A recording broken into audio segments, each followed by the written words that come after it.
Mhm. Did I tell you that Hmm. he thinks that I miss him a lot when I get pissed? Uh-huh. And what? But Oh, all my pals were like one spot where I freaking uh for some freaking reason. Okay. Fast travel. I want to go to this one.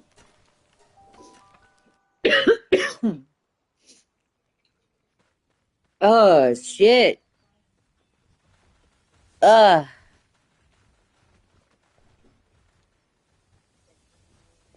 Mm, mm.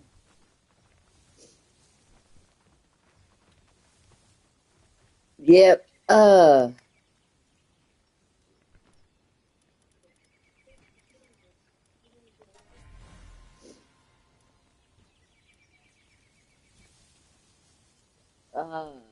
Okay.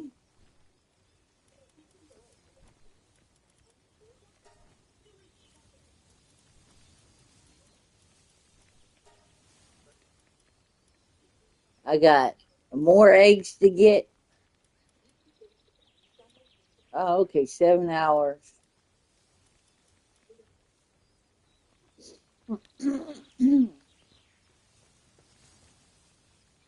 uh.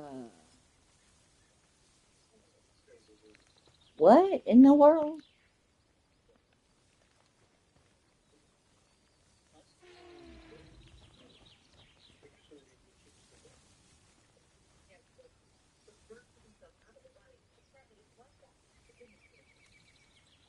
Oh, they're moving the food. Like do more.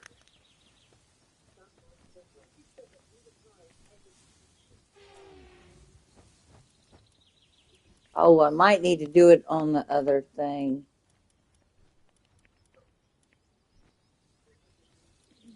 Kindling.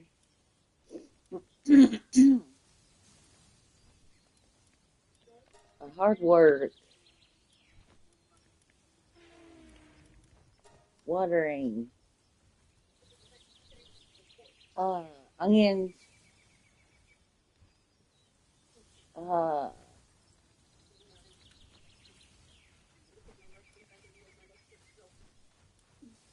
oh, I need to do that is not Palworld healthy. parts and That's manuscripts. crazy. If they had sex 4 times, Huh? and I said, What?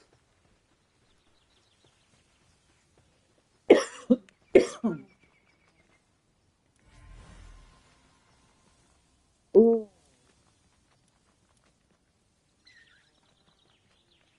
Okay. 4 out of 10.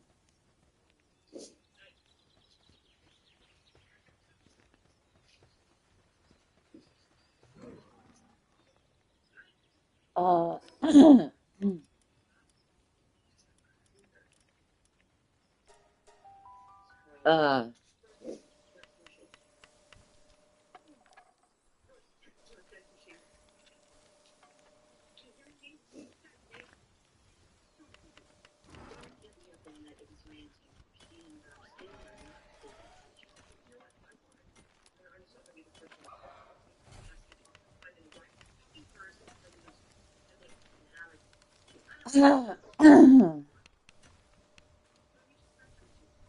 uh.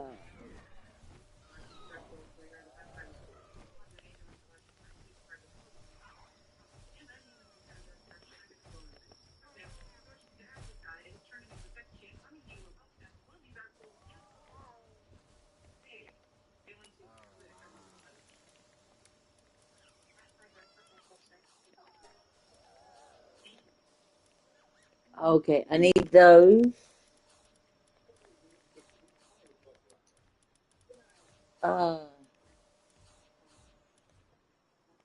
those.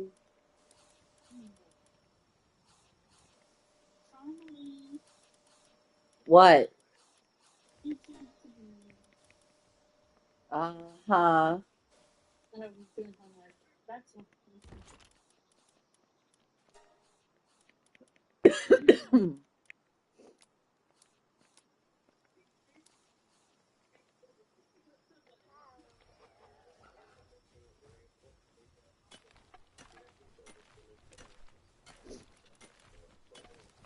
Um,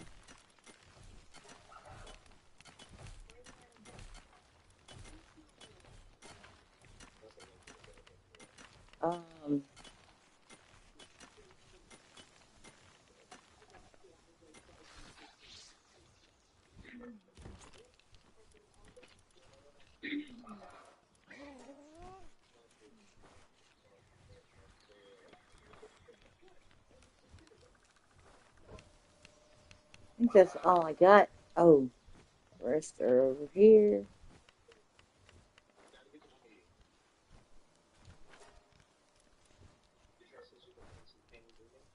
Handiwork.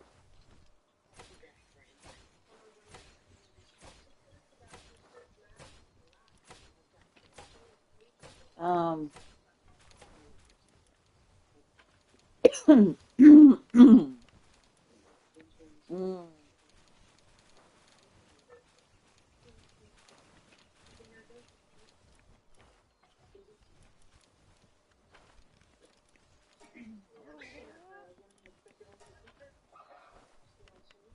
oh, I can do this one.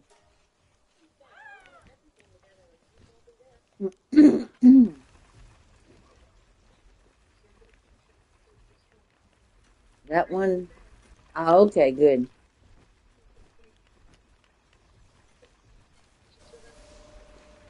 Oh, this one's completed.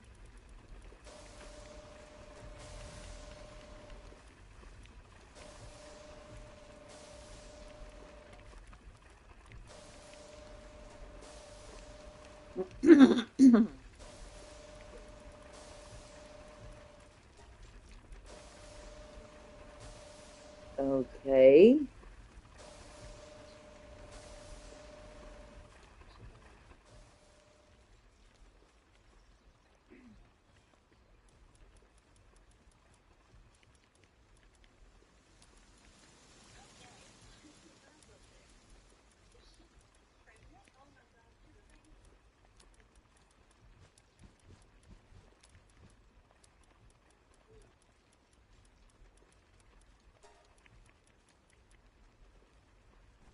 I got 9 of those. And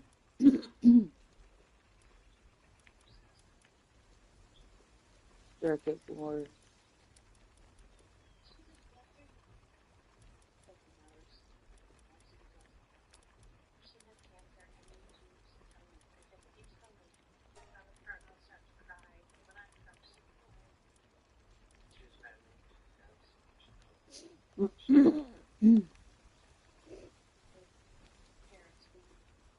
Uh,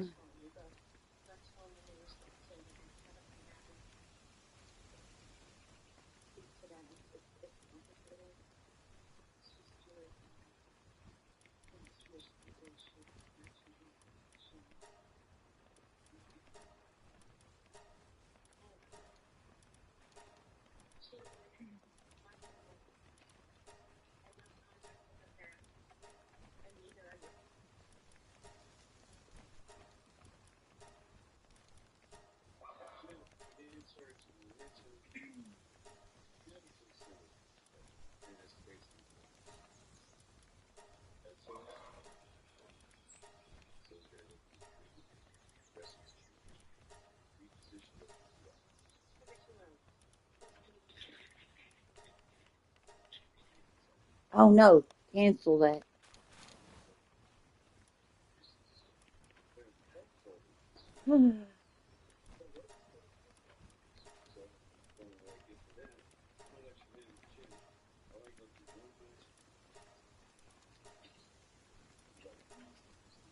Oh, I need this one. 10 ingots.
Flamethrower. Do I need some fuel? Oh, hold on a minute. How much? I probably need some more ammo. But I want to get a better freaking gun. For that.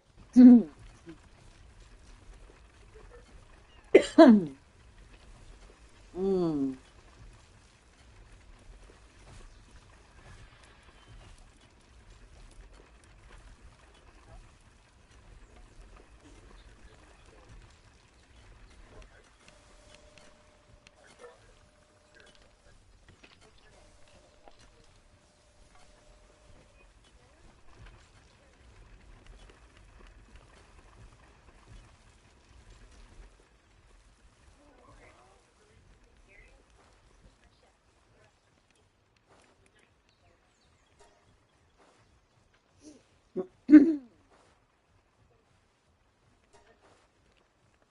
Okay, that one's doing that one.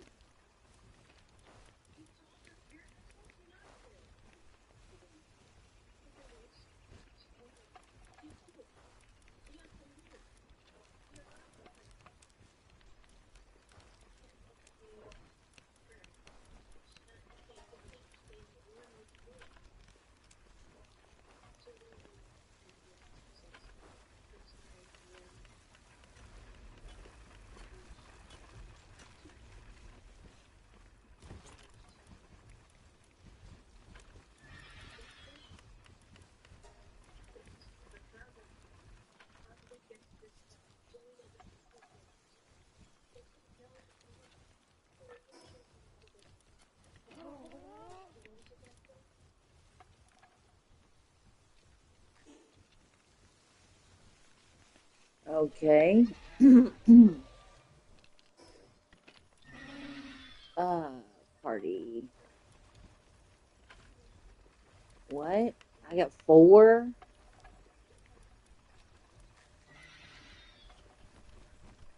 Fighting.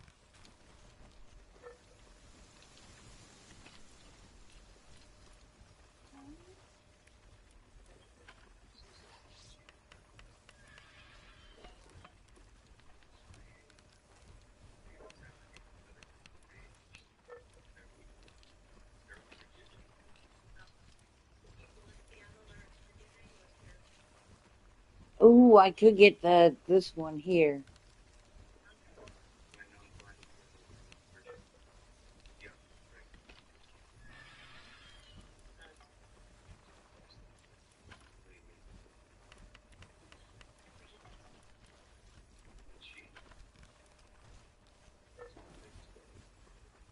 Frag grenade.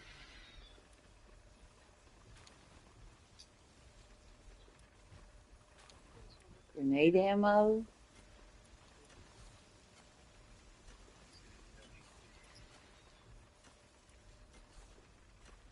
Gatling gun. Ooh, I want to get one of those. But I gotta get 5 of those. So, uh, let's get this one and The Gatling gun, freaking ammo.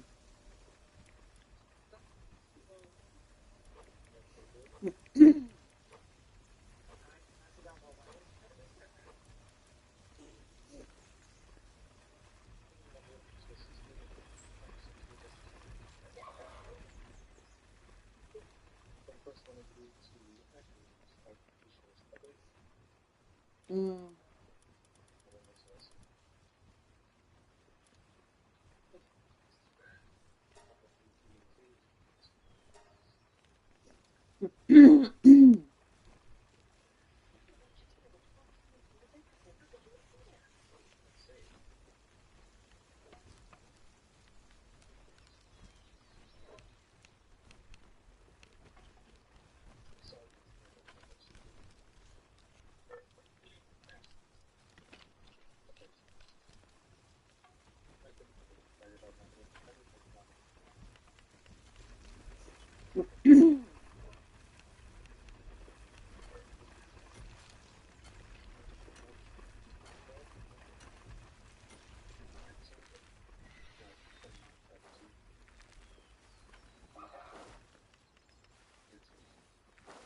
Oh, I got onions doing over here. Okay.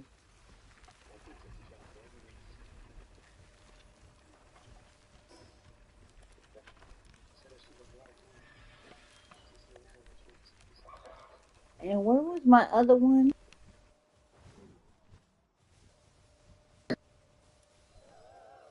Yeah.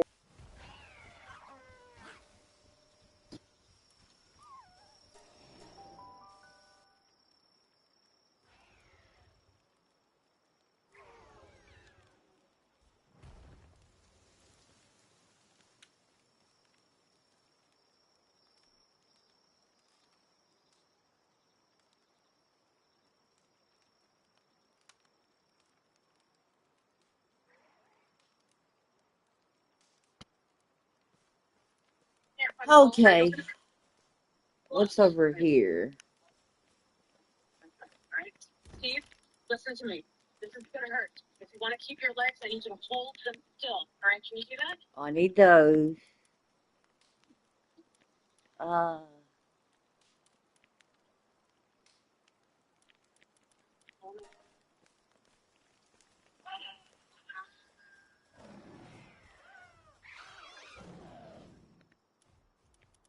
Oh my lord! oh, what? We're cutting his leg open. What?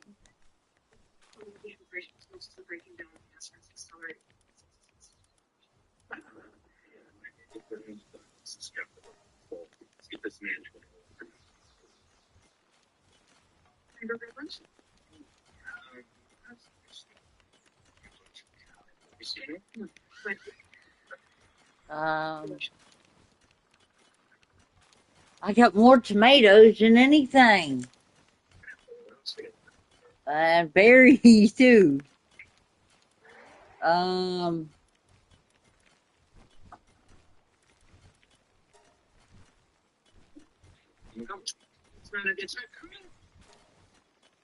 let's do those. And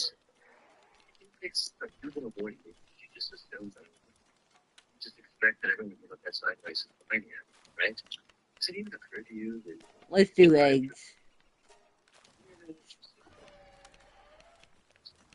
for that.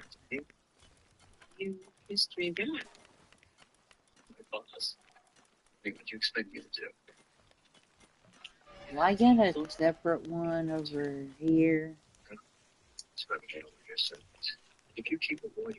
Yeah, I got one over here. Oh, I need to do these. Oh, baked mushrooms.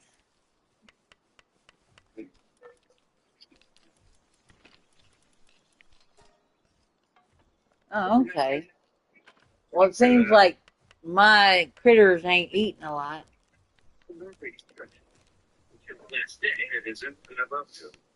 Mm.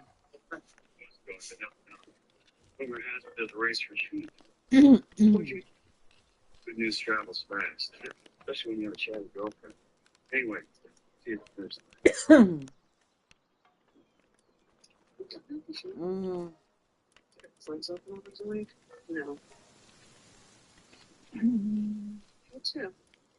Not that we're friends or anything. So you said I should be concerned about George. Oh, I need to do the Freya tower. Freybird Tower. Freybreak Tower. So you're in Bergstone. George is so weird. Let me see here. Talk about that. You know, it's stuff. Meat. So what's the last thing you ever talked about?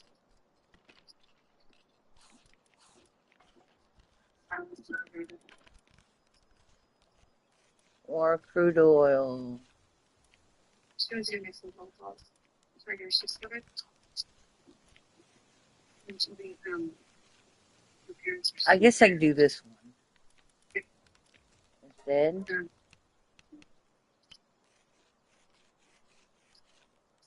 Okay.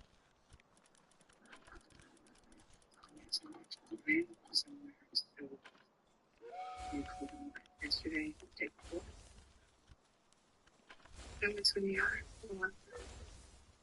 Because I would like it if they added, where, like when they go on expedition, they level up, or they get experience too while doing it. The ones that go through the thing.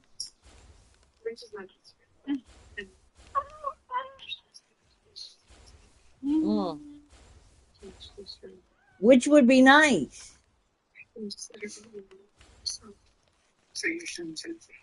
Okay, I need to go over here and see if there's any eggs over here. What is this one? Oh.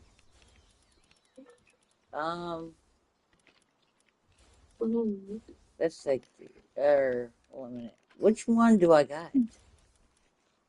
What should I say? A what? I said I almost died. I did 30 minutes cardio on the treadmill. He said, "Damn, I'm outside." Defeat Borger.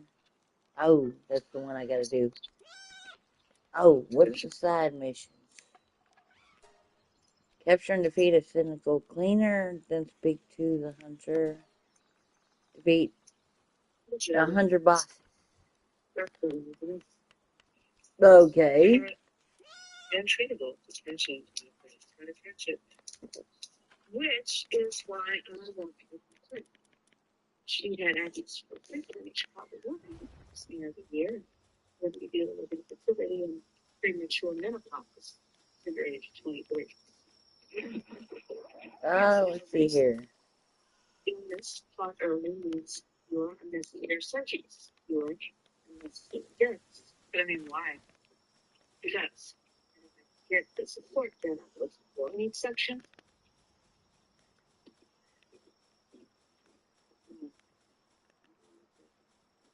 Good.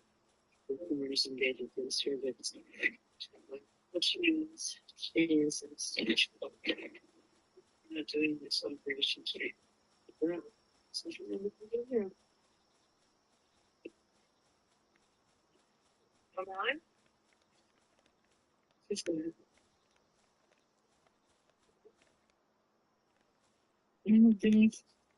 You can test.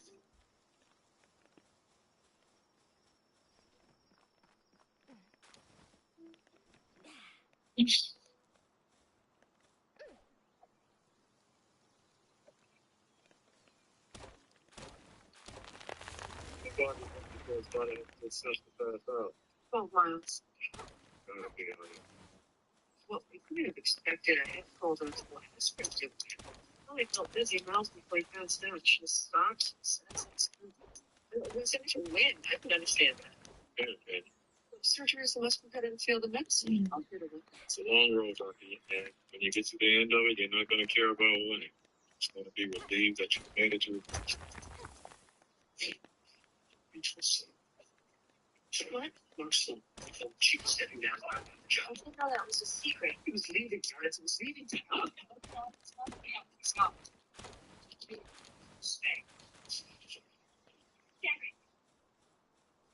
The commitment I'm asking for is only a few hours a week. I'm sorry.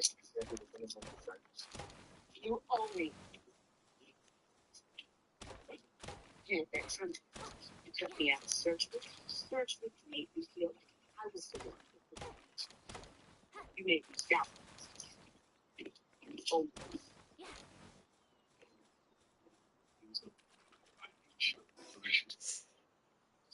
Hmm. Not even more. You want to leave?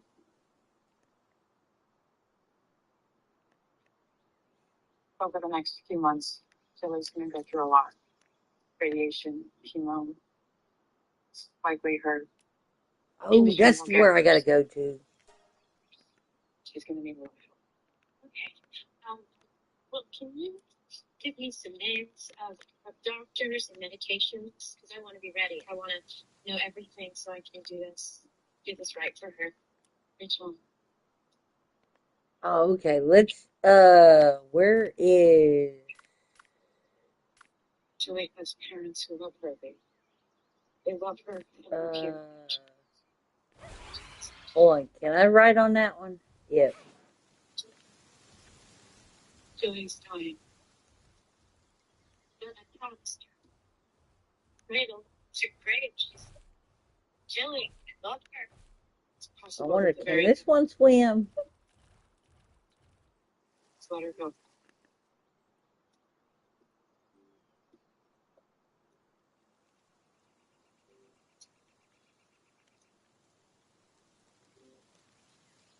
Water repellent equipped with a fishing rod. Oh, okay. Wait and see the chief? Yes. You?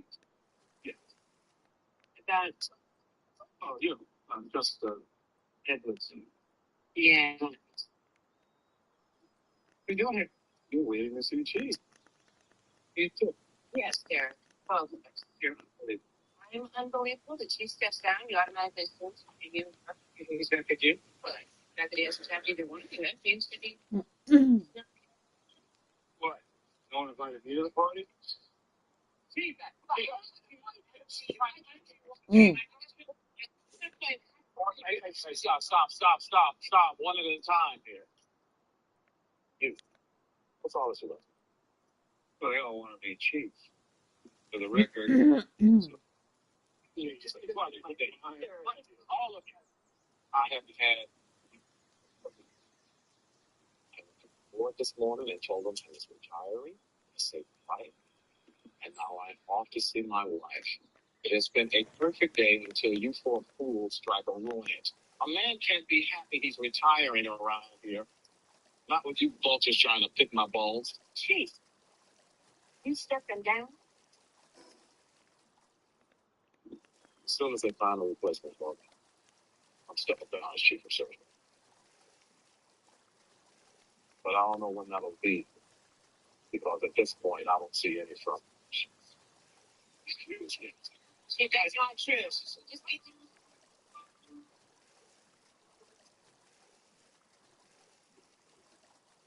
You didn't think of maybe telling me this morning that you were planning to step down instead of sending me on this wild goose chase?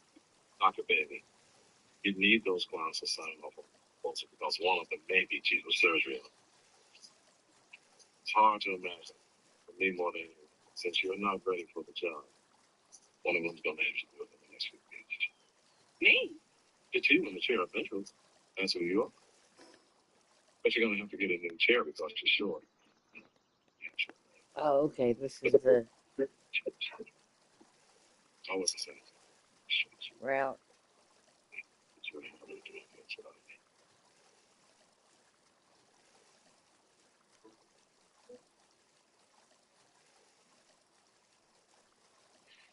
He's really doing it. It's really retiring. One of us could be chief. No, one of us could be chief. You? Yeah. Oh, I could be chief. Solutions. Mark's chief. Here it is. Chief. Oh, look now. These are your letters of support from my I am free. Why do you want this place so badly? You're a stranger. You're hiding. Uh, Love lies in your secrets and your silliness. But I want you to hide. Need something to hold on to. I need a reason to believe that medicine can do more than pick you up and send you away. I need to believe that medicine can not only save lives, but change lives. I need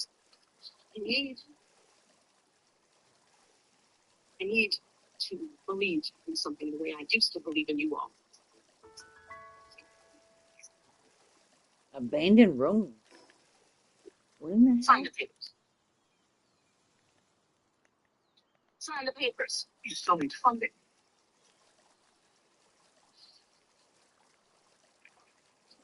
Found an egg.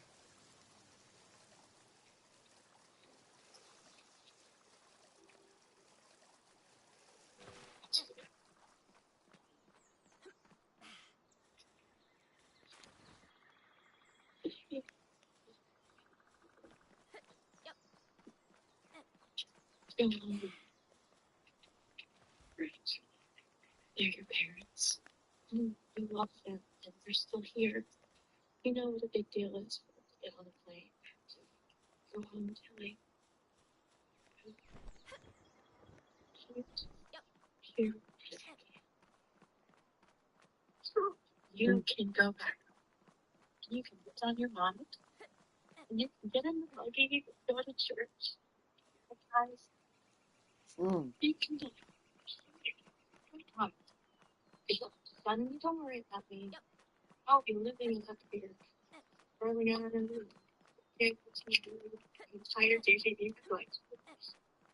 I'll be okay when the 21st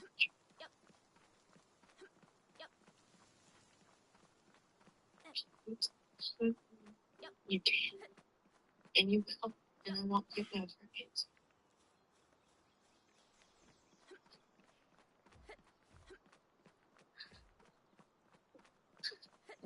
Why is the movie so sad? What? What's Why is going the on? movie?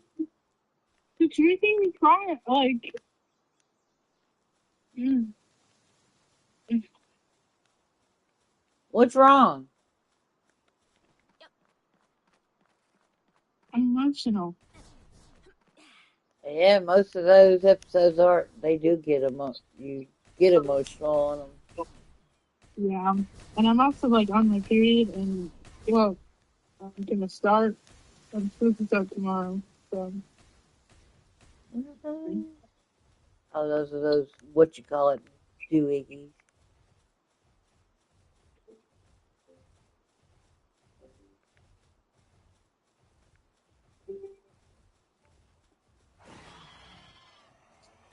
Richard, what are you doing here? Wow. Richard, what are you doing here? I did it, Bill. I returned. I gotta tell you, I didn't think I wanted to do it.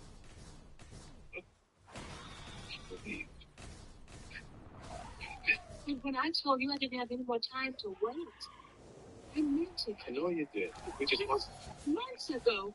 Months ago, I said you are out of time with me. Adele.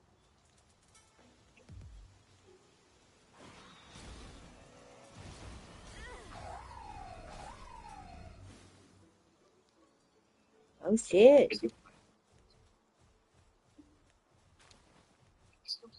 Richard, mm-hmm. what did you expect? On where we gotta go. Mm-hmm.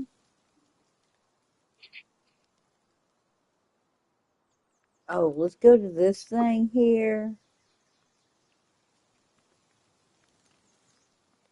I'm sorry. Why? Andrew, what's wrong with you? I still feel bad. Feel better?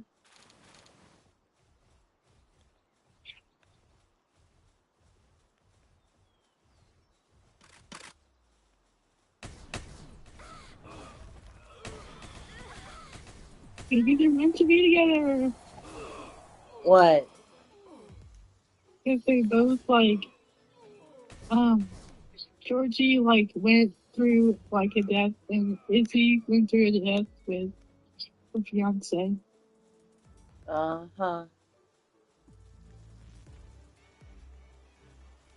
But the one that freaking tore me up was the one with Lizzie and Danny. Yes, that like cried. I cried like so bad. It was bad. I did too when I watched the episode. I Uh, So happy. Because it really gets you to like think of like what would you do in that predicament, like with the family member and stuff. Ooh, there's ah a dungeon here. Let me mark this. Marker. How's your clinic going? Got no signatures. Yeah. The Seattle Grace. Spring clinic will exist.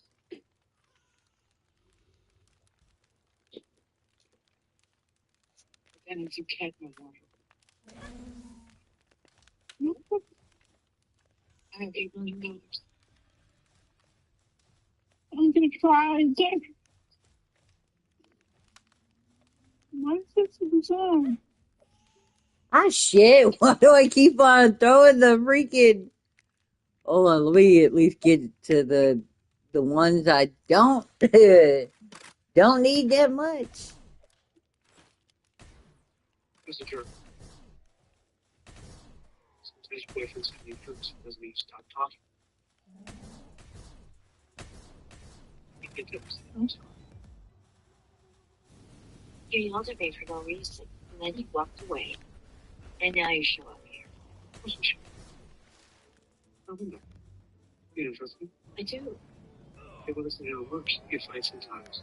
Somebody apologize. Yeah, because watching that episode, it like you gotta actually love them enough to like be with them through what they're going through.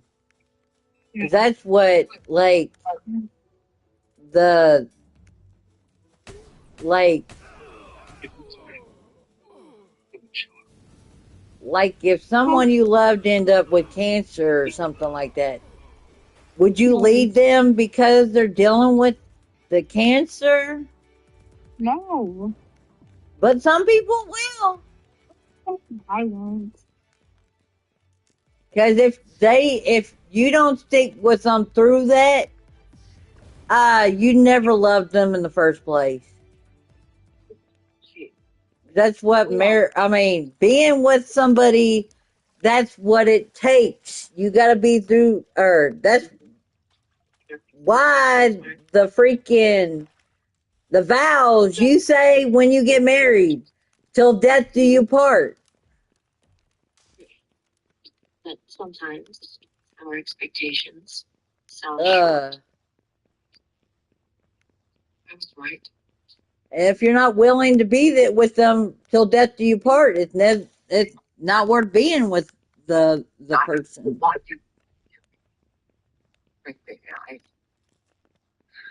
I keep feelings if you did this. You know? Well, I knew. Yeah, I'm wrong. I just don't want to get hurt. Yeah, I don't either. Like, I just want to have fun. Come on. I'm in this for the long haul.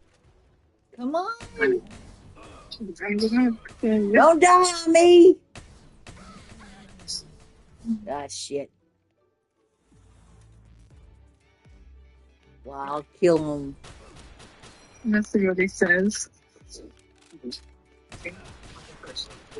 Because that's the kind of love or the kind of relationship I want. Yes. The one that you stick through it, through hell and back. Oh my god. Whatever you go through, you stay with them. No matter what the cost is.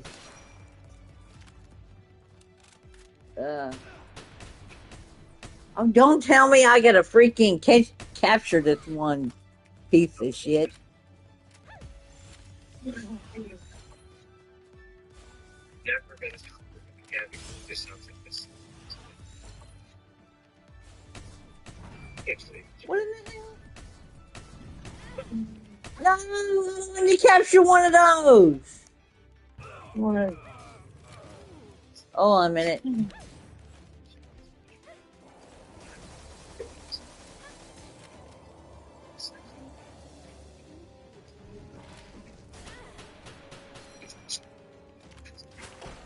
Oh.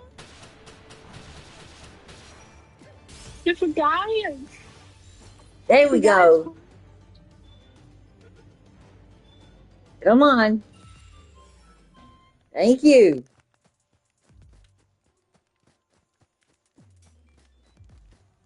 Oh my Out of ammo already.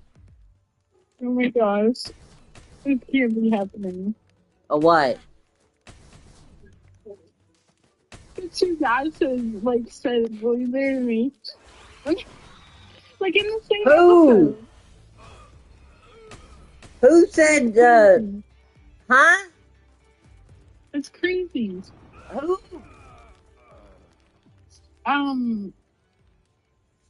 Uh, oh, right. Um,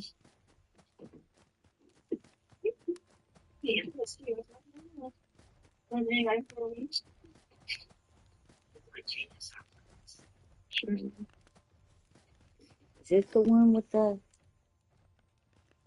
is this the outward one?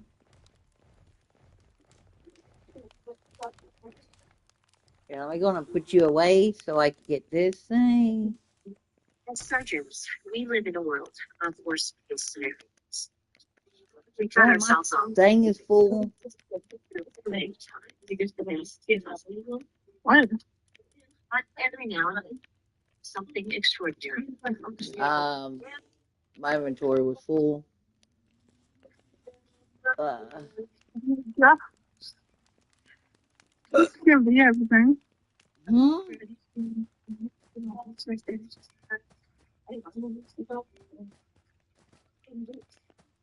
Okay, is this the one area we came in, or no?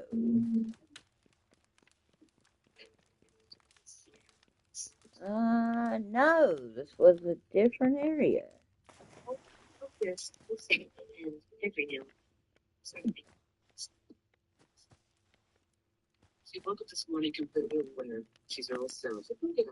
Anyway, you told her yes, my dad thank you. So she is the one that you're such everything else. That's my ears. It's also we thought she would hear.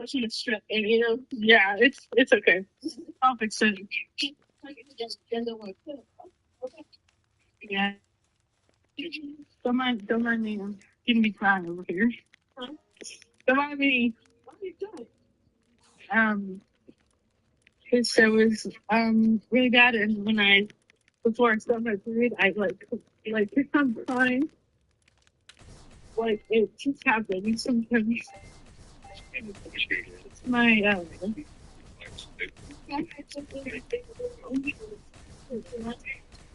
it's not even like about me. It's just about this show.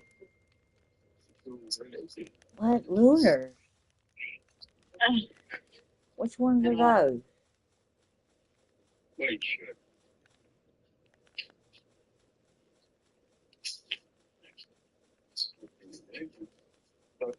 Oh, it's those.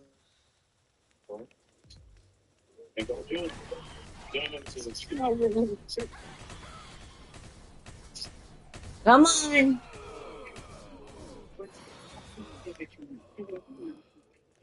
Thank you. Now eat up again. Heal.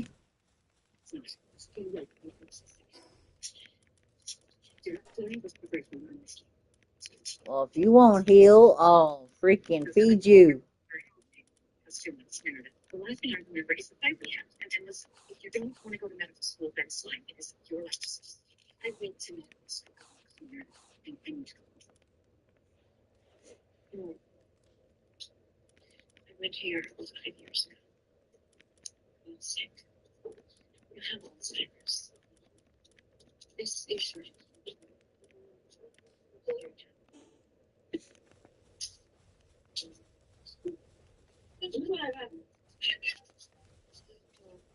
Oh, it's so cute.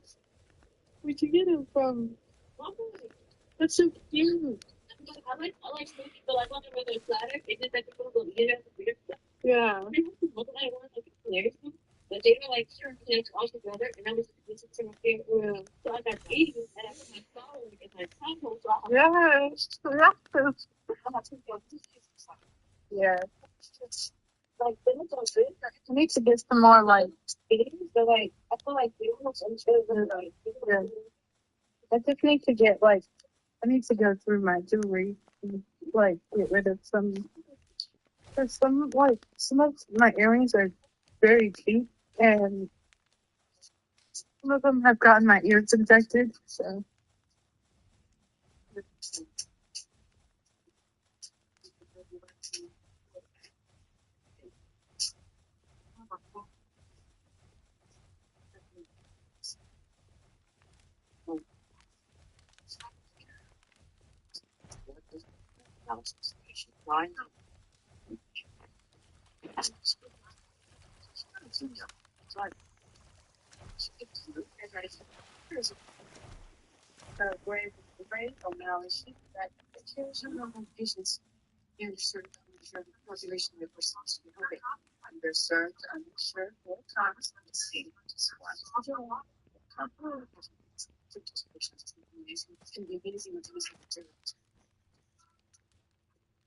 Okay.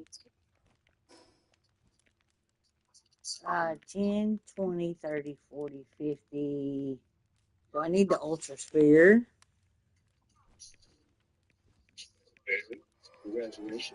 Ultra. Let's do the legendary one.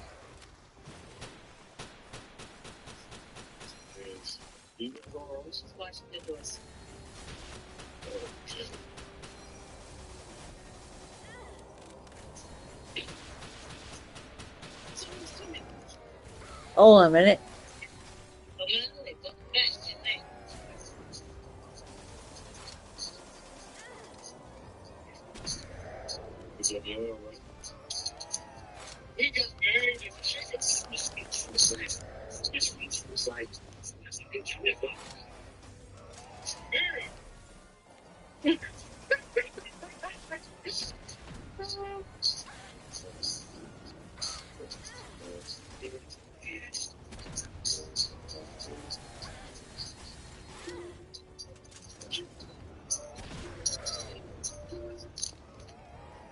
Oh.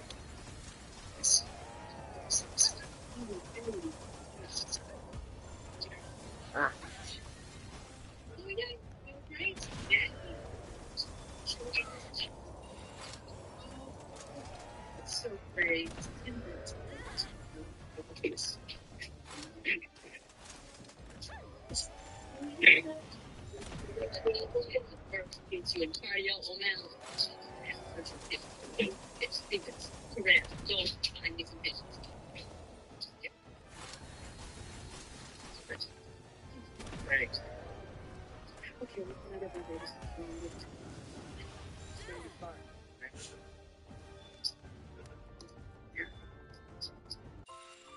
Yay! Got one. I got both of them. All three. Adele and I are committed to divorce.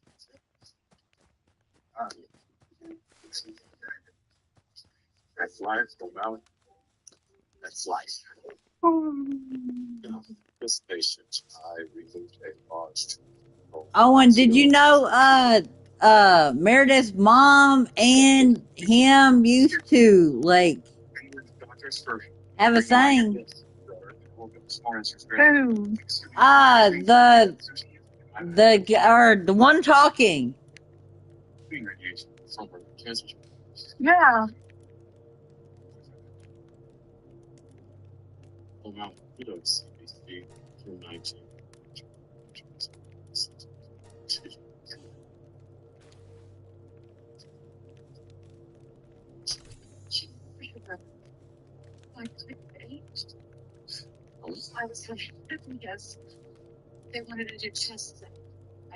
Ancient textbook.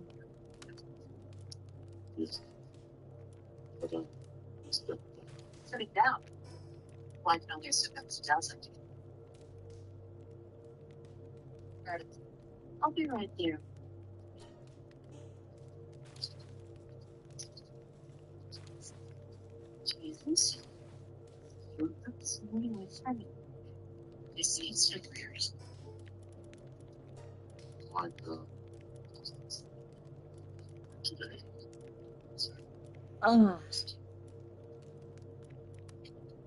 Like I just want him. Like, what? um, I might be looking at Christmas underwear for both Mm, of us, like matching underwear. mm-hmm. Just want him. Uh,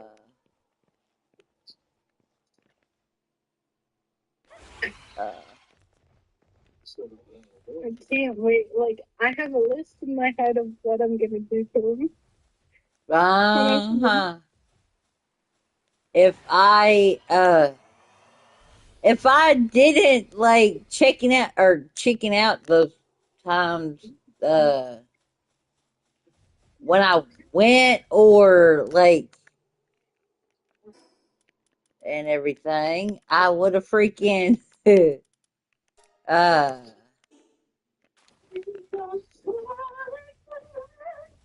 uh,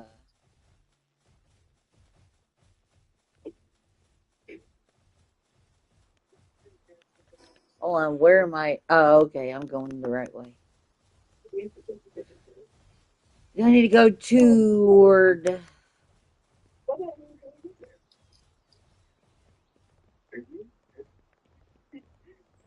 I should have brought one of my ocean ones here. What a duck! Oh, the what you call it? I don't need none of those.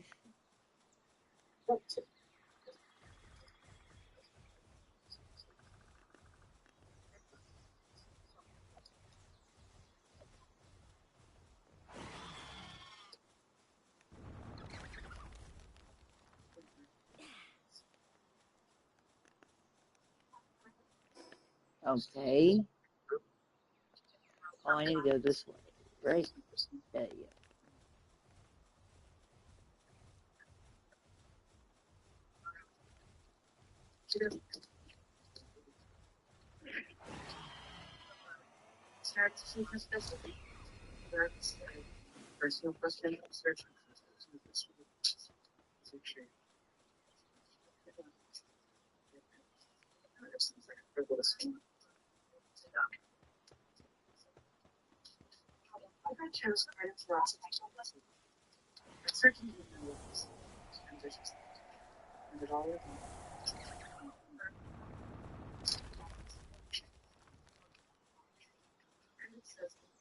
So I need to use this to go to that one or near that one island.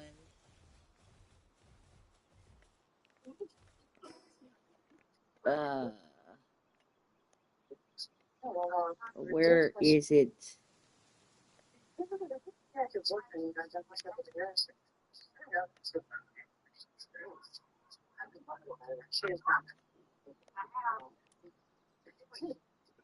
I guess I go here and then swim over there.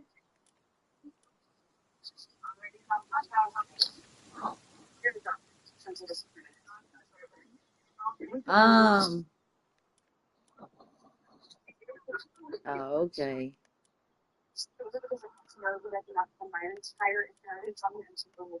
So I didn't get to get that one yet.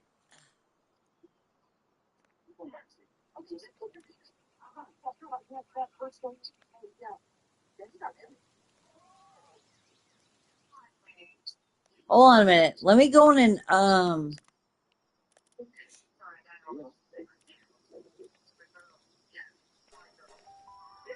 let me go in and switch out the one of my other ones and put the one in the whoa so it could heal. That one.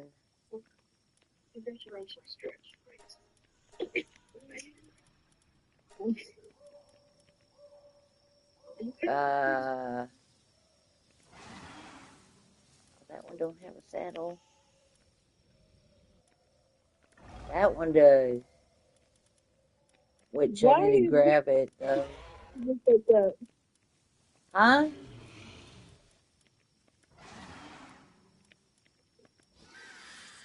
Oh, okay. This one has one.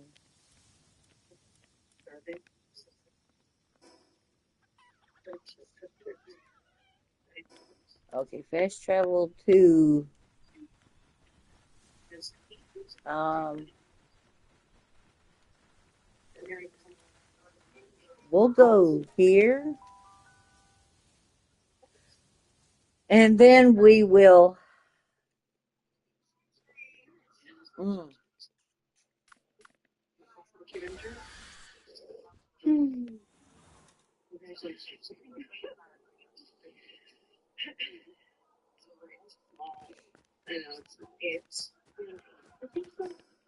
okay, we need to go. Yeah, we need to go north.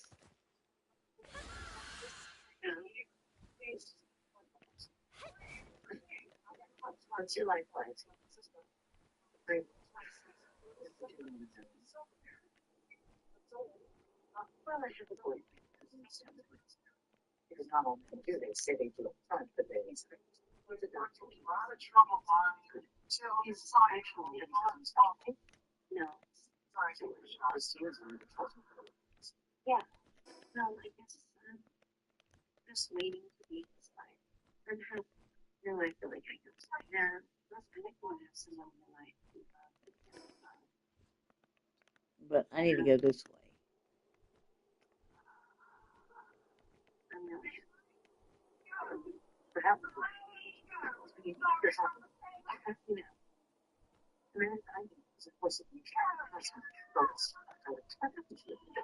Is that it? Nope. I need to go that way. Right. Yeah.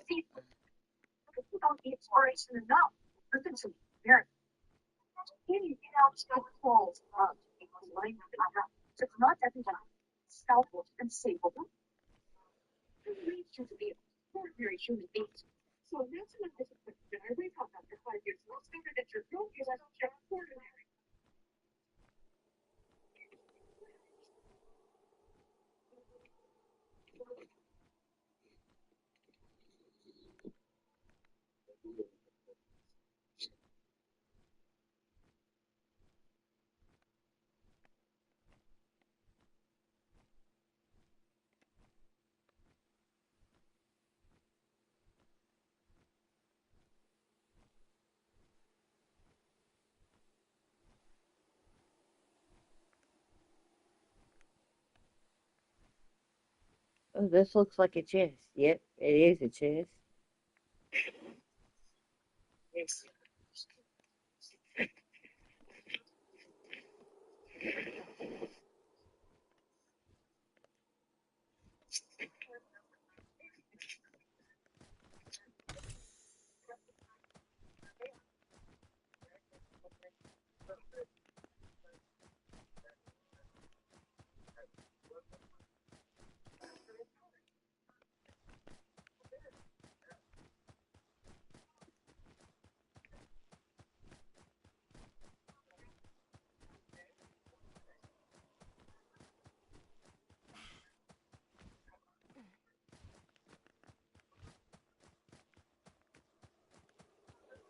Oh.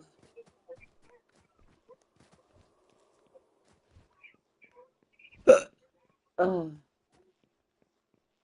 I think that's it right over there. Yep.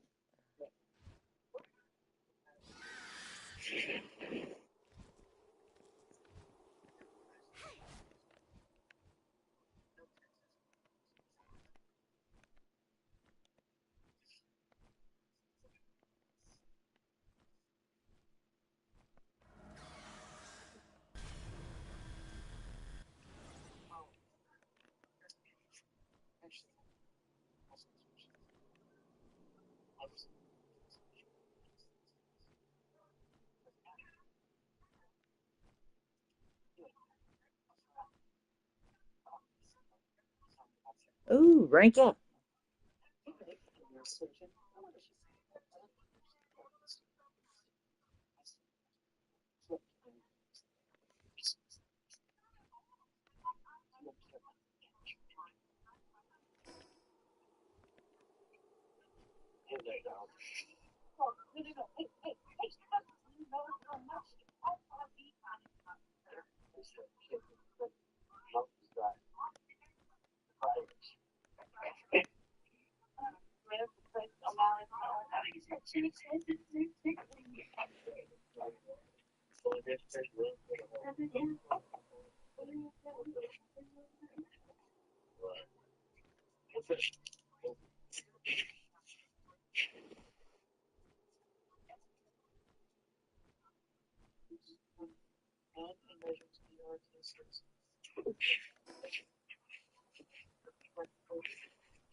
Mm, crap, my legs.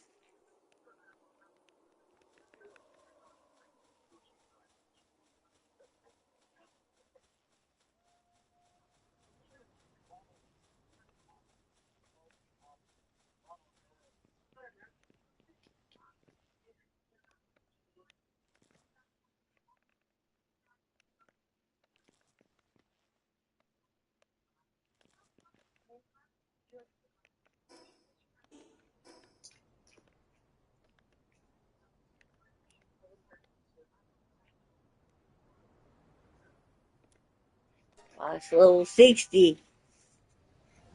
Okay.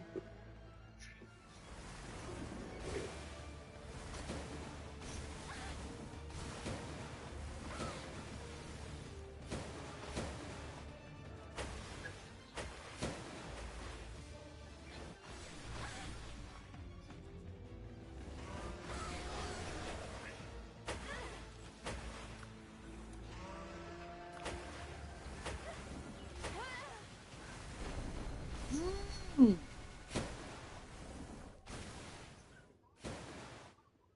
Shit.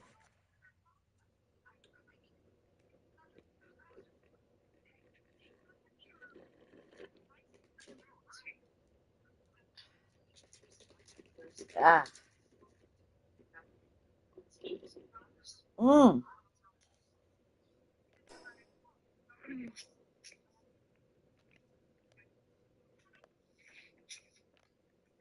Well, at least I got to the what you call it? What is it? You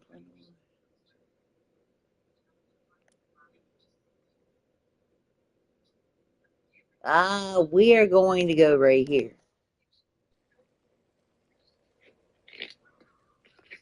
Okay, we need to find out what I could or what is good to use with that or Anopheles.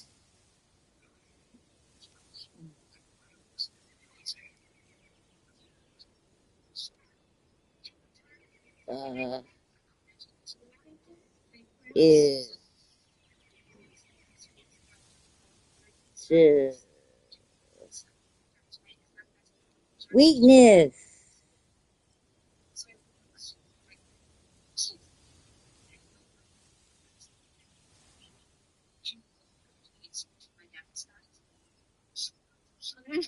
Um,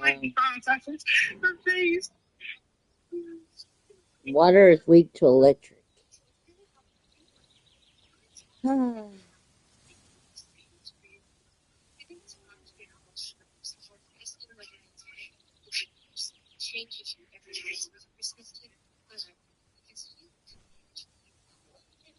Oh, okay, so I gotta get electric up house. Okay, goody. Okay, so that one's out of it. Um, well, this one done.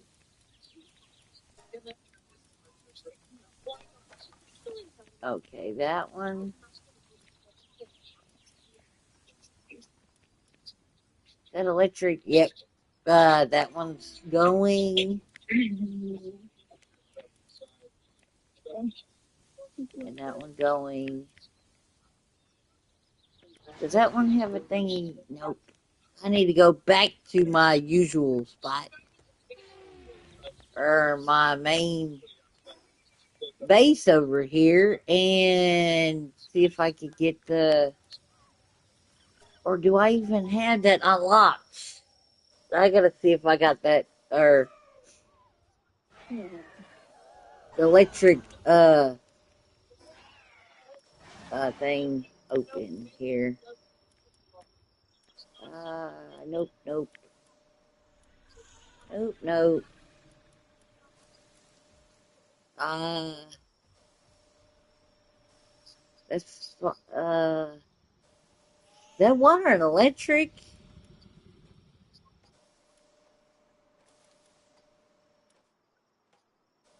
Did you get the electric one? That one's fire.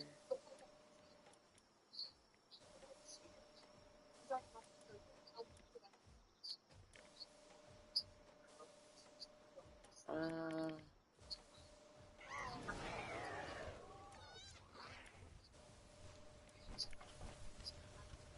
okay, which one do I got?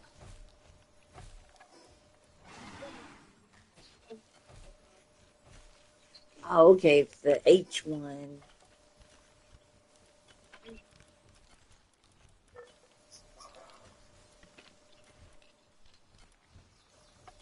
This one? But that one, I only got the main one.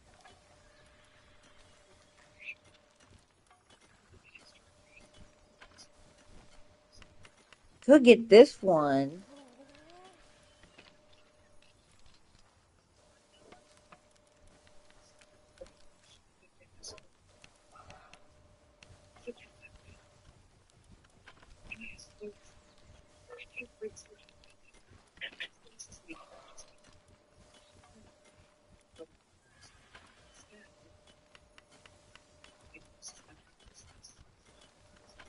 I thought I had that one.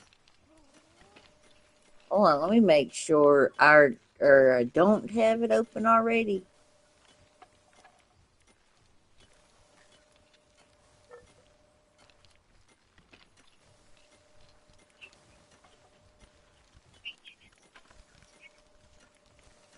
Or I might just have to open up the other one. Okay, I get the beacon one. I think that's electric.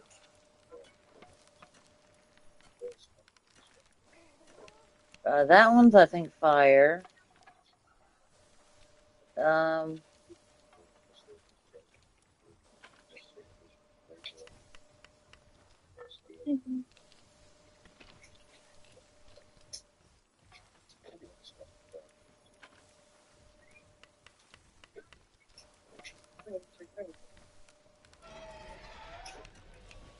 uh, Shadow Beak.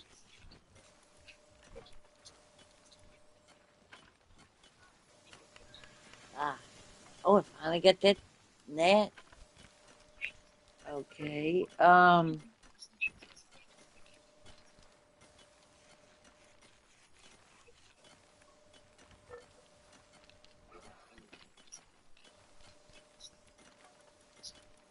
Which I think I'm gonna get the earlier ones first.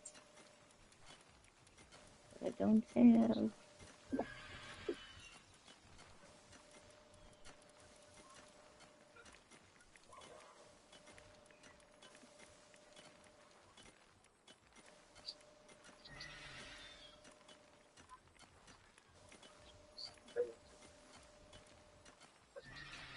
Get that one.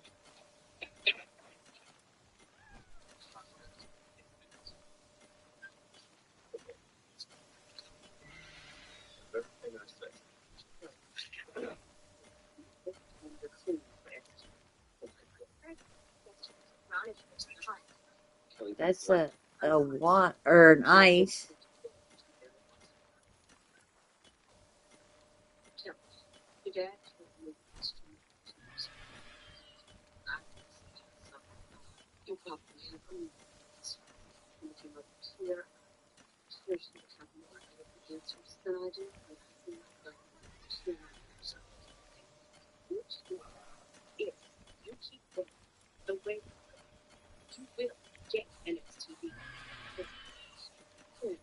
Snowman development.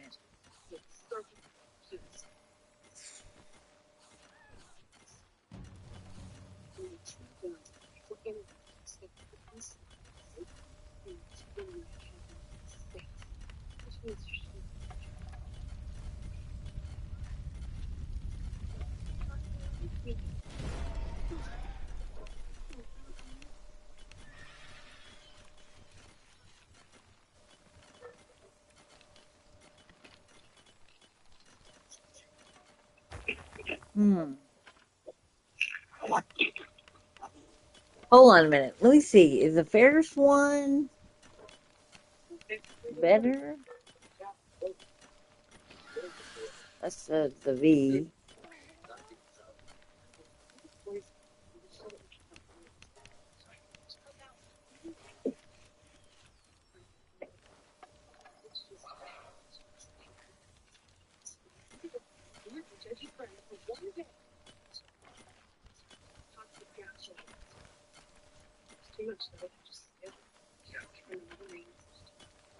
That's the beacon. That's electric.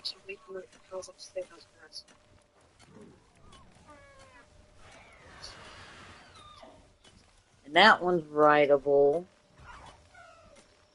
Oh, okay. I think I'm gonna get this one here instead of that one.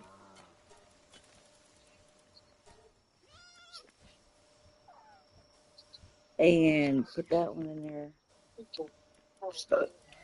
Uh,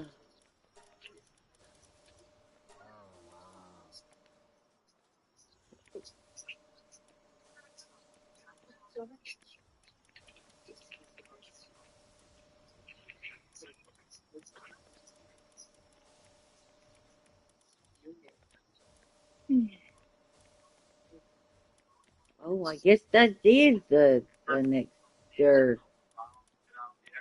Greyhound. Um, no, let's not use that one. Uh,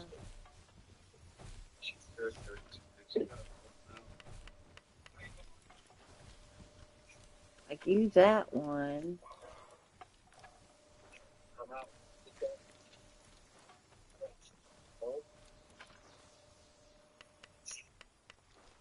That dragon was.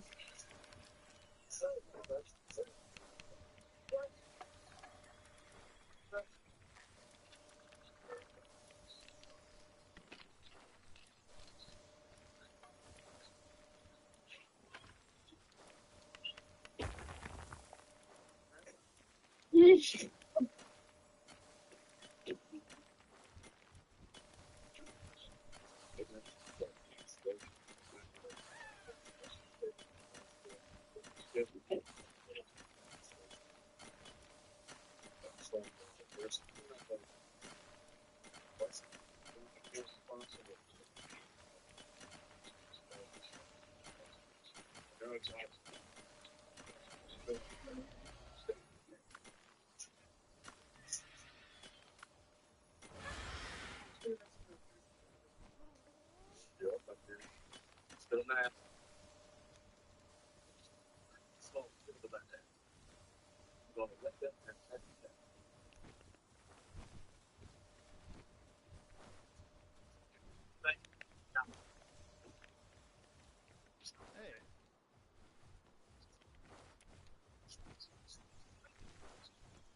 'So do I just get that one?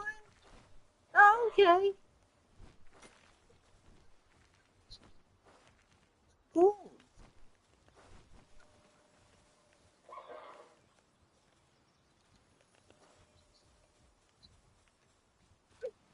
61.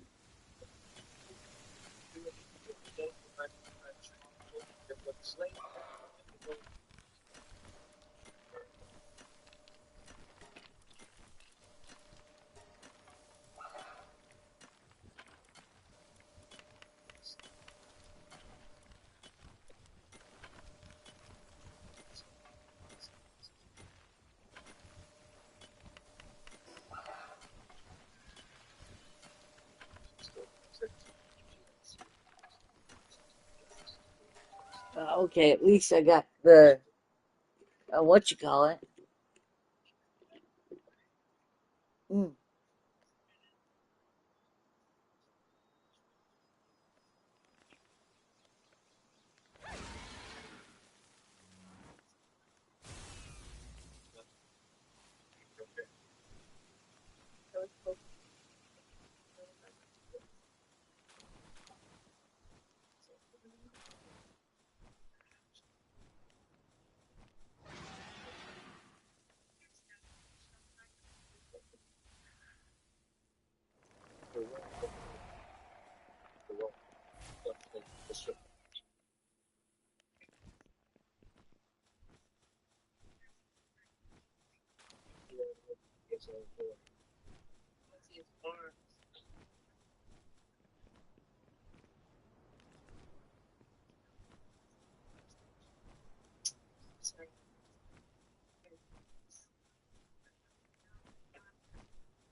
Mm.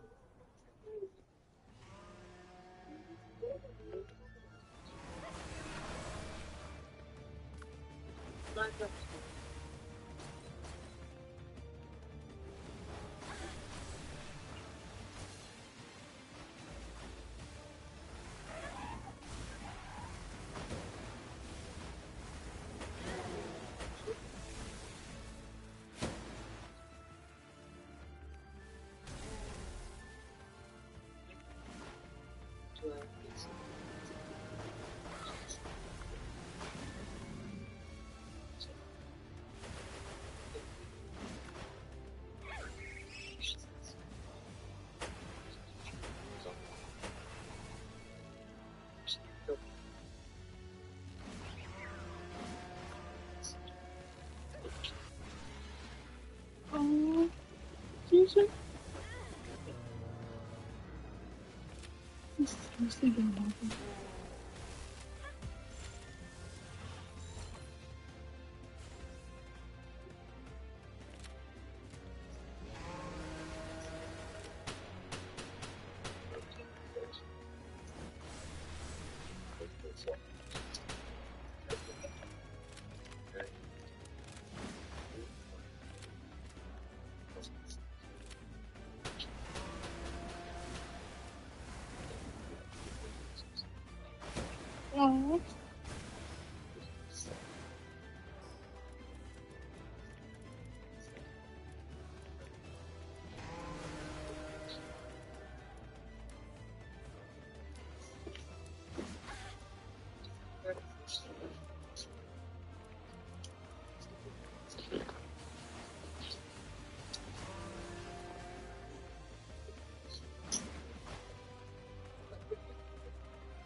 They're getting married.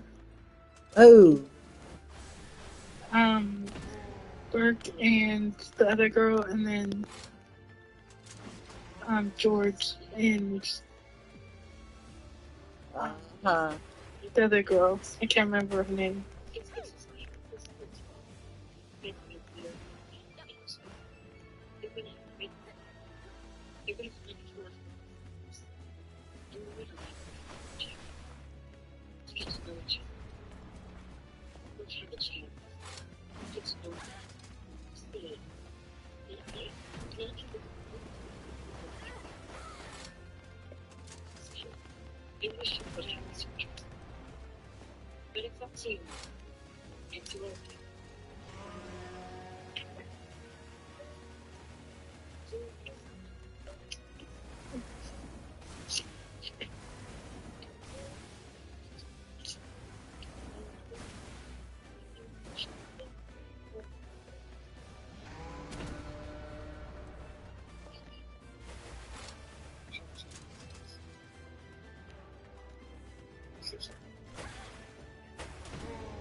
Dang, caught one.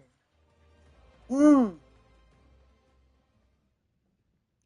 And it's a legend too. Cool. Okay, let's see here what we can get here. Prussian Dragonstone, polymer, and carbon fiber. I want to get this Prussian dent or what you call it. I don't need the polymer or the carbon fiber.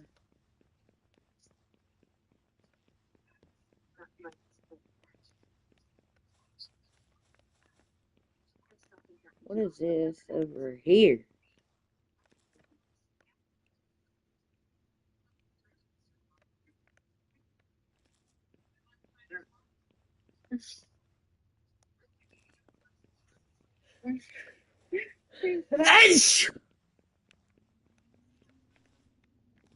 Crap, I'm dragging one of them in the damn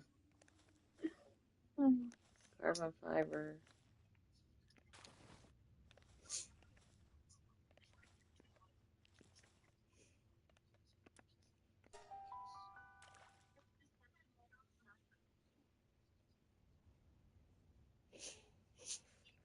Okay.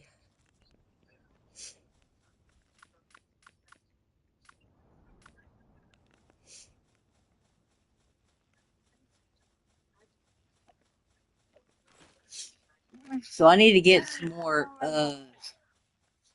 bombs or rocket launcher stuff. Ah, shit.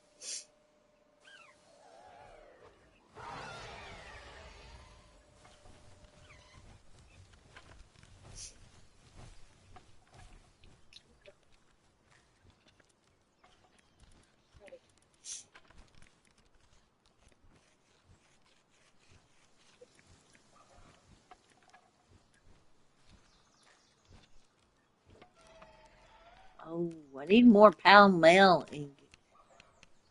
39.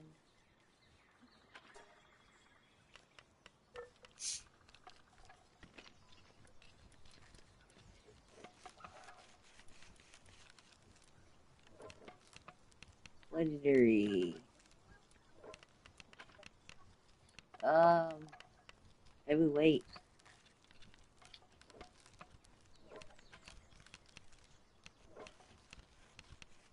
I could do this one. Um, 56 on the Ultra.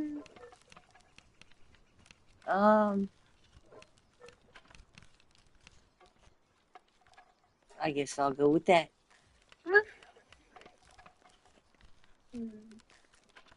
What? Ultra.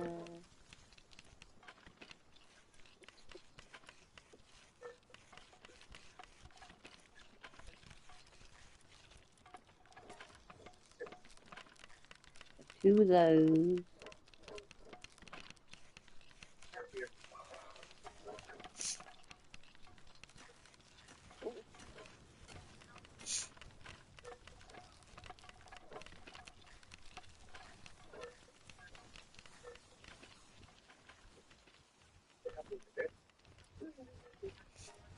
Mm,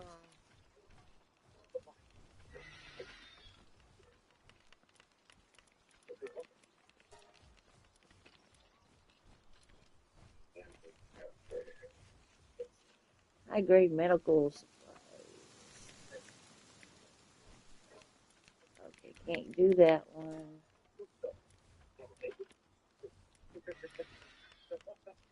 I need more ingots for that one.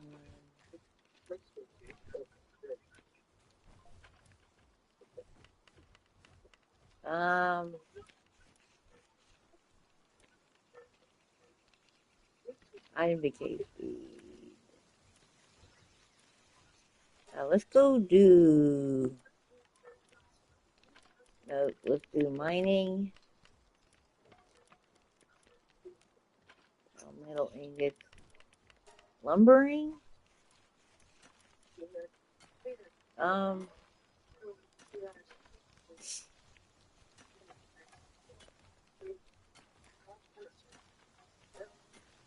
Let's try that one.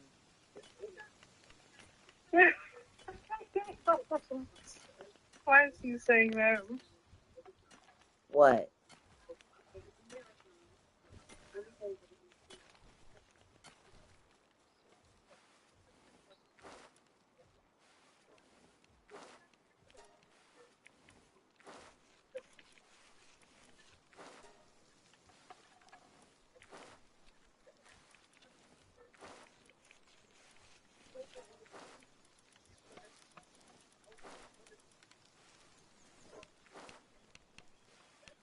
Okay, I need to get a. What is it saying? Out of ammo. I got ammo.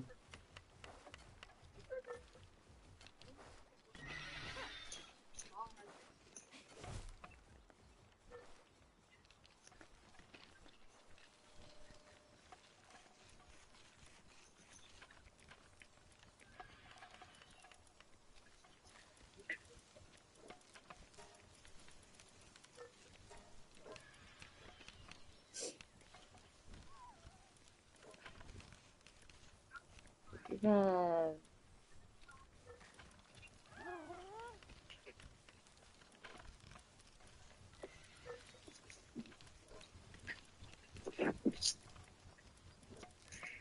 I'm gonna tell you something really fast. oh, what? Guess what? Oh, what? He just sent me a picture of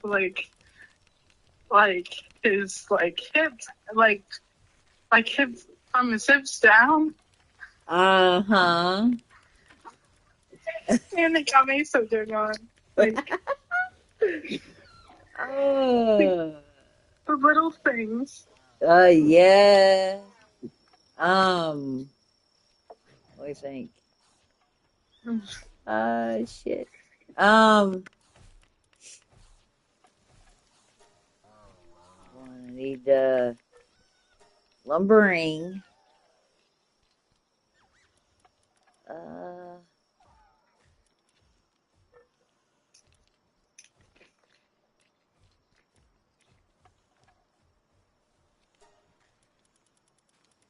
let me see here.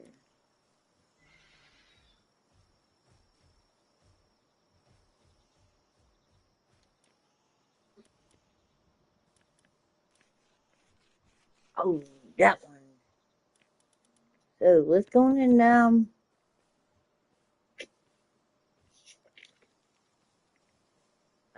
refinement,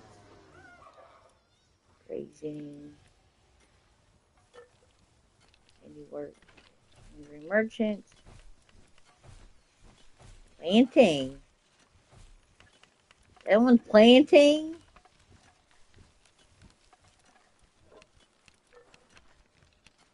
We'll take that one out. Put that one in. Thank you.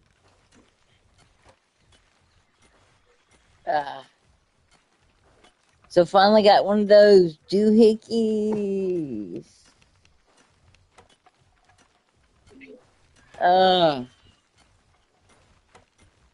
Crap.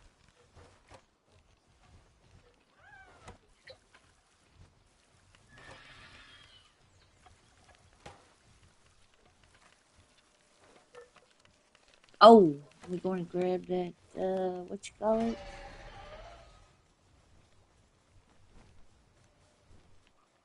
That gun?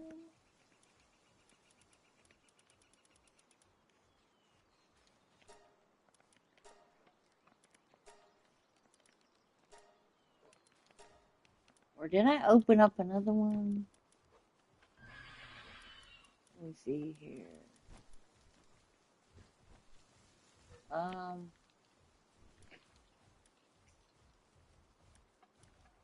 don't think I opened up another one.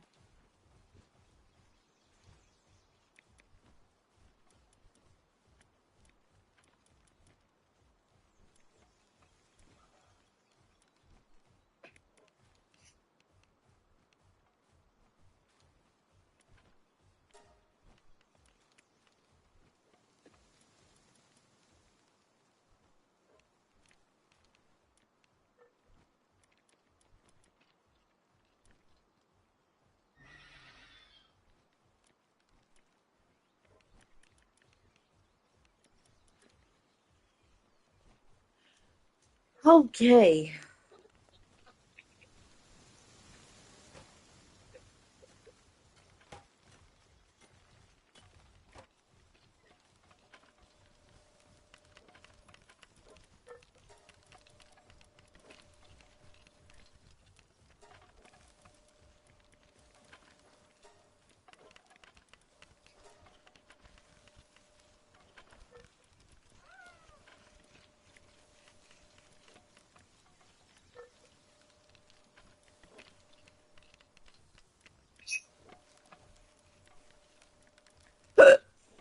Mm.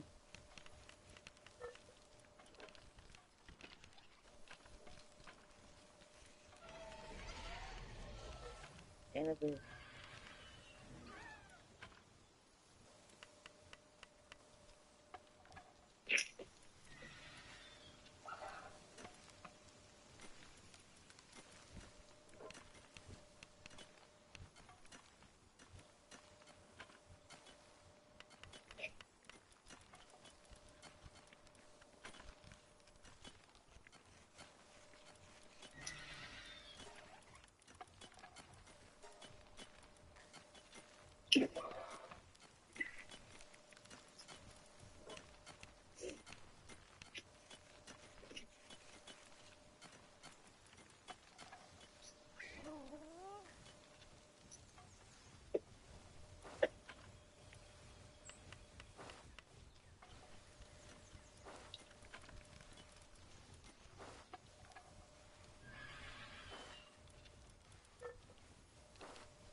Oh shit! I got 44 minutes to hatch.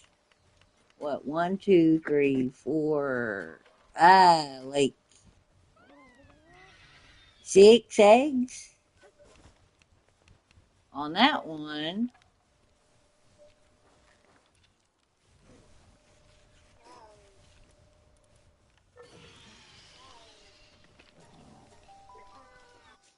And am I close to being hatchable on these over here?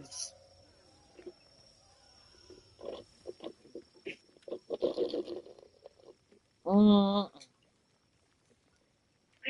I got 6 hours and I got less than 4 hours for one. The rest are like 35, 34 hours, 42 hours, and 6 hours. Those won't be done anytime soon.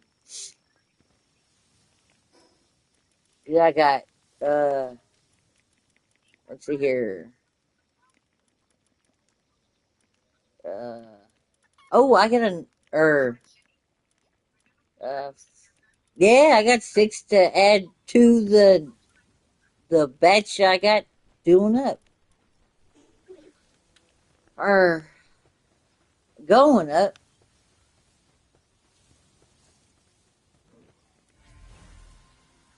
Ooh, what we got? What? View details.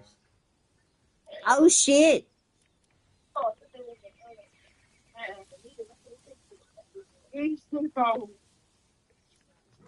That's a weird looking one.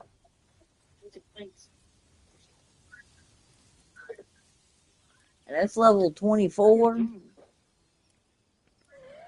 That one's 23. That one's 28.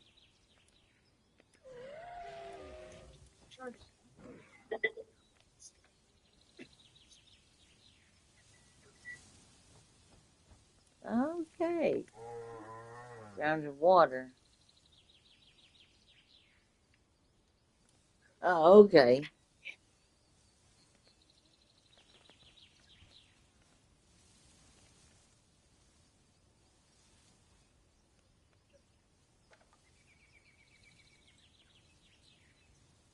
So what, I got 2 minutes left?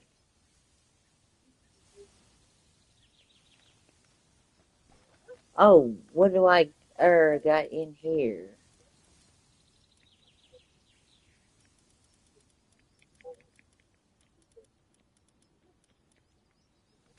That one,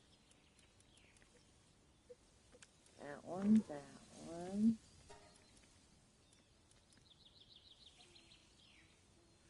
Oh, that's the kind I need for over there.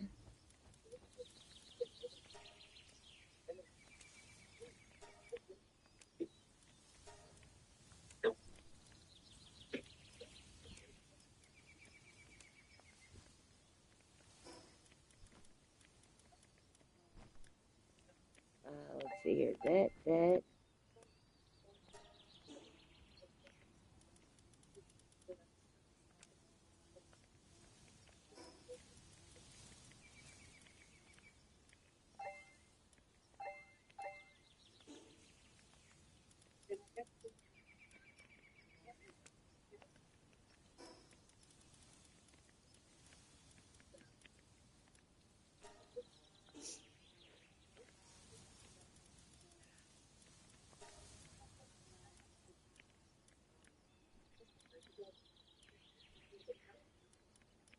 Assault rifle. Handgun.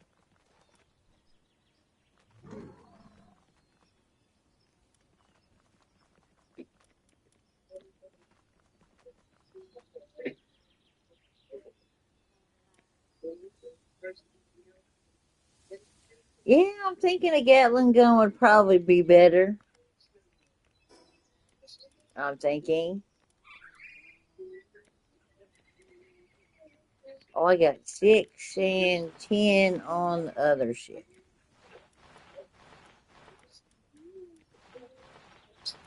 Double dash shoes.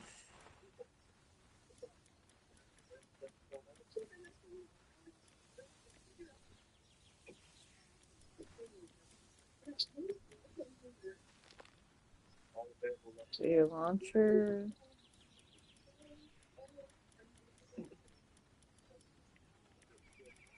I wish they would have had something different.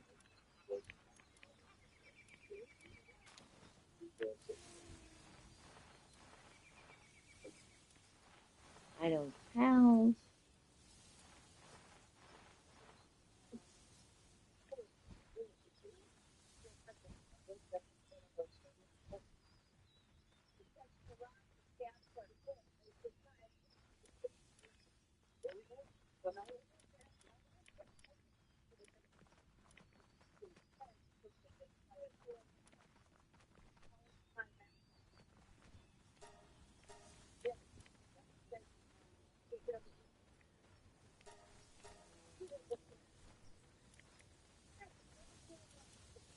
What I need, fiber and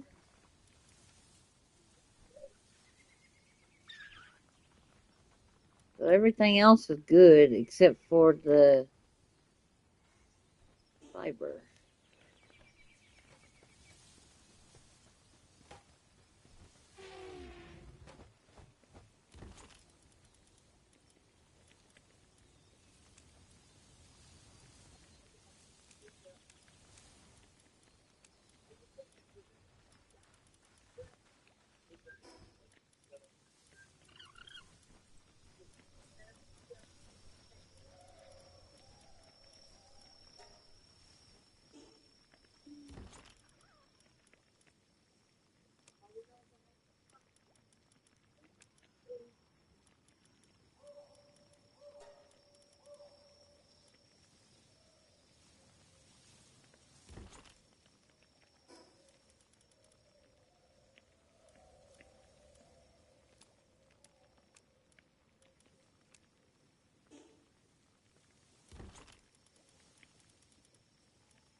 Oh, it's meat. I need to cook it.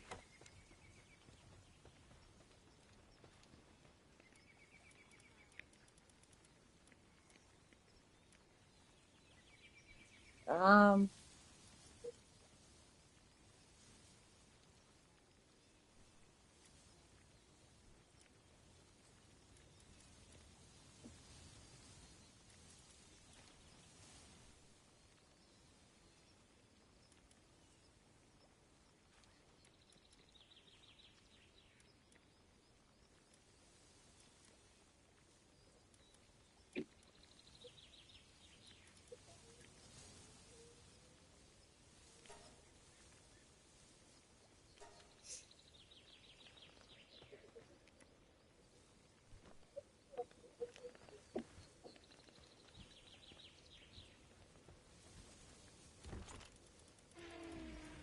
mm,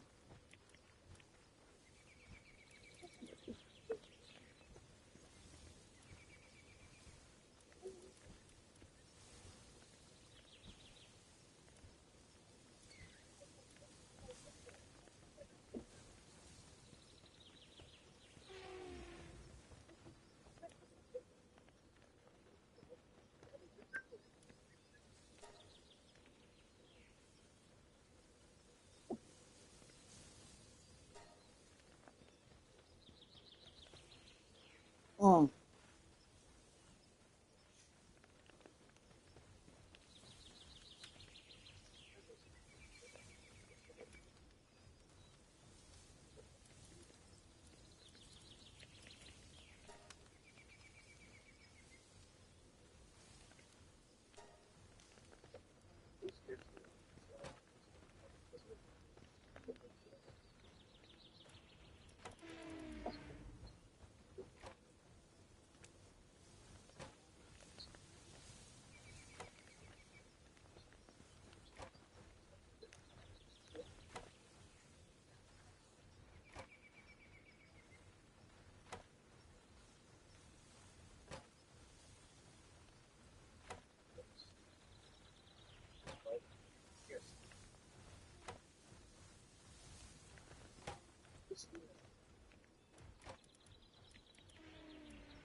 mm.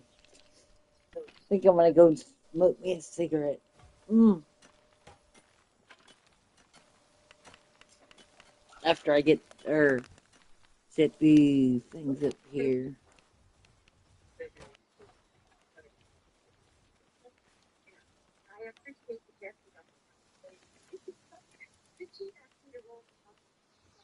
Mm.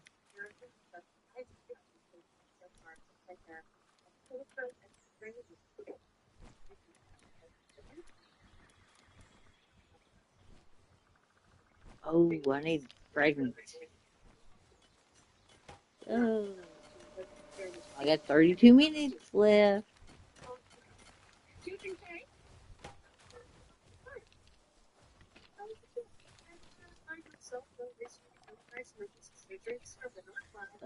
Let's see here. Stone or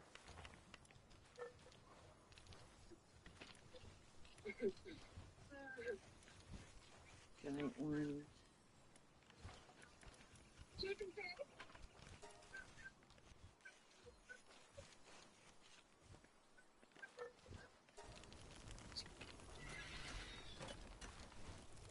I'm just gonna use the whatever things I get. Uh,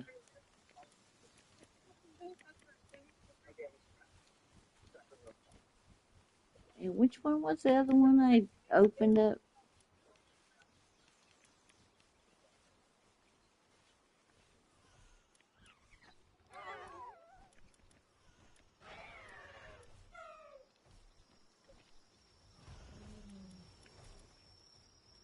This one.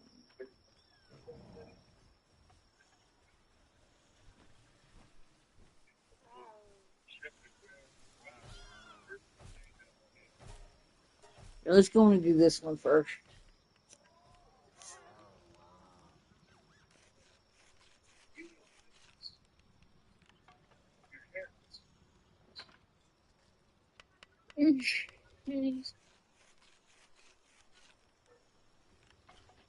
Press weekend.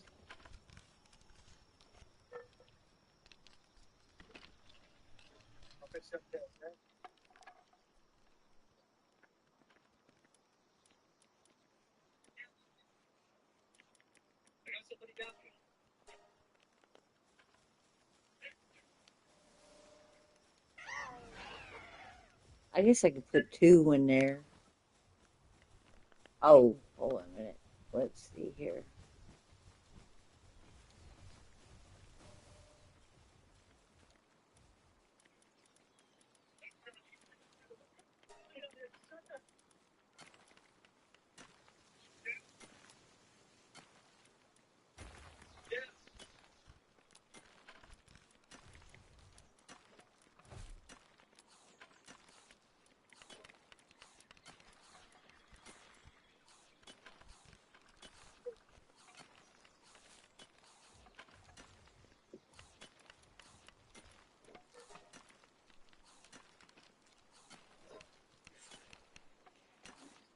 Uh,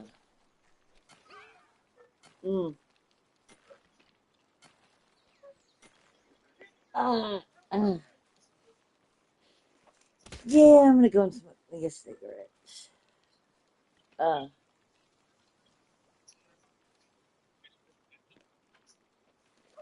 oh man, I'm gonna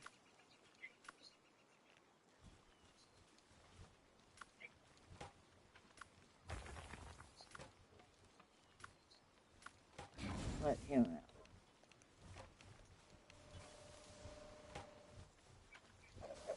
out. Uh, oh shit.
through the week.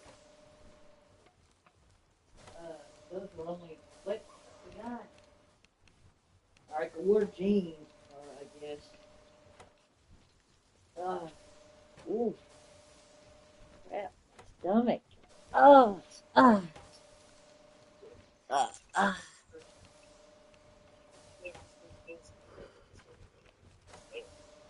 Oh, my thing's done.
Hold on, I think I gotta put these over here.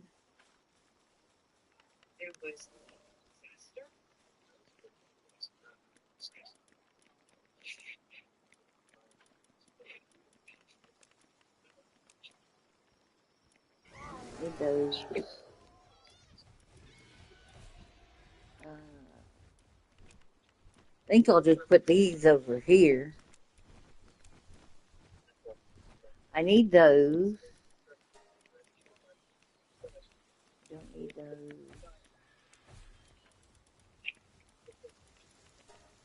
Ah,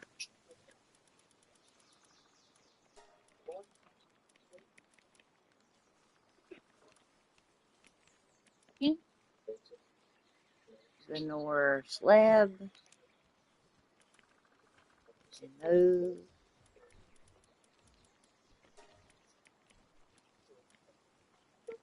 Small.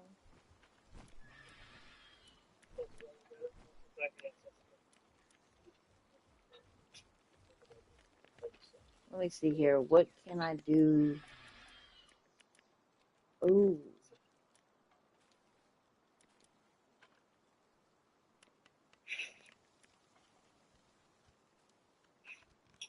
move when consumed drinking.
Mm. Bead locust. Large.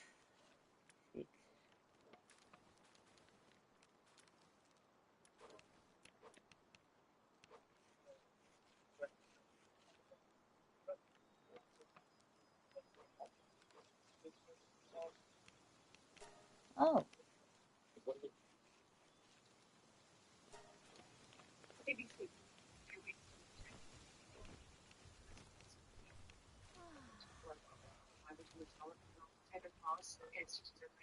Excellent. Let's go start it on Ensemble Week 2. Ready? 2, 3. Oh.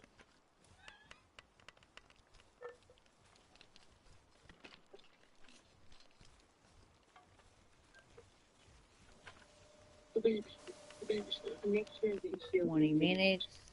the life first when you start worrying about it. Don't advance it. Right, but you need a lot of well, this is over. Check them out. Yeah. Alex, go to the clinic, pick your assignment over there. Oh, they're done. And what? We just forgot, and then still need to talk. Mining. Why can't you solve it? It's all better.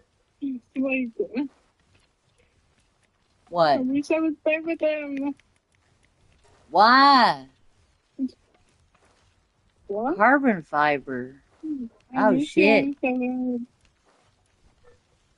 And I need 10 of those. Or let's see here. Electric organs. Shit. I need to kill some more ones with electric. Shit. Well, that'll be a while. Onions. Manuscript. Onions. Oh, okay. I gotta build up more onions. And manuscript.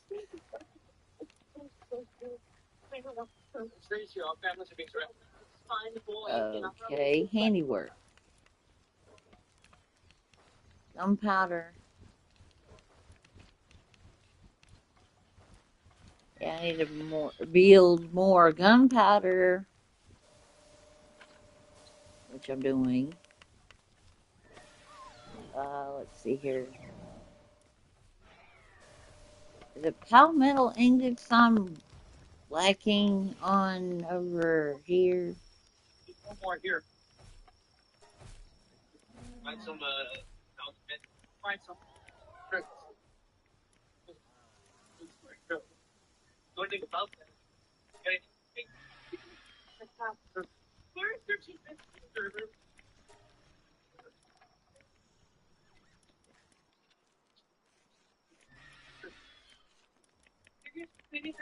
Do the lumbering. Mining. Yeah, palmetto ingots. So I need to do like 100 of them? Or no, 200 of those. So let's do palmetto ingots. Okay, we'll do that much.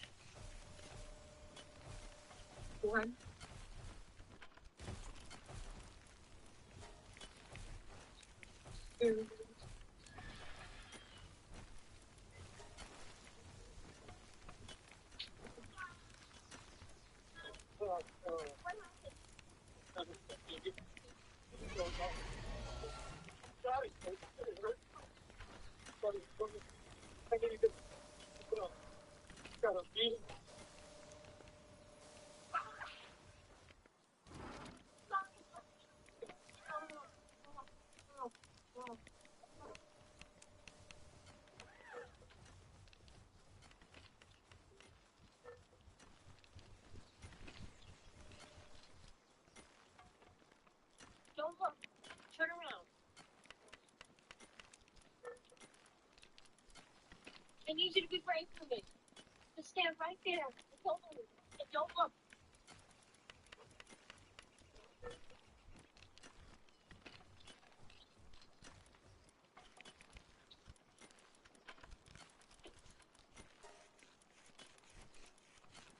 What do we got? Oh, we just got started. All right. But I got this. There's nobody covering this service. I need you to get up to the change and patients. Yeah. And then I should join you in surgery. No. The chief assigned me to Jane Doe. Yes, no, you're saying. You what? Citrus? Yes. Okay, so you're saying you don't look at each other. Dr. Yang, I'm saying that I have a unattended cardiothoracic pain. And I'm just for patients that you have the ability to help. I don't need where they are or anything to run for. You have a problem. Nope. Thank you.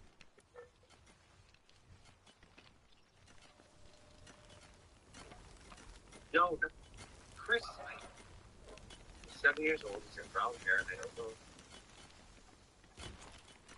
Could you at least check to see if he's there? I know all the families were directed here. Could you just check? Hey, yeah. Callie, I need some help.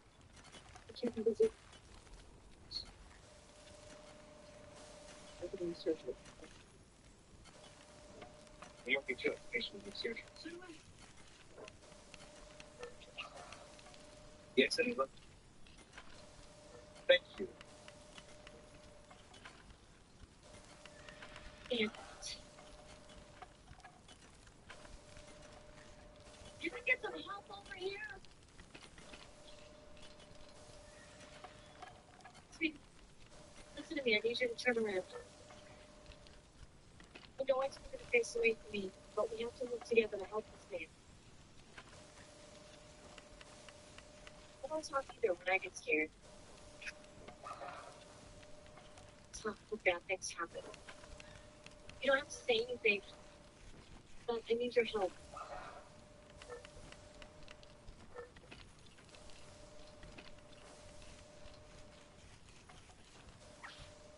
Okay, don't look down. Don't look at the blood. Look at me. Look at me. Can you be my assistant? Okay, good. Can't move my hands over there right now. So I need you to go up to my head and pull out things. They look like tweezers. You know what your mom uses to pull the filter out with?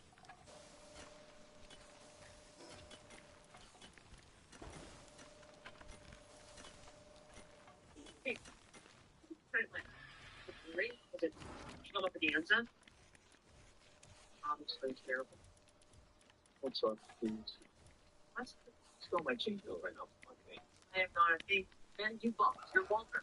Stinky. Well, again, it's not my problem that they can be such a time-consuming process for you. I rescued her. I find out. I put a message to child. I got her here alive.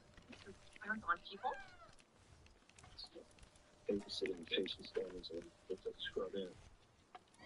Nuts. Jumping in on It's on to get back. I happen to be pulling baking pieces of life back together. We're just one step closer to grandma's slaughter. Well, it's my medical. Yeah. So, Orange juice? Orange juice? Oh, sweetie. Yeah, this color's not good. You want some orange juice? Maybe I have some meat crackers, something to put in your belly. Everybody, if you're waiting to hear about your families, we should be hearing something very soon. I'm sorry.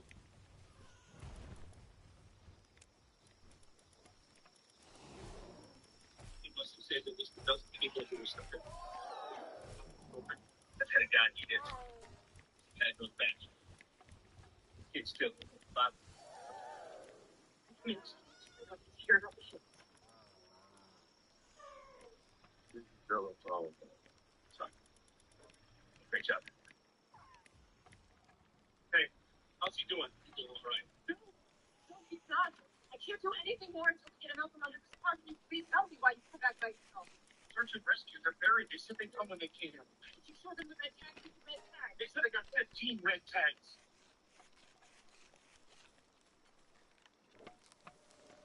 Oh, well, girl, we're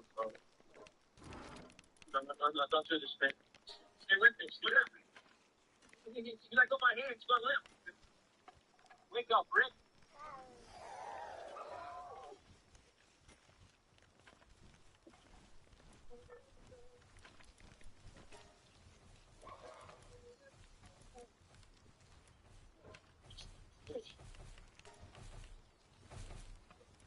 Surgery.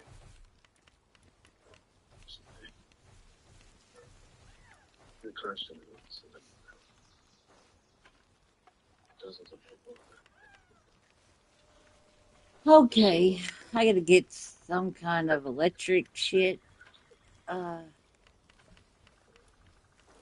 um,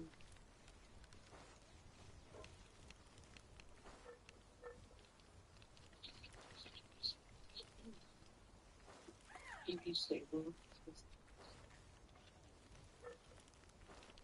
You did good today. Okay. My God, I miss him so much.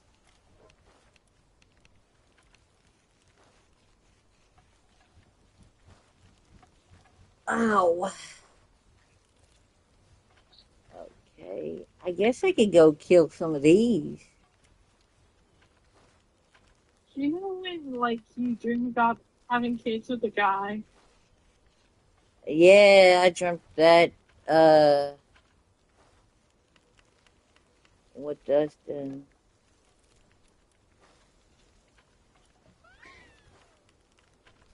Or that was my wish.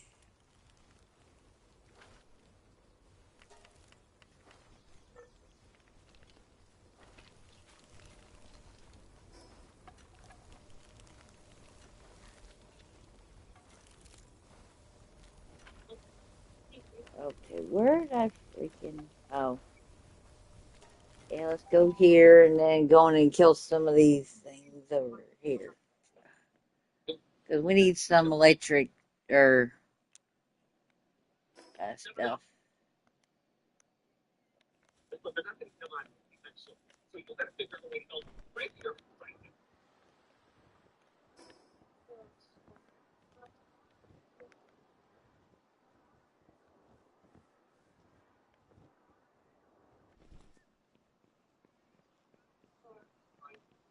Finally. Hold on. Not forever. It's a very rough situation. I'm sure you're doing everything following the patients who've identified at this time. John J. Anders, Kirk Demarest. This is the same mistake. Come on. Over there. Eastern County, she's got my brown hairs. Thank you. Who came in with that idea? Just take us over to the hour to look for ourselves. We can't let you do that. Why not? Okay, I think those do. Nope, they don't. I don't think they're electric. I think they're, what you call it?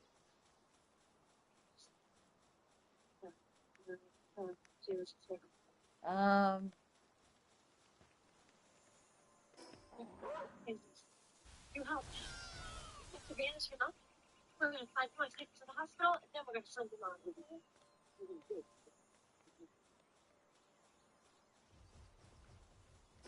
Oh, that's famous. I gotta get out of here.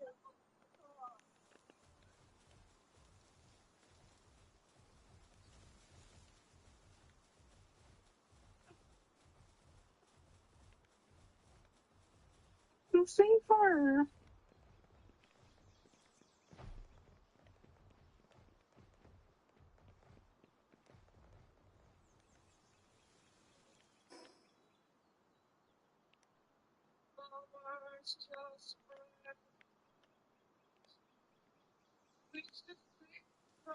I need electric. Oh, I need to get one of those. I haven't done that one yet. That's so sad. What's going on? Oh, we need to go after this one. And I think this. Okay.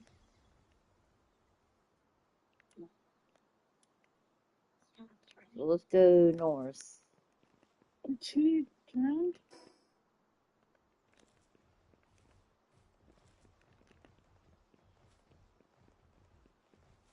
Oh, yay, yay! Thank God. Oh, she drowned. Who? Meredith? Are you watching the Yeah, episode where Meredith drowned? Meredith. Yeah. Oh. Is someone gonna help?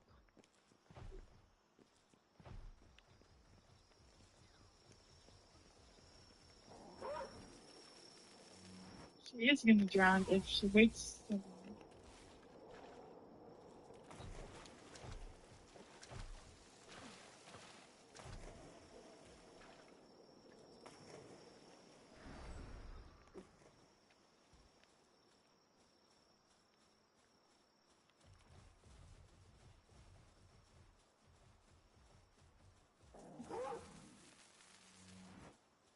Yeah, I think those are water. I don't need the water That's so shit. sad.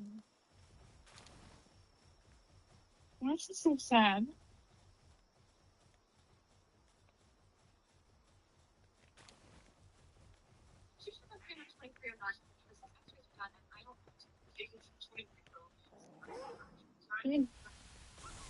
How am I back over here? I need to go north. Yeah, that way.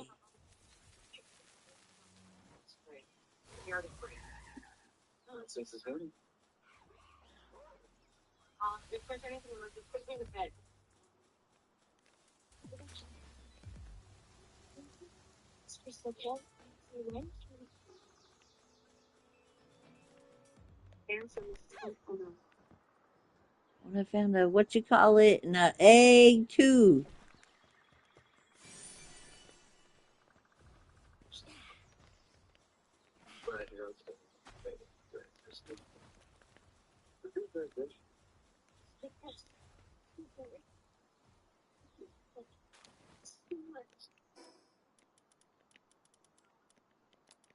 I don't need those.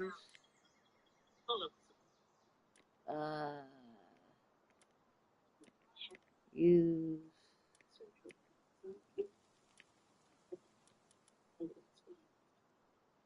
what is it? Electric ball.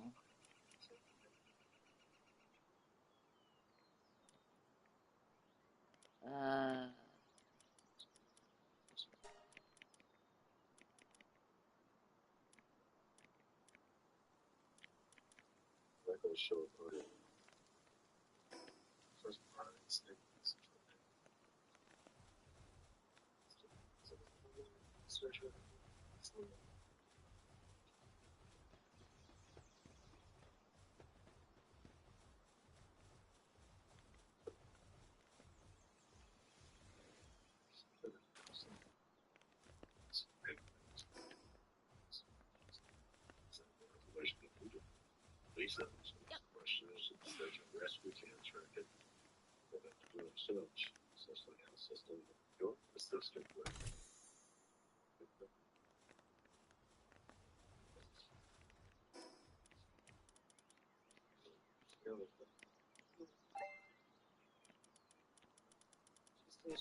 That's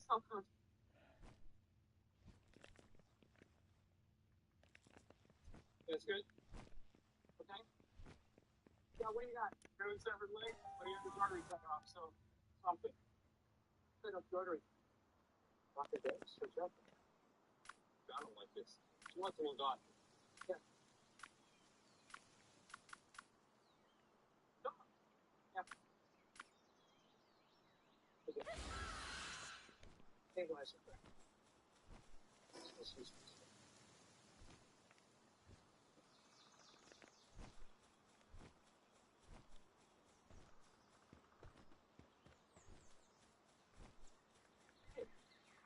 You okay?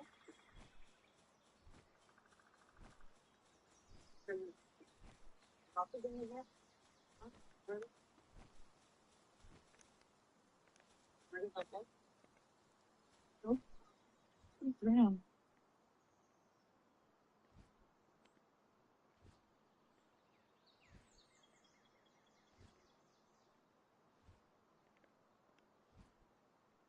Yeah.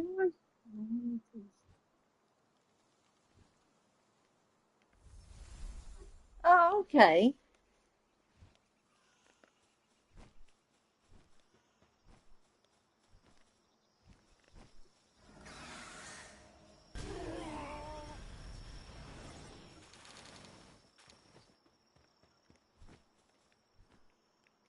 Hi, my name's George. Is your name Chris? Thank you. Thank you very much.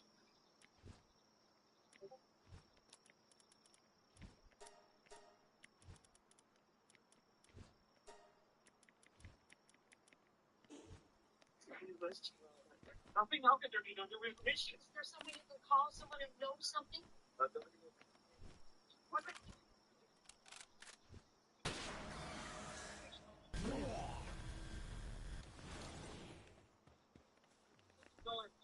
Not to text it.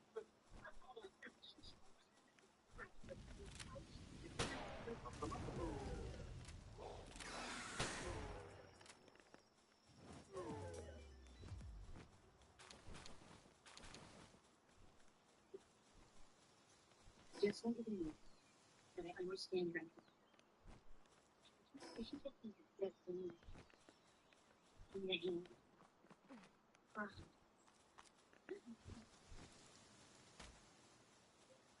Let's make sure this.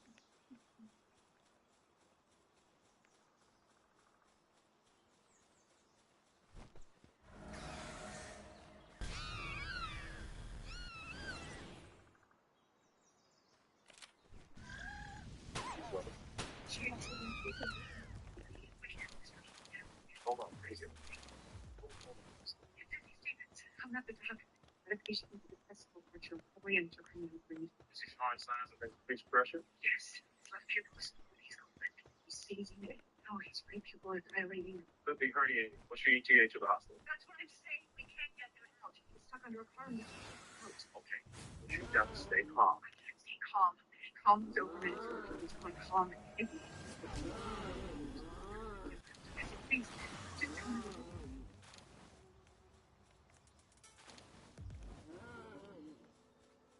You need to do some burn. I can't do things out here. You want to see the final scenes? All right.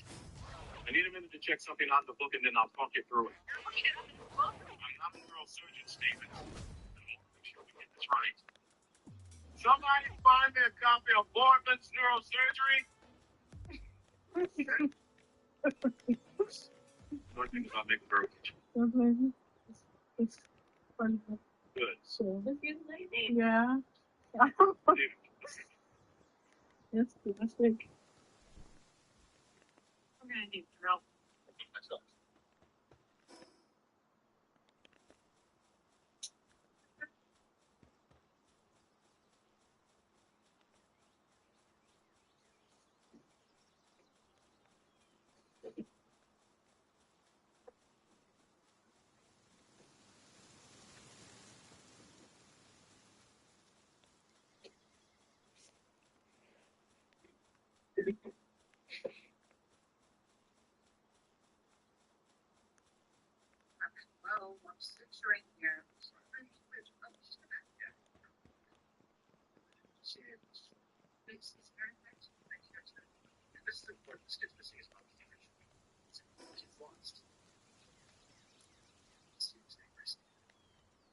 Oh, okay.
Oh my gosh. What? Is he actually gonna find Meredith? Huh? Are they gonna actually find her? What do you want? Oh, shit.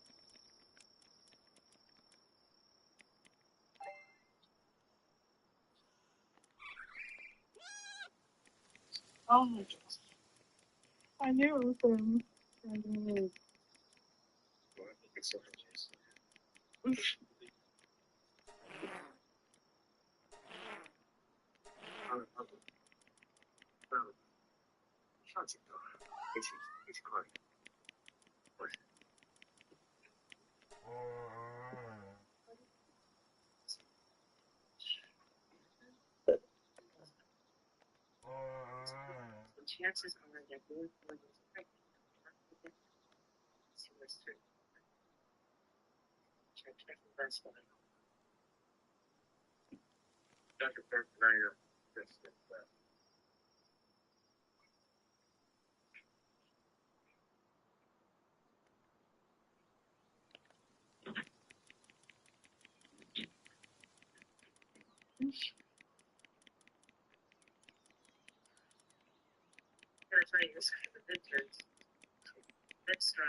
Everyone's on the side, Meredith.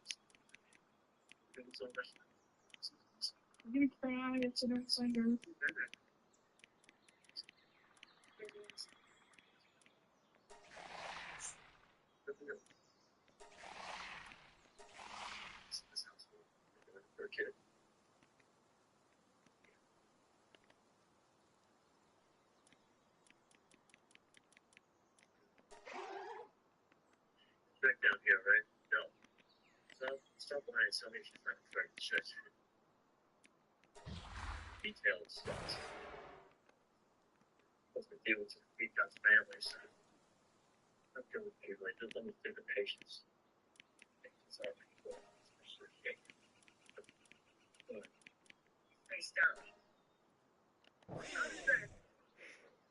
Mm.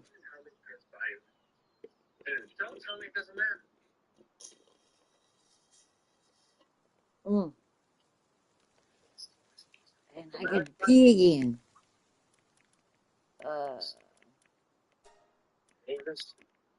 I'm trying to find that one I just caught a while ago. I had to catch one of those.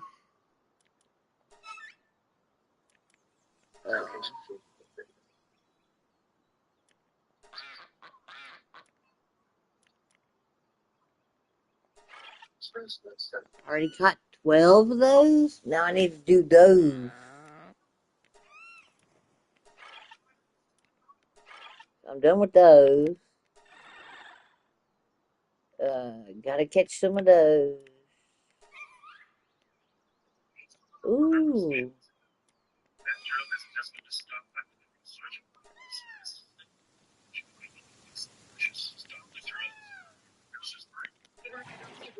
Trust your instincts, Stevens. Trust the feel of it.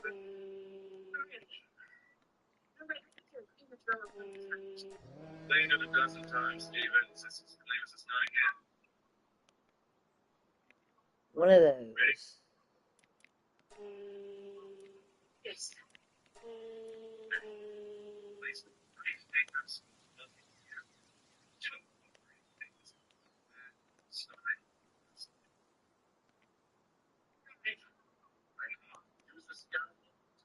Ooh, there's something over there. Okay, cool. Superficial bleeders, nothing to worry about. There's one. Oh, shit. Earthworks. You understand me? Sounds can't happen. Freaking out. So I haven't caught one of those yet. I'm the one holding the power. So if you're gonna vomit, make sounds. Step away. Stay here.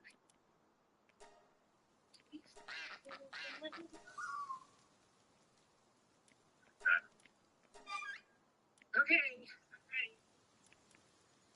Temporal bone's only going to be a couple millimeters. Okay.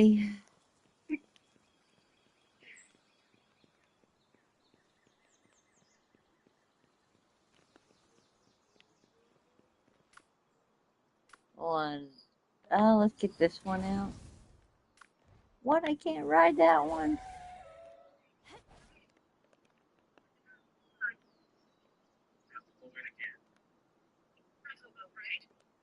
That's right. This one had a 2 centimeters open, but this one will be thicker.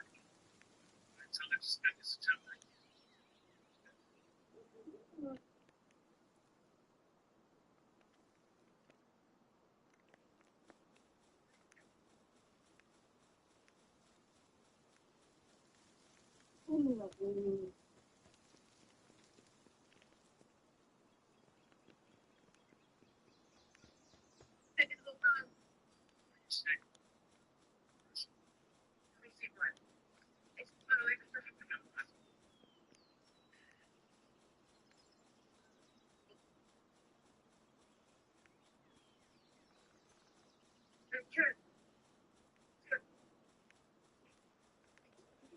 Ah.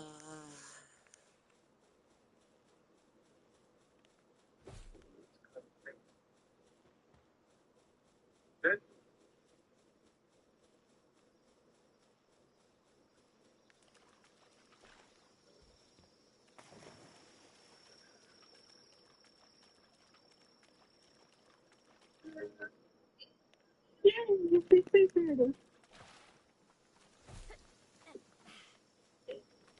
Oh my god.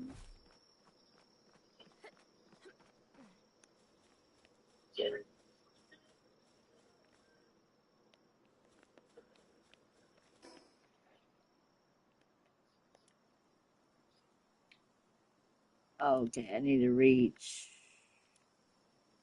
That's a. Oh, I need to get to this one here. So.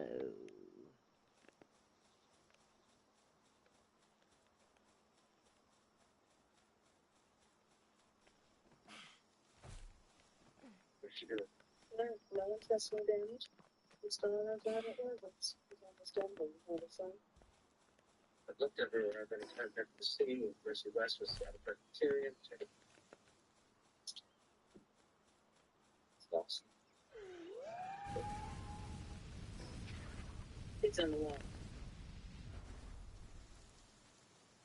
So when she wakes up, I get to inform her that she's not going to die. She's just going to want to die. Oh,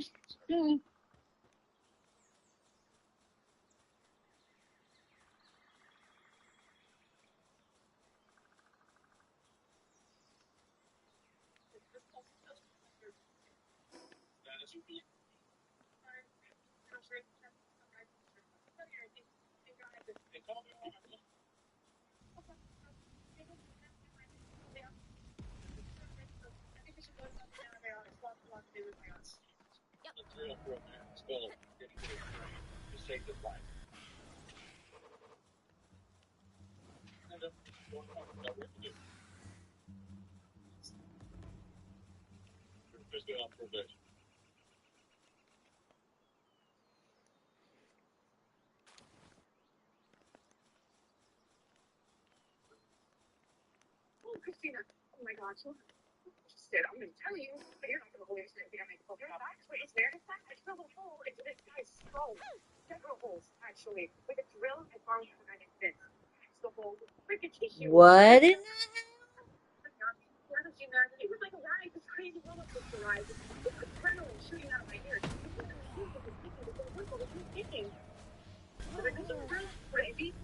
I mean, you are a hero. I used to live in small marriages. I don't know, but she could be back there. I didn't see her at the scene where there was a rock star. So, did I mention I'm on probation?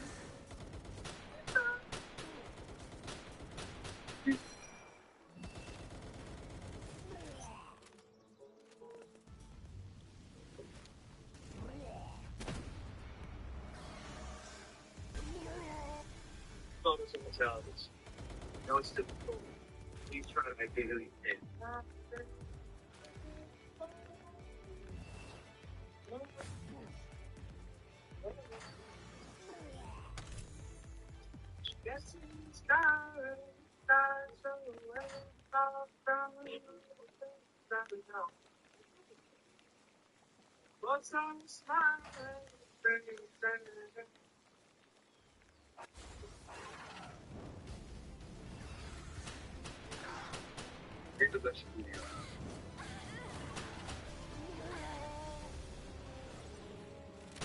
Save his life, you might as well know first when you started. After I strip off the periosteum, you can see what a nice pneumatic surgical tool. Yeah.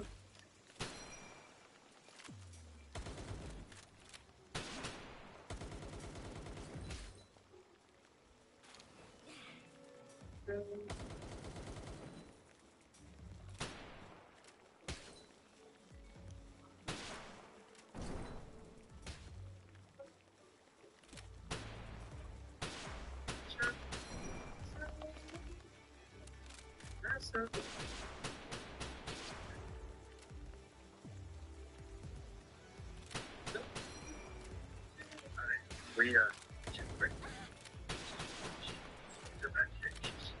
Quickly done. She might be under recognize. I don't know. What color is it? Brown. The reddish. I don't know. Brownish. But so sometimes the blood makes it look darker like that. Right? I know you can't tell from the photo of her eyes. They're pretty distinctive. Right, so very distinct. Brown. They're not really dark brown, more golden and really cool. It's like very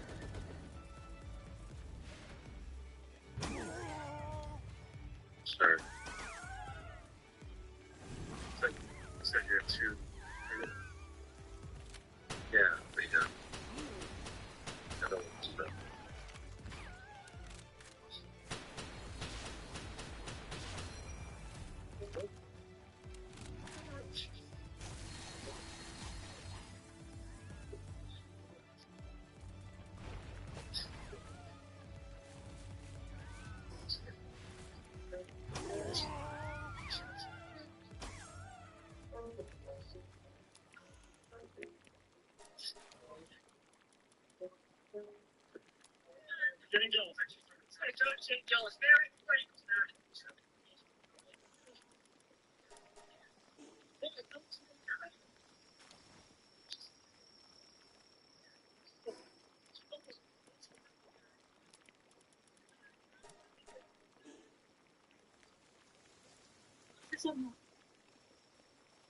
Wow.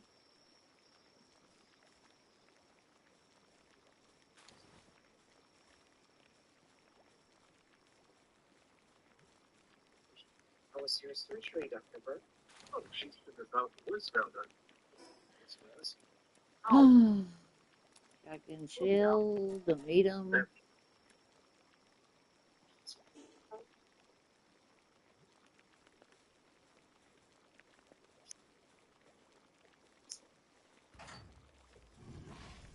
Everyone's back. Everyone's back except her. And I listen to everything. Love life, thing, and happens. On the one day, I have a thing. She disappears. See about her. She doesn't know yet. She's my person. How about getting her billboards about what? Tell her Carl makes it. Listen. If I murdered someone, listen. Probably like the culture. See, now your life looks so much easier. She's my person.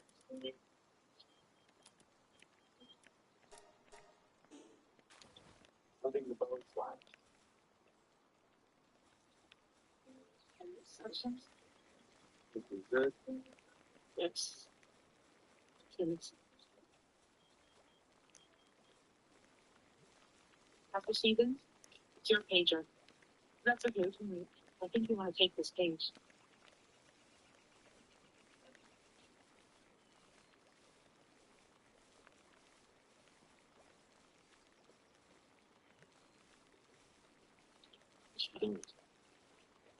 Something steady for you. Maybe a cleaner you? It's gonna do good.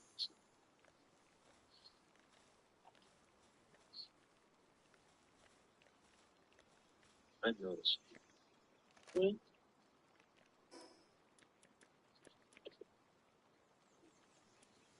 You want this one?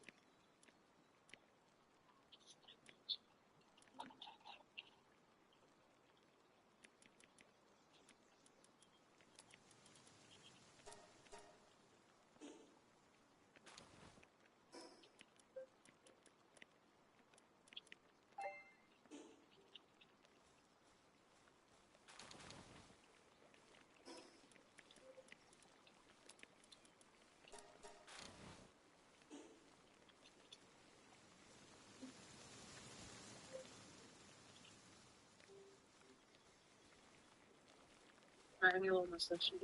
Allie? Allie, working. What do you want? I ran the board during the internal fixation of lumbar spine on John Doe from the very current age 7. Okay. Can I see his face? That was surgery. No. Is this boy your patient? I know the pictures have square hard to see. Please tell me it's him. I'm here. Under my house, open on your table all day. Been along the bottom of the ocean.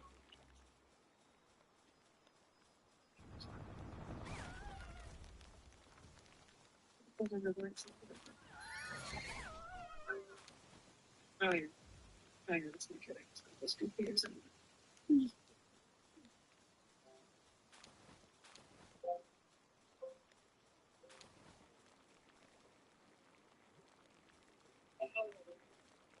I can't kiss you right now because you're scrubbed in, but tonight, when you get home, I'm going, okay.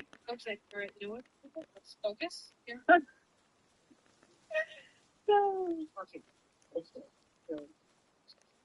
Bye.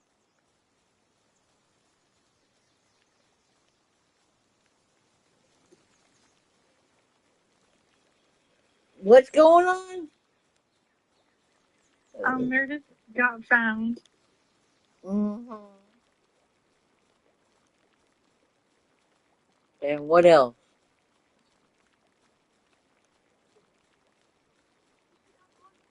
Oh, crap.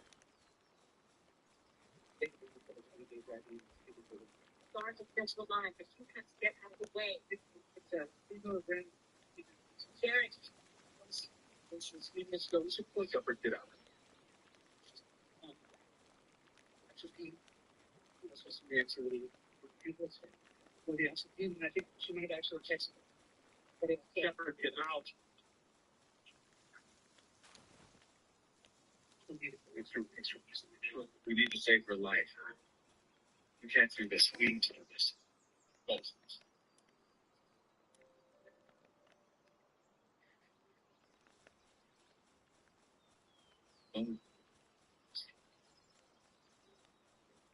It's a new 18 gauge and for left people swap every thread.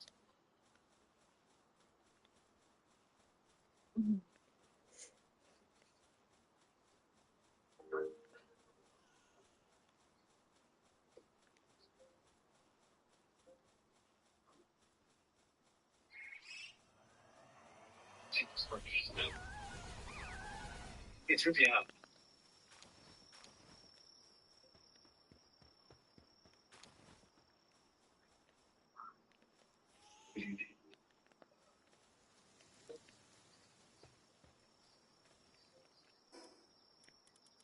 Need you to go in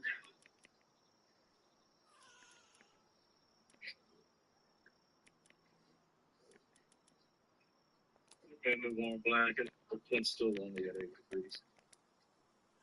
It's an APG. Whoa. Is that VFib? Josh at 300. Let's go. Let's go. Let's go. It's clear. Okay, systole. Keep compressions going. Oh my God. We tried a warm person in the box. You can continue to fly in the box with one foot. No for autonomy. Get back to APG. Come on, let's go, people.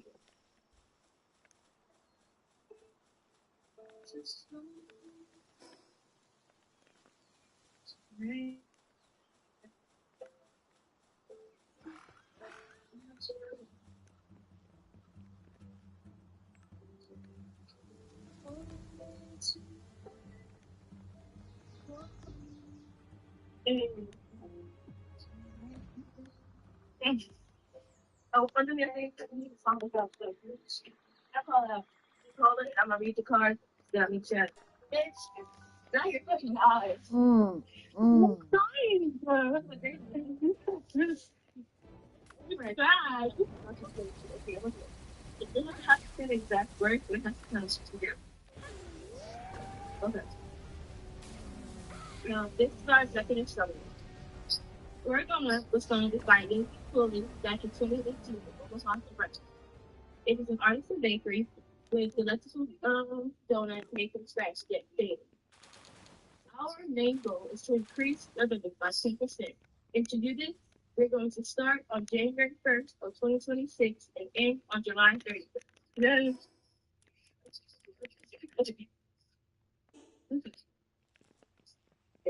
Moving on to our short announcement, starting with the strengths, which include their signature square name and their vegan and gluten-free options. Moving on to some other weaknesses, which include limited hours, um, limited hours, having only pickup option only, meaning no delivery, and their whatever, no pickup, whatever. Mm. And their pricing, if the premium pricing. Okay. Some of the opportunities that the spread on can achieve is building upon their delivery options and building upon advertising. Okay, last but certainly not least, we have threats, which include which include staffing shortages and local bakeries. Local bakeries, yeah. No, what is that?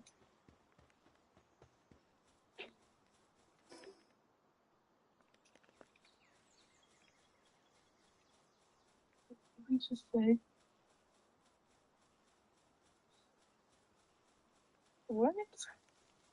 What is he trying to say?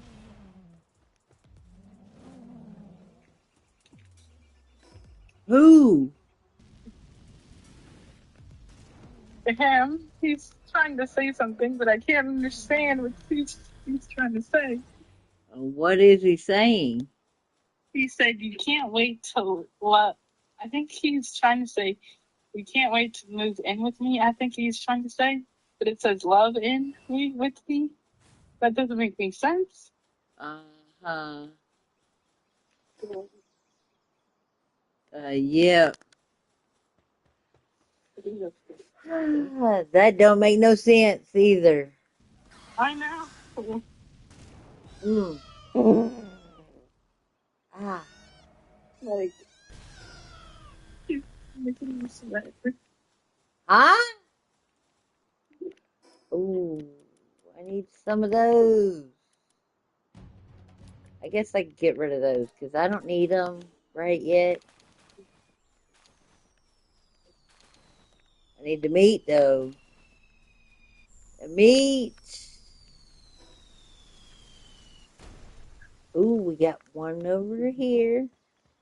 But we're out of room. But we need to go toward this thingy here. Like straight down. Ooh, here's a chest. What we got? Training manual. And that's it? Okay. We no. We can make some more doughs. Or nope. Hold on a minute. Let's. We can get more doughs.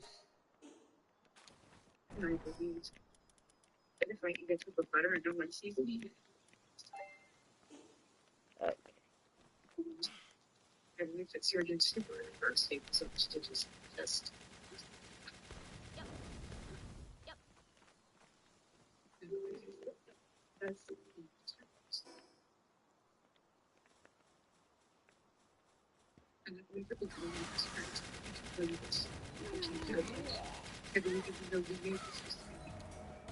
What? I don't get what he's trying to say. I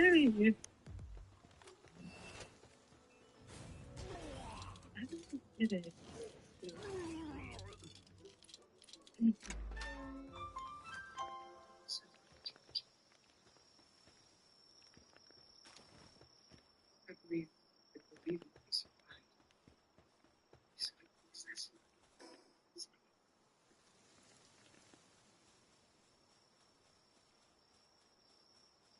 The one.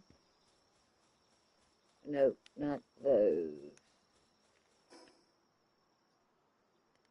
Let's go around here. Oh, that's where, what you call it's at?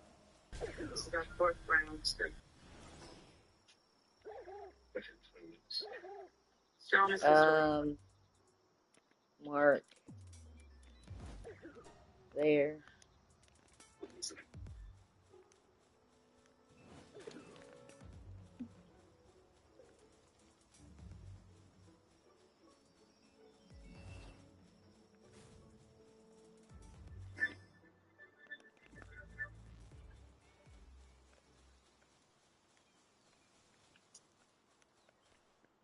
I can't.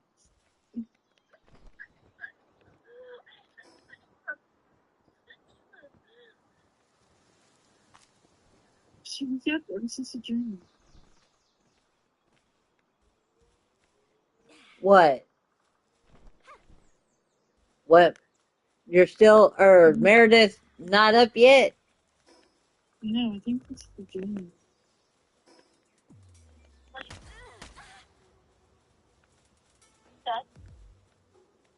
Me? Yeah, it's dead. It's just going into like the.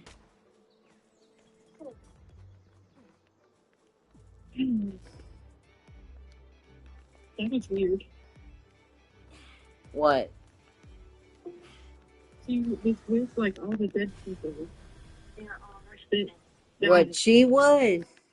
yeah, she was. Science. You don't like to believe miracles. But they do. Things happen. Oh, We can't explain them. arrow But they do point. happen. Hey, I know that academia is potential for so much money. Hey, people have about 4 hours. But no, this is not. If the bell is trained so thorough, this is probably all on the same side. I wonder, is there a thing down here? We need to warm her up to 98.6 and start her heart. Oh, here they go.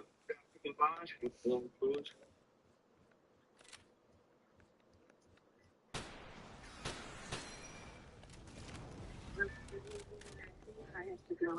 It's my Jane Dallas. Wait. For you, so whatever you choose to say.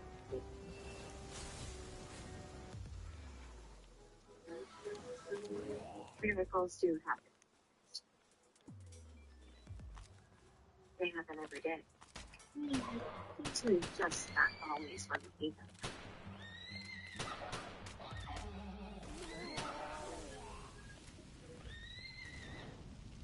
Why is she having these dreams?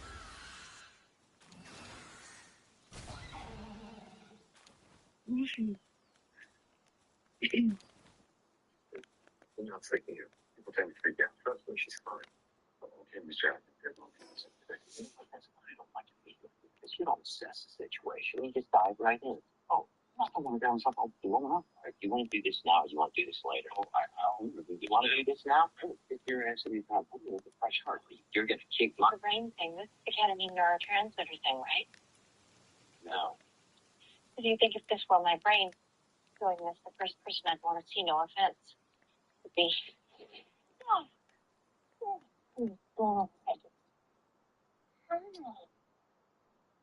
Hi, buddy. Gary, this is not your brain on drugs. Death. You are dead. You're really freaking dead. You're dirt now dead. No more you dead. Way too harsh. Everyone, take it easy. That was not easy. What's going on? She's dead again. She's in the dream. Oh, you're ready. Remember that. She's with, you know, Denny, the guy who died. Yeah. Yeah, he's there, and then the guy who died, when the whole like thing went on, it was a quarantine, so Nothing wants to go. I'm gonna go in. No, there's a risk of brain damage. I need to go in. What, Meredith dead? yeah, Meredith's is dead. What episode are you on? Ah. Season 3 of episode 17. Oh. Maybe. Because I don't remember that episode. I have to go. My days are sweet. Okay, if I go over here, because I need to find some more freaking... Sometimes you're wrong. Or unless I just get a breed and then freaking... Or... I'm not doing this. Hold on, where's the nearest... Oh, okay, it's up here.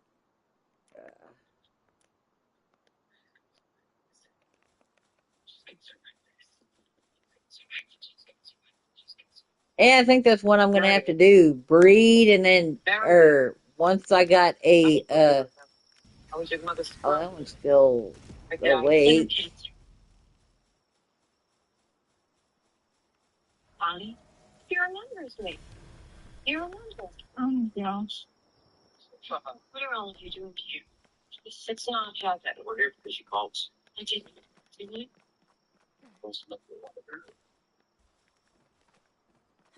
What? What in the world?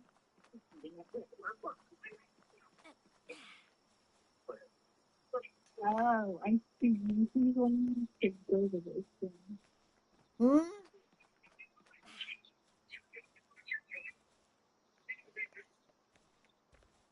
What's going on? Yeah, I got to use the restroom,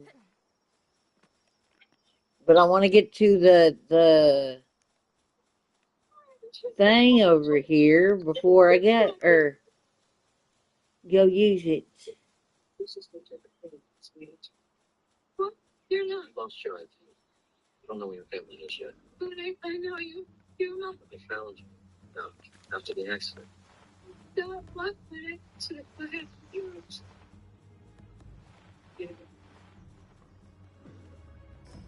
no? What about your neighbor? Let's see here. Okay, I'll be right back. Ouch. Ooh. Ooh.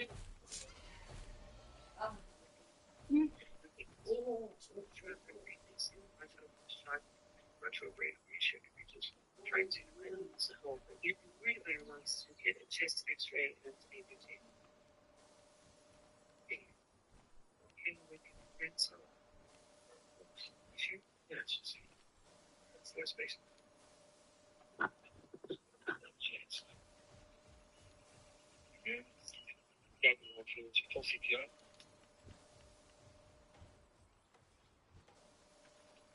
Anything? Still? Nothing? Starting CPR. Statements. Get out of here. Go back outside and wait. But you ain't that on now. Christine is she went. Sure, where'd she go?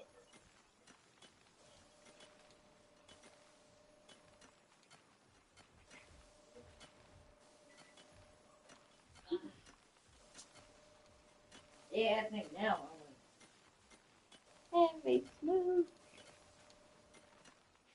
Ah, Need you to understand, it's important that you screw around. I about gotta go up the car and get my other pack of smokes. Ah.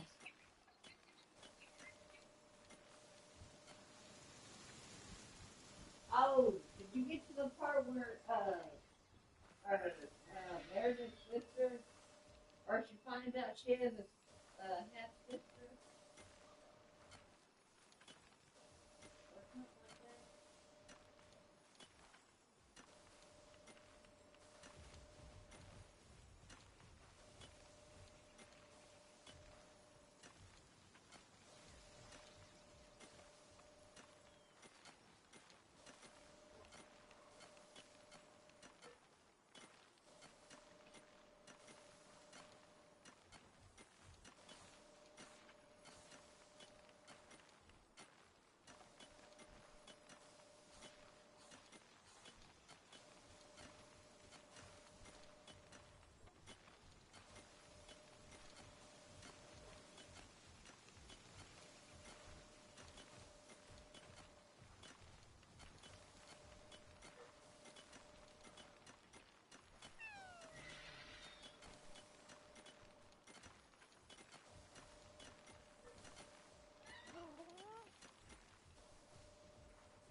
I like the one. I like the one that Meredith hooks up with and marries at the end or toward the end.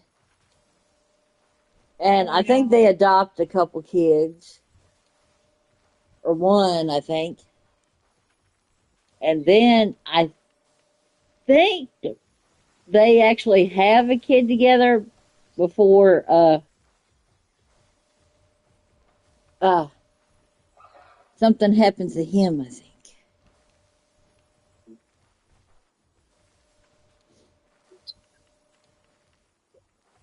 Uh,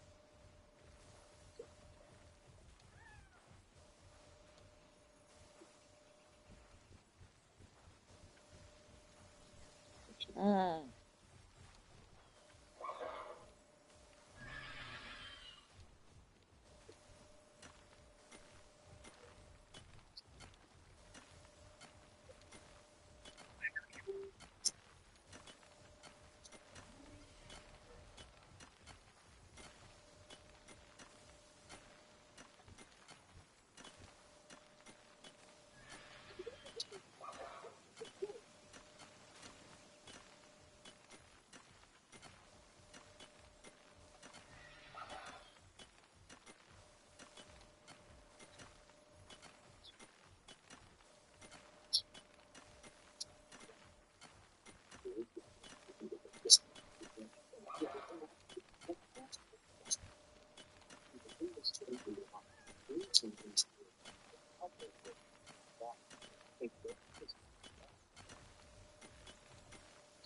oh shit, go back.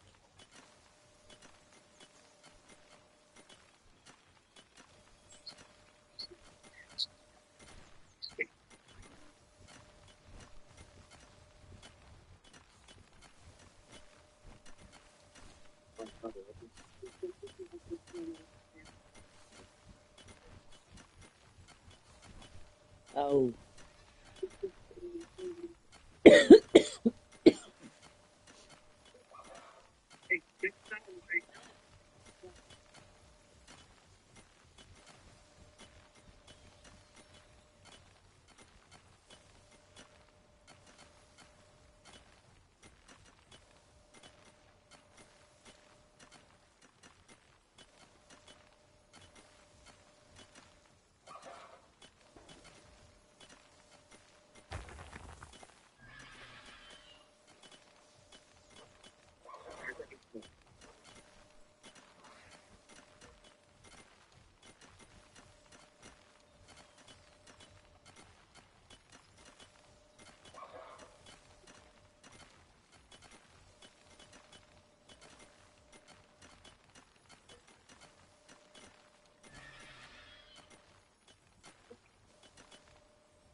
Mm.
Oh,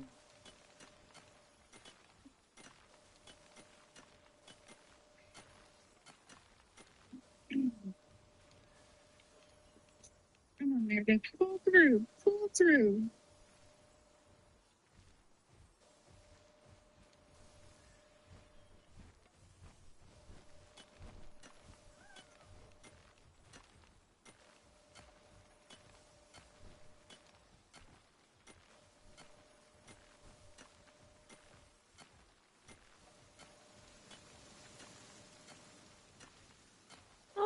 okay. I didn't.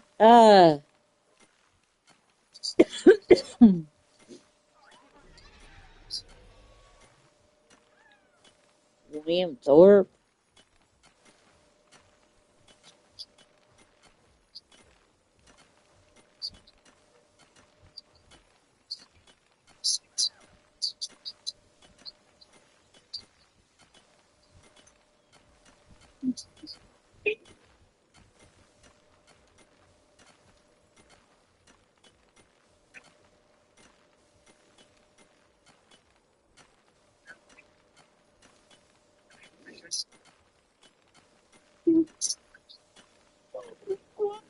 Why do I feel like this can become like to someone up, like kissing or whatever?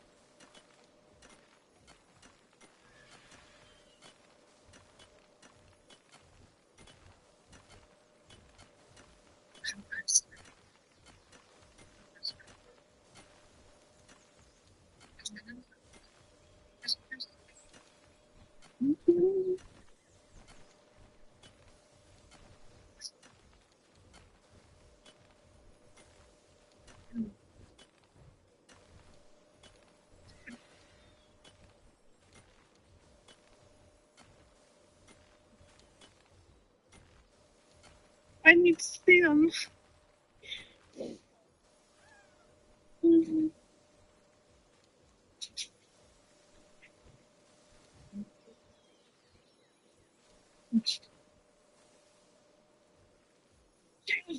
Change.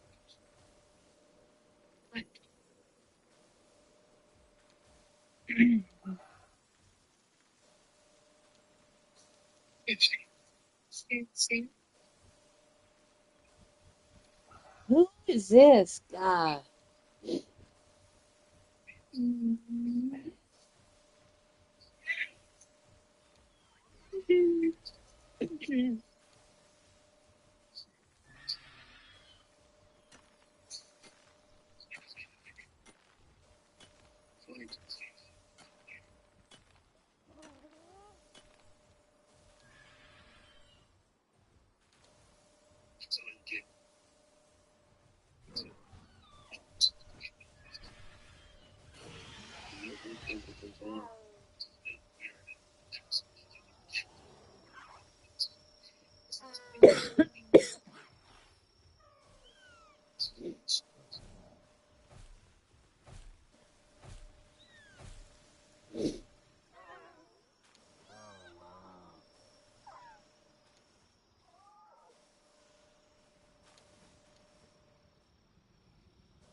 Oh, he was in 25 episodes? There's a lot of episodes. No, where Danny Duquette is in. It's in like I think like up to like episode like in episode or season 2, I think. Yeah. Mm-hmm.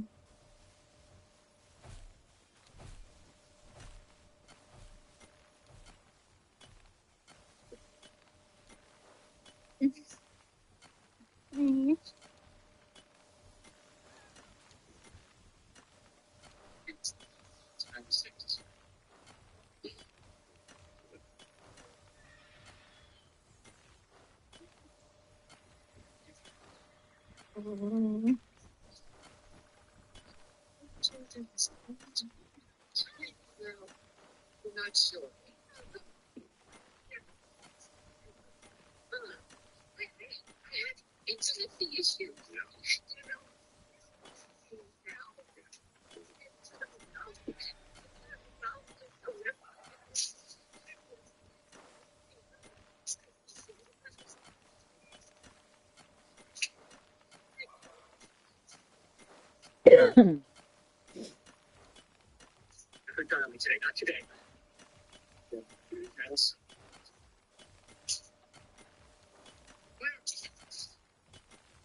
Yeah, they have a lot of actors in this.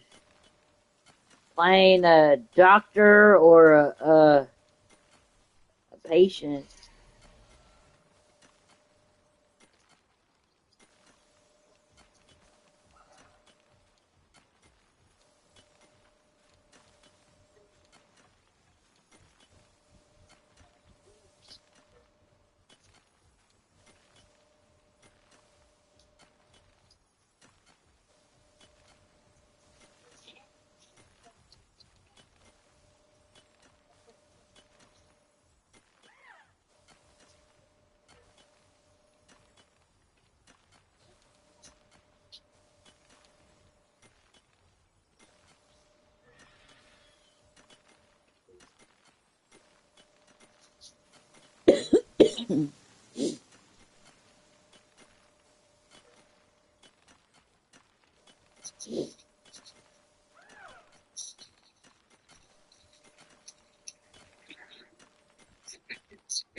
Clear.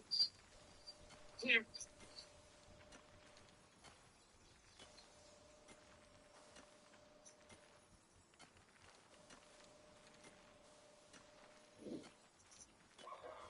Shouldn't be here.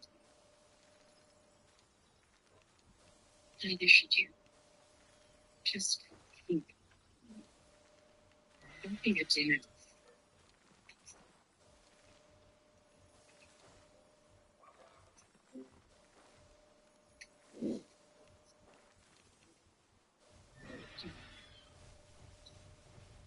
You want anything.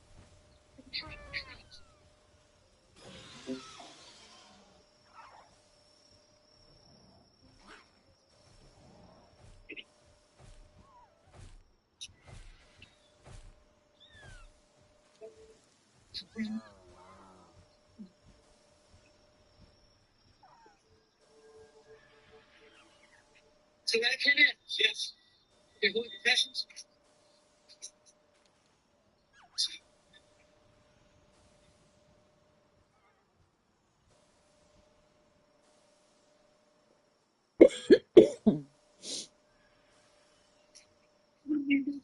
No.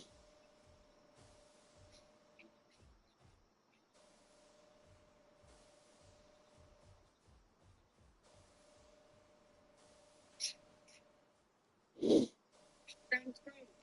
You got happy.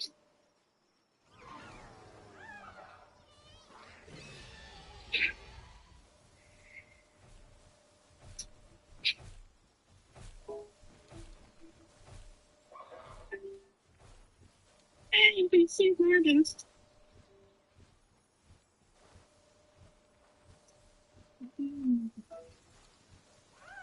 Very nice.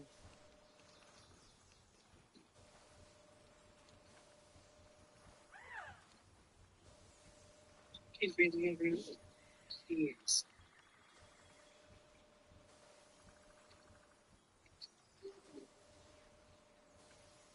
You know the brain function you.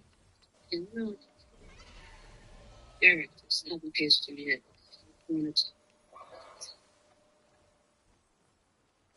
What? Worst dates in movies.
What the time, Jamie?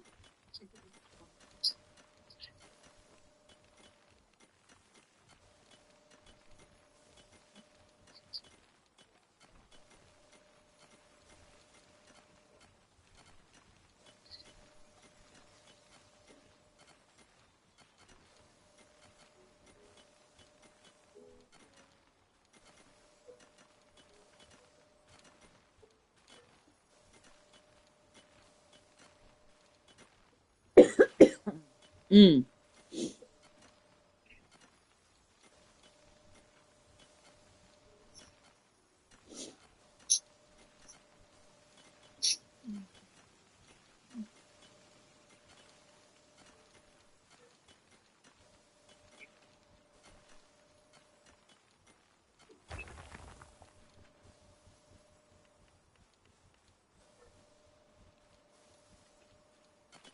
I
think I just can't stop crying.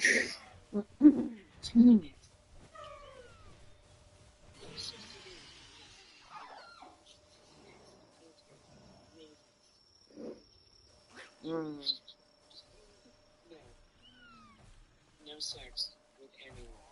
So, I knew it's so I did. He gives a try. Reveals why a couple things moving around with booty calls. Yes. Okay. I want to see his evil.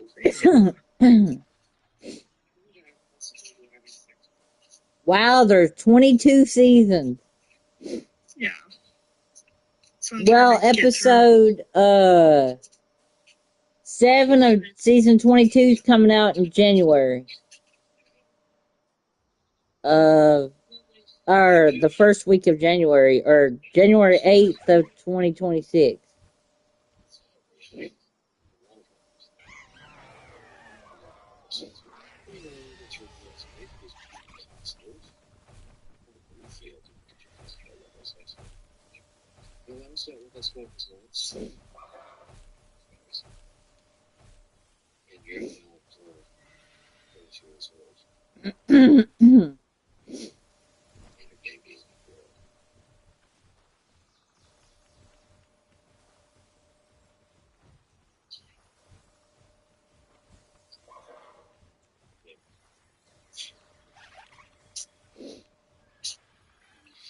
Oh, when is Emily in Paris coming back?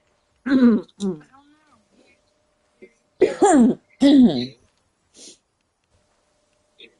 me see here.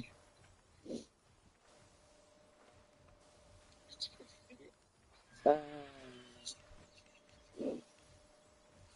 ah,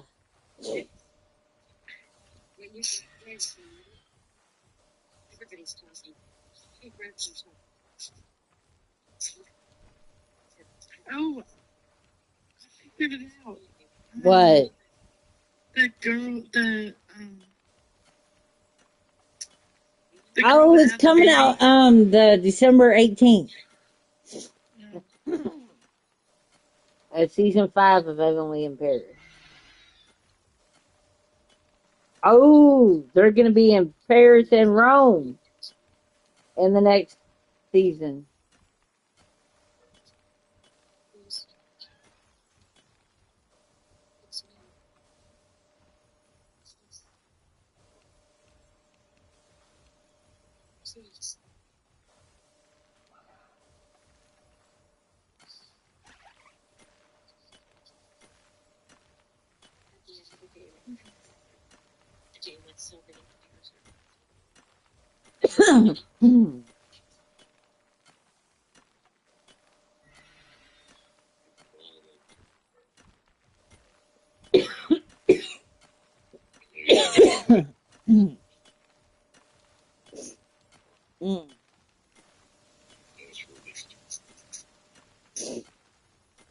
Ooh.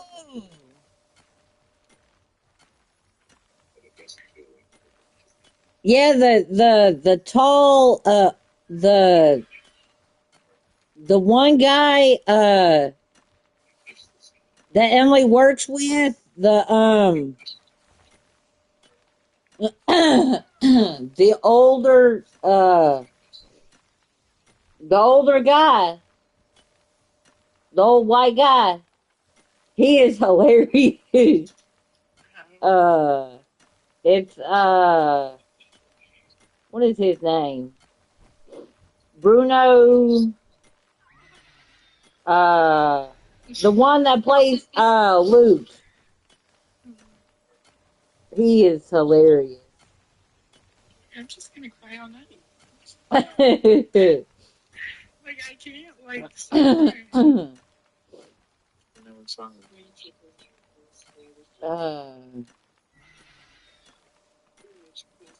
uh, I can't wait.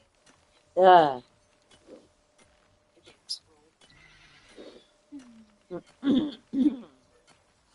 always had this dream.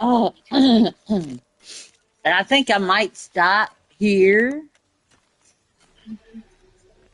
but I need to see.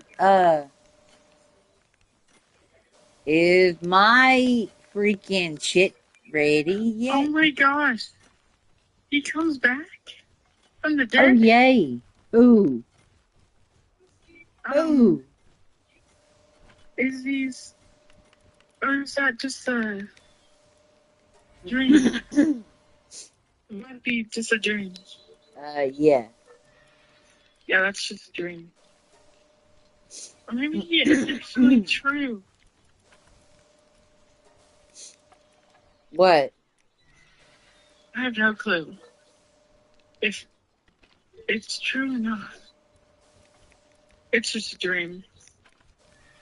Yeah, and like after Denny dies, she starts hallucinating him.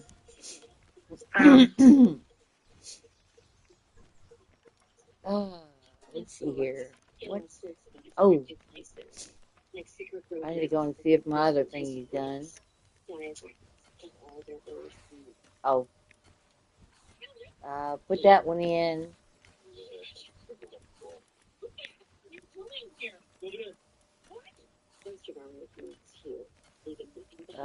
Let's put that one in there.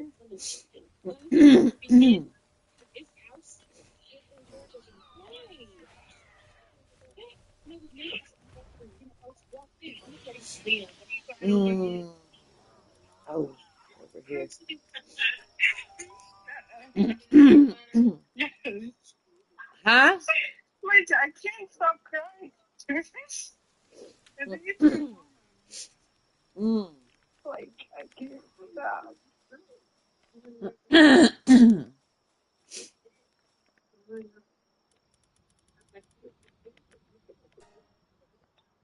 Are you video? Video? Please. Mm. No one needs to hear that.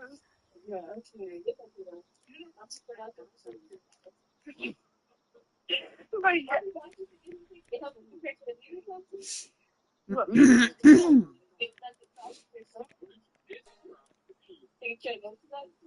No, I'm starting my period tomorrow, and that's probably why I'm crying. Um, no, no, this never happened. Not like this. Season 3. Watching in a while. I've been watching in a while. It's good. Yeah, it's good. Have you watched it?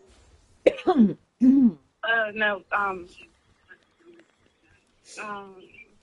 Mm. Of anatomy. Yeah. Mm.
Oh shit.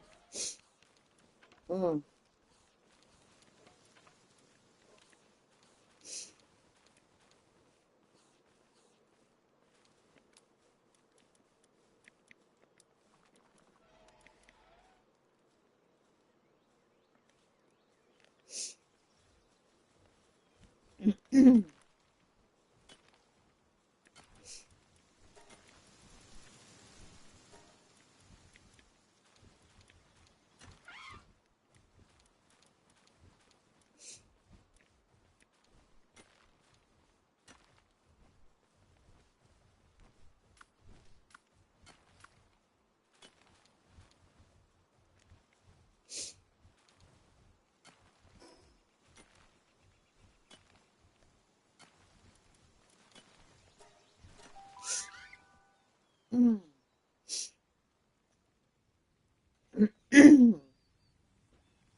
What in the hell? What's going on with everything? Oh, I probably need a water person.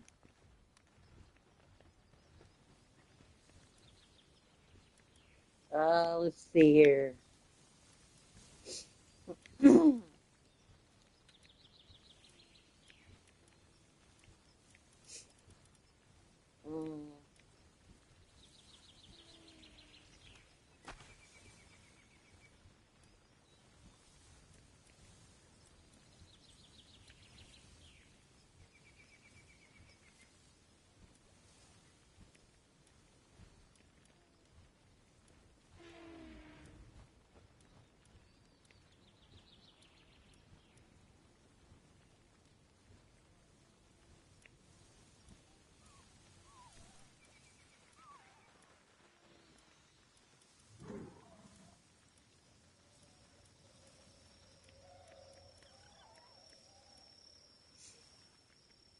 Oh.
I need 50 tomatoes.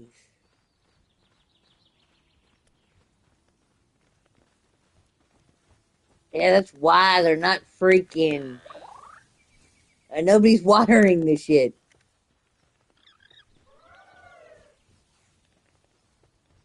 Gross. Okay.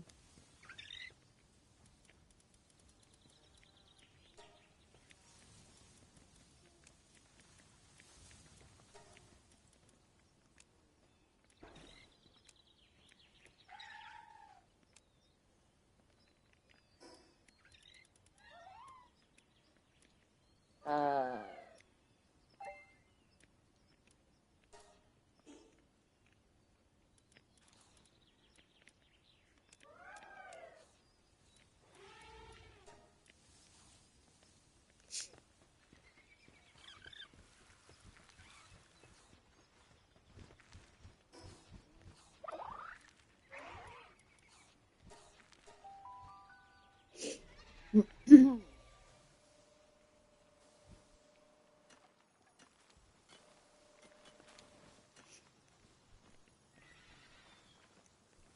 Oh shit, inventory full. Oh, with what? Oh, oh.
Mm.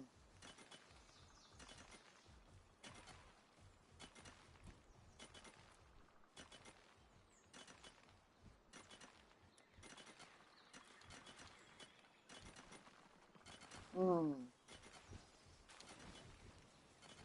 I need to get some ingots. Oh, inventory full.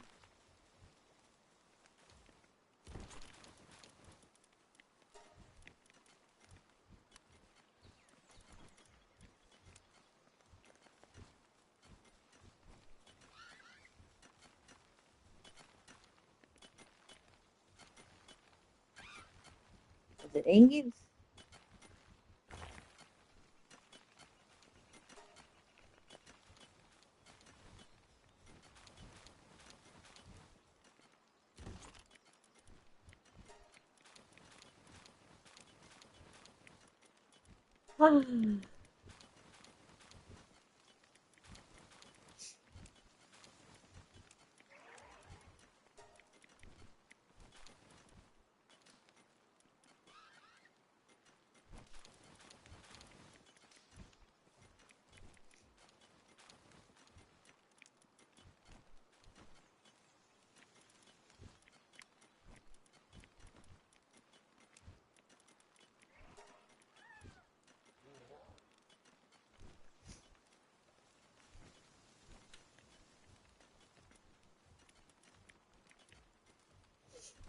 Oh.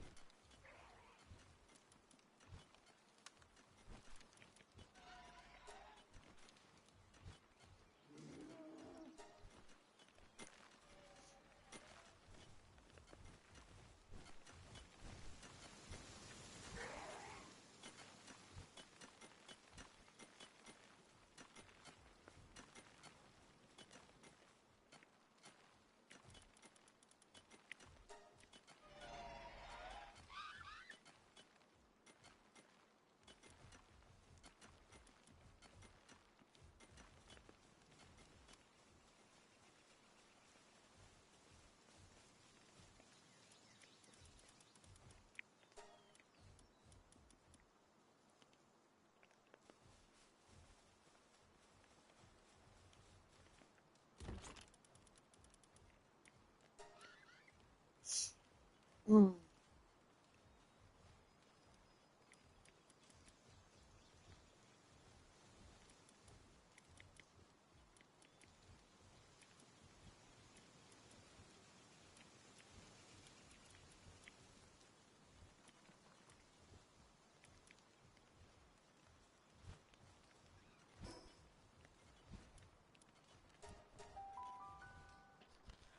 Mm.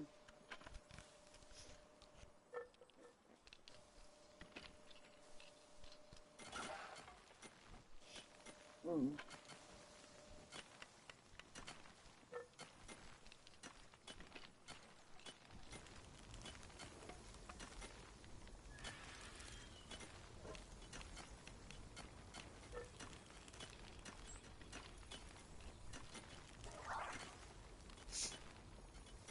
Mm.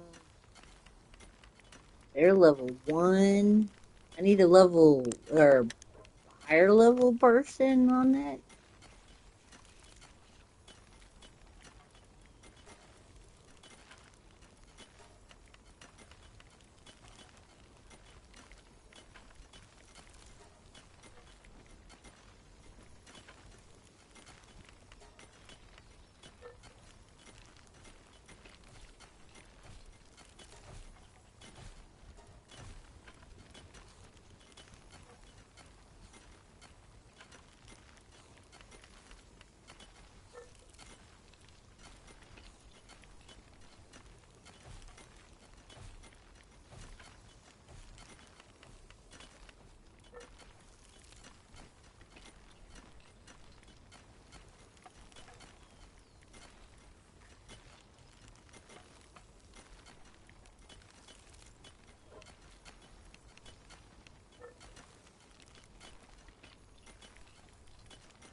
And what do I gotta get for the thing over here?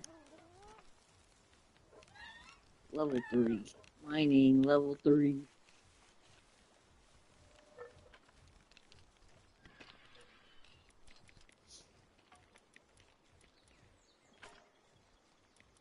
Do I got any level 3 mining? Nope.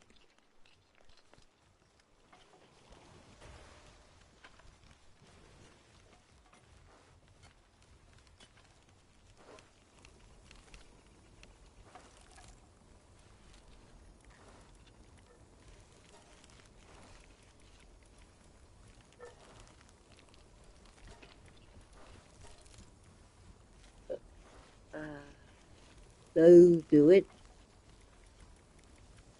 Hmm.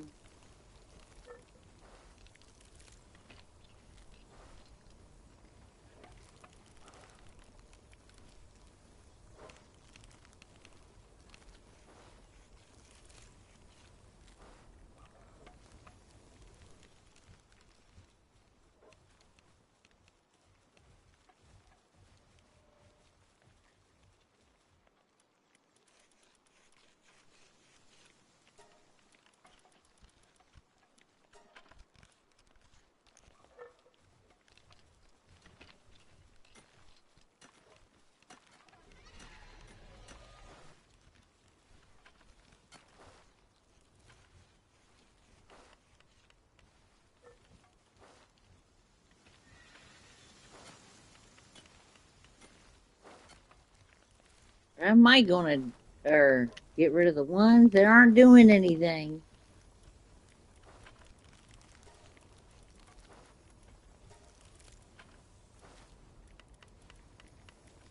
Okay, that one's doing the. Well, I'll keep those. Level 4 people. That one's okay. Um, don't need them. Grazing, grazing. Electricity. Um,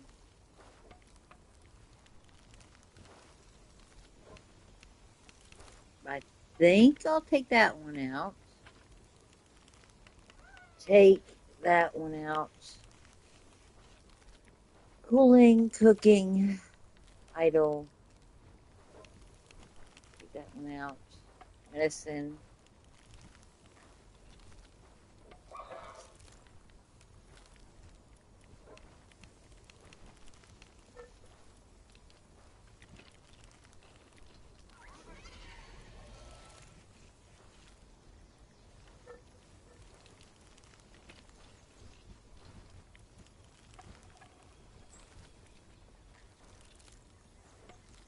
I'll take that one because it's not even doing anything. Basically, this one, fire. Transporting. Idle.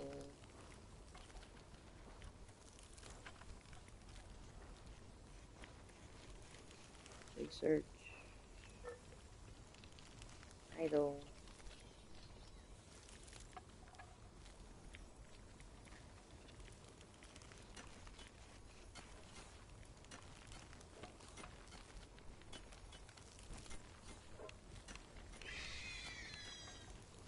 The gathering.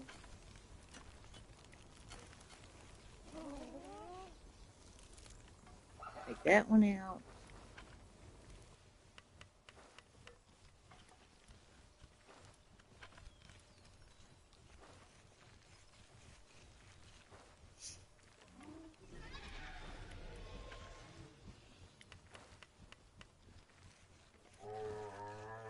Um,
They're not doing anything. I'm gonna key or take them out.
Mm.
Mm.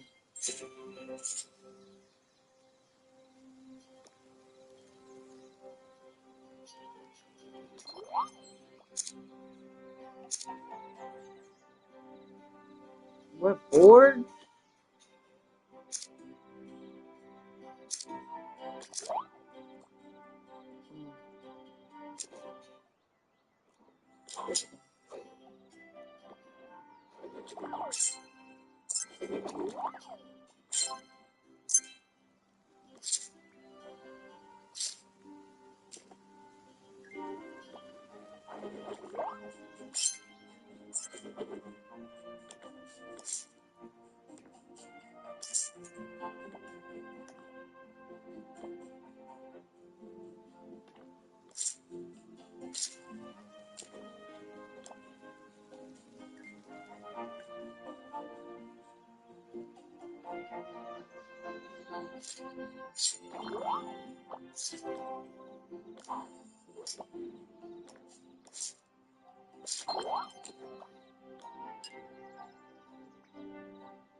Level 6.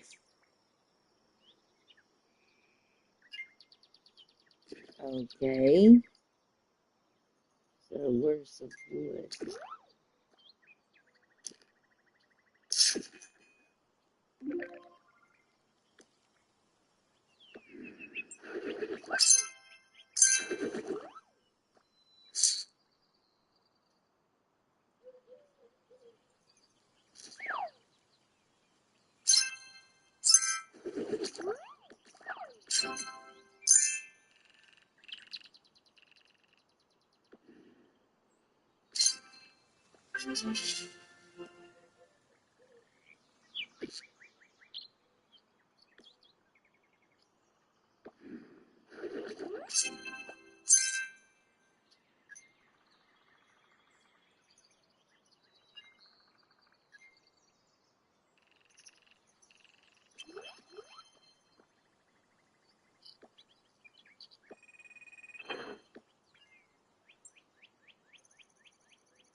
Wait, hold on. Oh, okay, I need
oh, spears. Ah, okay.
It's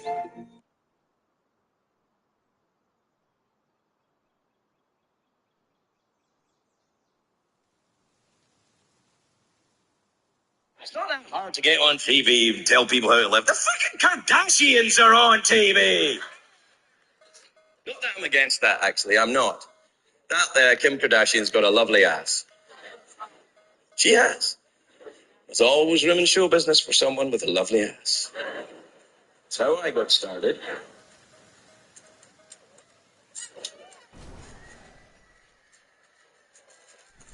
Make way for leprechauns.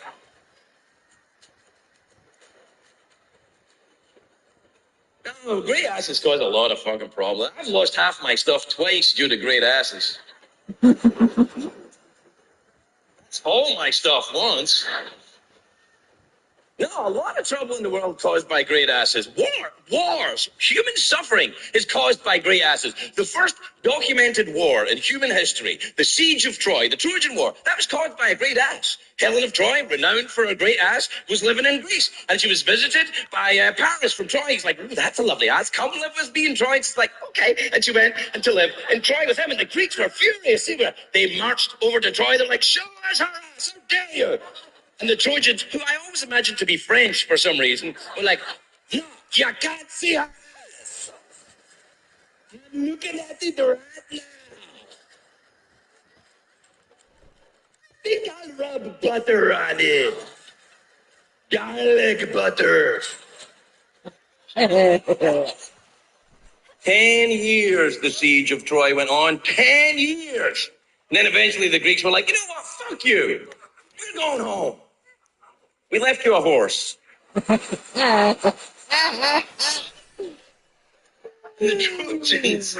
Trojans, who were fucking stupid, let's be honest.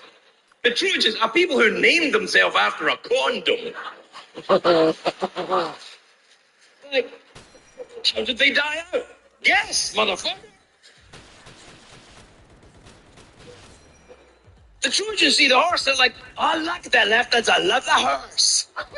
Thank you for the word. That's nice. Bring it inside. I mean, even if they just listened for a second to decide, if you'd have heard them, like, shut up, no, you shut up.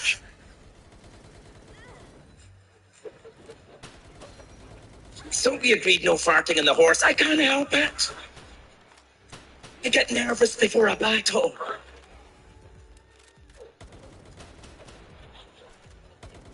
One last gentleman to introduce tonight, whom I think audiences enjoy because everyone knows someone like this. So you know somebody like this in your own family or where you work, but his name is Walter.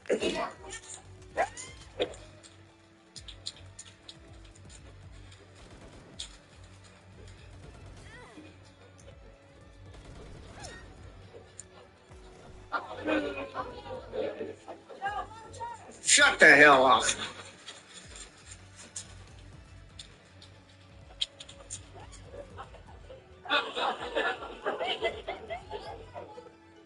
What a piece of junk place this is. You know where we are? Yeah, I know where we are.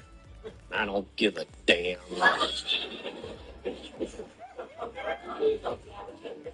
Just want to get the hell out of here. Where do you want to go? Who the hell cares? I understand your wife's in town. Oh, yeah, she's in town. She having a good time? Oh, she always has a good time. Hisses Neil. And I understand you two drove most of the way here? Oh, yeah, we drove all the way. I see, yeah. Who does the driving? I do all the driving. I see. No one make her do it. Oh, that's very nice, yeah. And the airbag's on my side. I understand her birthday was last week. Yes, what? Did you get her anything? Oh, yeah, I got a camera. She like it? Oh, yeah, takes pictures everywhere and of everything. Everywhere? Oh, hell, I stepped out of the shower the other day. There she was. I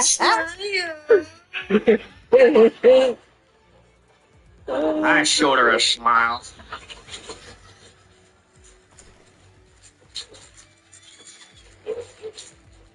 I hurt my back. Hey, are we on TV right now?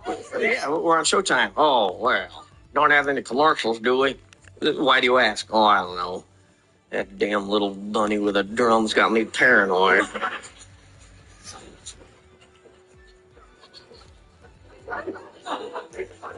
Why do you say that? I don't know. I'll be sitting there watching TV, see some new product I think I'm gonna like, man. Then that little bastard comes marching.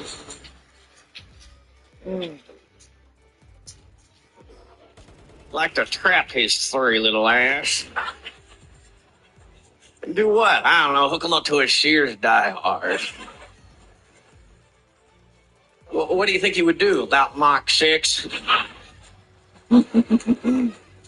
Walter, you seem a little extra grumpy tonight. Yeah, I don't know what it is. Maybe too much brand. Too much brand that should make you regular. Regular. Hell, I'm about 3 years ahead of schedule. Did you get it, Steve?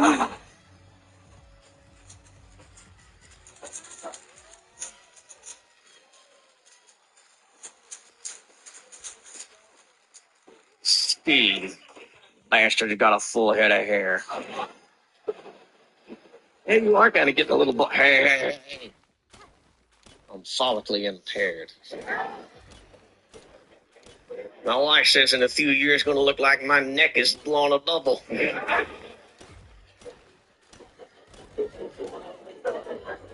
Well, Walter, does your lack of hair turn your wife on? Oh, hell, I don't give a damn. Oh, well, how is your love life? You mean sex? None. None? No, I thought making love got better with age. Hang on to that dream, pal. What do you think about when you're making love? Staying awake? Oh, Steve got that one.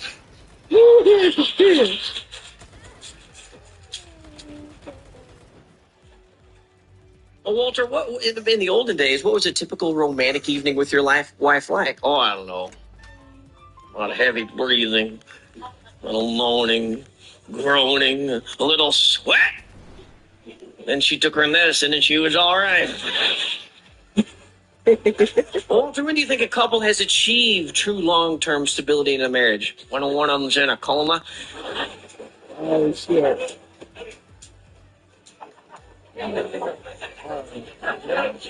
What I mean is, what do you think a woman looks for in a man? Oh, I don't know. Good communication skills, compassion, understanding. Every once in a while, she just likes to be held. And what should a man look for in a woman? Big hooters? Damn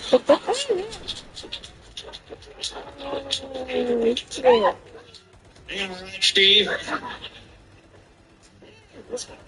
You see some big hooters? Oh. Shut the hell up. Damn purple idiot. It's like a muppet on heroin.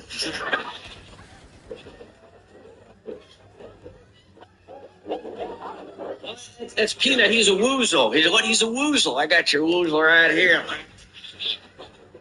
Oh, you don't know what it's like being in that suitcase with him and that damn Filipino on a stick. Walter, he's a jalapeno. Well, he's a jalapeno. Jalapeno, Filipino. Just put it on a stick and get him the hell out of here. Well, you know, I think you just offended about half the people in this room. Oh, yeah? Yeah, oh, well. I could drink a whole bottle of Metamucil and I still wouldn't give a crap.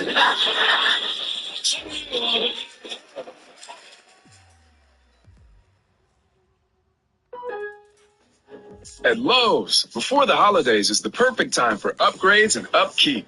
During Black Friday, get up to 50% off select major appliances and buy more to save more with up to an additional 25% off when you bundle select major appliances. Plus, grab select DeWalt 20-volt max drill or impact driver kits for just $99. Lowe's, we help, you save. Valid through 12/3. Selection varies by location. While supplies last. See Lowe's.com for more details. Glad Latino's Water. here, man. Sexy. Okay. You full Latino? You half? What are you? He does this half.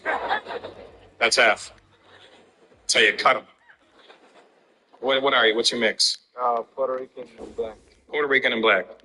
It's not far off. They're from New York, your parents? It is? Which one? Puerto Rican? Is he really? Nice. A Puerto Rican and black. That's cool, man. We don't have any Puerto Ricans in Canada. We don't have any Mexicans. Any Mexican people here? You? One guy's like, are you full Mexican? Nice. What's your name? Jose. Wow. Just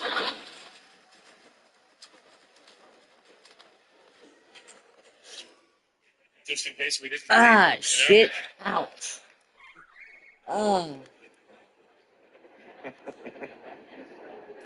I like the Mexicans. And there's no Mexicans in Canada either, man. There's none. There's no Mexicans in Canada. You see how messed up our lawns are. Now, all of a sudden, everybody got sensitive. Oh, hey, that's not. Everybody else is fine, but you don't say shit about the lawn.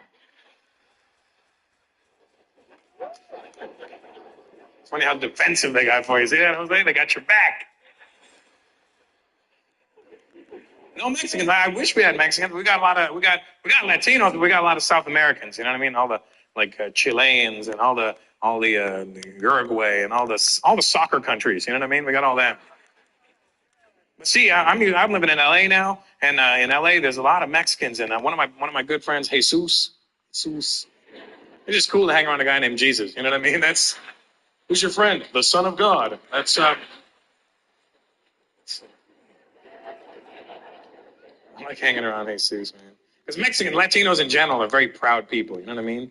You don't ever mess up anything Spanish around them. They get very upset. Like you're supposed to know how to say their shit. I'm like, Jesus, I'm going to go get a burrito, man. Hey, it's burrito. Holy shit, I'm sorrito.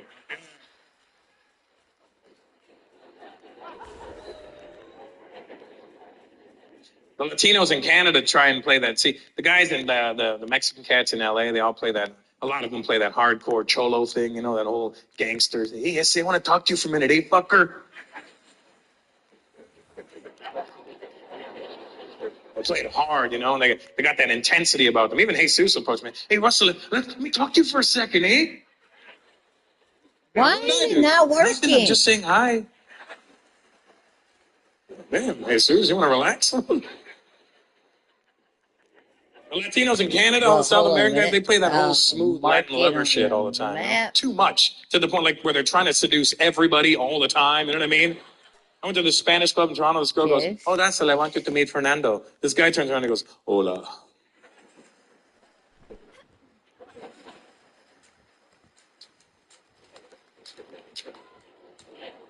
I am Fernando. I'm like, you want to put your cock away, Fernando? I'm just trying to shake her hand. It's not that kind of party. But I like the Latinos because you know why?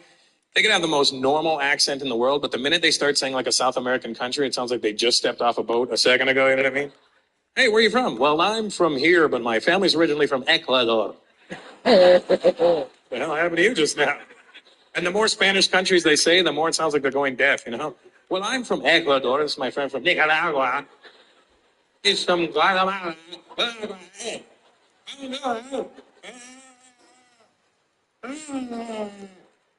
Hello.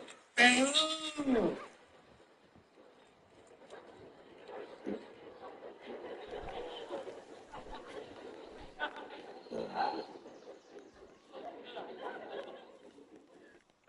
You women need to talk, don't you? Love to talk. Gotta talk. Talk, talk, talk, talk, talk.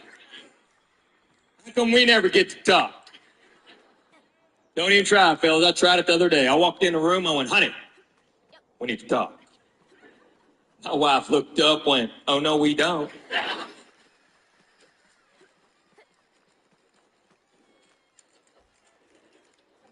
Really? Okay, I'll get the car. Hey, if you see my spine laying around, pick it up. No, we don't. She got away with no, we don't. Ain't a man alive get away with that lame ass here. Imagine that. We need to talk. No, we don't. Oh, yes, we do. All right. I'm going to win one argument before I die. One argument with my wife. Just one. Ladies, I know never will, but it'd be cool to win one. They could just put that on my headstone, you know? He won one. This was it.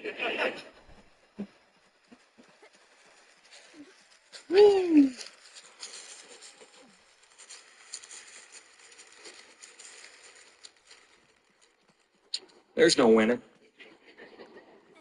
You women don't fight fair. You never stick to the fight, do you? Always have to bring up something happened years ago. Because I was a winner the other day. Everybody knew I was a winner. Our waiter knew. Every guy in that restaurant knew. There were men looking at me going, he's winning. Go, man, go. And the clear blue, my wife went, well, do you remember Thanksgiving 98? Every guy in there went, whoa. You better lay down, man. Bless your heart.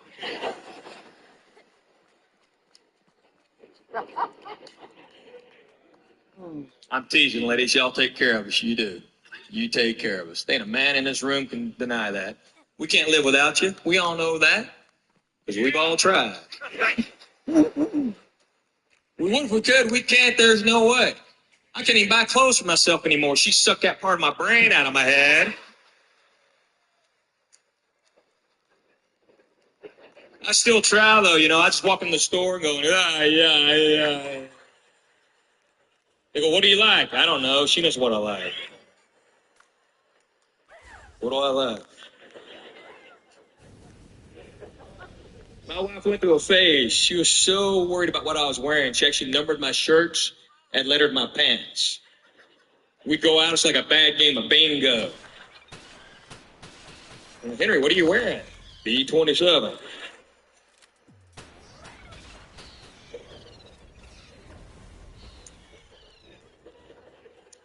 Shut up. We don't buy things for you ladies. We try. I try to buy my wife all kinds of stuff. I'm not good at it. I forgot the one thing guys can buy. We can buy flowers. Now, we don't know what kind to buy. We just know when to buy them. Because we know when we've messed up. And thank God for 24-hour grocery stores with a floral department. I can't count the times at 2 in the morning I go running in there. There's already 4 guys looking at my little refrigerator. I'm like, they better have some more in the back. We're in big time trouble. What'd you do anyway? Now shut her up. How many flowers is that? 3 or 4? Where's that conversion chart? There we go. 4 flowers. I'm off the hook. What'd you do? Chip the gravy boat. Sissy jewelry chart.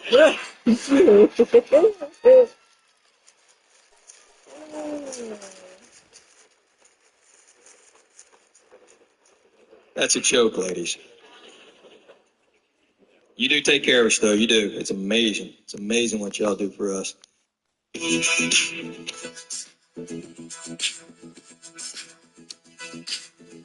Oh. You can watch Mr. Rogers, you can watch Three's Company, and you can turn on Fame or the Newlywed Game or the Addams Family. Say, you can watch Barney Miller, you can watch your MTV, and you can watch till your eyes fall out of your head. That'll be okay with me. And you can watch.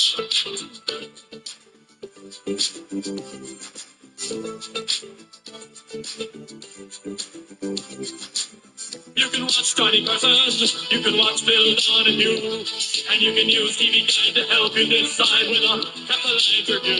Say, you can watch 60 Minutes, even Captain Kangaroo, but there's only one set, so whatever you want, well, you know I gotta watch it too. Say, give it up, television's taking its toll.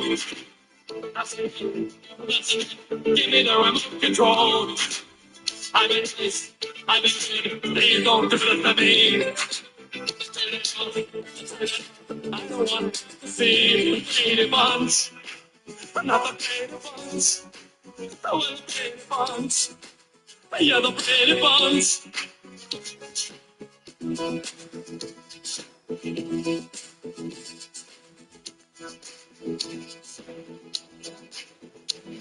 It's the story of a lovely lady who was bringing up three very lovely girls. All of them had hair of gold, like a star, the young of morning curls. It's the story of a man named Brady, who was busy with a birth of his own. There were four men living all together, yeah, but they were all alone. Until the one day, when the lady met the fellow, and they knew it was much more than a hunt. And they knew this must somehow form a family. That's the way, that's the way they all became the Brady Bunch. Oh, well, the Brady Bunch. Yeah, the Brady Bunch. Oh, well, the Brady Bunch. It's the Brady Bunch. Oh, the Brady Bunch. Oh, the Brady Bunch. It's the Brady Bunch.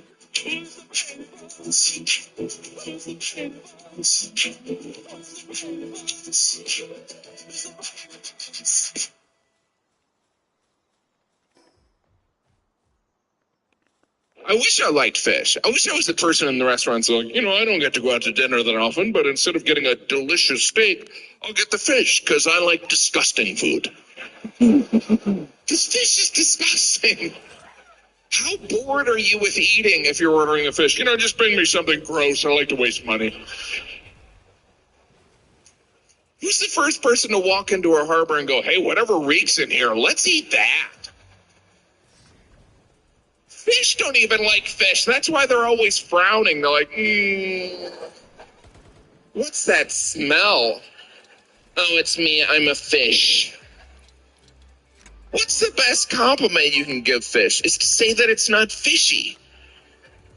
Isn't fish supposed to be fishy? Get the hamburger. It's not burgery.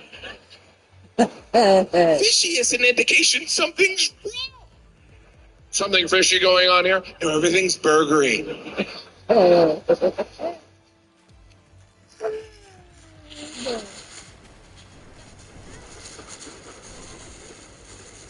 I'm Catholic. Every Friday during Lent, we eat fish, which is supposed to symbolize the suffering of Jesus on the cross. What? Which means at one point someone was like, how should we honor the sacrifice of Jesus? And the other guy was like, well, we can fast, we can starve ourselves. I got that No, one. that's too easy. What if we ate fish? Ah, The shit. other guy was like, I'd rather be crucified. It's a true story. It's in the Bible. Fish. Some cultures, they eat fish for breakfast. Good morning, here's some fish. It matches your breath. I'm not even hungry in the morning, granted, because I ate a couple hours earlier. Fish. I was in Iceland, went down to breakfast. At the beginning of the buffet, there was a bottle of fish oil and 12 shot glasses. They're drinking fish for breakfast. I don't know when you're supposed to drink fish, but maybe not when you wake up. You want the orange juice, the grapefruit juice, or the fish juice? The best news that ever happened to grapefruit juice. Finally, I'm not the worst thing on the planet. Stitch Fix. Shopping is hard. Let's talk about it. I don't have the room to shop for clothes. I have to buy everything in 3 sizes to find one that fits. They know me at the post office. Workout wear is my only wear. Stitch Fix makes shopping easy. Just share your size, style, and budget, and your stylist sends personalized looks right to your door. No subscription required, plus free shipping and returns. Stitch Fix. Online personal styling for everyone. Take your style quiz today at stitchfix.com. Traditions are a funny thing. They're why we tailgate in the pouring rain, wear full body paint, and refuse to wash that lucky jersey. And just like in football, tradition is what inspires us at Tostitos to make our masa the traditional way, starting with whole corn kernels. No artificial flavors, colors, or preservatives. Crafted for that perfect crunch. Tostitos. Tradition matters. Official chip and dip sponsor of the NFL. What are you doing? Put that damn thing away. We left out a couple of new jokes. I don't care. Put the damn thing away. No, wait, literally. Wait, no, yeah, no, I don't want to do that. What? No, we do. No, we just have to put it away.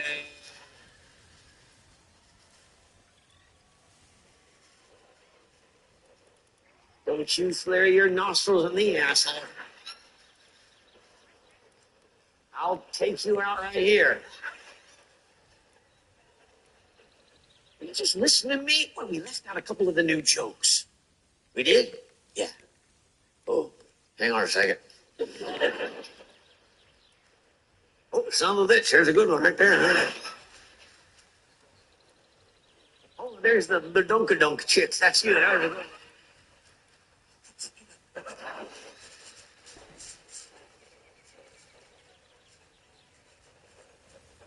Do that one. Huh? Do that one. No, I don't want to do that one. Yeah, that's a good one. I don't care. I don't want to do it. We rehearsed it. I don't care. Wait, look, there's two of us up here to make decisions, and one of us does not want to do it. Please? What? Please? What the hell is wrong with you? What? No man says please to another man. The girls at your house are getting to you. You're acting like a chick. You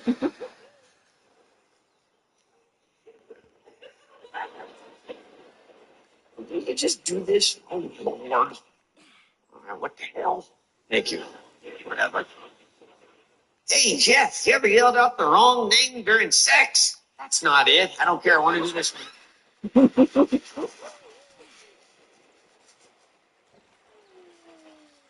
No. Oh, your wife said you. That was a long time ago. I know. She said it was very awkward. He went.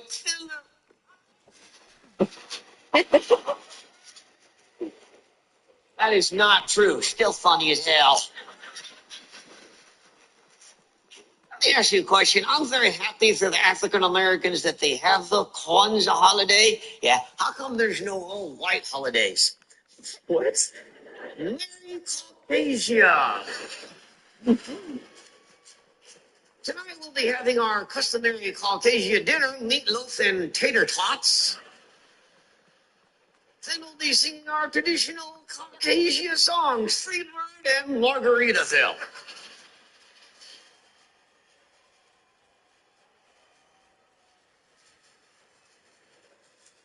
Merry Caucasia. Hell, you could be the poster child for that holiday. In a real fight, anytime I end up spackling a hole in the wall the next day, like one day this bitch is going to learn what a fight is. She's going to see exactly what a goddamn is. Because I always used to hit the walls when I was younger. Now I'm older, I'm smarter, and I find the stud first. I'm like, where the hell is this soft spot in this wall? Is this all foundation? Ooh, I'm pissed. There is nothing worse than hitting the stud in front of a girl when you're fighting. You drive me fucking crazy!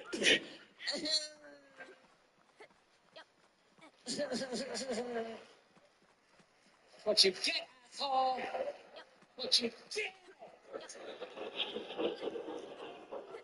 Because every guy knows you can't touch a woman. You can't. When I was younger, I touch everything else.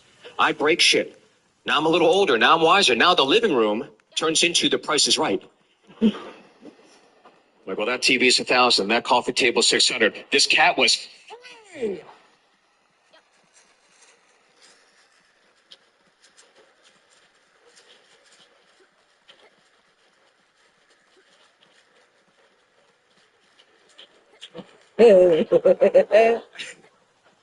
Every guy knows you can't touch a woman. You can't. We all know why. We get it. But you girls, you can touch us.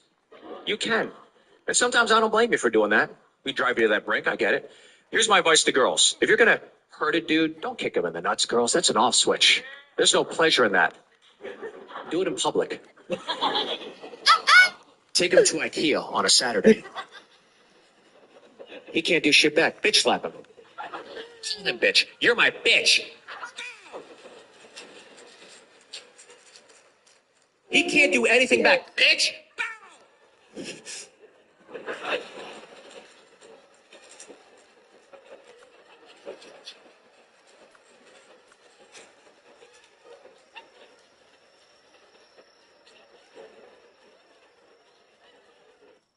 Anyway, you know, sleep deprivation is bad, but the drugs was worse, so I don't do them anymore. I don't do drugs, don't do that. That's not to say, I'm not one of these people that stop taking drugs and and then decide you all have got to stop too. You know when people, they stop taking drugs, they get very evangelical. It's like, I've stopped taking drugs. Now you must all stop taking drugs. I don't feel that way about it. I feel like I've got a connection with you guys. I think my audience, I think we have a thing, and I want you to know from the bottom of my heart, I really mean this. I really do. I don't give a fuck what you do. Doctor. Grown-ass people, do what you fucking like.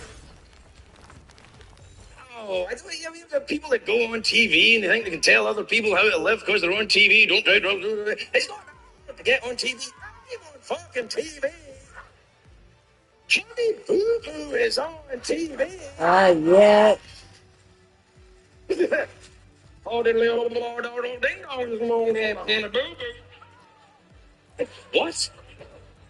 People have a hard time with my accent? I mean, what the fuck is this?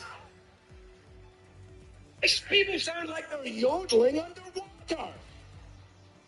Oh, diddly old ding dong is long boo boo. Subscribe to that. I don't like people going on TV and telling other people how to live like Dr. Phil. Fuck you, Dr. Phil. Not even a fucking doctor.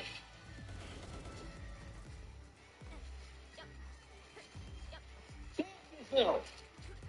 Let's have a look at this. Dr. Phil. What's your problem with Dr. Phil, Craig? Well, it's the fact he's not a fucking doctor. What are you talking about, Craig? He's Dr. Phil. That's right. That's his name, Dr. Phil. It's not his qualifications. He's Phil McGraw, PhD. PhD is not a doctorate. Fine, you let him take out your fucking appendix, motherfucker. He's not a doctor. Craig, are you saying Oprah lied to us? Yes. I gotta keep moving now. Oprah's people have scopes. Right. Gail up in the balcony. You motherfucker. That's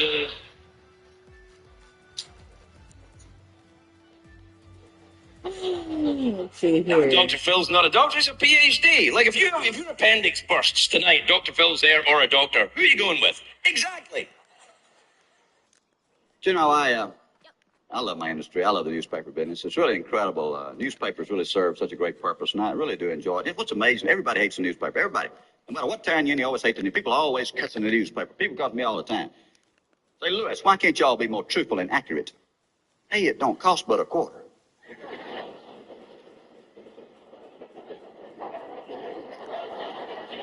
No, it costs $1. We can be more truthful and accurate. Nowadays. $3.95. See how you like that? Don't worry about newspapers, ladies and gentlemen. Don't worry. Let me tell you what you should worry about. Television. Television is a dark, evil thing hurting this country. You know what I hate about it? I hate television news. I really hate. You know why I hate television news? You ever notice everybody's always so happy on television news?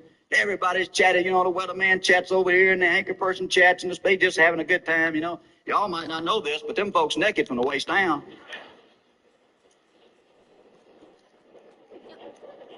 That's why they so happy.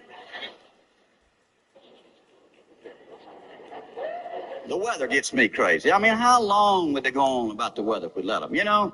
And color radar is my favorite thing. See, that actually don't work. That's a problem. Every station has a weather dog. They send the dog outside about 5 minutes before it's time to do the weather. If the dog comes in wet, they say it's going to rain. If the dog don't come back at all, they say it's probably going to be windy. Well, you ever notice there's never anything on color radar? There's never anything there. Finally, one night you say, come in here, Margaret. There's something on color radar. And about the time the guy says, don't pay attention to this. This is just ground clutter.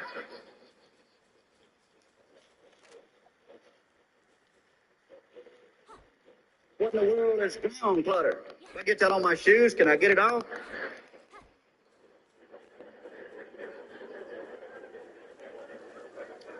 People are concerned about television today. I get all kind of mail. Folks said, Lewis, write something about the excessive sex and violence on television. Write about the old family shows we used to have. I don't know if they were really that good. Remember the Ozzie and Harriet show? Anybody remember what Ozzie did for a living? Nothing. The man never hit a lick of a snake 23 years on that show. I figure he's dealing dope.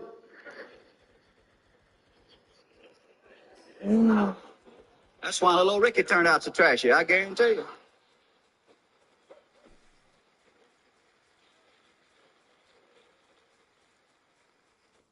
I saw this sign posted once. It said, blasting zone ahead. Wow. Shouldn't it read road closed? do you mean there's a blasting zone? What am I supposed to say? Hey, you might want to buckle up. Blasting zone coming up. Yeah, just saw the sign. Put the helmets on back there. Yeah, I think we're getting close. This is going to be a bad blasting zone. Remember that last one? We lost Billy. Sometimes the zones are open.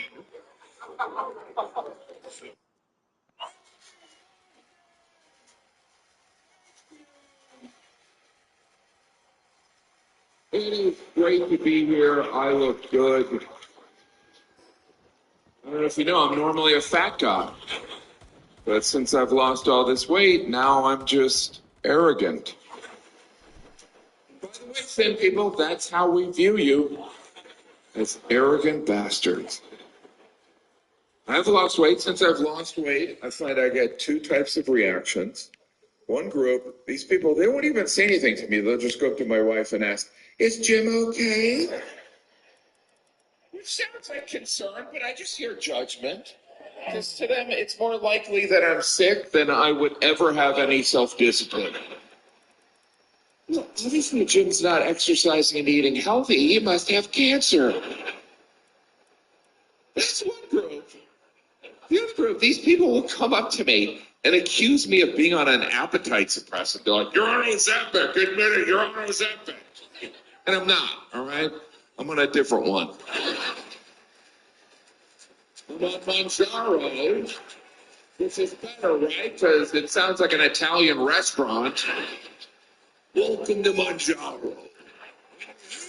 You're not eating anything because you're a badass.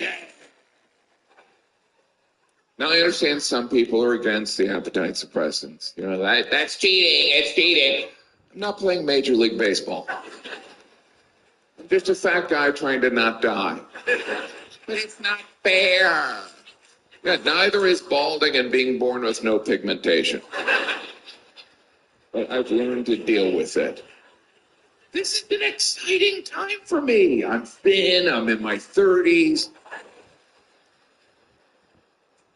It's crazy. Most of my adult life, I heard this constant internal monologue. "Jim, you gotta stop eating. Jim, you gotta control your impulses." And now I know all I needed was a weekly shot that killed all the passion inside of me. I've learned so much. I now understand thin people, you don't forget to eat. You're dead inside. Life is about compromise. Sure, I may never feel true joy again. But I can finally fit in my clothes that went out of style 30 years ago. So it's not a bad deal. It's crazy. These appetite suppressants are a game changer. Here's what's going to happen. All us fat people are going to become thin. Then we're going to mix in with you thin bastards. And when you're not looking, we're going to eat you. Doesn't matter if we're hungry. We just like to eat. Nom, nom, nom, nom, nom, nom, nom. It is amazing how popular the appetite suppressants are, right? Because we live in this age of body positivity. Beauty comes in all shapes and sizes. Oh, this drug will make you not hungry. Give it to me or I'll kill you. I'm trying to enjoy being thin, you know, because I know I'm going to be fat again. This is not sustainable. This is the drug. This is like 99% Big Pharma, 1% Little Jim. Right? And,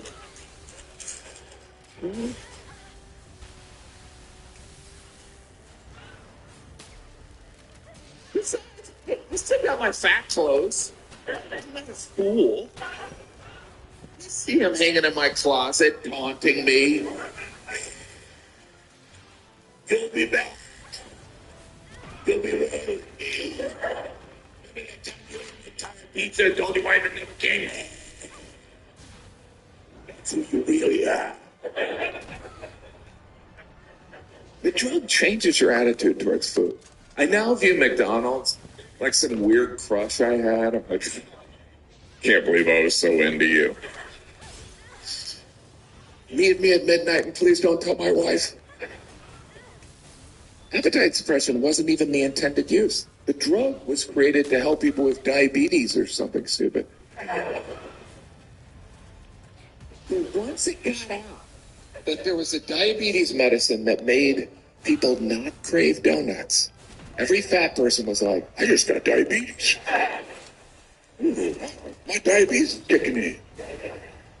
It's not the first drug with a beneficial side effect, right? We know about Viagra, the contraceptive pill cures acne, and of course, alcohol makes people attractive. But it must be frustrating for these scientists that develop these life-changing drugs, and we fixate on a side effect. Like the people that created Viagra, they were probably so excited at that press conference. They're like, well, after decades of hard work, my team and I have developed this pill which will save the lives of men suffering from high blood pressure. Now, there are some minor side effects. Nausea, dizziness, you get a huge boner. Most importantly, this is a life-saving blood pressure medicine. Any questions? Yeah, the boner part. How long does the boner last? Yeah, that's not really important, but 4 hours. Jesus Christ.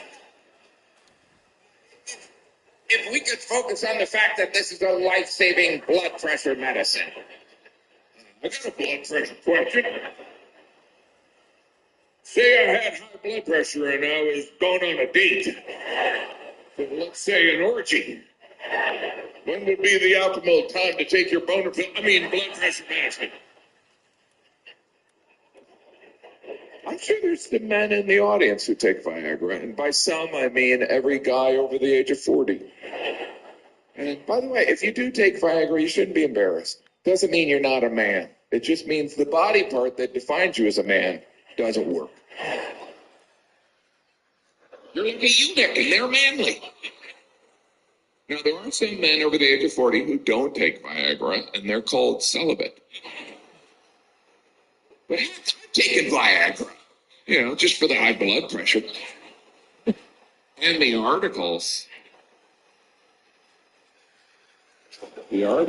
are amazing.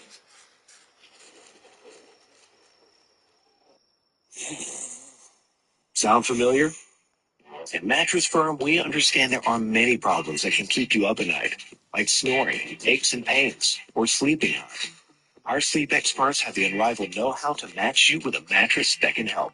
And now at Mattress Firm, save up to $500 on Tempur-Pedic, plus get a $300 instant gift. For the great sleep you deserve, visit Mattress Firm. We make sleep easy. Restrictions apply. See store or website for details.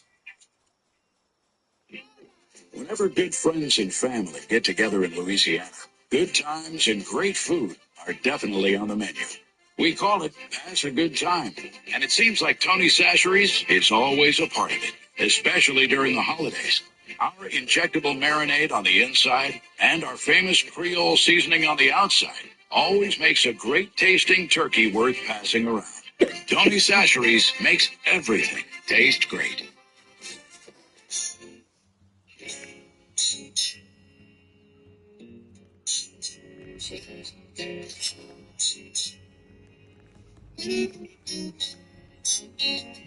We've been together for so very long, but now things are changing. Oh, I wonder what's wrong. Seems you don't want me around. The passion is gone and the flames died down. I guess I lost a little bit of self. Getting old, man. Heard the gun for halftime go off when I turned 40. I'm at halftime in my life. My life is half over. And I played a sloppy first half, man. I didn't think the game was going to go this long. I didn't. Took some time out. It's coming down the field. You know you're getting old when you hurt yourself sleeping. What the fuck was I dreaming?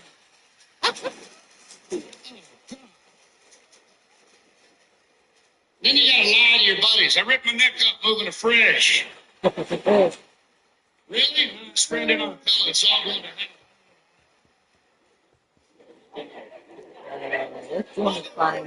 The older you get, the more stuff you gotta quit, I quit smoking weed. I had to. I got a 7-year-old. You know how stupid you look when you can't figure out chutes and ladders? And you throw a fit about it. If I get here, I'm going to go to the bottom. That's not good parenting.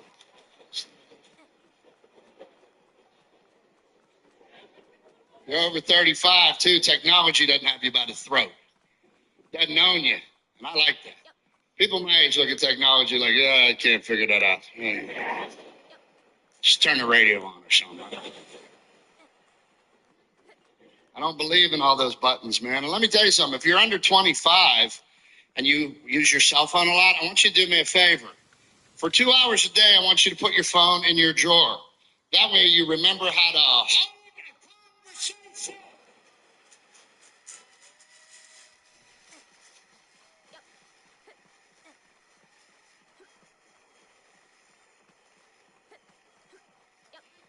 Talk to someone under 25 without 2 minutes into the conversation, they pull that phone out and start hitting them buttons. Yeah.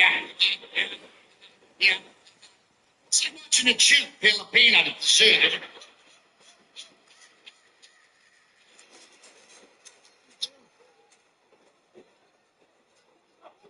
They act like their phone's their personality, right?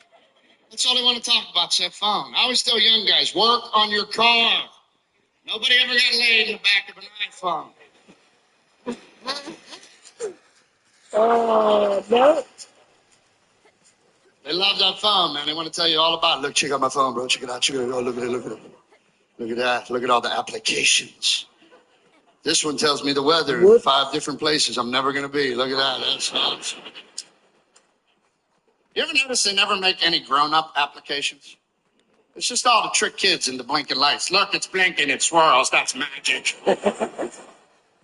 Something for my age group. Make me a wife app. That way I can scream into that phone. Then you hit the button and she hears, honey, I'm a little delayed. I want you to know I was thinking about you. I love you. And I'll be home soon.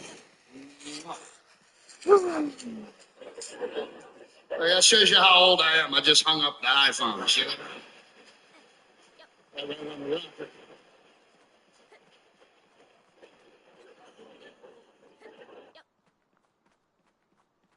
It's good to be back home, though. I got to play golf 2 days ago with some guys I grew up with. Love playing golf. I love hitting houses. That's my favorite thing to do, man. I was playing in San Francisco one time. This guy I'm playing was bragging. You know, hey, look at the house right there. That's worth like $6.5 million. I said, really? What do you think, like a 4-iron? I just nailed it, man. The owner came out, hey, man, it's like hit my house. I go, hey, man, you like live on a golf course. You don't want that to happen. Move, you big loser. But throw that ball back. That's $3 to me, man.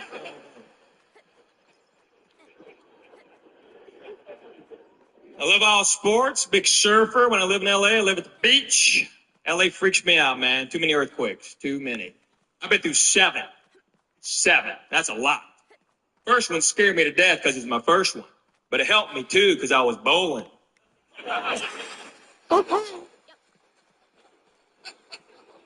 Thanks for getting that. I do live at the beach. I don't surf like I used to, though. I saw this on TV where sharks attack surfers. Do y'all know that? They attack surfers because you look like a seal. That's your natural food. Apparently, when you're laying on your board, you have your arms, legs hanging off. From underneath, you look like a seal. So I just got a picture of a seal and put a red line through it, put it underneath my board.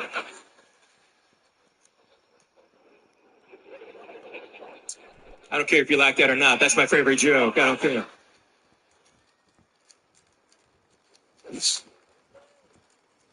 I laughed when I wrote it. I tell it every show. That's what happens. Not much. I don't care. You can't stop me. That's funny, man. I ain't petrified of sharks, though. I got killed by a shark scuba diving. That'll freak you out, man. And I was diving with my friends. That was my biggest mistake. Because now when I dive with strangers. Because if I see another shark, I'm just going to gut somebody and go. I don't care. I don't want to know your name on the boat.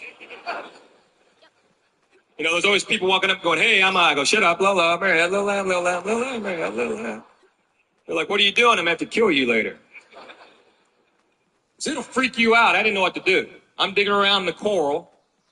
I don't even know what I'm digging for, but it costs $100, so I'm digging. Huge shark came up. This thing was like 80 feet long. Were you there? Yeah, I didn't think so. Shut up. But it's weird what pops in your head because I thought I was dead. I just kind of looked up and I went, oh, man. They can't smell pee, can they? Yeah, go ahead and laugh. I'm not saying I did. I'm asking. All right? Yeah, you wait till it's you. I swear you'll think of me and go, hey, Printer's right about that. It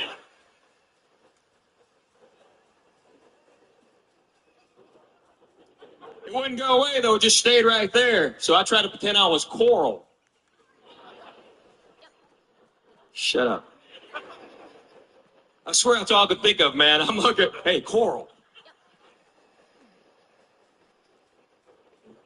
You're trying to get fish to go through my arm. Go, go, go, you know.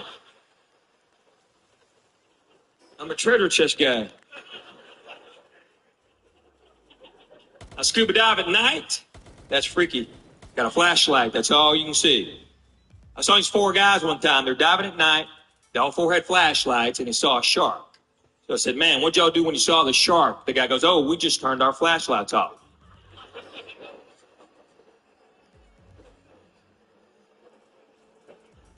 Like the shark's gonna go.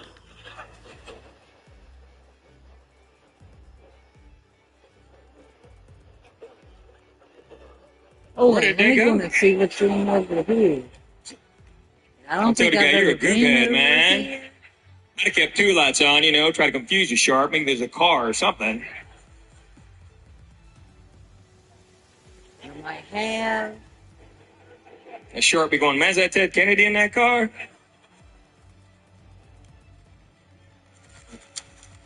Yeah.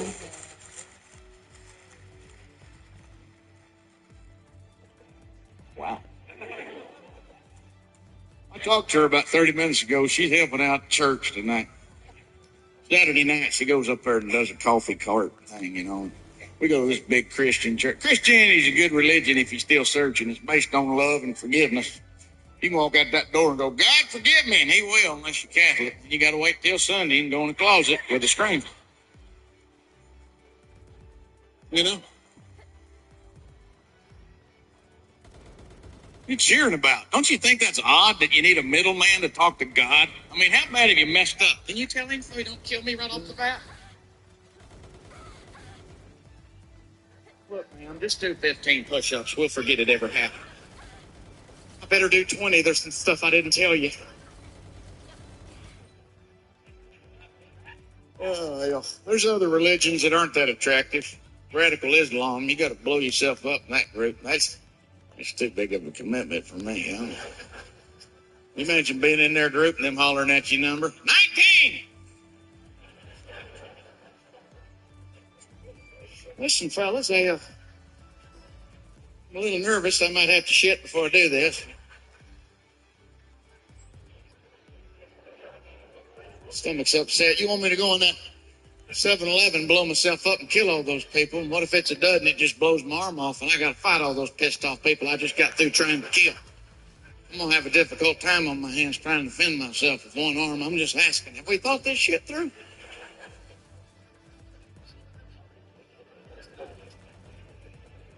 I went online to see what motivates these idiots, you know.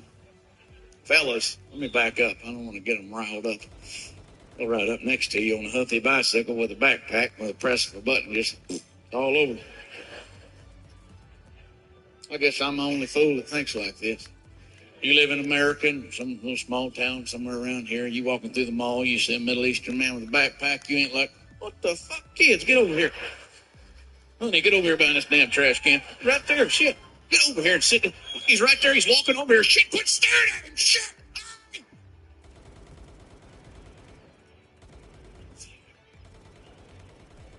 Should have just went in Abercrombie. You want to just go get a big cookie and go home?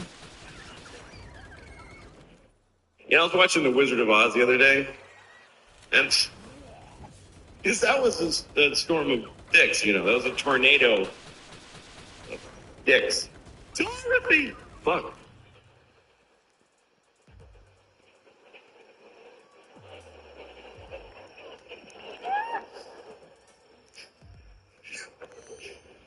I really was watching The Wizard of Oz the other day, and there's this moment that really freaked me out. I'd never noticed it before. It's, I don't know if you saw The Wizard of Oz. It's about a little girl named Dorothy. She's played by an alcoholic older lady, and she lives in Kansas. She has a little dog, and she's like, my dog can help everybody. And all the grown-ups are like, this isn't a farm. It's the Depression. We have things to do. Anyway, so there's a tornado, and everybody goes inside. Like, immediately. They just leave her. It's so traumatizing. When I was a kid watching this, because they didn't give a shit, Anya was like, Dorothy! Okay, fuck it. And she just goes right inside. And they bolt the door. And Dorothy comes like 10 seconds later, and she's going like this. And they're down there going, nah, man, you're the weakest link. Goodbye. Anyway, she goes to Oz. And there's this moment that really, this one time, I've seen it a lot of times, but it's when Ray Bolger plays the Scarecrow. He gets very upset. And he has this moment where he goes way over the top, even for this movie. It's when he gets torn apart by flying monkeys. And the Tin Man comes over and he goes, what happened? And he says, well, first they told my uncle, and they threw them over there. And then they told my legs off, and they threw them over there. I've seen this movie like 1,000 times. But for some reason, this time when I got to that moment, I was like, holy shit, what was that? The fuck is he doing? And I wondered if, like, Victor Fleming, who directed the movie, if he had any moment during the filming where he was like, I think I need to have a word with Ray. Because that's getting to be a lot. All right, let him do one more. Action! What happened? Well, first they told my uncle, and I threw them over there. And then they told my cut. Oh, shit.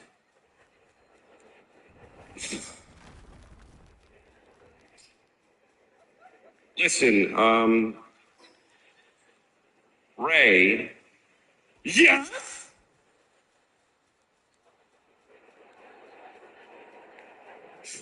You know, you're fine.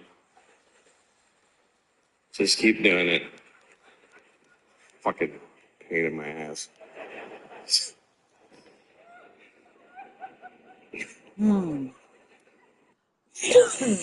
I wonder if they are At Mattress Firm, we down understand there are many underneath problems that this can keep you up damn at night, thing. like snoring, aches and pains, or sleeping hard. Our sleep experts have the unrivaled know-how to match you with a mattress that can help. And now at Mattress Firm, save up to $700 plus get a free adjustable base with select Sealy mattresses. For the great sleep you deserve, visit Mattress Firm. We make sleep easy. Restrictions apply. See store or website for details. We're on a mission to get everyone high-quality health insurance and better health. We have plans with low out-of-pocket premiums. For coverage to start January 1st, you must enroll by December 15th. Go to ambetterhealth.com/enroll for your free, no-obligation quote. That's ambetterhealth.com/enroll. Ambetter Health, on a mission for better. Ambetter Health is the brand name for health insurance products underwritten by subsidiaries of Centene Corporation. Go to ambetterhealth.com to see offerings in your state. This is a solicitation for insurance. So your wife's in town? Oh, yeah. She having a good time? She always has a good time. Good. Crap, This is how do real. I get up there? She's a lovely lady. Shit. She's getting old. Well, women age like fine wine. Oh, I gotta go over here to get back up. She's aging like milk.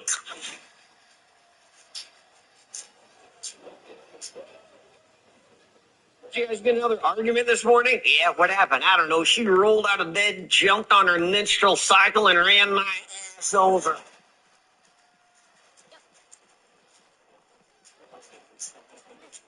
Never heard it put quite that way before. Oh, it even has a sound. It goes nag, nag, nag, nag, nag, nag.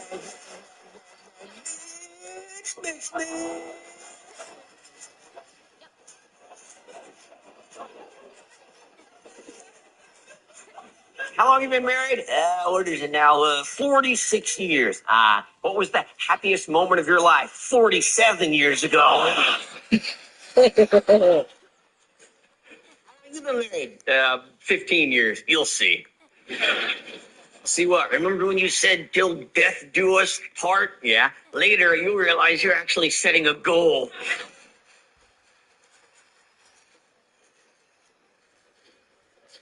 Well, I wonder if it's in that one Well, thing. what exactly is marriage to you? It's like drinking a Slurpee.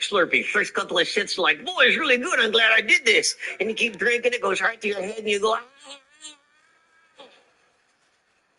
Let's look over here. what was I thinking? Someone kill me, please. It eventually stops hurting. Yeah, then you're stupid enough taking out a freaking sap.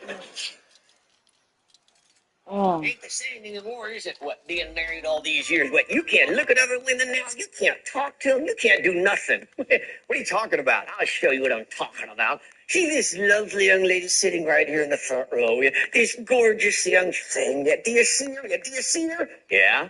Oh, well. Only thing you can do now is run to the end of your chain and bark.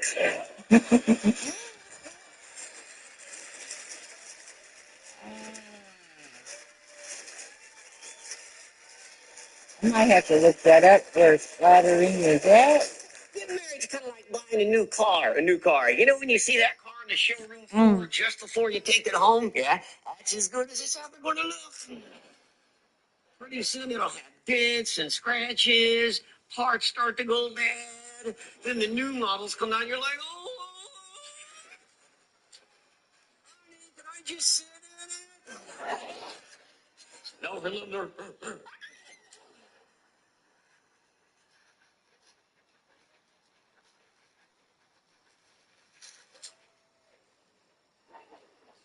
Walter, how's the love life? I'm married, you moron. I'm too old, too. You're not too old. How would you know? I don't know, but I do know I had grandparents who, well into their 80s, were still having fun. Their 80s? Yeah, good God. Was it good for you? I can't remember.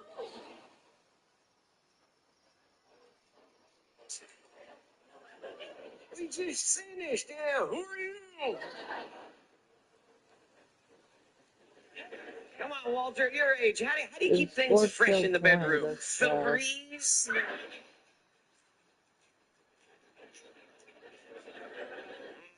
My wife and I heard that coffee's good for your sex life. Coffee, yeah. Is it? No, it kept me awake through the whole damn thing.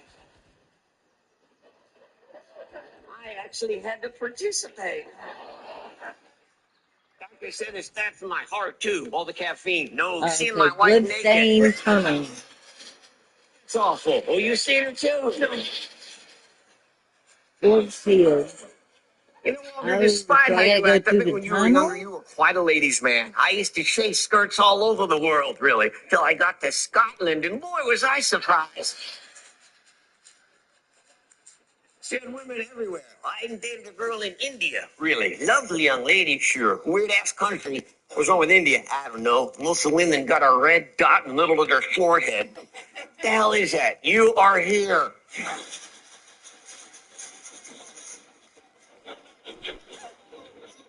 Maybe it lights up when the coffee's ready. Sorry. Scratch it off, you frickin' win something.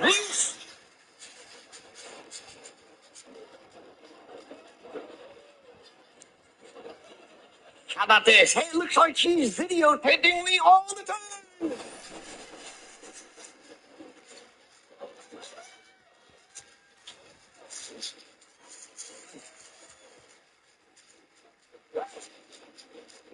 I don't know. Everything's going away. I don't hear very well anymore, but that's my own fault. I had firecrackers blow off in my ear on 4th of July a couple years ago. Pretty stupid. Not in my ear. Wasn't this? Just realized what that sounded like. Okay. Hey, Martin, see what happened? You never not say you try.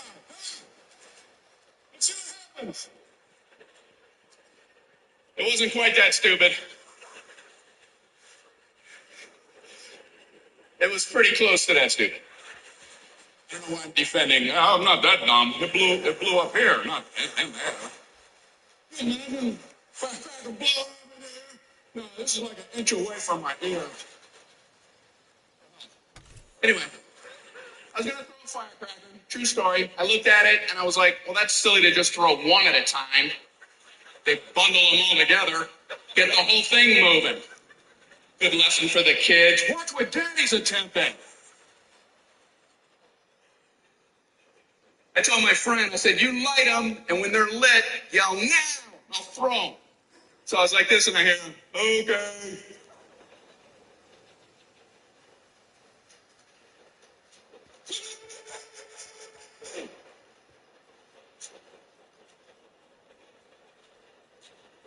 I didn't hear now, and I didn't hear anything for about 6 months.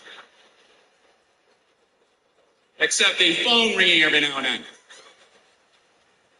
Somebody gonna get that? Somebody gonna get that?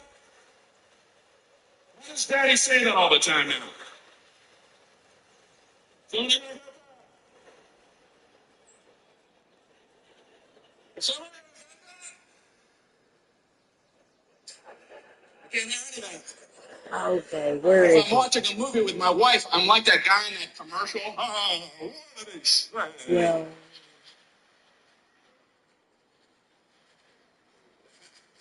So my wife said I should get my hearing checked. So we went to a place to do that. They put me in a booth with headphones on. There's a glass partition. My wife and the hearing technician are on the other side of the glass. The guy through the headphones says, you're going to hear words electronically through the headphones. When you hear a word, let us know what word that is, and that's how we can check your hearing. Ready to go? Yeah. All right, here we go. Here's the first here word. is where the freaking things are. I didn't hear anything. We didn't start yet. All right, here we go. Here's the first word. Ready? Show must do it.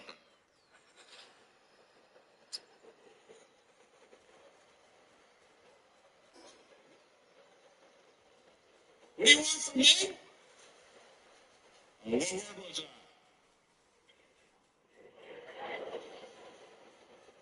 Was it Chuzamazet? No, I said Chumazet.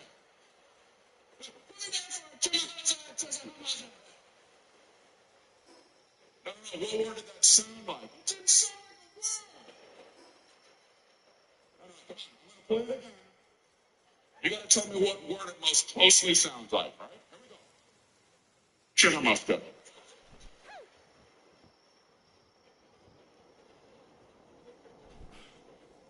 Chicken musket. That's what me and my wife go. Like I can see him. I can't hear, but I can see him. 2020, the mocking that's going on. It's not nice. You ready for the next word? If it's a word. Here we go, ready? Chinamuska.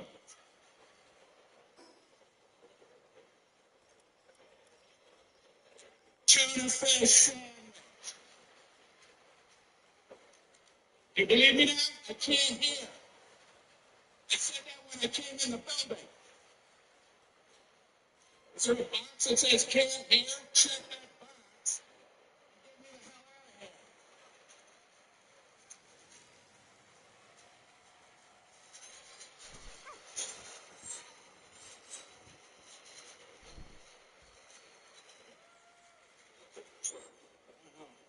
I gotta do something. I've been watching commercials for the hearing devices, you know, Sonic Ear. When I was younger, I wouldn't even pay attention to a commercial like that. Now I'm like, hey, might help my bingo game. They show all the stuff you can do with Sonic Ear. You can hunt better with Sonic Ear.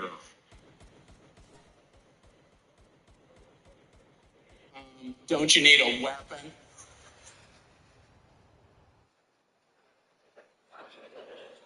I'm gonna hear me a caribou.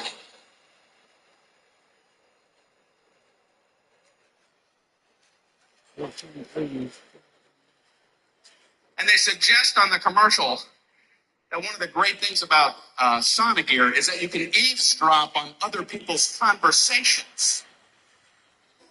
As if that would ever be a good idea. And the example they show is a woman on the beach. She's wearing this. She has her bathing suit on, and she passes two other ladies sitting on beach towels, whispering to each other. She looks great. I wish I could have a body like that. Yeah, that's what they said.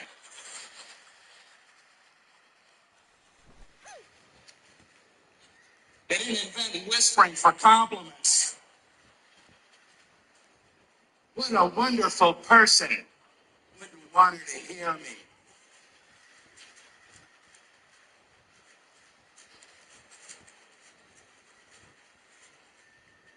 Yeah, get the Sonic Ear and find out all the wonderful things people are whispering about you. If you never want to sleep again.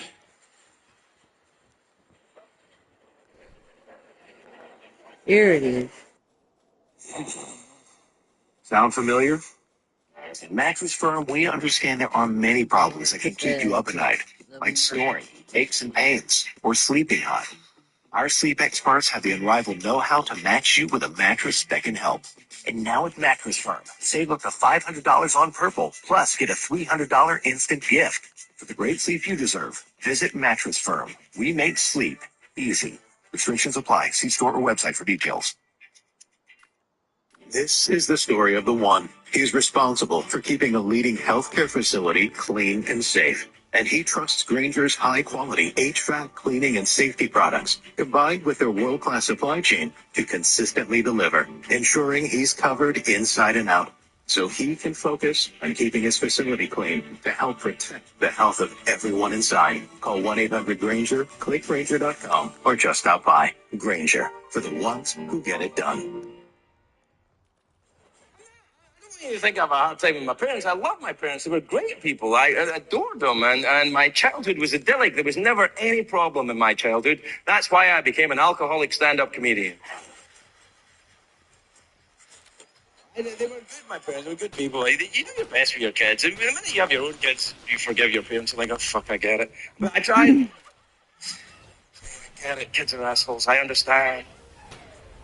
I try not to do what my parents were a little bit guilty of. They used to always say, oh, you kids have got it too easy. And I try not to do that to my own kids, but it's fucking hard not to. It's fucking hard not to when I see them sitting in the back of the car with a 5-point seatbelt molded fucking thing in the car, safety helmet, the intravenous Cheerios in the arms, fucking screen, round-the-clock Teletubbies, fucking... I've seen a lot of fucking Teletubbies in the past 2 years. Shit's weird. Weird. Now remember who's talking to you here.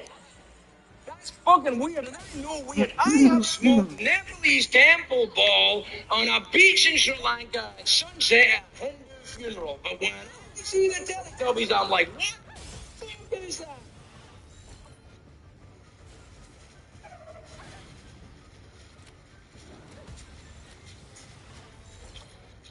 What is that? Uh-oh.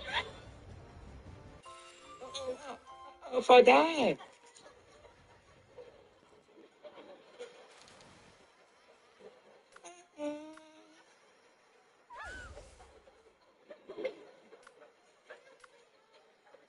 A few years ago, there was a big controversy. People say, hey, one of those Teletubbies is gay. That Tinky Winky. Tinky Winky is gay. Tinky Winky's the one, the pink one with a triangle in his head that carries a handbag. I'm like, why would you think he's gay?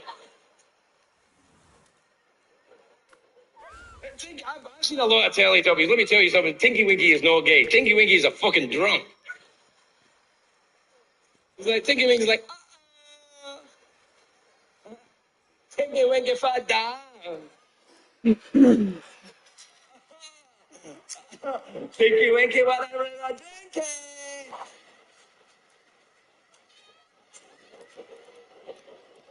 Tinky Winky's not gay. Oh, the one with the cock in his head, he's gay.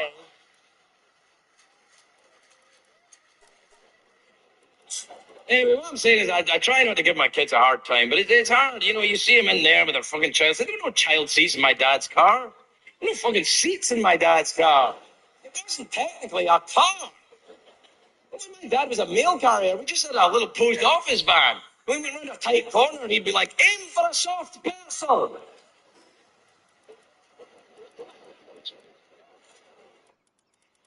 With all the joy I bring to people's lives, it's amazing to me that certain fears and misunderstandings still exist. And I say that fears because there is that specific fear. It's something called achondrophobia. It's a fear of little people, okay? It exists. It's out there. Trust me, I've seen it, which is mind-boggling to me because, like, how the fuck could you be afraid of me? It's not like this shit is contagious, okay? I can't walk up to you, scratch your knee, and you go, I'm melting. Like, that doesn't happen. I've encountered it a few times in my life, but nothing could have prepared me for the time I met a celebrity who has this fear, achondrophobia. Don't worry, I'll tell you who it is, okay? John Stamos. Yes, that John Stamos has achondrophobia. I had no idea until I did a charity comedy show with Bob Saget. Bob Saget is co-star from the show. Bob Saget shows up to this charity show with John Stamos and Dave Coulier. They are still all friends, which is awesome. And I'm just waiting in my dressing room. All of a sudden, Bob Saget bursts into my dressing room, just, Brad, you have to come meet John Stamos. And I'm like, well, yeah, I would love to meet John Stamos. I love the show Full House. He played Uncle Jesse, the character. You know, the band was called Jesse and the Rippers, right? And the catchphrase, have mercy. I would love to meet John Stamos. He goes, Brad, you don't get it. Stamos is terrified of little people. Well, then I know what I must do, Bob Saget. The plan goes into action. Saget runs into his dressing room. He starts distracting John Stamos. He turns his back to the door. When that happens, I know that's my cue. I run in, I see Stamos, I run right up to him, I grab his leg, I start humping.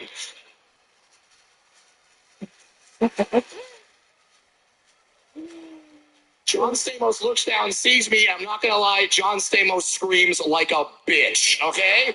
He does. He looked at and starts freaking out. He starts kicking his leg like this. He starts kicking his leg like this, trying to make me fly off like I'm a horny cocker spaniel or some shit. But I'm not flying off from that leg because I have little pug arms. And when I latch on, I fucking latch on. So now I'm on his leg. He's dancing around like it's an out-of-control fire hose. This is the PBR. I'm holding on for 8 seconds, motherfucker, okay? And he's dancing around. The entire time this is happening, Bob Saget is on the floor laughing.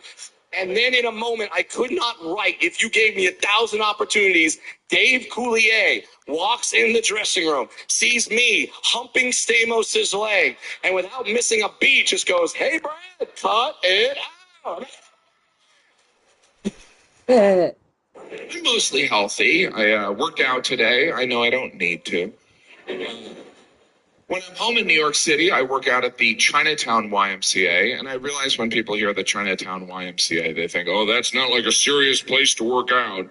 And it's not. It's not at all. It's mostly little kids learning how to swim and really old Chinese people with their parents. I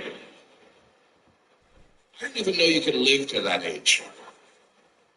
But I tell you, watching a 90-year-old on an elliptical really inspires me to die in my 70s. It looks like a machine is eating someone's grandma. I love my why. You know, it's different from a normal health club. There's never moments when you think, oh my gosh, look at how much weight that guy's lifting. It's more like, oh my gosh, that guy's smoking. On a treadmill. Dress pants. It's very business casual. Sure, my Y doesn't have some of the amenities, but it also doesn't have the normal health club distractions. I don't have to deal with loud music or people that are in shape. I walk around my Y and I'm like, you know what? I'm doing okay.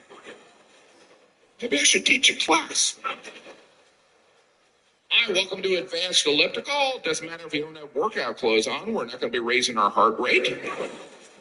So let's step on, pick a show, and think about what we're going to eat. Okay. having a burger?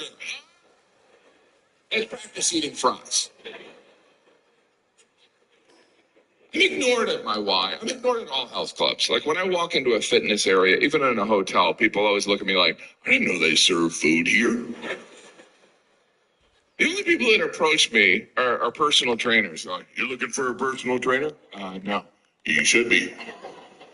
So I've gotten to the point if I'm approached by a personal trainer, I just act like they're hitting on me. They're like, hey, how you doing? I'm married.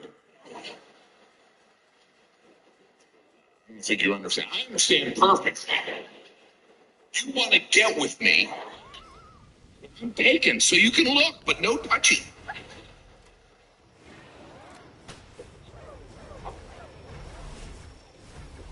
All I'm saying is life is too short for racism. We all got motherfucking problems. But we can learn. We can learn.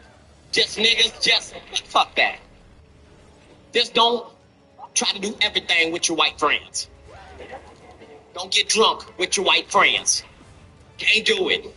Can't fucking do it. They don't drink like niggas. Niggas, we are very consistent. If a nigga drink Hennessy, that's what the fuck that nigga drinks. That's what he drink.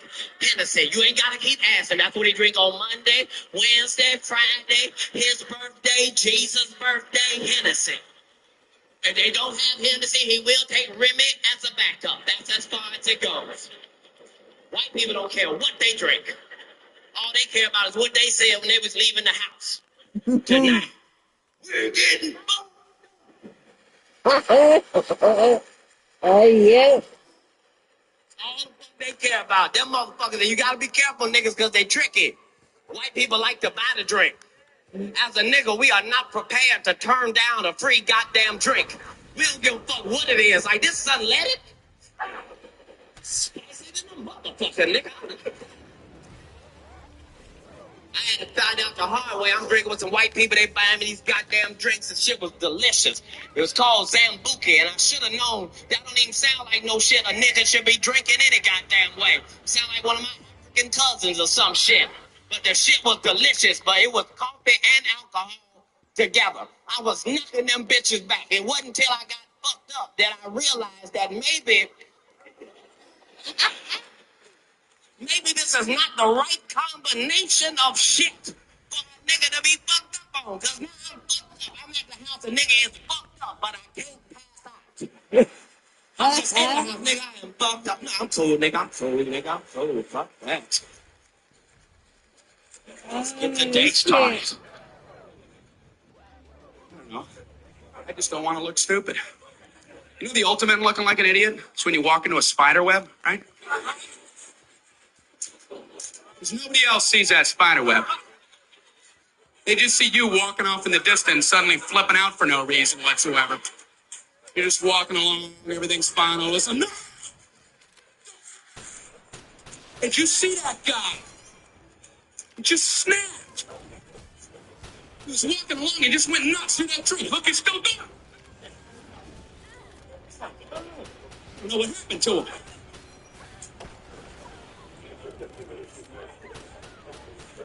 It's the same thing when a little bee starts chasing you around. Nobody sees the bee, they just see you, just...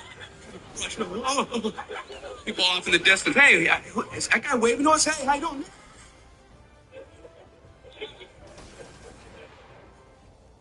My wife and I are very blessed. My wife and I have got one. 3 Goody. baby kids. Okay. 5 and under. It's great, man. It's awesome. Hey, no play.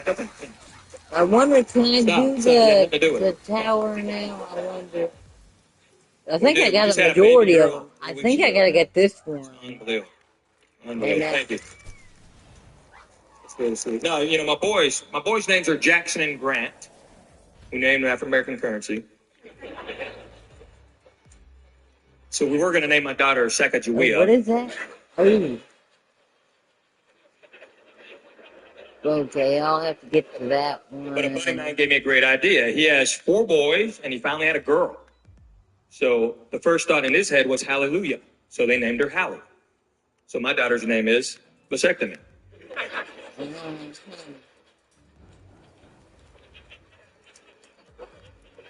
Trying to go this way. Because we're done. My babies were big babies. All of my babies weighed over 8 pounds. Yeah, I know what you're thinking, but I'm huge for my people. Mine weighs a little over 8 pounds. I have no idea what that means. It makes me laugh. Grant's the middle baby. He's walking. He can walk. He's a walker. But he can't carry anything, so it's useless. Oh, I put a backpack on me, just falls down. I'm like, get up. You look like a turtle. It's empty. oh, I already did this one. Jackson's so the I'm oldest. good. Kindergarten now. Boy, he's smart. And his teachers are scaring me to death. They're like, oh, he's so smart, he's going to go to like an Ivy League school. And I'm thinking, man, I can't afford that. I'm going to have to keep him down.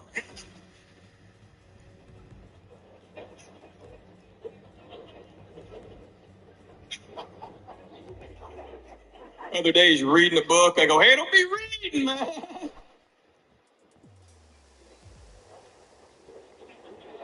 You're only 5. Here's a Game Boy.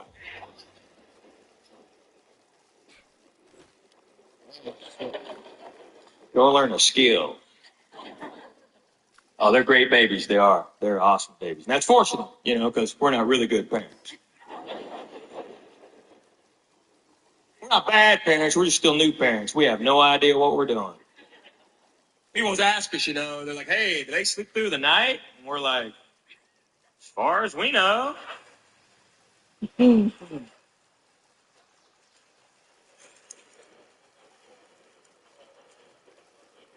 of stupid questions that? You go, don't you hear him at night? No, we're turning the fan on. Daddy's got a tea time.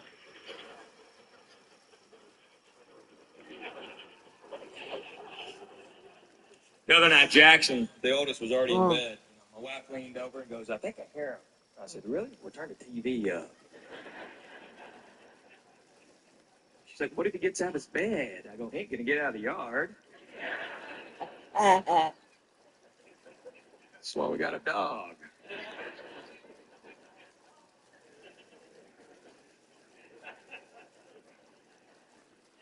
Those are jokes, people. We watch our kids. Most of the time.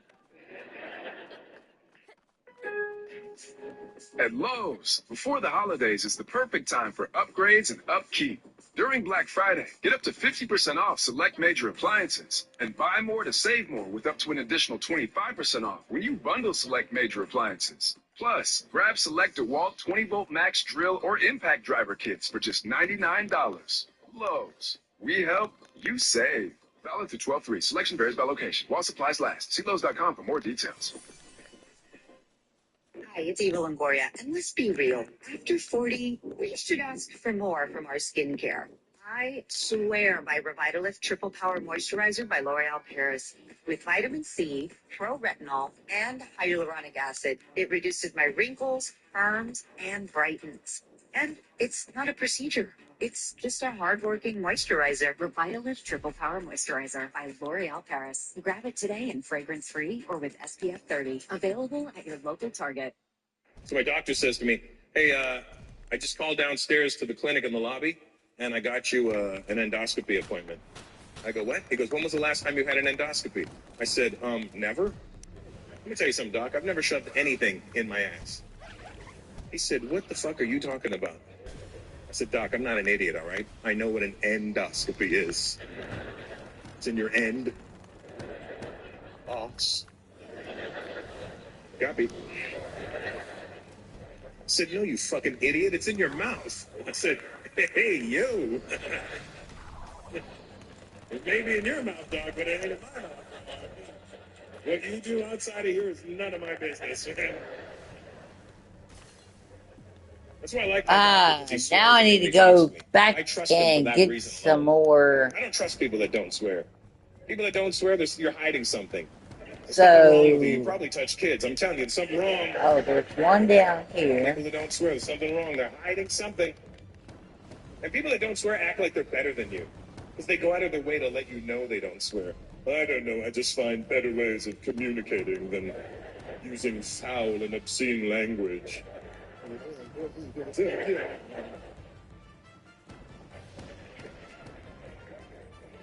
You keep an eye on those people. They're hiding something. There's something really dark going on in their head. They got some dark, dark secrets, and they don't want you to know about it. You see them, the people that are too nice. They'll be too friendly, too polite, you know? They got dark stuff going on in their head. They're like, well, the wife and I had a lovely dinner with you all tonight. We hope you all have a wonderful night of digestion. We're going to reconvene to the bedroom, and at which point in the morning we'll connect again and enjoy a delicious breakfast together, and at which point we shall discuss the night's events. With that, I wish you all good night and pleasant dreams. And they go to the bedroom, and he closes the door, and he's like, all right, honey, shit on my chest. Because they got dark things going on in there. Here's the good news. I swear I'll never shit on your chest. Wow. How uncomfortable that made all of you. Yeah. The map on the shitting on the chest. What is the purpose of this? My doctor says, listen, I called downstairs to the clinic in the lobby, and I got you an endoscopy appointment. I go, when? He goes, right now. I go, so what do I got to do? He said, you got to go downstairs to the lobby and go to the clinic. And I go, and when is this going to happen? He said, right now. I said, okay, so where is this going to happen? He said, at the clinic in the lobby. I go, no, on me. He goes, oh, in your mouth. I go, so what's going to happen in my mouth? He said, they're going to give you an endoscopy. I go, and it just takes place in my mouth. He goes, yeah. I go, they're not going to touch my asshole, are they? He said, do you want them to touch your asshole? No, they're not going to touch your asshole. I said, okay, doc, I just want to confirm that this procedure is strictly in my mouth. Because that is correct. I said, okay, I'm going to go, but I swear to God, doc, if they try and touch my asshole, I'm coming back up here and I'm fucking you up. Just go, you idiot, so I go. Now, here's the problem. My doctor knows me. He knows what kind of person I am. He knows I've been a comedian for 30 years. He knows how my brain works. He knows how I have no filter. See, comedians look at the audience. We look at you guys and go, those are civilians.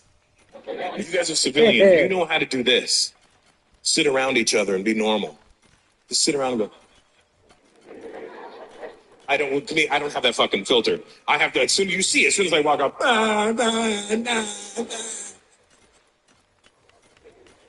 But these people in the clinic don't know me like that, so I can't go in and be me, so I have to do my impression of how I think you would handle this situation. So I walk up to the clinic and I'm like, hi,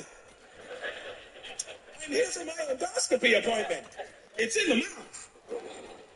She goes, yes, sir, we know where it is. Please come around. Okay. So I walk around, and she hands me a hospital gown and says, okay, sir, just go down the hall, take off your clothes, put this on, and we'll get started. I said, I think there's a misunderstanding here. My doctor upstairs, he told me that this procedure just takes place in my mouth. She goes, that's correct. I go, oh, well then hang on to the gown. Let's just go get started. She goes, no, sir, you can't have your clothes on when we do this procedure. I said, that doesn't make any sense. Because if it's just my mouth you need access to, nah, I'm not fighting you on this. I'm not even blocking my mouth. I'm here to help. Pick a chin. Which one do you like? I'll hold it down for you. He's like, sir, it's policy that you cannot have your street clothes on when we do this procedure. I said, it's funny you should say that because I, too, have a policy. And my policy is that I like as many layers as possible for protecting my asshole at all times. She said, sir, would you just go put the fucking gown on? I said, whoa. He swore. All right. So I go down to the change room, and I'm standing there, and I'm buck-ass naked, right? And I start getting really paranoid about my ass. And then I get a brilliant idea. I take the hospital gown, and I put it on backwards. Smart, right? Right? To protect it. But then I look down, my dick is just swinging, just like... Look, it's my story. I'll make my penis as big as I want it to be, all right? It's India. You're all like, come on, bro. It's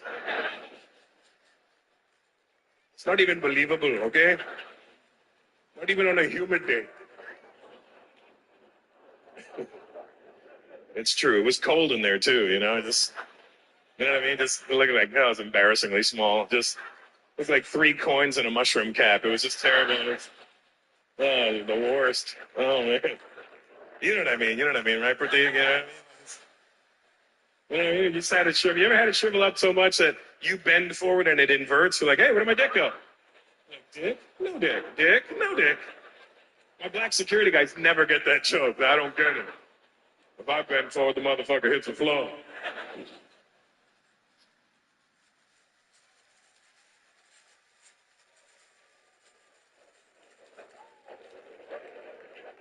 So I'm like, well, this is embarrassing. So I put the gown on the right way, and I walk back in the room.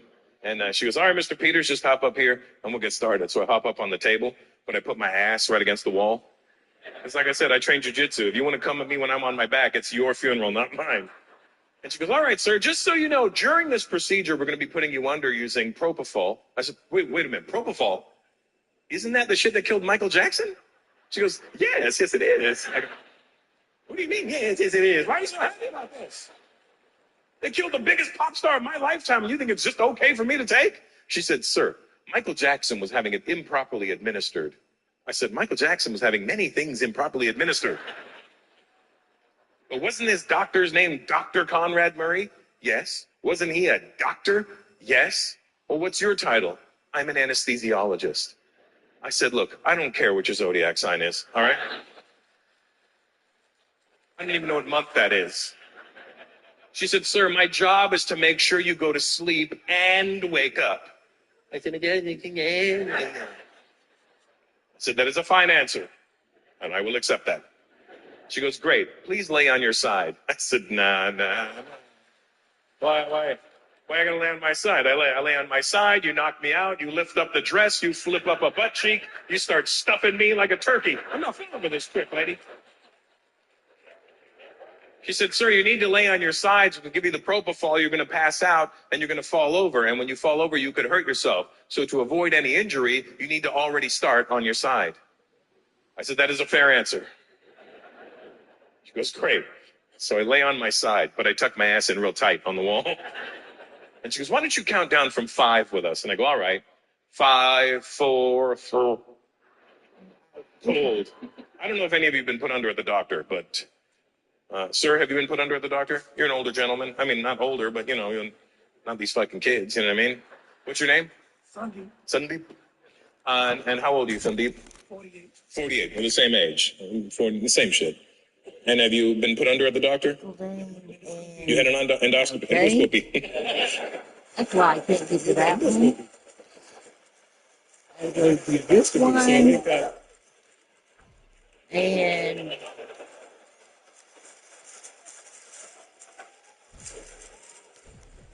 what other one do I gotta do? Do you know if they gave you propofol when they put you out? No. They gave you the cheap shit? Did they knock you out when they did it? No? All right, Sandeep, open wide. Oh, damn. Why did you do that? Oh, right over here. Why did you spend the extra $10 and get the fucking Mac? So... is it even possible to do it when somebody's we gotta do that one. Oh my God. It's ironic because all the doctors in America are Indian. And then in India, they're like, fuck it, we don't need all these fancy tricks. Open wide, Sandeep. Here. Were you 1970 or 71? So we'll go in a year. So you're younger than me. But you know, I'm not, you know what I'm not looking forward to next year? I'll be 50. And, because you know what happens at 50, they got to go with the old... we'll go and... teleport over there. I'm running out of noses, Cindy. All right? Sir, how old are you? Huh?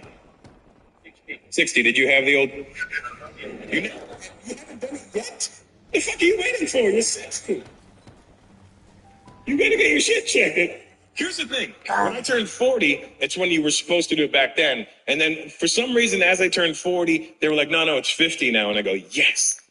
And I was like, I got 10 years before they're going to shove a hand up my ass.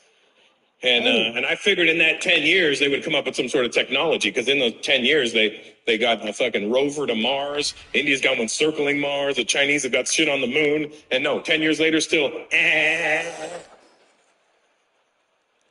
I'm still puzzled that you were awake when this shit happened. I said, I can't imagine how uncomfortable that would have been. Yeah, they knock you out, and they give you propofol. Let me tell you something about this propofol shit. It's incredible.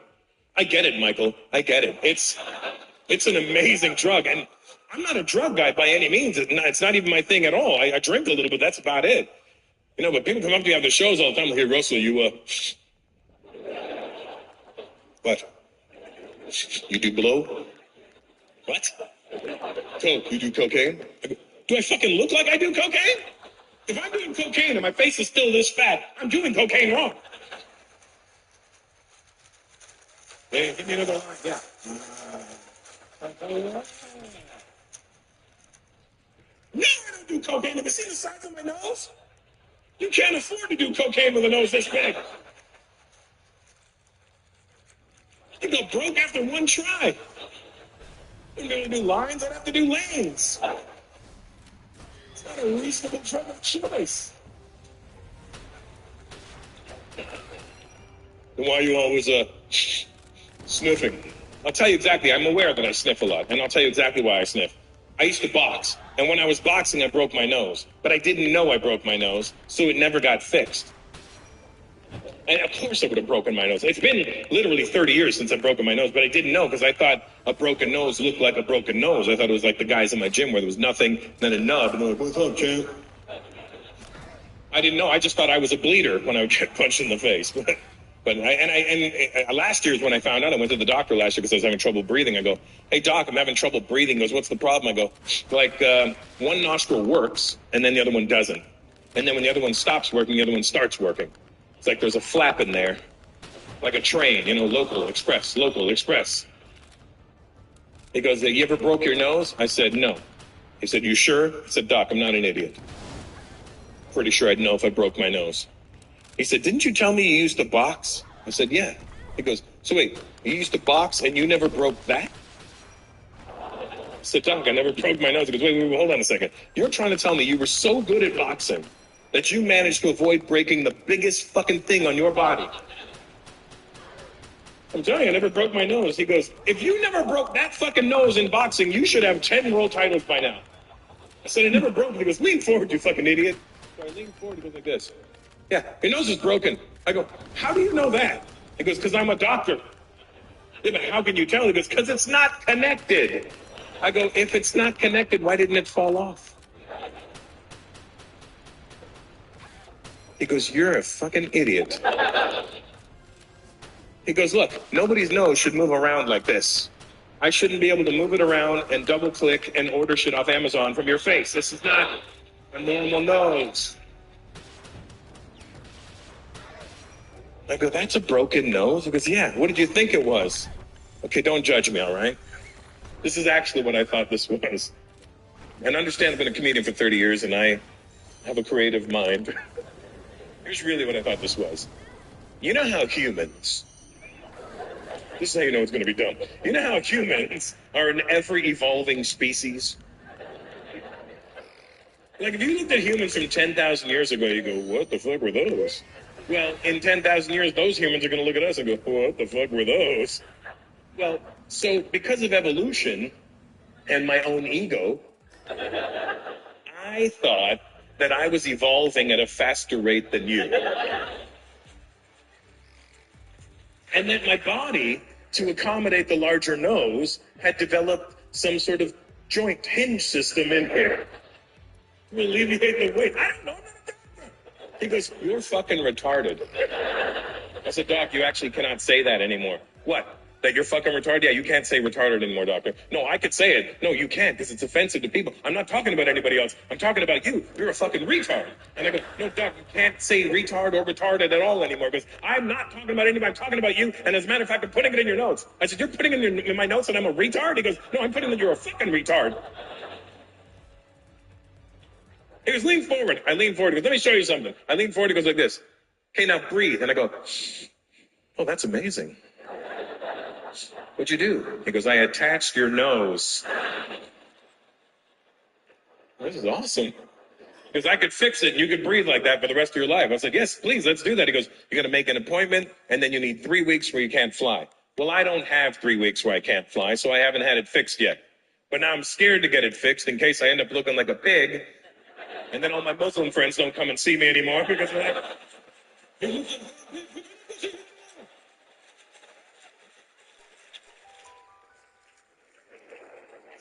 I do this out of respect for my friends. Let's get back to this propofol. Sandeep. You got to get this propofol. You just got to go back and tell them, listen, I think you need to check again and give me some goddamn propofol.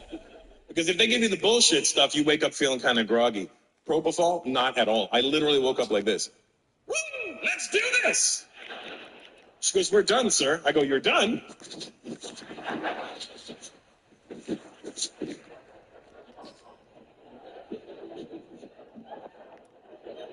How long was I out for? 2-3 hours? She goes, 15 minutes, sir. I said, in 15 minutes, I could have saved a bunch of money by switching to Geico. She said, you can go get dressed. So I go get dressed, and I come back in the room, and she goes, all right, Mr. Peters, we're all done here. Just so you know, in about an hour, you're probably going to notice you have a bit of a sore throat. I said, what the fuck did you do to me? She said, sir, it's the most common side effect. You know, we've shoved a tube down your throat, which may cause some irritation or some swelling. About 98% of the patients will suffer from that. So if and when that happens, just take an ibuprofen and you'll feel better. I said, are you sure that's all you did? She said, I'm positive. I said, you didn't touch my asshole, did you? She said, what? I said, what? And I walked out. An hour goes by, and then 2 hours goes by, and I go into a panic because I do not have a sore throat. I'm like, oh my God, I've got the throat of a gay man.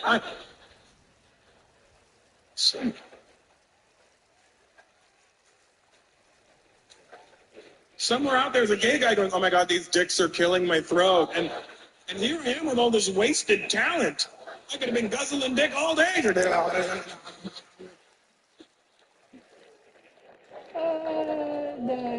The envy of a community.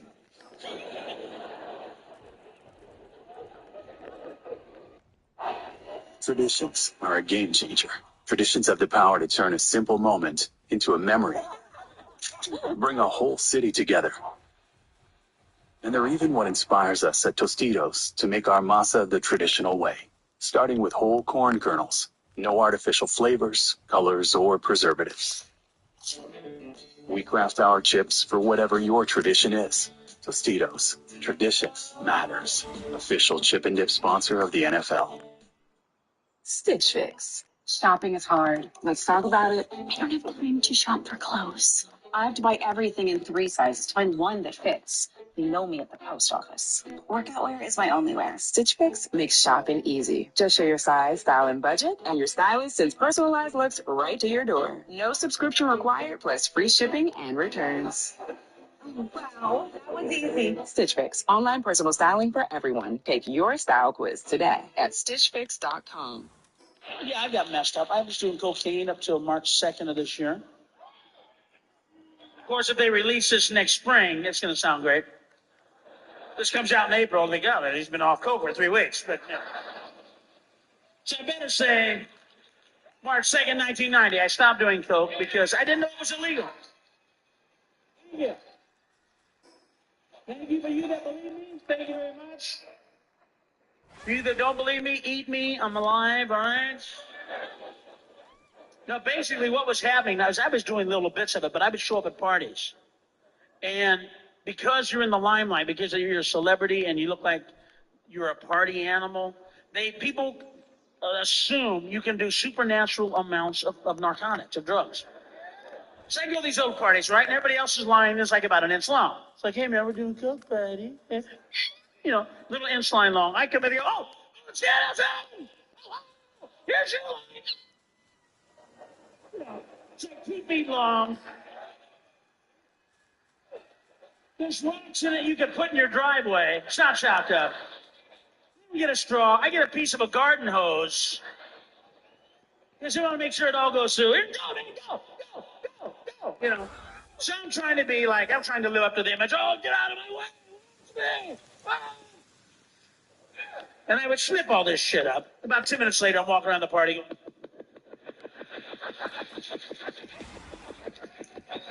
hey, man. Hey, man, have you got any shoe polish or something I can drink to slow this down? You think shoe polish will kill you? I need something, man. There's nothing left to drink? I wish you had told me that before I did this stupid long line. You fuck. All right. Well, listen, you guys keep partying. I'm going to go ahead and lay down and beg God to live for a while, all right? Just going to go ahead and lay down. You guys keep rocking, man. And so then you lay down, and you grab your heart, and you make all those promises. I'll never do it again. I promise, God. Just make it stop. Just make it stop, please. Just make it slow down. I'll never do it again until I feel better. I swear to God, until I feel better, I'll never do it again. I promise. Man, I had enough of those fucking nights, and we lost a lot of good people to that shit, and I just think if you're involved with it, get disinvolved with it, because you're just going to get busted or you're going to get sick and die. She's pretty amazing. I have no complaints. Well, if there was one complaint. Not a complaint, an observation. My wife's not a fan of our dog. Well, she's indifferent to our dog. But, you know, to a dog lover, people that are indifferent to dogs seem like sociopaths. It's like, you don't love dogs. Who hurt you? There's no excuse to not love dogs. I mean, my wife's allergic. That's one excuse. But our dog is so sweet and will not leave my wife alone. Whenever my wife enters the room, the dog climbs all over her, sneezing, and as my wife pushes the dog away so that she can breathe, there's always part of me that thinks, hey, don't be mean to my dog. Now, you may be wondering, if your wife's allergic, why do you even have a dog? Did you get the dog and then discover your wife's allergic? No. I've known my wife's allergic for 20 years, and I never expected us to get a dog. I never did. I mean, we live in an apartment in New York City. We have 5 children. I travel constantly. We're not getting a dog. But then the pandemic happened, and all the reasons to not get a dog seemed to disappear. We rented a house in the suburbs with a big yard. I stopped traveling. My wife's allergies didn't change. Mainly, my kids started begging for a dog. Can we get a dog? Can we get a dog? It was like on a daily basis. So I told my wife, I'm like, let me handle this. So I called a family meeting, and I stood next to my wife, and I said, once and for all, your mother is allergic to dogs. When she's around dogs, she feels physically ill. And my youngest, he's so sweet. He was like, can't Mom just get a shot in her stomach? He reminds me of myself. So I turned to my wife, and I was like, can't you just get a shot in your stomach? She was like, what the hell are you doing? And I was like, well, I don't know why you're mad at me. He's the one who asked. She didn't think it was funny. And I could see that we weren't getting anywhere. So I proposed a compromise. I was like, what if we fostered a dog? The dog would only live with us until a permanent home was found, or my wife died. She really didn't think that was funny. Unless to know. But the next day, out of nowhere, she was like, all right, fine, we can foster a dog, but we're not keeping it. And I was like, we're not keeping it. So I went and I got this dog and I brought it home. And the most incredible thing happened. Not only did my children fall in love with this dog, but slowly, over time, and being occasionally exposed to the dog, my wife's allergies didn't change. But she witnessed how much my children loved the dog, so she decided we could keep the dog. She made that sacrifice for my family, and it made me realize I don't get enough credit. I don't bring this up a lot, but I think I'm allergic to children. And we got 5 of those. You know, we only have 1 dog, and it's not a competition, but I win. I After we had the dog for like a month, my wife was feeling sluggish. We thought she had COVID. She kept testing negative. So she went to the doctor and they took a blood test and they discovered she had contracted Lyme disease, which is something you get from a tick, which is something that dogs foster. She told me this over the phone and I was like, oh, she's going to kill me. She's going to kill me and she has every right to kill me. And I just braced myself as she drove home. But when she got in the house, she very calmly walked up to me and she goes, well, I have Lyme disease because of that dog. What do you have to say for yourself? And I said the only thing I could say. I was like, well, you're the one who wanted the dog.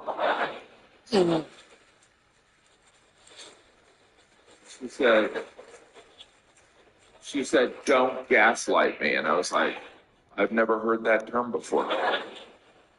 She was like, you've never heard of gaslighting? And I was like, I don't think anyone on this planet has heard of gaslighting. You might be going crazy.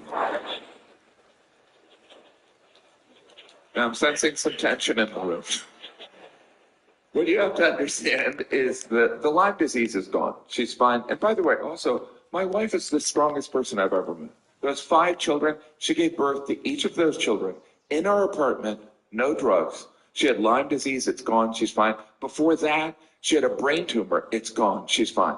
And I asked her at one point, I go, what's been the biggest challenge you've encountered? And she said, being married to you. No. And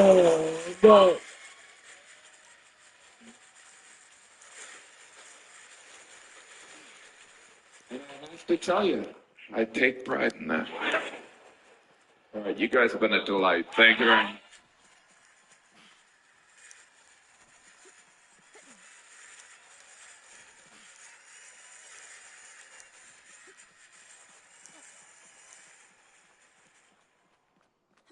I hate now that jokes like those get politicized oftentimes, right, by a certain segment of society, very lazy binary thinkers. You have an opinion on one subject that might read political, and they think they know you. And they want to put you all the way in the left or all the way in the right, like there's no other option, and just fill in the blanks on what you may believe elsewhere. Like, oh, okay. So you think there's some validity to science, huh? Looks like you want us to follow some laws. All right, bootlicker. You take our guns too, don't you, you commie piece of shit? What are you talking about? I didn't say any of that. Actually, I'm a gun hunter. I like to go do a little target practice. If I'm going to be honest, sometimes I do like to pretend that the targets are people I don't care for, like yourself. Relax with me. Oh, so that's you are going to have your pew-pews feel like a big man. Homophobic right-wing nut job. What? Because I like guns, I don't like the gays, that's insane. No, I'm very pro-LGBTQIA+. I think, people should be able to love whoever they want to love. But don't fuck kids. Love adults, whoever they want to love. It's all good. Oh, so that's who you are. Liberal agenda, no rules for anyone, you Antifa motherfucker. What? No, I like some rules. I'm pro-law enforcement, pro-military. What the fuck are you? You're not playing the game right. You have to be Fox or CNN. That's it.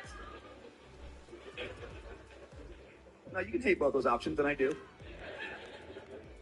I'm just not a big fan of the Republicans or the Democrats right now. If I'm going to be completely honest. I don't feel like either side represents me. I feel like a lot of people think that. For me, with the left, there's just too much concern about the most easily outraged members of society, right? You can take anything too far, including empathy. I don't want to, just marginalize anybody. I also don't want to walk on eggshells in this weird, tense, puckered up society where everyone's worried about saying the wrong thing, because that's a great way to suck the fucking joy out of life for everyone. And on the right, there's just too much religious thinking for me. Don't like religion and politics. Never will. For one very simple reason. Right? For me, the reason is no one can ever agree on what Sky Daddy wants. It's all over the place. That's the problem. Like, just with Christianity, there's over 45,000 different denominations of just this one religion in the world today. Over 45,000 different groups of people who think another 45,000 plus different groups of people reading the same book, worshiping the same God, are fricking it up a little bit. And that doesn't include the rogue outliers, just random dudes in their cabins around the world who think they're the only one who gets it. I'm so sorry no one else understands your glory, Lord. I wish more people could get it, like my landlord and my ex-wife, if they could cut me some fucking slack. I don't have a job because I'm focusing on your glory. Basing laws on religious thinking, like, you might as well just base laws on which rooster wins in a cockfight. It's absurd.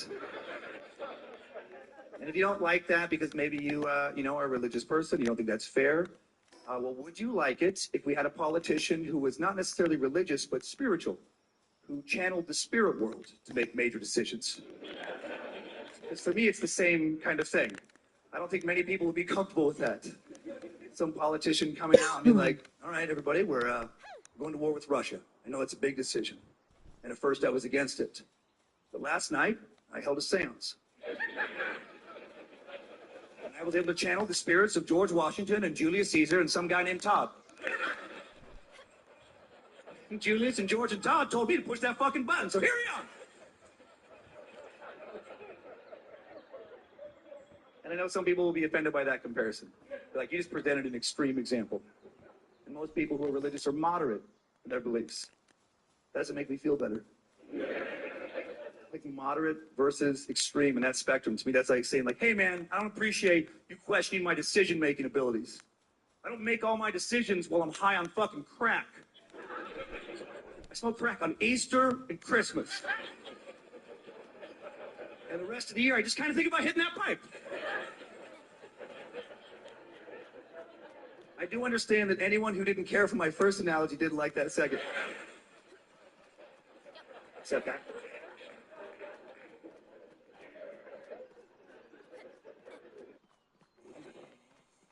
Sound familiar?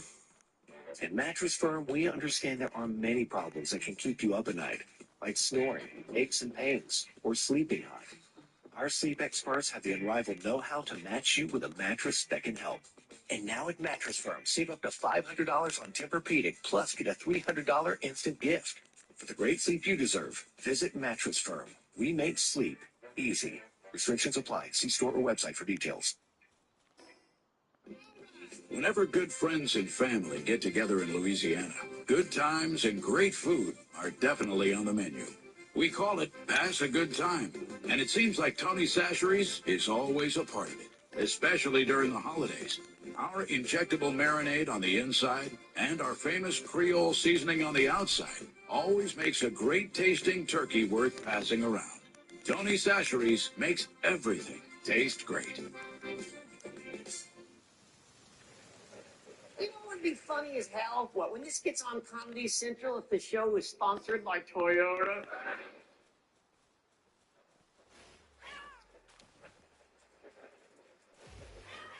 And they had no idea. One night they're watching this like, hey, you make a fun of our fun.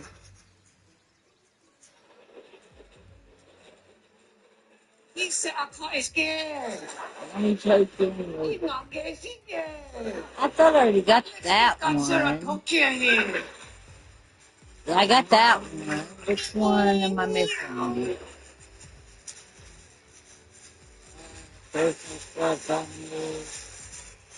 Scary one. It's small, yeah. I bet to get in and out, you gotta use a lot of lotion.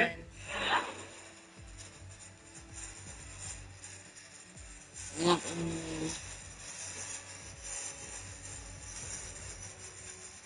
The face is where?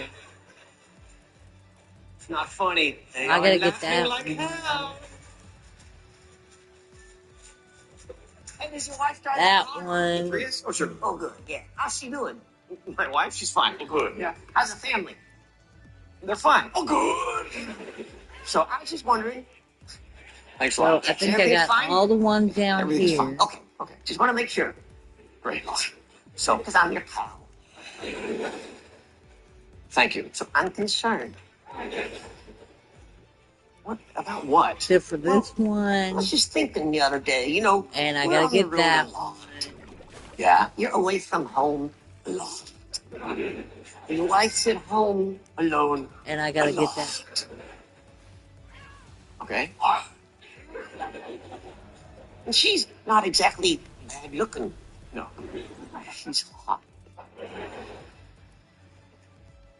So, we could go on and go toward those. It was 20 years ago.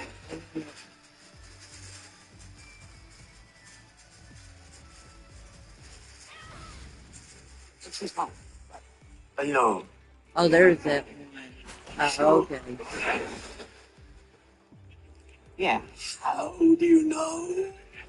56. Trust her. 57. 54. What if she's been with someone else? Like me. Nah, you go purple, you never go back.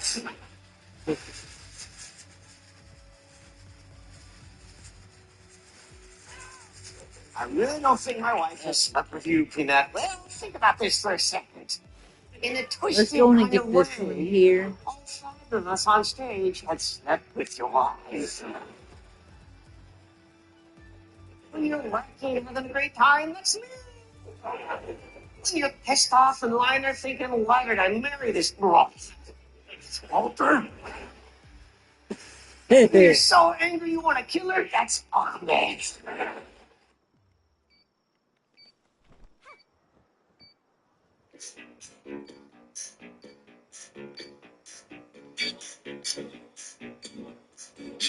You made it to med school.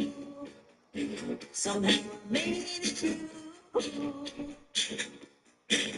I'm just an intern, still need some mistake or two. I was last in my class, very fast at the institute.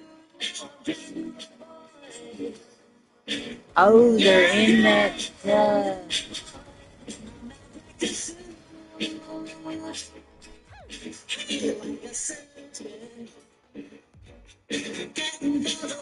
First time, like a surgeon, open transfers.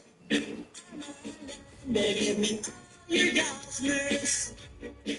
This patient's fading fast. Complications tossing, don't know how long you last. Let me see, let me be. Here we go. I'm thinking they're in the.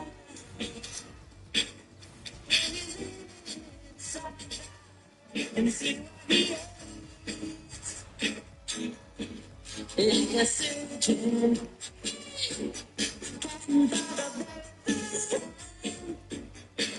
Like a surgeon. Here's a way I'm for you thinking to they're.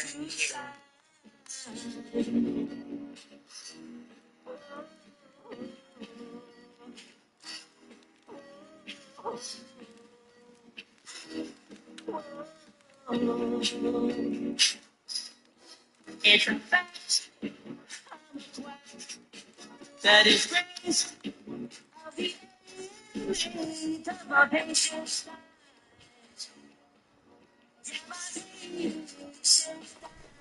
Before they can pay, like a surgeon, fighting for the very first time. Like a surgeon, got your kidneys. Like a surgeon, like a surgeon, regions with my scalpel and my forceps and detractors. Alright, yeah.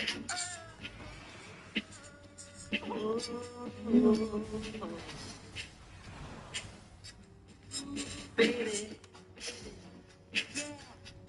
I can hear your heartbeat for the very last time.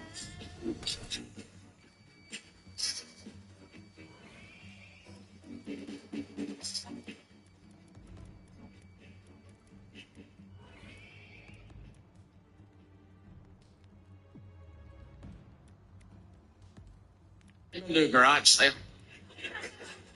Say that too fast. My wife will embarrass the hell out of me at a garage sale. She wants to try shit on. Goddamn, Mom, it's 50 cents. Put it in the truck. If nothing else, we use it as a rag or something.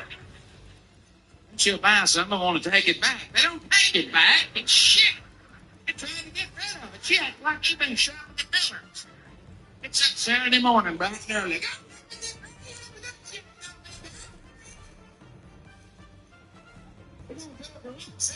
No good shit. She's gonna get that. She's gonna be dead.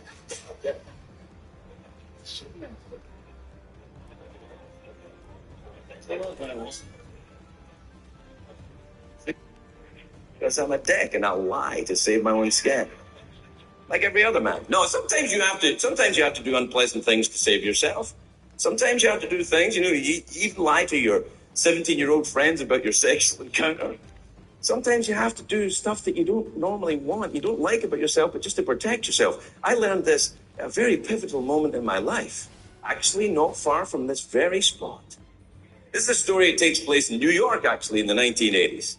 I was 20-something years old, and I lived in New York in the 1980s. And I like New York. I know there's something you have mixed feelings about it here. I like New York City. I like it because everybody in New York City kind of looks like a stereotype of people who live in New York City, and I enjoy that.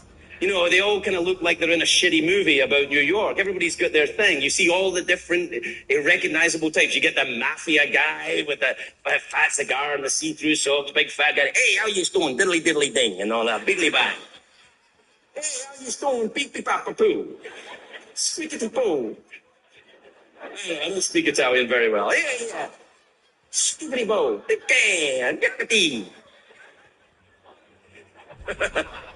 Yeah, those guys, and then you get, the weird Upper West Side movie directors. This is my wife, she's also my daughter. You get everybody.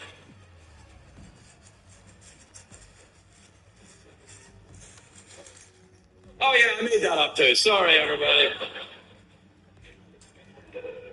Anyway, I lived in New York City, and I was in my 20s. I remember it being a good time all the time, which can't be true. Nothing's a good time all the time, except of course Disneyland. I have to say that for legal reasons.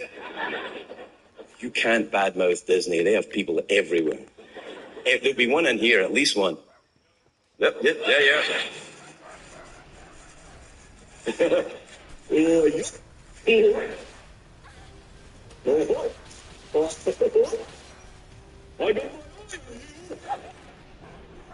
I'll tweet this out, motherfucker. You're Scrooge McFucked. Right. I hate Disneyland. There, fuck it. I can't stand. I don't like Disneyland. Every time I go to Disneyland, I feel claustrophobic. Things get too close to me, and if I eat anything, I feel sick. It's exactly like a strip club. I imagine. Anyway, I was living in New York City, and I had an informal immigration status at the time. So I had two jobs, as is common amongst that kind of thing. So I was working on a construction site in Uptown in Harlem during the day. And then at night, I worked security in a nightclub downtown. But luckily, I had a cocaine habit, so I could keep going. Circle of life. And I was getting kind of burned out. And one day, I got a call from my Uncle James. Remember my Uncle James I told you about, lives in Long Island?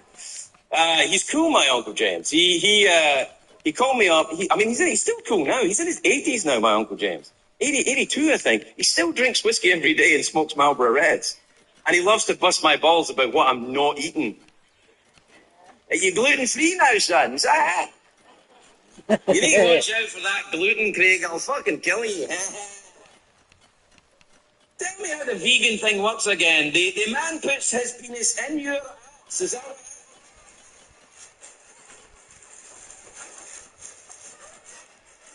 Say fuck you.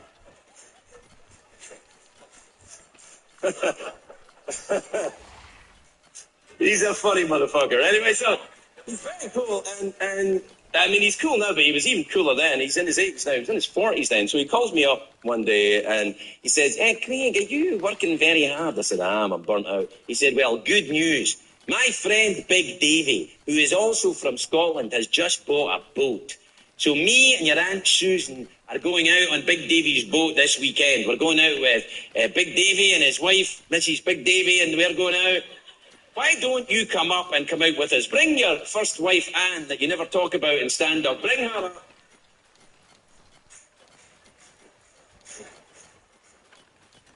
Bring her up. We'll all go out for a day in the water." I was like, okay, that's great. So Anne and I took the train out of Manhattan that day, and we go to Long Island on the Saturday. It was a beautiful day, and we get off at the train station.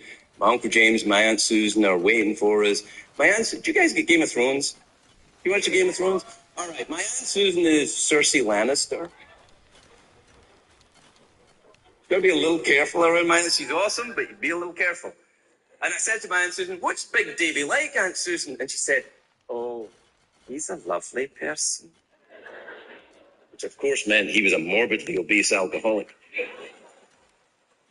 And we get to the dock, and she wasn't lying. There was no irony in Big Davy's name. We got there, Big Davy's name's bright fucking red. He's a great fat man. In an earlier story, he could have been a flight instructor. He was a big motherfucker. He's standing there at the dock, and his wife is there. She's got a similar thing going on, and I'm thinking, how big's this boat? And then we get to the boat, and the boat's fine. It's one of those cabin cruiser things, and we all go on the boat, the six of us, and we set off into the Long Island Sound. It was a beautiful day. The water's like glass, the sun, and we're all drinking, Scottish people having a good time on a boat.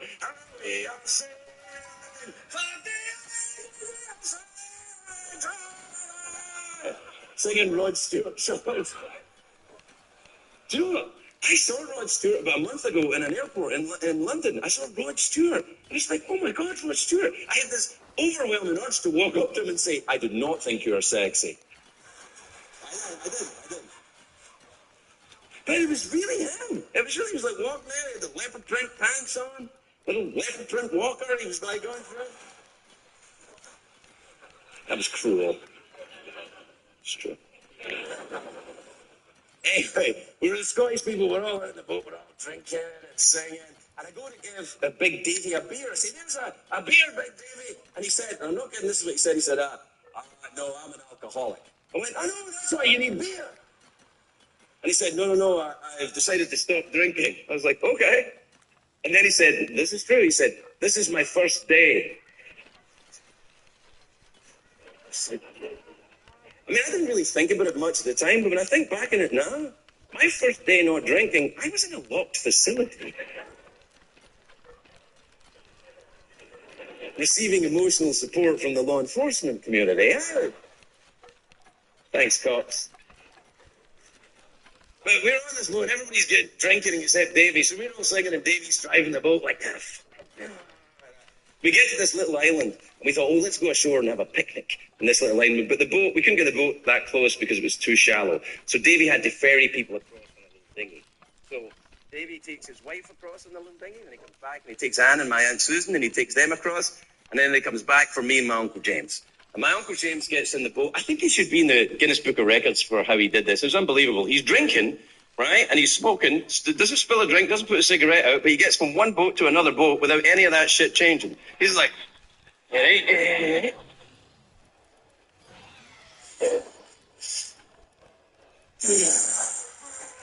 times, eh, son? So he gets in the front of the boat, and then I get in the middle of the boat, and Big Davy gets in the back of the boat where the little engine is, and the boat goes like that. Then we start putting towards the island, and I'm looking up at my Uncle James because of the tilt in the boat. And then I realise I'm looking at my Uncle James. There's no tilt on the boat. And he's still drinking. He hasn't spilled his drink. He's still smoking. His cigarette is still lit. But now he's giggling and treading water. And he said, "Well, look at that, son. The fucking boat sound." You can't make this up. And indeed, it had sunk. The water was like, and I could see the boat going down, and it was like the end of Titanic. I was like, oh, for fuck's sake. But my Uncle James was like, this is funny. This is hilarious. And it wasn't that bad. I was swimming. And then Davey made an announcement, which I feel he should have brought up earlier. Davey said, I can't swim! It's like, for fuck's sake. And this is when doing something horrible to protect yourself comes in. Because even if I hadn't seen the PSAs or I hadn't been told about it, you instinctively know. You see a 350-pound man drowning, you go over and try and help him, he's going to pull you both down, you're both going to die. And it's no fun watching Shrek die. I'm looking at him, and he said, Greg, help me, I'm drowning. I was like,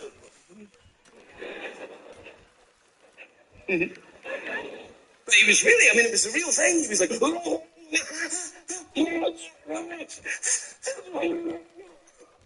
I realize it looks like I'm performing oral sex and all.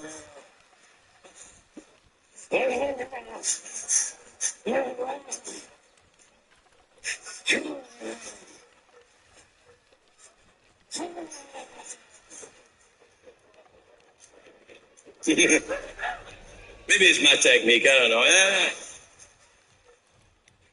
Anyway, he's drowning, not going to know what to do. And then my Uncle James, who's still drinking, and his cigarette is still lit, he says to Davey, he says, hey, Davey, it's time to start swimming. And Davey said, I can't swim, James, I never learned. He said, well, today's the fucking day, Davey. Am I right, Craig? Today's the day. I'm gonna die. He said, you'll die if you don't fucking swim, Davey. And he got into this fucking argument. And my Uncle James says, David, can I ask you a question? He said, oh, no. He said, well, okay, before you die, can you answer me a question? He said, what? He said, are you going to let water kill you, David? See, when I tell people back in Scotland you were killed by water, they're going to think you were a pussy, David. What, David? What? I don't even put that shit in my whiskey, David. And he was winding Davey up so much, big Davey kind of clattered towards him, like, oh, fuck you, and he came over to him, and he got close enough for us to grab him and throw him onto the boat and hose him down like a fucking manatee. I mean, he didn't drown. My Uncle James saved him using bullshit power. But we decided to cancel the picnic. It's going to put a dampener on the day. Look a man in the eye when he's dying and go,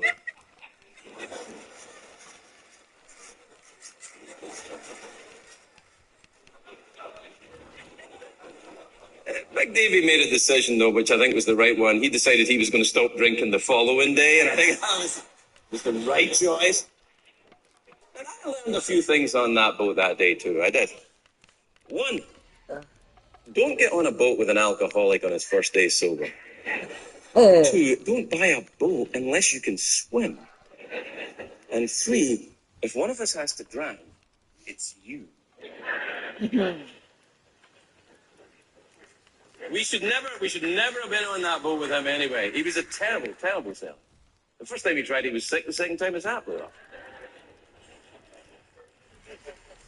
There you are. That's it. That's why I said it. There's no joke. Just so I could say that at the end. So I'm done. Yeah. Okay. I tell you, it's always great being back here. You guys were fantastic. I had such a good time. Thanks, everybody. I'll see you next time. Bye, Boston.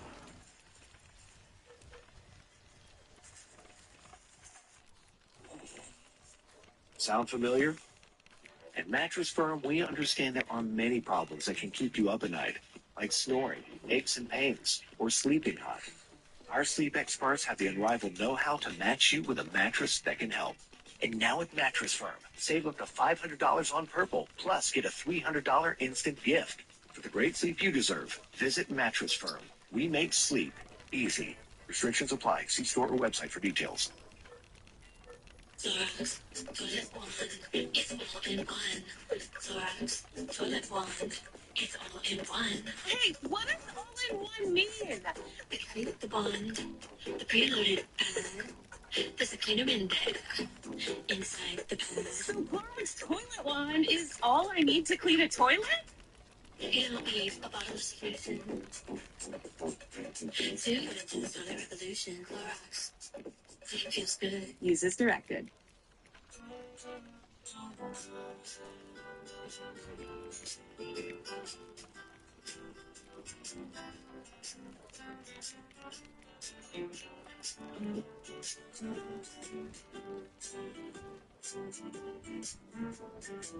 If you ask my daughter, I'm just daddy. If you ask her mama, I'm a fool. If you ask old Bill, he calls me buddy. It ain't what they call you, it's what you answer to. My doctor called me in some moxie something. Now he won't fill my script, it's way too soon. My girlfriend's girlfriends call me way too often. It ain't what they call you, it's what you answer to. I've been called a loser, called a cheat, called some things I can't repeat, and they've called a lot a time or two. I've been called right, called wrong. Some things were so dead, but some things could not be farther from the truth. It ain't what they call you, it's what you answer to.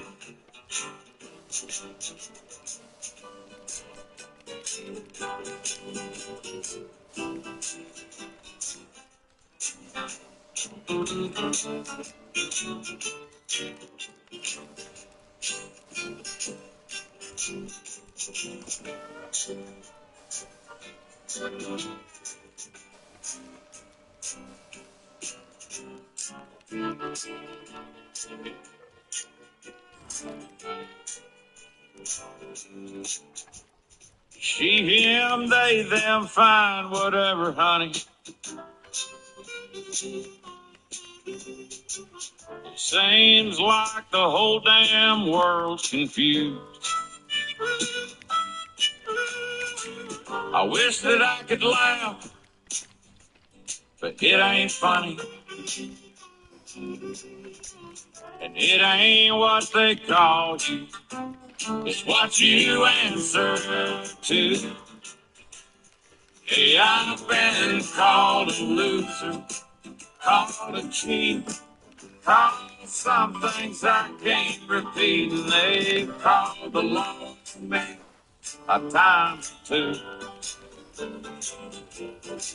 I've been called right, called wrong. Some things were so bad, but some things could not be farther from the truth. But it ain't what they call you, no matter what they call you. It ain't what they call you, it's what you answer to.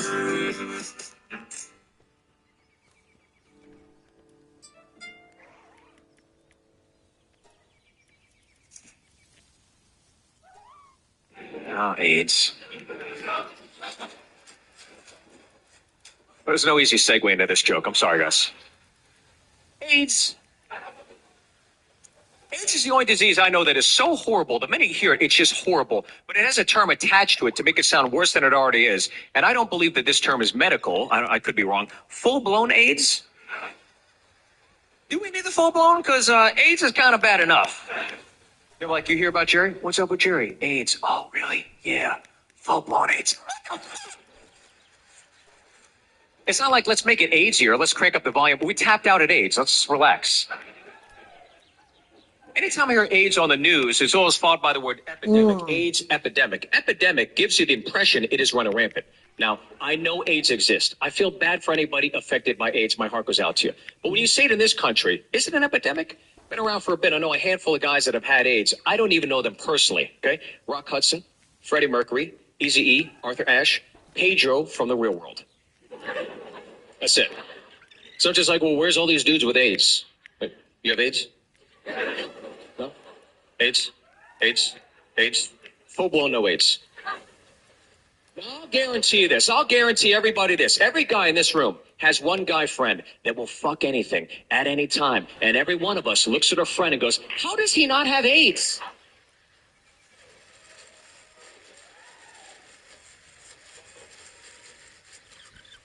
This pig?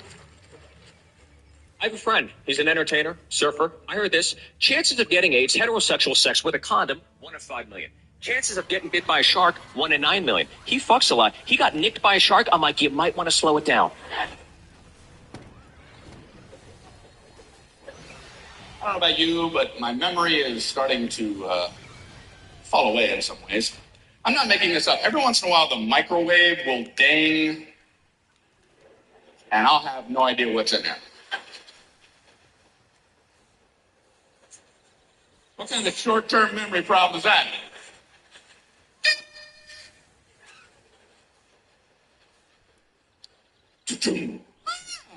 Macaroni and cheese.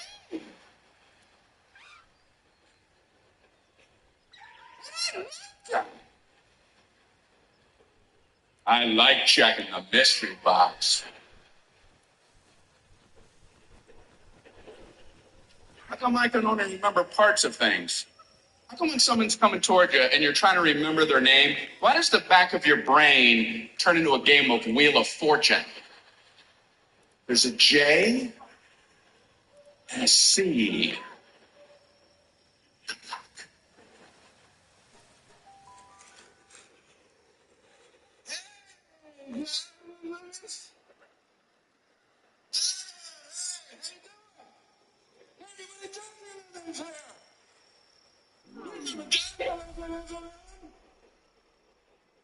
Name's CJ.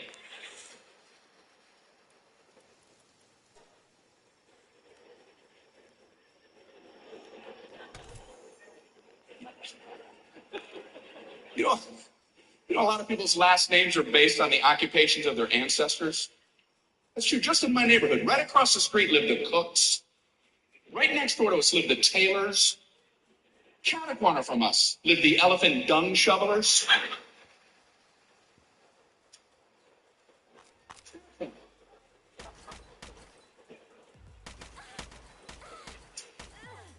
And ladies, how about when we're standing by the bar and the guy wants to dance with us? So he gives us a head nod over to the dance floor.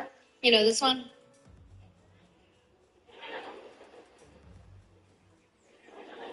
So we have to give him the head nod right back. Yeah.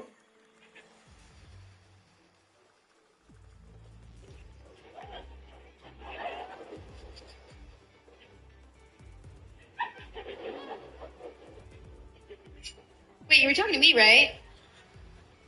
Oh, yeah. No. Cute, though. I'm glad that you stole this land. You know why? Because Christopher Columbus was looking for my land.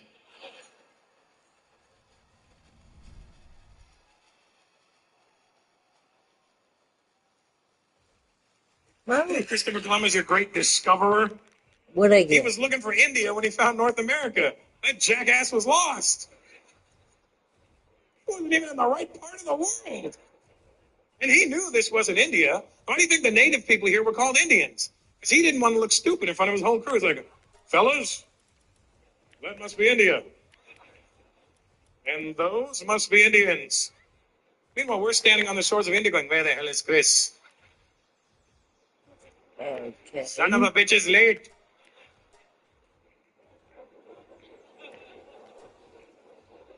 Speak to the Pal critic while Jaldanian Summon. Now it's time for a new president, and all they want us to do is pick a new president. I feel like, didn't we just get out of a fucked up relationship? Maybe we don't need a president. Do I even right now. have Can we golden be single riches? in Nope. every day the presidency for months? Oh, This shit is bullshit. I've been confused the whole goddamn election. I've been confused because everybody commercials sound good at 2:30 in the goddamn morning, and you done had a rough day and shit. They just, do you care about your family? Yes, I do. Is healthcare important to you? Oh, yes, it is.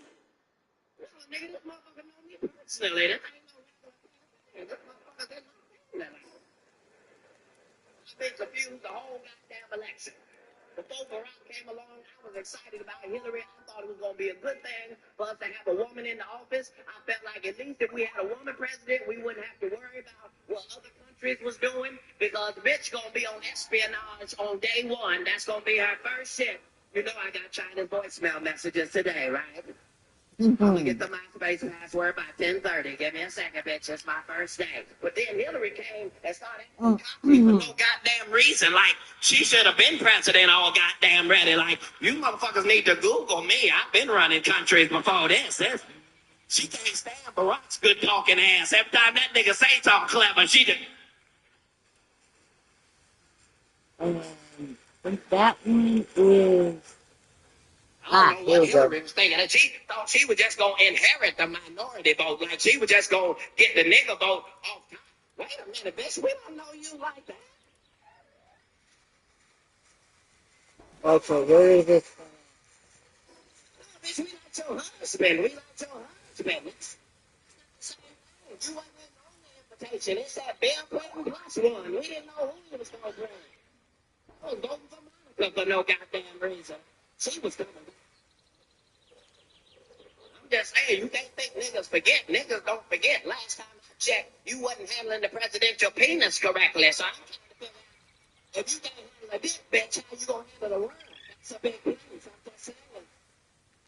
That was your main mission to look after. That was half on film. You let them they confused the whole goddamn election. When it comes to Barack, white people, I know it's not fair, but y'all need to just give us a minute just to be proud for a goddamn second. Can we just speak? Shit. This is history. You selfish motherfuckers.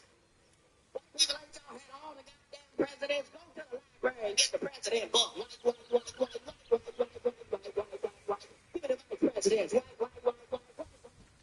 Niggas ain't never even had a chance. Some niggas still don't believe it. Just, nigga, I think I saw Tiger Woods running for president on Sports Center, nigga. He had on his green jacket and everything. That nigga's a winner. He really is. I don't know.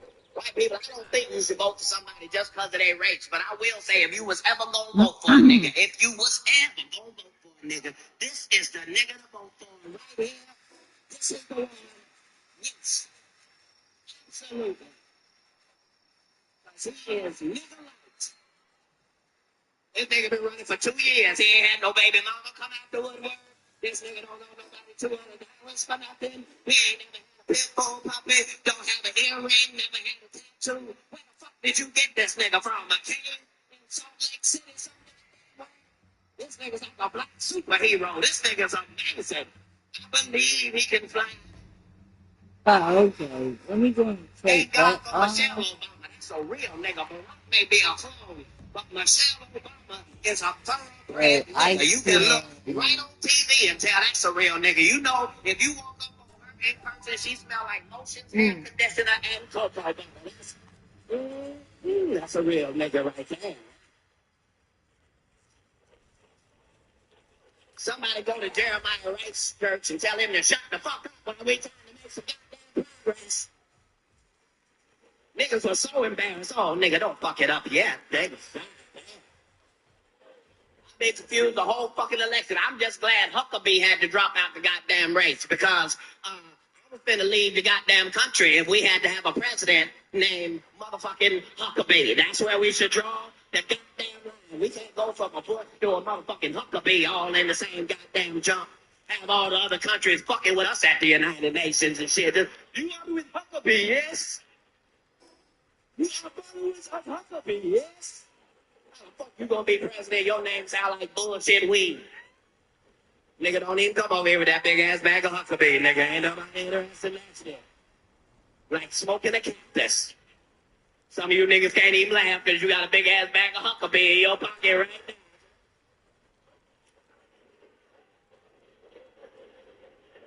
McCain can't be president because he's 111. Sorry, I know it ain't fair, but goddamn it, you can't be the president during the time of change, and you might have a diaper that's time to change. That shit don't even go together. Fuck that. At 111, you got too many fucked up memories of niggas, first of all. You'd be fucked around and had a flashback at 111. What is your last name? I think I used to own your grandfather. What is your last name?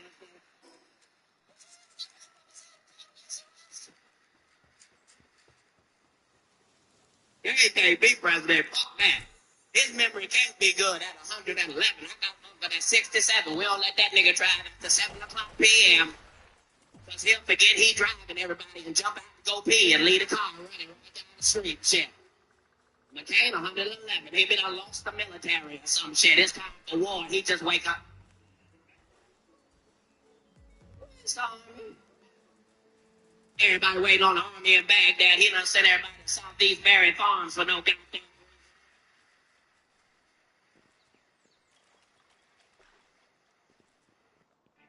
This is the story of the one. As an HVAC technician, he and his digital multimeter are in high demand. So when a noisy office HVAC turns out to be a failing blower motor, he doesn't break a sweat. With Grainger's easy-to-use website and product information, he selects the product he needs to keep everything humming right along. Call 1-800-GRAINGER, click Grainger.com, or just stop by. Grainger, for the ones who get it done.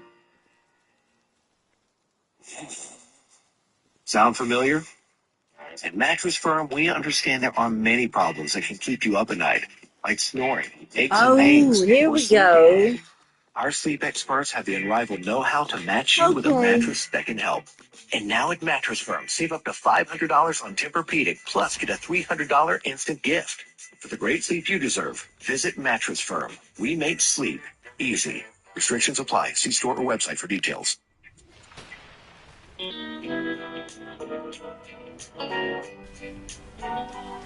Well, it all started back about a week or two when I bought this instant wonder glue. I'd seen it work on TV, and I just had to try me some. But when I got home, I spilled the stuff, and I reached for a towel to wipe it up, and that towel stuck to my hand like another thump. Yeah, and as if that wasn't trouble enough, here came Rover, chasing Fluff, and that cat jumped up and stuck right to my knee. Well, I reached down to hold the dog away, and I touched his ear, and that's where my hand stayed. He lit out yelping, dragging the cat and me.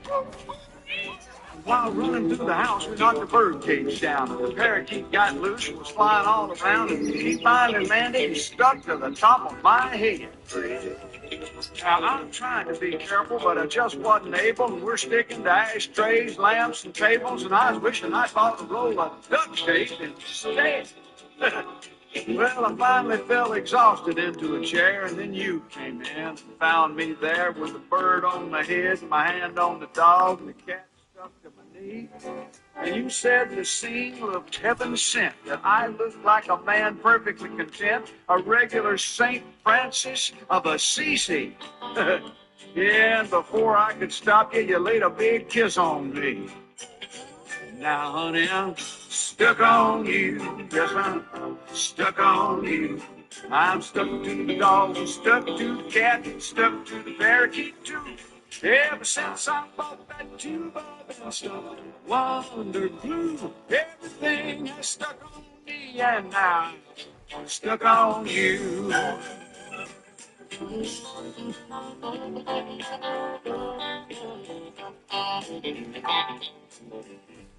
Well, I got to thinking sitting there that day, how do they make this stuff anyway? I mean, there must be workers stuck all over the factory.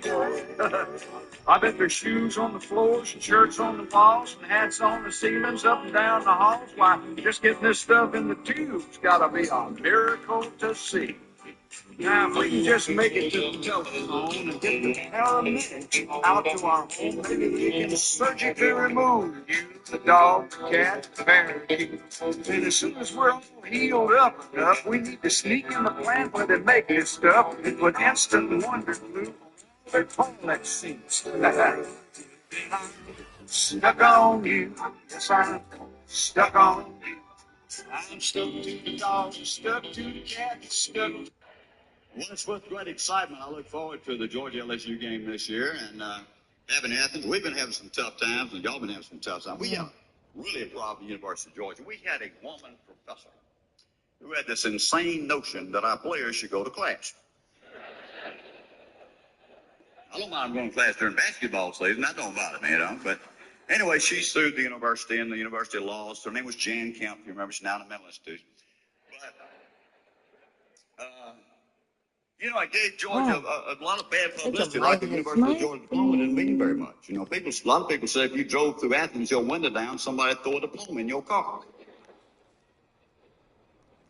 That ain't true. You got to stop first. I guess Georgia and LSU are not what you would call annual rivals, bitter rivals we don't play all the time. You have yours, Ole Miss, and we play Auburn and Alabama and people like that. And play Clemson, agricultural school up at Clemson. By the way, they've discovered at the Clemson Agricultural School a new use for sheep. Wool.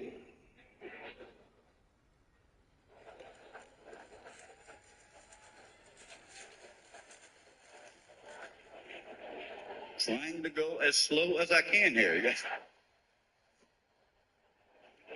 Auburn, Alabama. We have a big rivalry with Auburn, Alabama. Alabama guy reads in the paper, says vacation cruise, $99. Oh, I need to Goes go down and to place, get says, I'll have the or do vacation this cruise, one $99. over Yes, here. they give me $99. He pays him. I Guy think goes that's out of it. town with a baseball bat, knocks him in the head, knocks him down on the ground, wraps him Oh, up I in need to do sheets this and towels one. and blankets, ties him up some rope, opens the back door and throws him out Or in the maybe river, this and there he one. goes. About 15 minutes later, Auburn guy comes in. I'll have the vacation cruise, $99. Gets his money, same thing. Knocks him in the head, knocks him down, wraps him up, opens the back door, throws him in the river, there he goes. About 15 minutes later, the Auburn and Alabama guy are floating down the river together. The Alabama man looks over at the Auburn man and says, you think they're going to serve us any food on this cruise? The Auburn guy said it didn't Well, I last need to year. get this.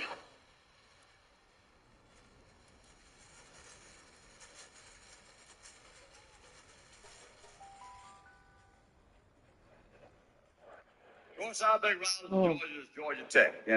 I tried to get in Georgia Tech. As a matter of fact, I didn't have enough pimples. I couldn't get in.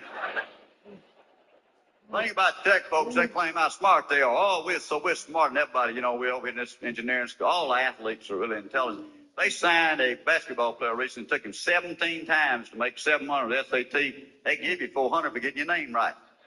And they took this boy in after finally passed 700, and one of the assistant coaches is trying to get some information on him. He said, son, how tall are you? And the boy took his hands down like this and just started measuring this thing like that. Guy he says 6'11". So how old are you? He started counting out on his fingers and toes and everything, and he finally says 19. He said, what's your name? And the boy does this.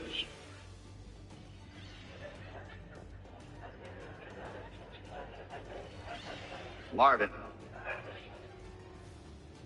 He said, I understood about the measuring yourself and the fingers and toes. What was that little dance about? He said, well, Coach, sometime I forget. I have to do this. Happy birthday to you. Happy birthday, dear Marvin. Happy birthday to you.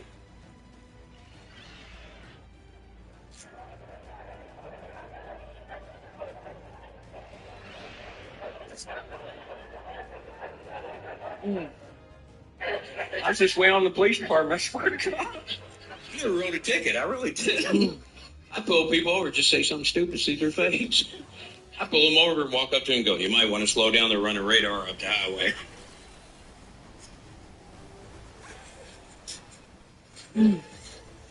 Thank you, officer. No problemo. On the expressway where it says authorized vehicles only, people still make U-turns. I pull up behind them, put on my blue lights, watch them cringe. I go over my microphone and go, I authorize you.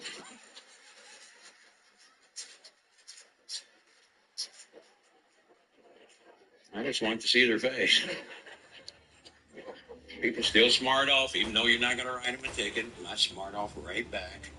Why ain't you out catching real criminals? Well, I'll tell you the truth, lady, I'm not that good at this job. I'm trying to figure out a way to get disability without actually hurting myself. You always hear this? He ain't got a car went speeding by me. Well, I couldn't catch him. He was going way too fast. Could have had a wreck and got hurt. I had alternative justice. I'd pull people over. They'd be going like 40 over. I go, ooh, man, this is like $350. Pee in your pants, let you go.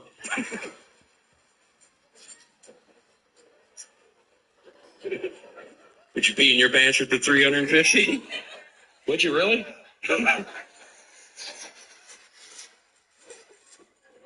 I used to pull kids over.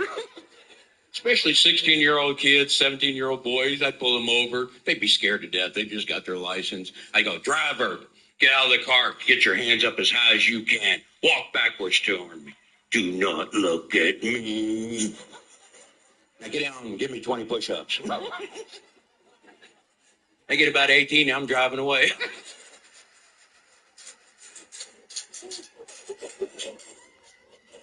People smart off to me. I wouldn't give them a ticket. I was in plain clothes half the time and had on my car. I go, give me your keys. See ya. I care less. Y'all got cops on bicycles here. That's stupid. What are they going to do when they pull you over? Ring, ring, ring, ring, ring, ring, ring. They're going to floor it, man. He can't out-pedal us. Bicycle cop chases you, go uphill. Stop halfway and taunt him. Come on.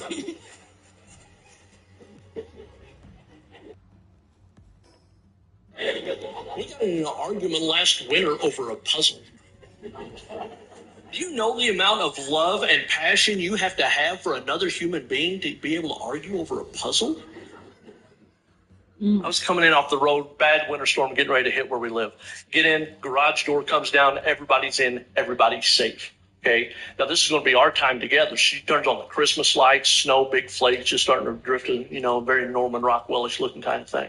We turn off the phones, turn off the TVs. There's no one else in the world at that moment except for her and me.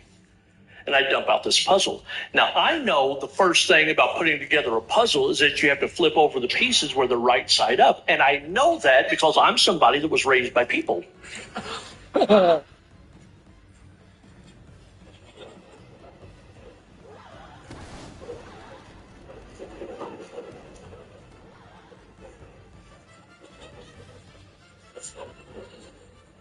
I start flipping over all these pieces, and I hear my wife say, hey, I got one. What? I got one. Well, we need to flip over all the pieces first. I just thought I'd go ahead and start. You need to start by helping me flip over all the pieces so we can do this together, which is why we spent $8 at Dollar General in the first place. I just need a little bit more yellow. Yeah, it probably looks brown because, once again, all the pieces aren't flipped over yet.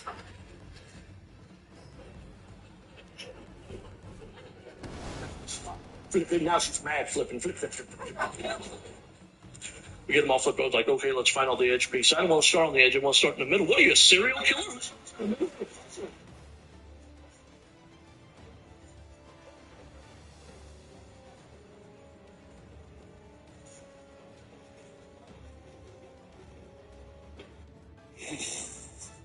Sound familiar? At Mattress Firm, we understand there are many problems that can keep you up at night, like snoring, aches and pains, or sleeping hard. Our sleep experts have the unrivaled know-how to match you with a mattress that can help. And now at Mattress Firm, save up to $500 on Purple, plus get a $300 instant gift. For the great sleep you deserve, visit Mattress Firm. We make sleep easy. Restrictions apply. See store or website for details. Tradition's a funny thing. They're why we tailgate in the pouring rain, wear full body paint, and refuse to wash that lucky jersey. And just like in football, Tradition is what inspires us at Tosquitos to make our masa the traditional way, starting with whole corn kernels. No artificial flavors, colors, or preservatives. Crafted for that perfect crunch. Tosquitos. Tradition matters. Official chip and dip sponsor of the NFL. Mexicans are rednecks for a lot of life. We both like to fight. But don't ever fight a Mexican. We fucking cheat. We'll never go to you for a fight. We're always like, well, come over here, puto. Let's go. It's man to man. Get ready, primo. Get ready. Pendejos, squat down. And you can meet up, pendejos, squat down.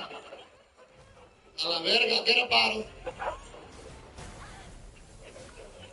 When the rednecks love to fight, they don't need backup. They're crazy. I'm crazy.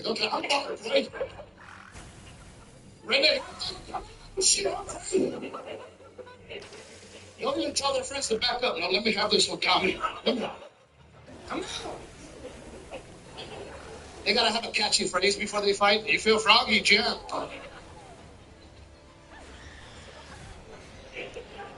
You want to make a cake? Shit, crack some eggs. Don't get fucking crazy with it. Come on, you motherfucker. The keys are right here. Come on. Come again.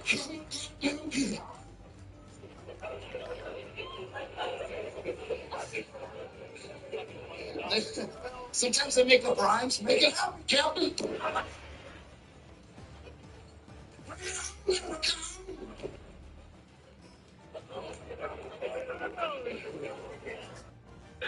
All right, this is my favorite subject, actually. I've been married for 35 years. I'm very happy. I asked my wife if I was happy. She told me I am.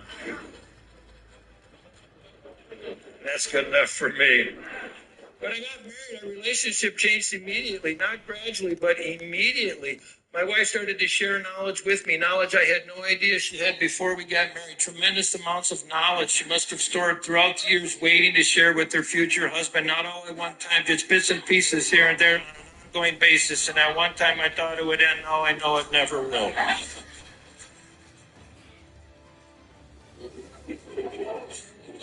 But the thing is, I never know what's going to trigger her desire to share additional knowledge. That is the tricky part. That's the part that keeps us on our toes. It can pop up at any time for any reason or absolutely no reason at all. There are days when I'm going to walk through a room and I see my wife. Oh, I think I'll go the other way. I really haven't memorized yesterday's lesson yet. Got a big midterm coming up and I'd like to do well.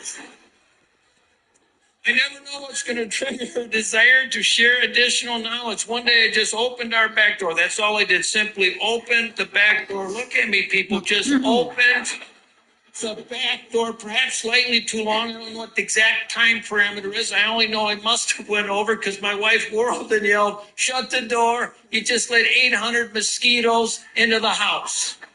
I had no idea that mosquitoes fly in swarms of 800. I would think that many in a swarm, you'd see something come through the door. I saw nothing but my wife with her keen eyesight and wealth of knowledge. Knew that 800 got into our house.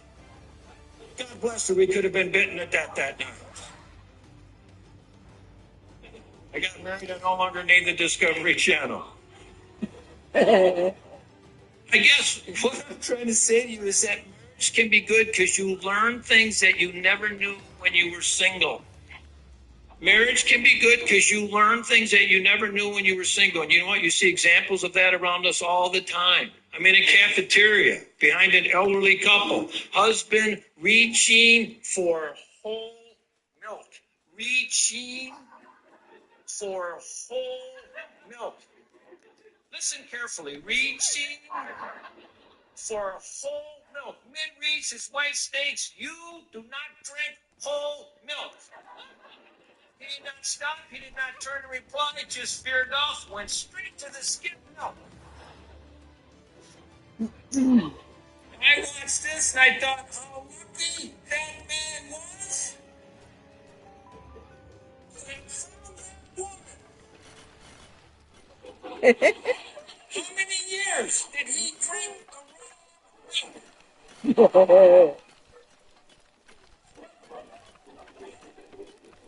You learn things when you get married that you never knew when you were single. For instance, now that I'm married, I realize that I never would have survived had I stayed single. If I hadn't gotten married when I did, I probably would have been dead in a matter of months. I mean that. When I was single, I was wild. I lived on the edge. You would not believe some of the things I used to do. For instance, when I was single, I used to wear my shoes in the house. I'm not making that up. I really did. I did not know carpets are supposed to live thousands of years. You learn things when you get married you never knew when you were single. For instance, now that I'm married, I know that I breathe. Too loud. My wife not only told me I breathe too loud, she told me the exact distance from which people can hear me. Oh.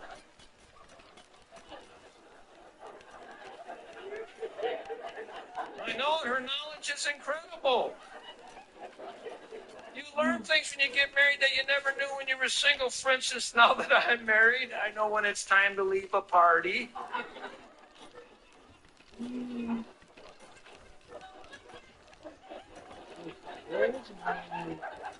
I never used to know. When I was single, I would do really stupid things like stand till I quit having fun.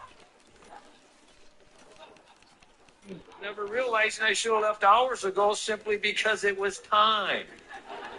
Look, you're leaving the party, man. It's time, pal, and you should get married so you know, too.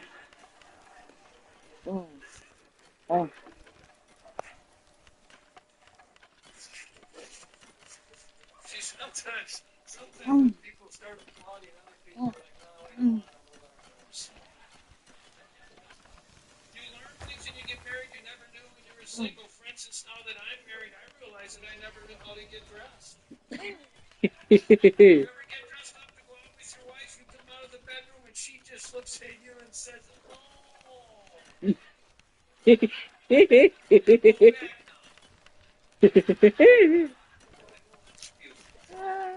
Shit. It's a British husband. You're married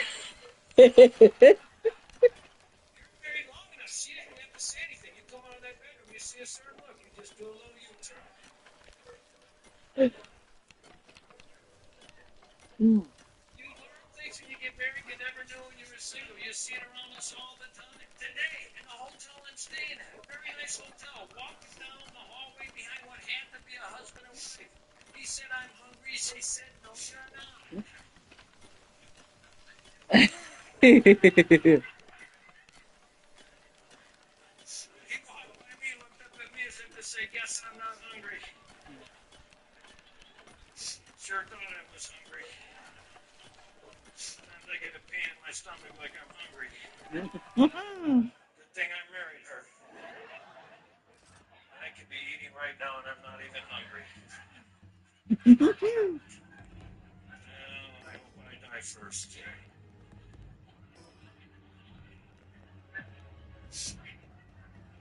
going to leave this one with you. The reason I saved this one for last is one of my favorites, also one of the more recent ones.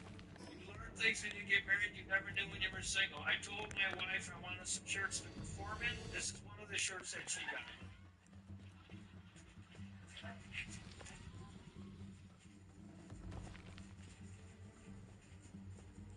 I just told Nancy I don't want to wear a pink shirt. She said, "It's not pink, it's hibiscus."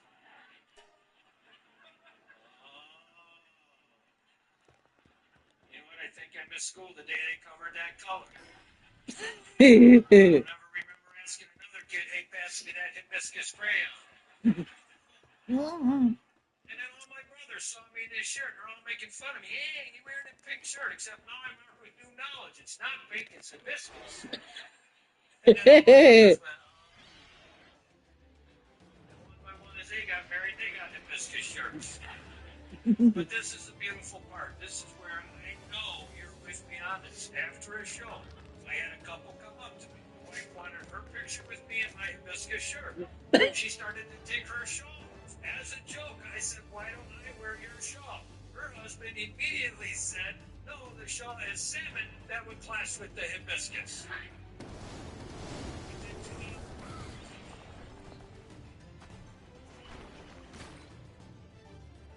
Everybody gives their kids medicine. It's only fair. Yo, he had ADD. We had to give him some Ritalin. That's him drooling right there. Right.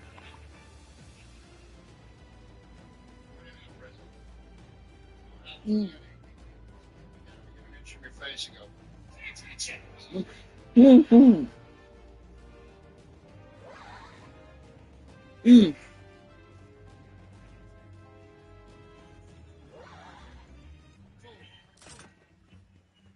Get away from me for a minute, but I'm all right.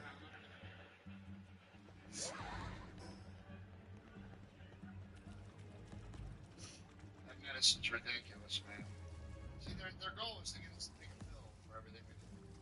Right? I want to take a pill for everything. Here's a pill to eat. Here's a pill to shit. Here's a pill to fuck. Here's a pill to sleep. Here's a pill that all of a sudden you're eating, sleep, shit, and fuck about. Here. Are you kidding me, man? You think the guys that were writing about the storm on the beach at Normandy were wandering around on the boats going, I feel a little anxious about what we're about to do. Yeah, because there's an old guy going,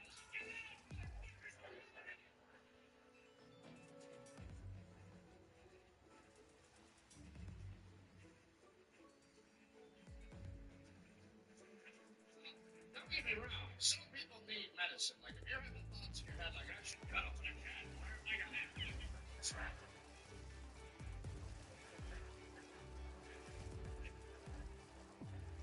Everybody else, let's suck it up just a little bit.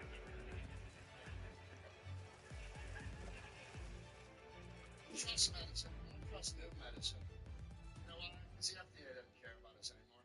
They're in bed with all the pill makers. They just want to make money off us. They're just making stuff up, man. Mm-hmm. Those diseases don't exist. Shaky leg disease. Give me a break. Really, seriously. Stop drinking Red Bull with your vodka, you dick. It's that simple. It's shaky leg disease. Mm-hmm. They don't test it anymore either. Nobody tests anything. That's the problem, right? Because when they tell you about a new medicine, they tell you what it's supposed to do.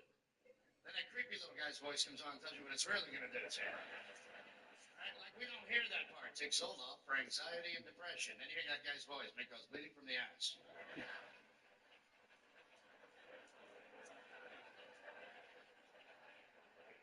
I'd rather be sad than leak. Pretty sure if I was leaking, I'd be sad. What's got you down, Bill? My ass is leaking. It's the third time this week, man.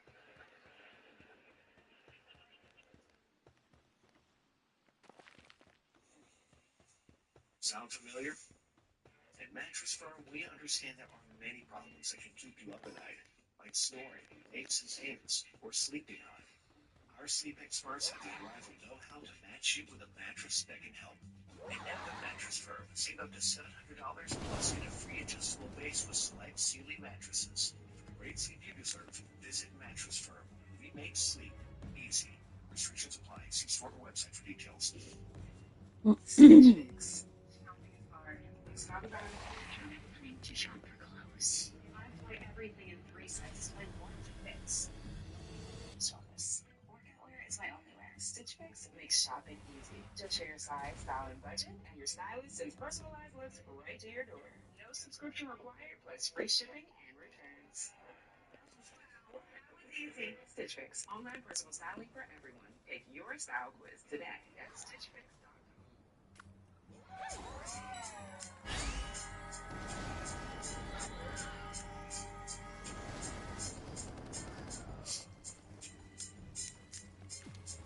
As I walk through the valley where I harvest my grain, I take a look at my wife and realize she's very plain. But that's just perfect for an Amish like me.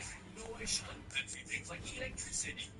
At 4:30 in the morning, I'm milking cows. Jebediah feeds the chickens and chicken cows. And I've been milking and plowing so long that even Ezekiel thinks that my mind is gone. I'm a man of the land. I'm interested Got a Bible in my hand and a beer on my chest. But if I finish all songs in the finish line, then tonight we're gonna party like it's 1699. We've been spending most of our lives living in a fish paradise. Never once or twice living in a fish paradise. It's hard work and sacrifice living in a fish paradise.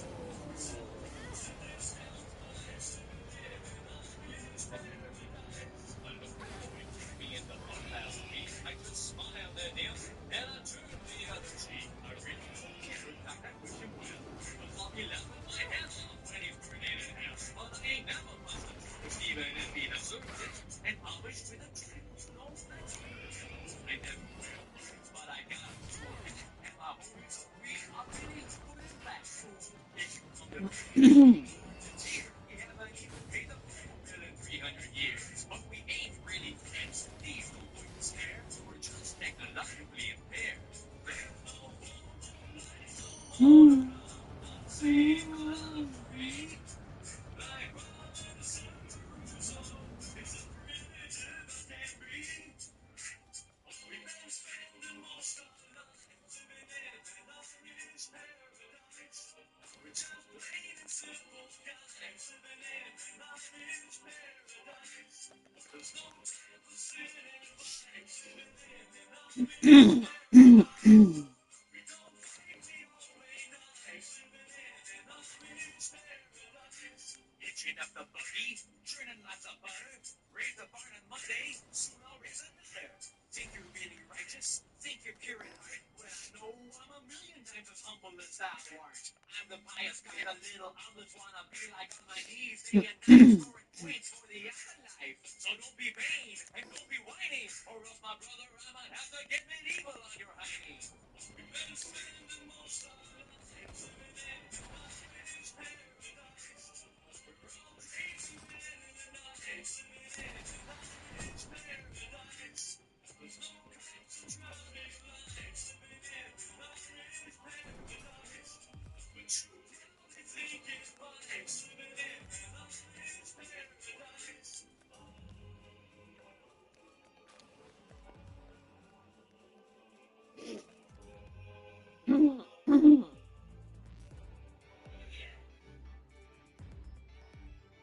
I said, what a chick got me in that trouble.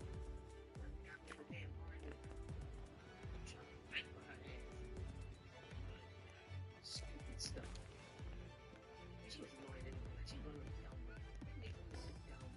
There's no way to explain it. She's just dumb. But she was like, this is the only woman I can understand that I hate out of my whole life. Like, she just did shit to annoy me, man. We dated for 3 times, right? But she made it seem like we knew each other for years. We were on our first date. And I was like, before we go to the movies, I want to stop and get some gum. She's like, oh, well, I'm going to come in the store with you. I was like, all right, well, I'm there because we running late. So we go in the store, and we walking down the aisle. And she stopped in the middle of the aisle, and she's like, ew, milk. That makes me shit sometimes. And in my mind, I'm like, what part of the date is this? Like, what am I supposed to say to that shit? She looked real good. I just went along with it. I was like, me too.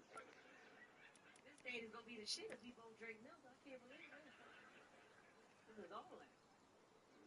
Like, she had one of those laughs that make you like stop laughing. Like, it wasn't even a laugh. It was like a snicker / snout. But she laughed at everything. Like, stuff wasn't a joke. So this was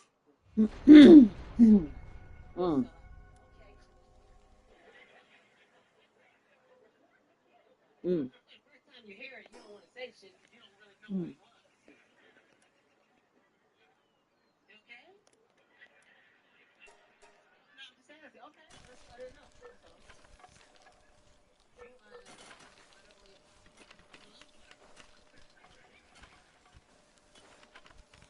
Is this bitch allergic to my sweater? Oh no, she just had a problem, man. She said she told me her dad was white, right? But her dad had like that red white.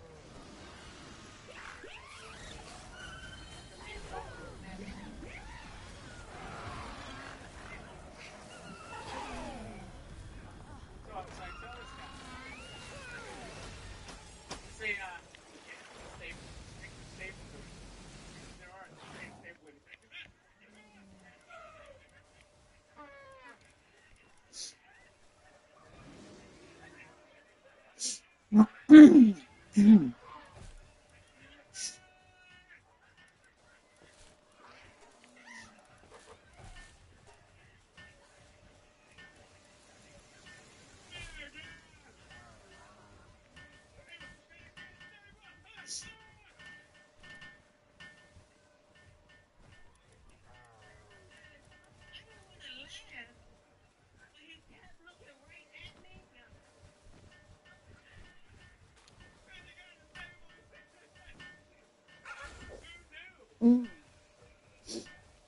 Mm.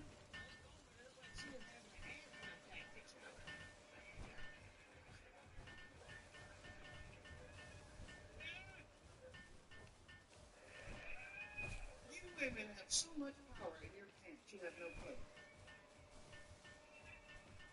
You have too much power. That little hairy critter you got in your britches causes more shit than anything else in this world. If I had a quad in my britches, I'd be in a hotel room right now the way guy, because I'm a big old hole.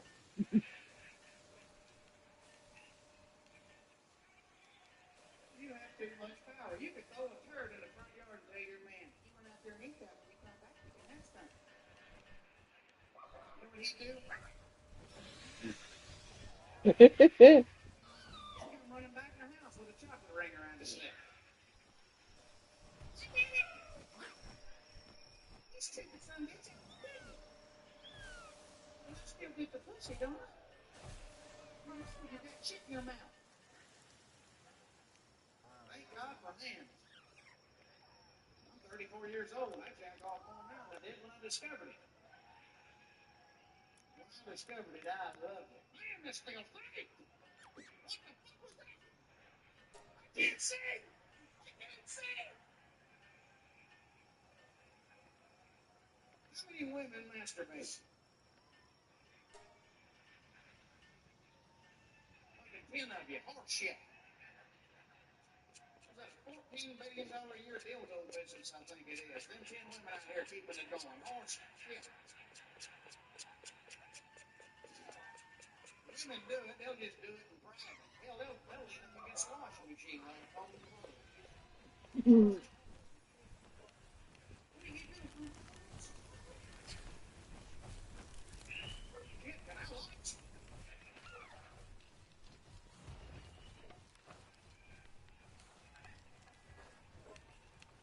And then men get all the shit because they're the horny ones. You know? They're always horny. You always have all you ever want to do. I know. This woman is happy to be. There's men, there's women. One of us have to be the horny one. So it's men. Women don't think like we do. They're emotional creatures. If they did, we'd all be in a big pile right now. Mm. That's why men created sports. Men created sports because they get tired of thinking about pussy 24 hours a day. That's it's all about finding the girl, getting the little spot. Find her, get there. That's all it's about. If you look at sports, they're the same way because men created it. Football, sprites, in the middle. We put hair on the post if it wasn't too offensive. Basketball, 2 holes, 5 guys, like 5 other guys for a hole, just like being in a nightclub. Good. Of course, tennis was invented by a woman because that's just arguing back and forth, back and forth, back and forth. Which goes back to the power issue. Arguing that my house, my wife can take a puss, run in another room, and hold it up. All of a sudden, I am a hostage negotiator. Have you harmed the hostage in any way? It's the hostage against the window so I can see it.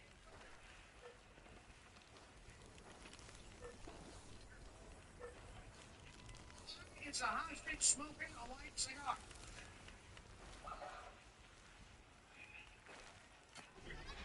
You know you got demands. What are they? She wants to go shopping. Shit. And a new car. She wants a helicopter.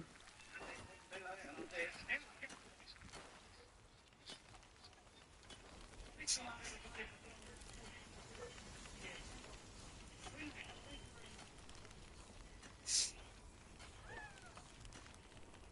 Every year on St. Patrick's Day, St. Patrick Comes down out of heaven and goes to an Irish pub somewhere in the world. Big local pub. He walks in, there's St. Patrick sitting over in the corner with a big green bishop's mitre on his head and green robes and the kosher staff and all the snakes around his feet. He says to the bartender, he says, St. Patrick sitting there in the corner. The bartender said, yeah, he's just down for the day. He said, well, I'd like to buy him a drink. The bartender said, you have a pint of Guinness. He said, one over. O'Brien walks in, said to the bartender, St. Patrick sitting there in the corner with a big green hat on. The bartender says, yeah, he's just down for the day. I said, I'd like to buy him a drink. He said, have a pint of Guinness. O'Brien sends one over. Casey walks in. He said, is that the patron saint of Ireland himself sitting over there, St. Patrick? The bartender said, yeah, he's down for the day. If you want to buy him a drink, you'll have a pint of Guinness. Casey sends one over. But St. Patrick downs the 3 pints, and he's on his way home, leaving the pub, and he walks over to Casey and he puts his hand on his shoulder. He said, thanks very much for your pint. It was very generous of you. And Casey says, well, arthritis, it was troubling me for years. Cured, thank you, St. Patrick. And he walks over to O'Brien, he puts his hand on his head, and he said, thanks very much for the pint. Very decent of you. O'Brien says, well, my migraine headaches, for years they're gone. Thank you, St. Patrick. He walks over to Murphy, and Murphy says, don't touch me, I'm on disability. Hehehe. Murphy and O'Brien had a skinful to drink on St. Patrick's Day. We're driving home in the car, and we decided to open a couple of bottles of Guinness. So we're drinking these 2 bottles and driving home. All of a sudden, they look in the rear view mirror. There's the old red and blue flashing lights on behind them. O'Brien says, it's the cops. What are we going to do? Murphy says, don't panic. Peel the label off the bottle of Guinness and stick it on your forehead. I says, what? Peel the label off the bottle of Guinness and stick it on your forehead. So peel the labels off, slap them right on the forehead. Cop pulls them over, walks up to the window. Murphy rolls the window down. Policeman looks in and said, have you gentlemen been drinking? Murphy says, no, not us, officer. Look, you're on the patch. One of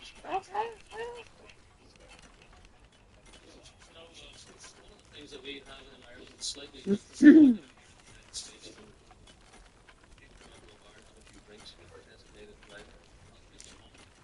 In Ireland, we have something similar, but not quite exactly the same. And I will illustrate just outside of Galway, there's a place called Saltsville, a great pub called Teddy O'Connor's.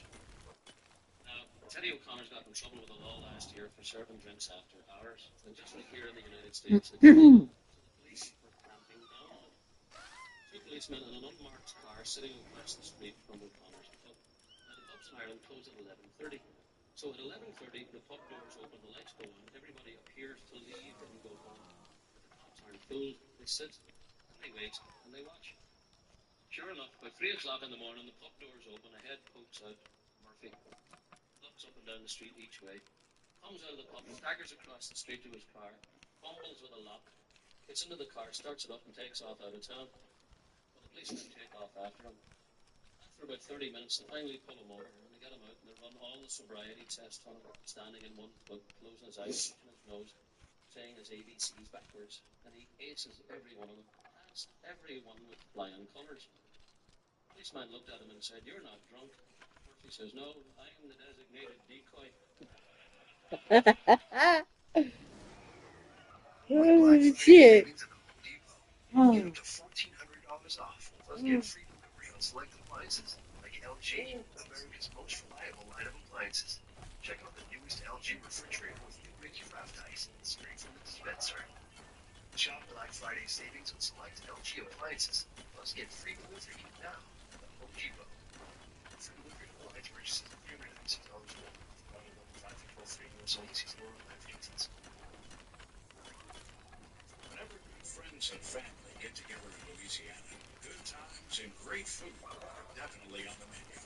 We call it Pass a Good Time, and it seems like Tony Sachery's is always a part of it, especially during the holidays. Our injectable marinade on the inside and our famous Creole seasoning on the outside always makes a great tasting turkey worth passing around. Tony Sachery's makes everything taste great. You ever notice how some people in this world look guilty? John Tower looked guilty, didn't he?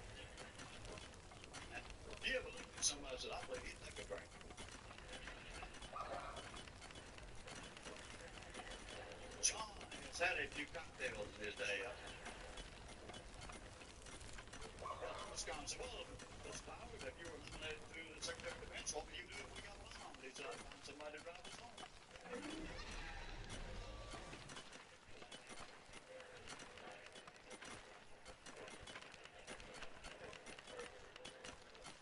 No, here, look, that's right.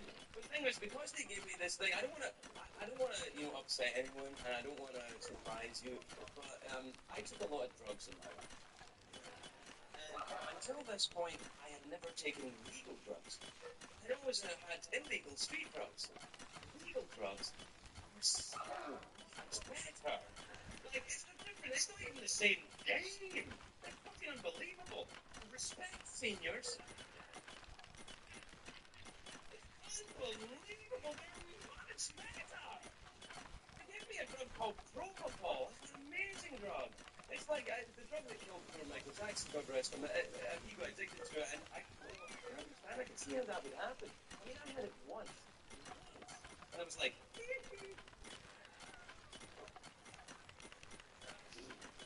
you come off a street drug. You know, it's kind of like being Daffy Duck in the cartoons. You're like, so scratchy, so scratchy. Something out of Richard Gere's. Never mind. Like I said, but coming off a legal drug is like, hey, how are you? I was so high. I was in this little post-op room, and I guess I can go this one and then go around there. Be easier. And my wife's from a Scottish family, so she said what a Scottish woman says when you tell her it's the summer of love. She said, oh, is it? Will he need a foot bag, doctor?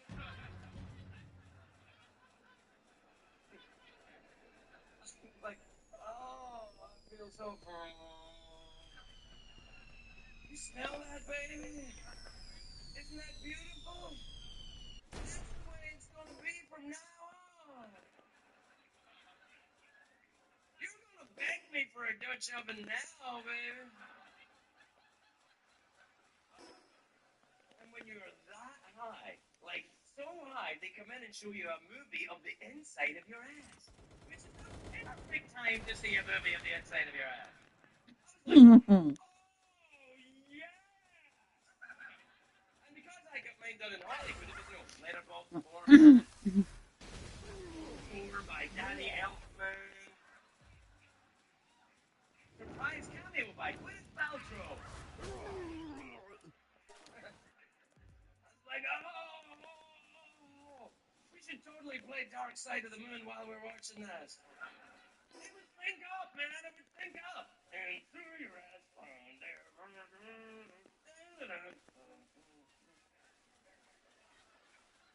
It's the gas. Ladies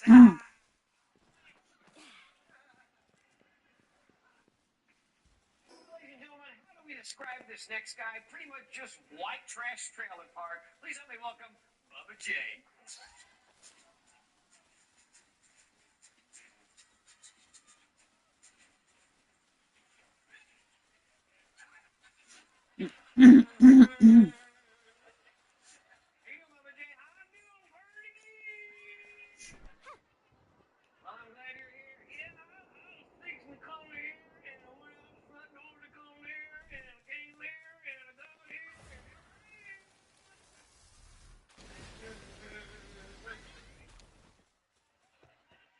So, Bubba J, what does the J stand for? My last name is Junior. Oh, it's a good thing they didn't name you Junior. Yeah, you down Junior. That's my brother's name. Oh. So, Bubba J, what have you been doing today? Watching NASCAR and drinking beer. That's your favorite sport. Yeah, NASCAR is too. You know, NASCAR's very hot right now. Oh, no. Everybody loves NASCAR. Well, Sweet Daddy said there's just a bunch of guys driving in a circle. Oh, no. That's my favorite part. They're making a left turn. It's a sport that's easy to follow when you're hammered. I understand you got a new tattoo. Yeah, I got another one somewhere else that'll grow.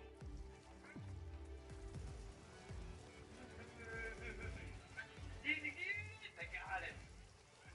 Yeah. I'm tired of hearing that most NASCAR fans drink too much. Oh, because it's not true? Oh, no, it's true. I'm just tired of hearing it. It makes me thirsty for another beer. Besides beer, you ever have wine at the track? Yeah, they have box wine. Box wine. Yeah, it's wine that comes in a box. Yeah, it's great. If you had too much to drink, then you got something to throw up in. Papa J, don't you worry about your health? Huh? Your health? Like what? Your liver? Oh, no. My last abduction, the aliens took it.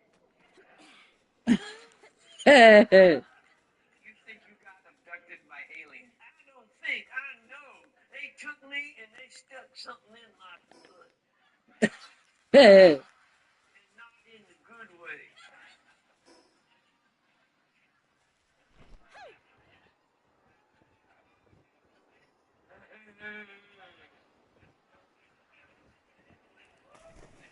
Papa J, do you drive drunk? No, officer. I'm practicing. Papa J, have you ever had an intervention? Yeah, and penicillin cleared her right up. Stupid cousin. It was a second cousin. That's a gray area. All right. Papa J, do you play any sports yourself? Does quarters count? No. You have a drinking problem? No, I pretty much got it figured out. What's your favorite beer? An open one?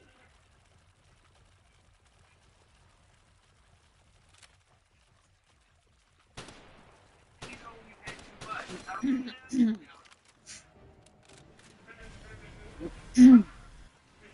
Have you ever been to an AA meeting? AA is for quitters.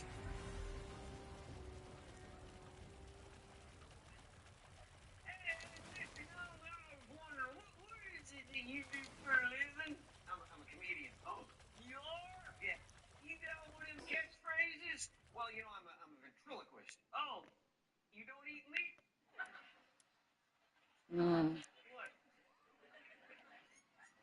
Papa J, are you married? Oh, yeah. Is your wife pretty? Yeah. No. What's the difference? The light? Where'd you meet your wife? At the family reunion? What? So, Papa J, where was this family reunion? At State Fair? State Fair, Why don't you tell us about the first time you saw your wife? All right. There she was. More? Yeah, more. Where was she? Oh, she's leaning up against the Ferris wheel. Yeah, making it tilt. Sunlight glistening off her curlers. Corn dog in one hand, a Budweiser in the other. Ooh, my tattoo's growing.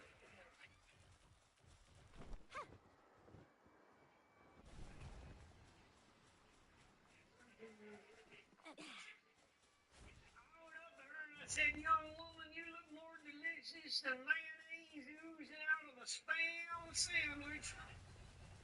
And then she smiled. What a douche. So I guess you dated for a little while? Yeah, a little bit. Did you propose? No, her daddy did it for me. I had a house come pick her up about 7 o'clock one night down there at 7:30. Yeah, her daddy was on the front porch with his shotgun. He said, hey, Papa J, guess who else is late? I'm glad you never. Somebody had to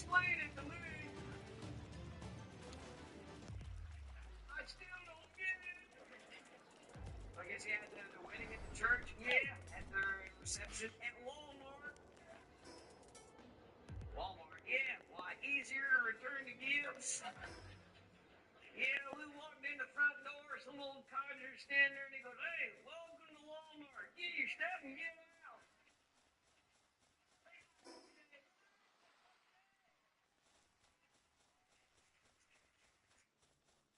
I'm Marie Marnie. I'm Sam Kinnison's mother. That's a mouthful. But I'm very proud to be Sam's mother. Sam was very different, and he was sort of a little rebellious concerning life and the church and ministry. He never liked a lot of the confined religious rules that we had.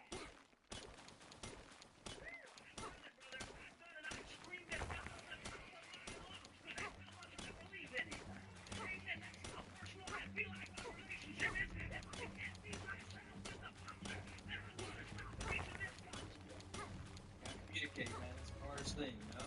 Can't go for that. Hang out together, you gotta be able to communicate. We're good at that.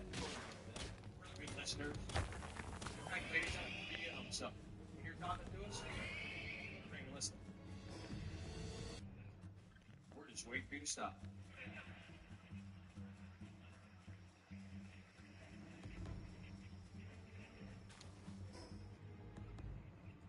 About half the crowd, half the guys, you're with me.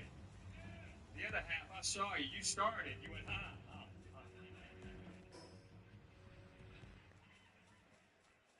He's a bad man, honey. I don't know what he's talking about.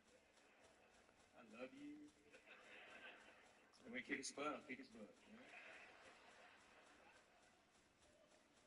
You know it's true, guys. That's what happens, ladies. I'm sorry. That's just the way it is. It's like, really?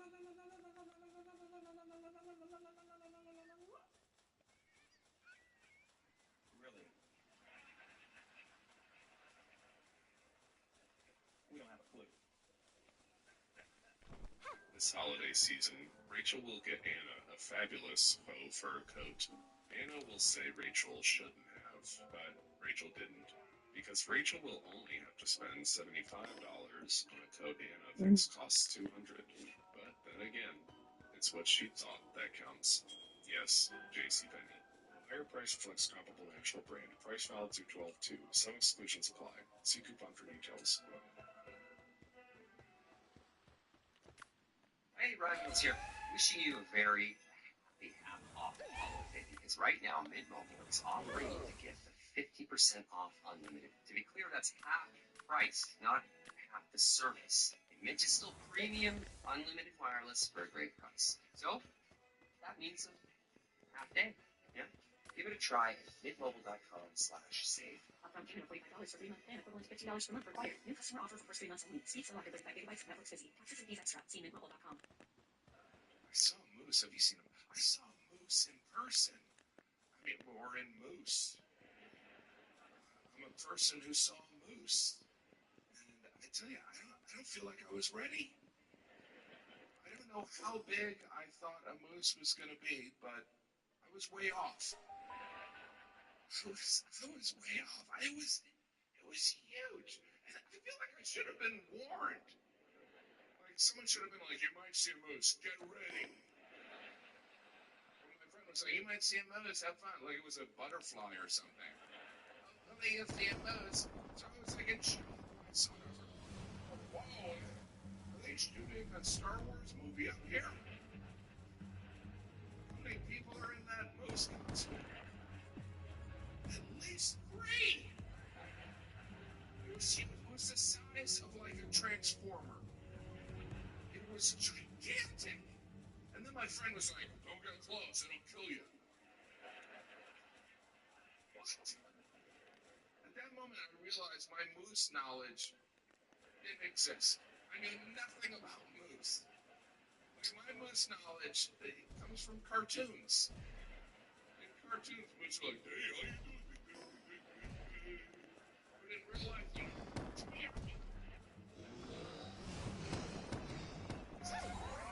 really translate.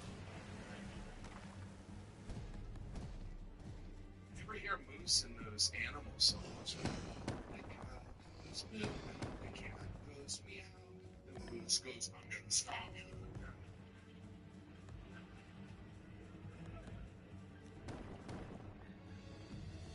Did you know that the plural of moose is vaginas? That surprised me. I wasn't ready for that. Alright, so listen, Alphabet, where did you come from? Your freaking suitcase! I pulled another one! Look, if you've been in my suitcase all this time, how come we getting through security at the airports? Oh, that's easy. You open the case and I go, hello! Hi, Lindsay Lohan!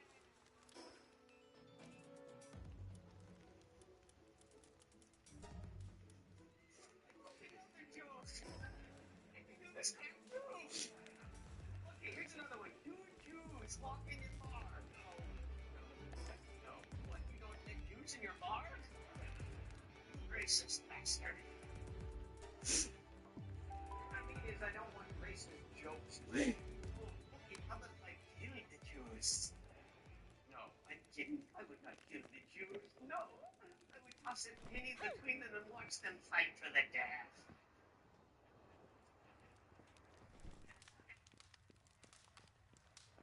Yes, I did the same thing with two Catholic priests, but I tossed in a small fortnite.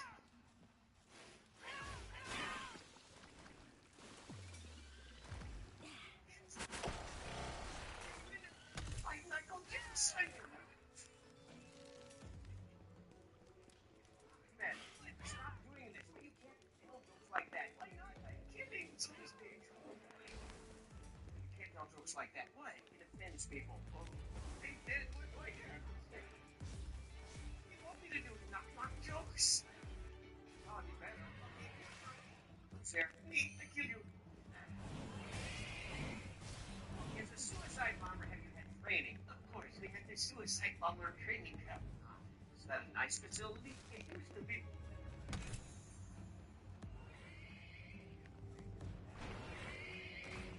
Idiot trying to practice. What did you guys learn from that? No occasion, no occasion, no occasion. Do you guys have any kind of motto? Like what? You know, like we were looking for a few good men. We're looking for some idiots with no future. So where do you get your recruits? The suicide hotline.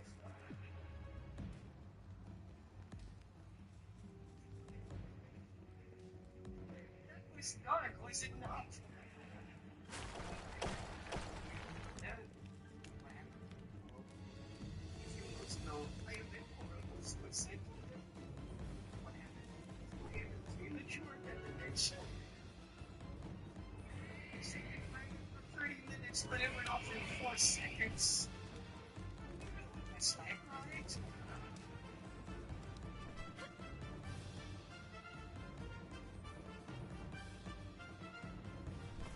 Mr. Hurricane.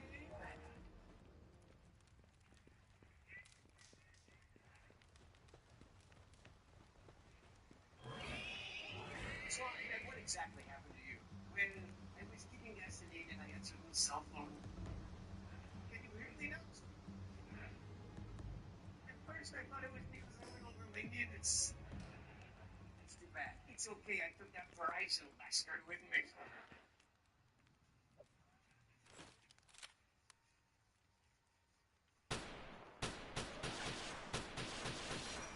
So, it's white light. You see white light? You're gonna know what she exploded. Yes. Most people say when they die, they see a white light. You see, I saw flying car parts. That's the in line. Yes.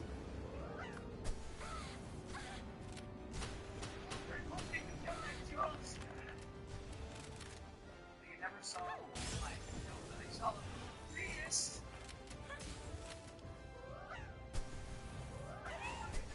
One of those vehicles. Not the car, that's your lunchbox. You're going to the way in a Prius.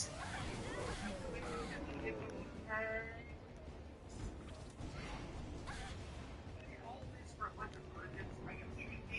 You great contact car. I guess you're Muslim? I don't think so. You're not Muslim. It's made in China. Walter says I'm just a stinking Halloween decoration.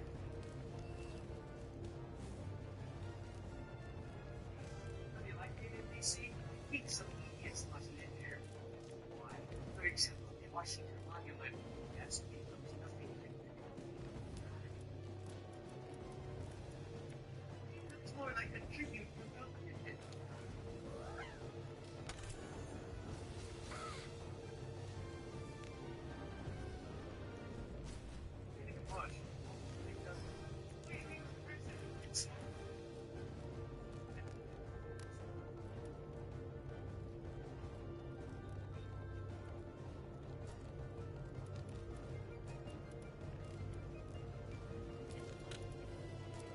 Yeah, there are a lot of conspiracies now, a lot of conspiracies around the vaccine, these last couple of years. And I don't think all of them make fun of a lot of conspiracies, but I have backed off making fun of some of the vaccine related ones. I say this as a vaccinated person, but I don't think they should be mandated. There's reason to be skeptical. Some people think that's crazy. Seriously? You don't think we can blindly, implicitly trust Big Pharma? What would they stand to gain from lying to us? I don't know, hundreds of billions of dollars of corporate profits? Yeah, but when have they ever done something like, I don't know, collude with the FDA and intentionally manipulate data to do the exact thing you're talking about? I don't know, the opioid crisis? Shut the fuck up, conspiracy freak! That was a couple days ago. They're different now, we can trust them. I don't think we should, trust them. There's reason to be skeptical. That being said, most of the people I know who have chosen not to get vaccinated, while there are good reasons not to do so, they have not employed those reasons. They've tended to fall in one of two camps, my observance. There's the live free or die, don't tread on me camp, or the I've never cared about my health before a day in my life, but now I'm a nutritionist camp. The live free or die argument is pretty simple. It's just I don't want the government telling me how to live my life. And I appreciate the sentiment. But I do want the government kind of telling us how to live our lives. To some degree, because if they don't tell us how to live our lives at all, that's anarchy. And anarchy is for fucking psychopaths. It might sound fun as a fantasy, not in real life. Anarchy would only kind of work for like young, fit dudes with no kids to worry about, living in easily defendable compounds who are very proficient with weapons, have a large supply of ammunition, a ton of dry goods, tons of access to clean water, and even those guys, after a few weeks, are going to be like, this is fucking crazy! We should have police or hospitals or something! I just saw a bunch of guys I used to play softball with, and now they're in a barbecue rape gang. I don't even know what that is. Concept. Be real dystopian real quick. I'm going to have some rules. Rules are how you have a society, how you have civilization and nice things. It's a social contract.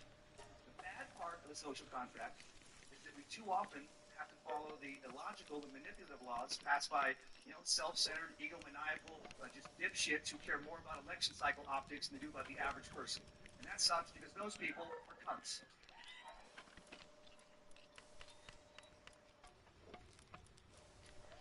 That's not the fun part of the social contract.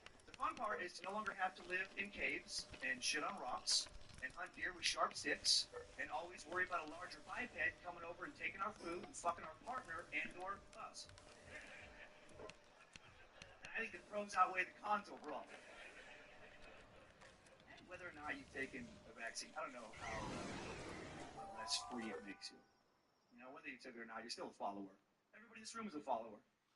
If you weren't, you would have died a long time ago. Probably in a car wreck. You can suck my dick, stop sign. I'll stop when I walk. No one bosses me. Just blowing through intersections all willy-nilly like some misguided William Wallace, just refuse to kneel.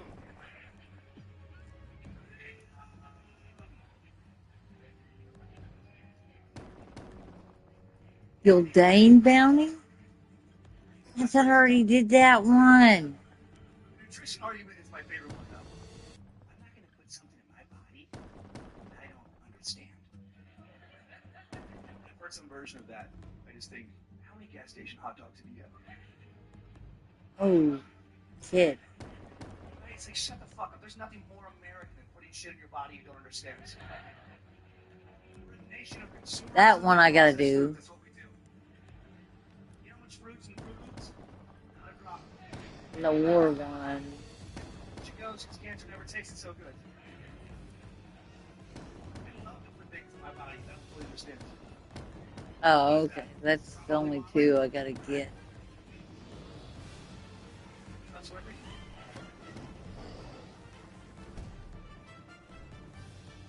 My body's a temple, and your God is wrongly caused. Care about your health.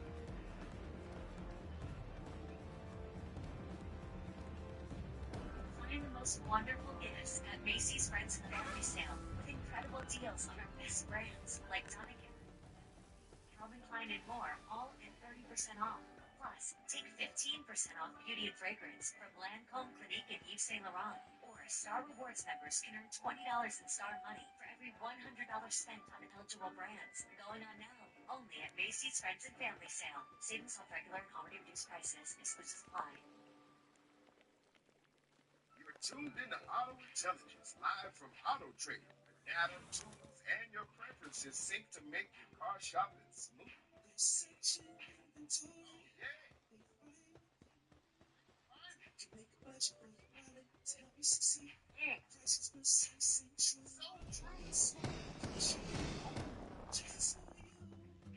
For you, find your next ride at AutoTrader.com.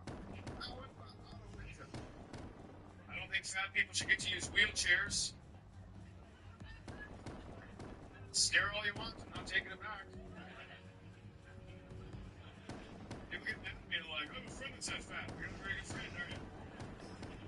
You should have told me we're getting that fat. That's your problem, not mine. How's that possibly my problem? And if it's a medical reason, sure, use a wheelchair. But if it's because you're lazy, you shouldn't get to park in a handicap spot. You're not handicapped, you're fat. That's different. There should be fat spots. They should be at the bottom of a hill, so you have to walk up. That's where you go. Think about that mentality for a second. People that need the exercise the most in this country, we can give them wheels, and then they can park closer. Why don't you get the stick of butter to eat on the way in, too? Some butter? It's so creamy. I can't get it on the cake. It's so creamy. It's real butter. Like, what gives you the right to say that? What stuff? What am I going to do? Yeah.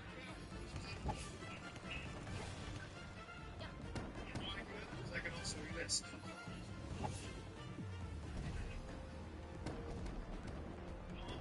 Daddy's full. Daddy likes walking.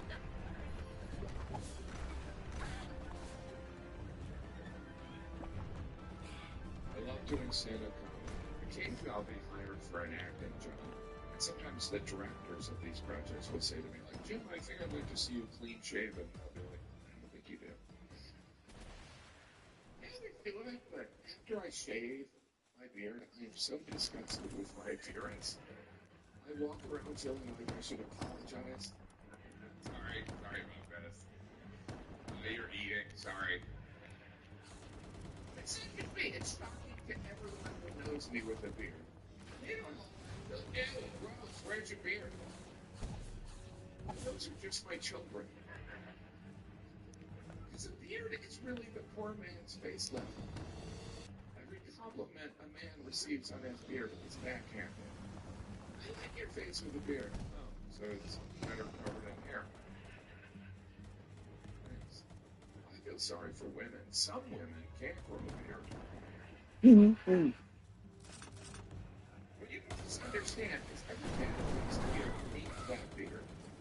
Every man who has a beard at one point looked in the mirror bare face and was like, damn, like this. Think of all the significant historical figures who had beards probably because they were insecure. Abraham Lincoln, John Marks, Gandalf. They all had beards. Jesus had a beard. Jesus was probably walking on water, looking looked down and saw his reflection and was like, Jesus. I'm not gonna get any followers looking like this. By the way, this is how Jesus walked. When Jesus walked on water, did he act like it was difficult? Was he like, Jesus? Walking on water! Or did he walk with like an attitude like, yeah, that's right, bitches. Look at it. Yeah, it's King of Kings. Of course, that was walking on water was one of Jesus's miracles. But you know, someone there probably just thought it was a magic trick. So they go, hey, I saw your show. Pretty cool. Focus over in this birthday parties. Make a killing. It's like it wasn't a magic trick. The Son of God. Interesting stage name. Anyway, here's my card. My name's Judas. All that's in the Bible.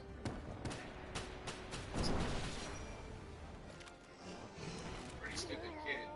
Also, I used to get taught to make crank calls. You know, older brothers and friends would just stand around me. Okay, Brian, make some crank calls. Make some crank calls. And I get all nervous and mess them up. Do you have frog legs? Do you serve them? No, you have them. You're stupid. And relax, man. You gotta relax when you make the crank calls. Do another one. Concentrate. Is your refrigerator running? It's not. Oh. It's fine. It's fine.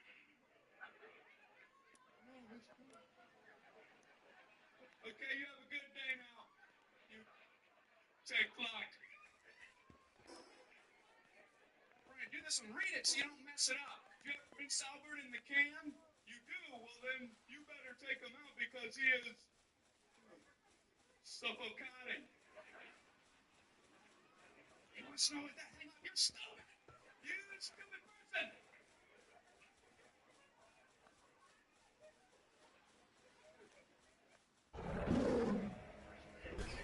I love dog stories. Guy walked along the street one day, so the guy standing next to the dog and said, well, I love dogs. Excuse me, sir, do you have a dog? Reached down, petted the dog, took two of his fingers off. I thought you said your dog was getting back. He said, that ain't my dog.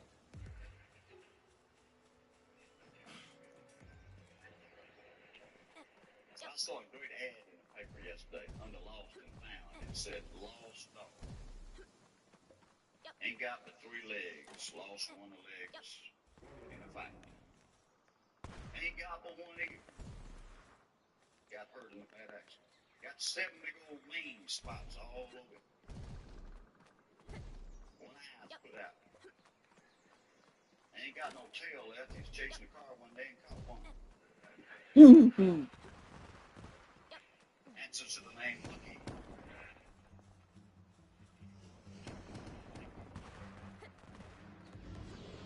I love dogs. I got 2 of them. Catfish and cornbread. 2 dogs. I'm gonna tell you something about dogs. It's like to fall back in love with your wife. Just look at yourself naked in the mirror after you get out of the shower. Thank God I'm married. I wouldn't stand a fucking chance right now. You can see my little dick unless we meet halfway.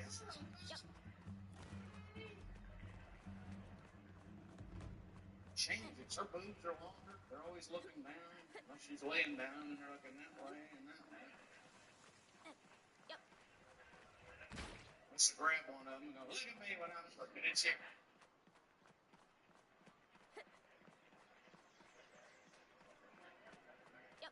She farts now. She used to never fart, but this woman is perfect. Never farts. Not anymore. 3 kids later, it's like Tarzan blown into a conch shell. This one's right up to the window like they're being called. See her in her backyard. She got in the truck the other night. We left this restaurant and she pooted, and I swear to God, her ass went squirrel. She turned on the radio like nothing happened. I said, I think your ass just said a word. She said, no, I'll goddamn it's a squirrel. I heard it. So hard she booted again. Kids were in the back bitching. No, stop, Daddy, it's safe. You can't help but your mama's a farm animal. You just gotta love her. Just like I do. No, they're lovely. They're beautiful animals. I wouldn't have believed this if I hadn't seen it with my own eyes. This is true. I really saw this. In many species of shark, the male of the species has two penises. Say what? Yes. Side by side, two penises. I saw a male nut shark swam towards me. Like, hey, what's up? Mm-hmm. How you doing?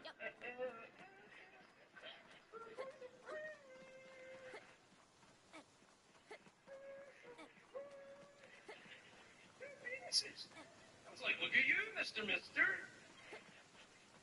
Like, that's why they're so confident. They're like, hey. That's why they're so angry as well. Two penises, no hands.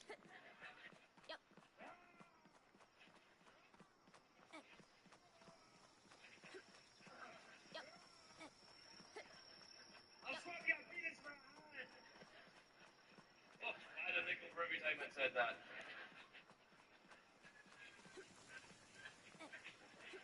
Penises or peni? I've never had to use the plural. One night in Amsterdam in 1987, I guess.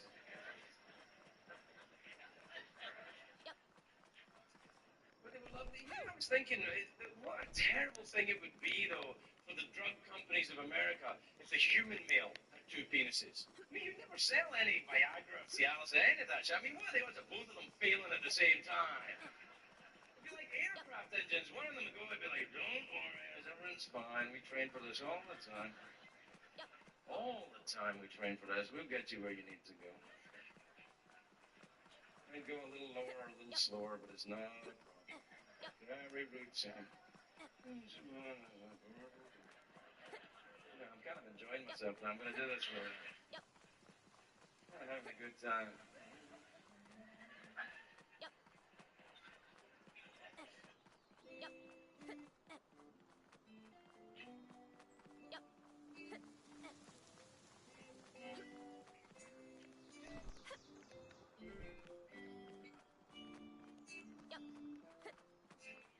Sometimes I think back to when I was younger.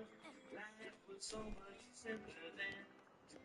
Dad would be up at dawn, he'd be watering the lawn, or maybe going fishing again.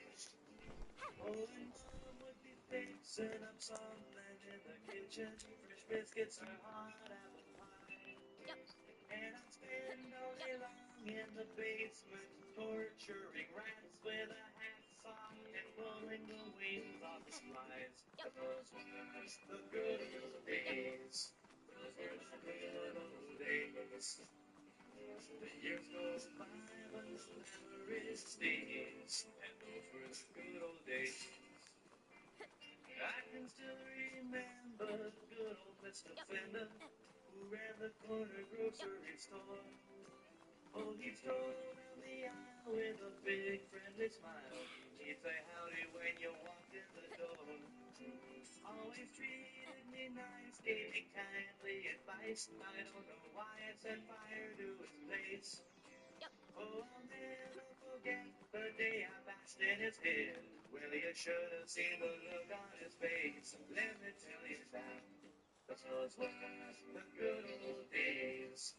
Those were the good old days. The years go by, but the memories stays. Those were the good old days.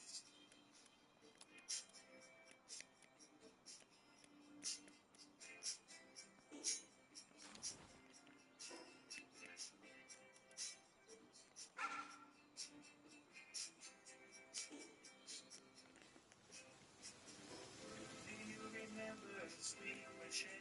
She was my high school romance. She was fun to talk to, nice to smell. So I took her to the homecoming dance. Then I tied her to a chair and I shaved off all her hair. And I left her in the desert all alone. Well, sometimes in my dreams I can still hear the screams. I wonder if she ever made it home. I tell you, those were the good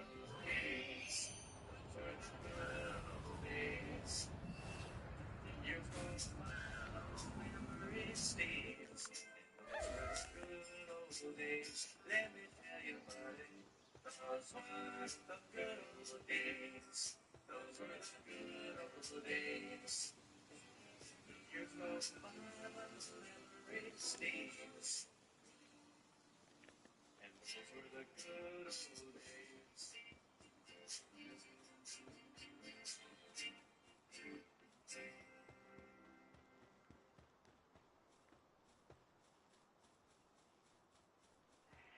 Traditions are a game changer.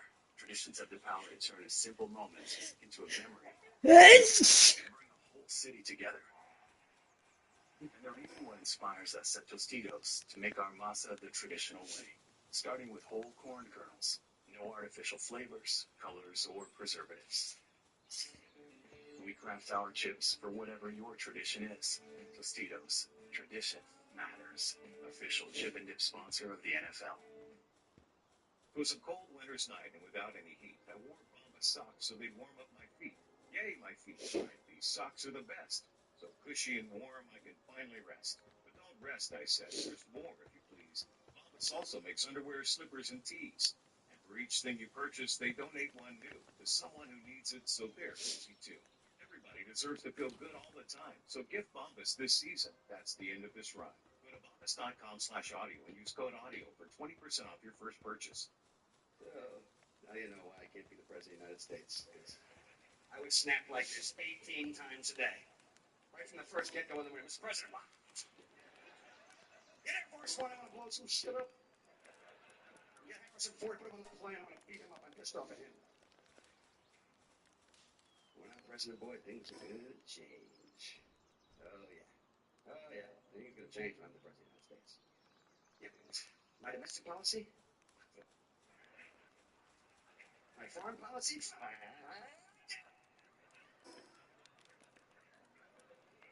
There's something else. Mr. President of the United States, all you assholes who ride bikes in the city, lock and load, okay? You're going down. Yeah, what the fuck are you people thinking about? The city moved to China. Go ahead. Eat some rice for the rest of your life. Are you fucking insane riding a bike around slow Manhattan traffic, huh? There's no speed limit in New York. Have you noticed that? You ever seen a speed limit sign in Manhattan? No, they don't exist. Red lights here mean stop if you want to. This guy got a speeding ticket in Manhattan was the guy who crashed his plane into the Empire State Building back in 1937. Wake the fuck up and smell the maple nut crunch.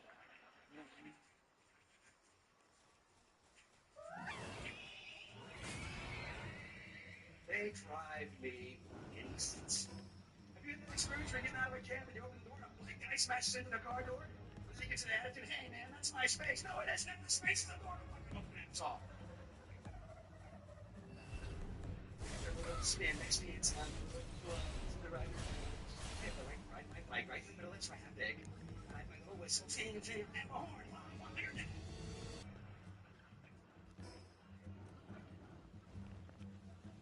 You rollerblading assholes. Lock and load. And load. With your pink spandex, your headphones on. Dancing, doing the hustle in the middle of traffic. Make up your mind. Dance or drive, okay, asshole? Let's make up a decision. Okay. You know, let's just put on clown pants and ride a unicycle right down Fifth Avenue. Put your camera slow down, run, and look at me. I can do this. No, you don't. Snip, snip, yes. You know.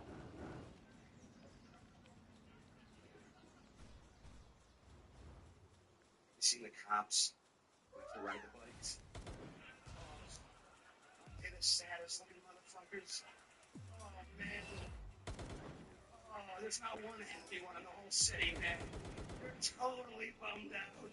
You know they come from families full of cops, right? Their dad was a cop, their grandfather was a cop. They dream of being a cop their whole life. They go to the academy, they're waiting for that graduation day to get all this stuff. The graduation day comes in here. Here's a badge, a bike, a pair of shorts. Stop crying. Go ahead, yeah. More stuff. Here's some white socks and flip-flops. Go ahead, stop crying. You want a siren? Make one with your mouth. Go ahead. Oh, man, this sucks. I'm not stopping any crimes, man. I'm gonna give somebody gets killed right in front of me. I'm not stopping. I'm just gonna ride my bike right now. Just go home. I'm not gonna meet any chicks this way.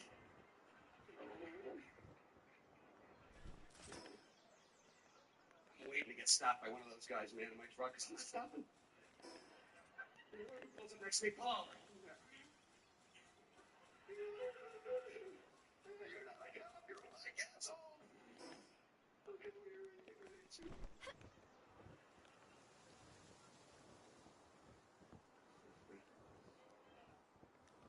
White asshole. White cop.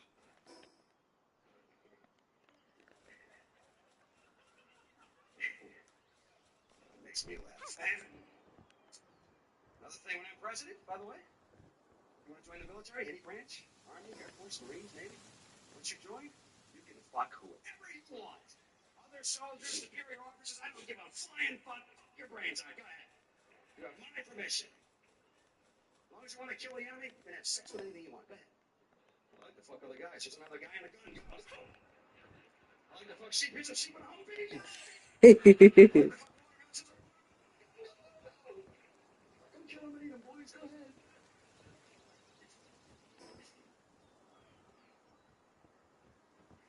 That's probably unconscious. Because I'm not missing much if the MTV award show for education. Meaning? For those of you that don't know, or maybe you forgot, my name is Angela Johnson. I'm Mexican and Native American. Thank you. People are like, if you're Mexican and Native American, how's your last name Johnson? I'm like, hello, isn't it obvious? I don't know. I don't know how I got the last name Johnson, but I did.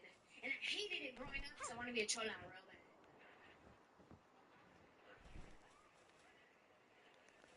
It's kind of hard to pull up little Payasa Johnson. It's not scary. How am I supposed to be scared? Like, yeah, what's that? You're talking mess to my homegirl? Well, you talk mess to her, you talk mess to me. I'm little Payasa Johnson. And I hope you don't like it. If you think about it, my name permits me to be either white or black. That's it. That's all I get. You know what I mean? It just depends on how you say it. Like, if you say Angela Johnson, totally white girl. Totally white girl. But if you say Angela Johnson,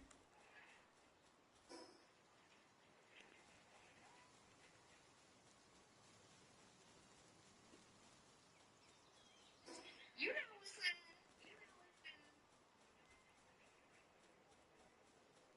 You know my siblings. My siblings have black names too. My brother's Mitchell Johnson, Kenny Johnson. My sister, she's the only one that has a Latin name, Veronica Johnson. Where the Latinos at? Latinos in the house?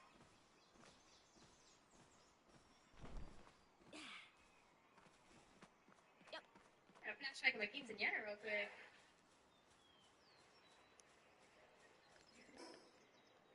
I feel like one of my drunk uncles gonna run up here and try to make a speech. He's like, hey.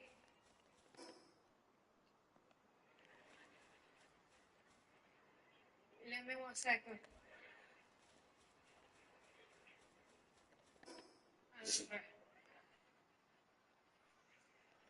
Thank you, Theo. Go sit down. No more Coors Light. I'm back in that world, man. Went through a breakup. People say, what happened? What led to the breakup? Was it a big thing? No, depends how you look at it.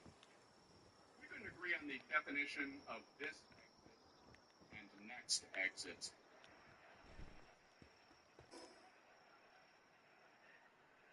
I was driving. So she said, okay, get off at the next exit. So I pulled off. Why did you get off here? I just told you to get off at the next exit.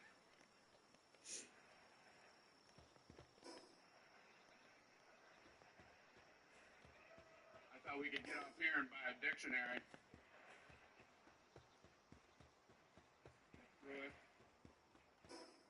Look at words and definitions and stuff.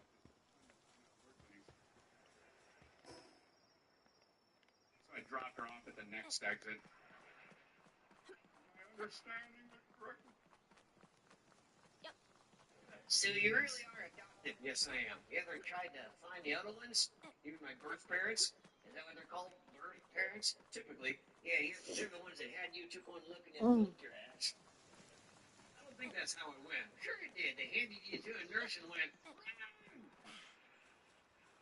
don't think so. Or maybe they got freaked out when you cried and it sounded like it came from the kid lying next to you.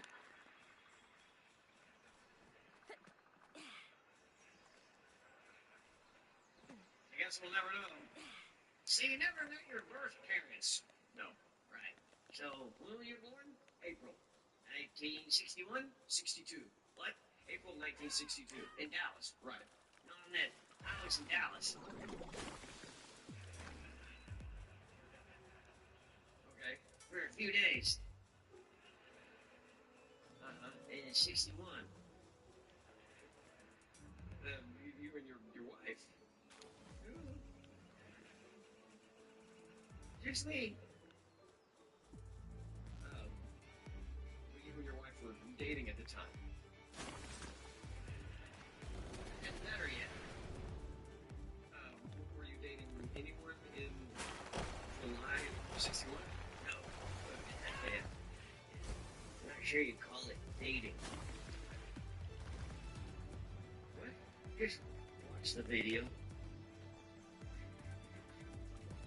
Check it out. It was the summer of love, and love was free.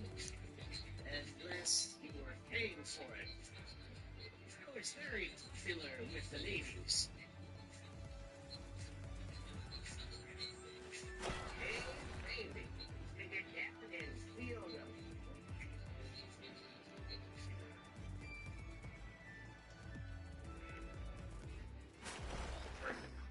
It's not what you think. Show the world. Well, I'm not for tonight. Whatever your name is. You're rocking down the road.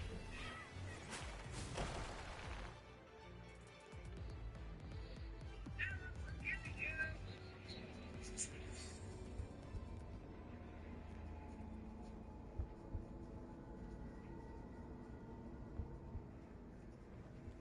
Dad? Lester? And who's the woman? I forgot. You forgot. Yeah, then what made you bring this up now? That old letter that Peanut found in the back of the car. It had a photo with it. Who? Oh, looks just like you. What? You want to see it? All right.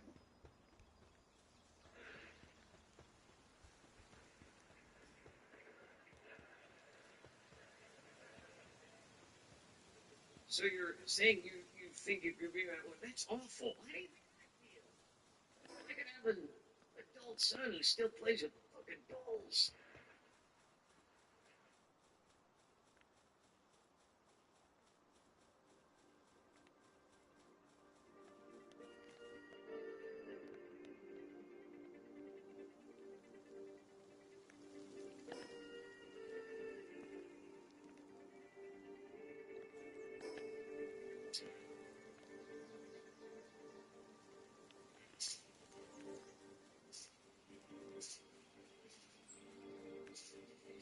I think I might, or probably in another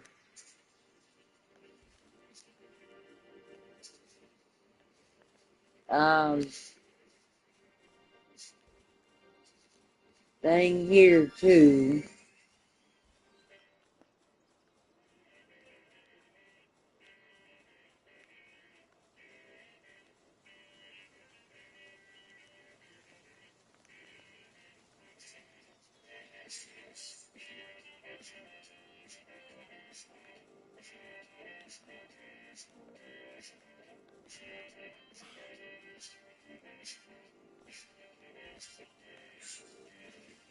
If people listen to my story, the little story about a man named Ted.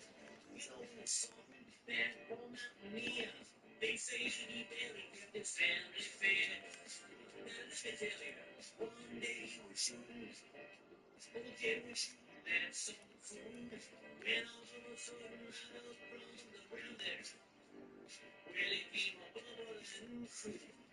Oh, that is the baby who crawled. Black gold from the Texas tea. He gonna move next to Mr. Drysdale and be a member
Sound familiar?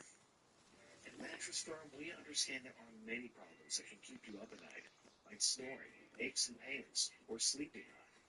Our sleep experts have the unrivaled know-how to match you with a mattress that can help. And now at Mattress Firm, save up to $700 plus get a free adjustable base with select Sealy mattresses. For the great sleep you deserve, visit Mattress Firm. We make sleep easy. Restrictions apply. See store or website for details. I told the witch doctor I was in love with you. I told the witch doctor I was in love with you. And then the witch doctor, he told me what to do. He said,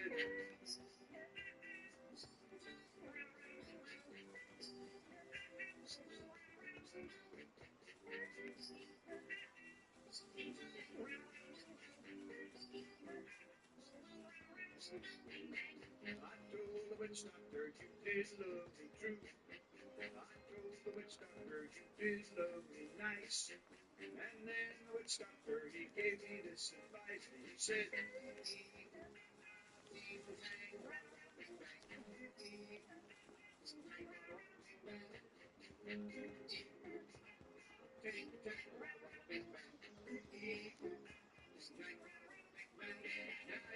keep loving me just like you were mine. And I'll admit I wasn't very smart. So I went out and found myself a guy so much wiser. And he taught me the ways of in your heart. My friend, the witch doctor, he taught me what to say. My friend, the witch doctor, he taught me what to do. And I know that you'll be mine when I say this to you, baby. Ooh-ee, ooh-ah-ah, ting tang, wah bing bang. Ooh-ee, ooh-ah-ah, ting tang, wah bing bang. Ooh-ee, ooh-ah-ah, ting tang, ooh-ee, bang. You love me just like you were mine. I'll admit I wasn't very smart. But I did find myself a guy so much wiser. He taught me the ways of in your heart.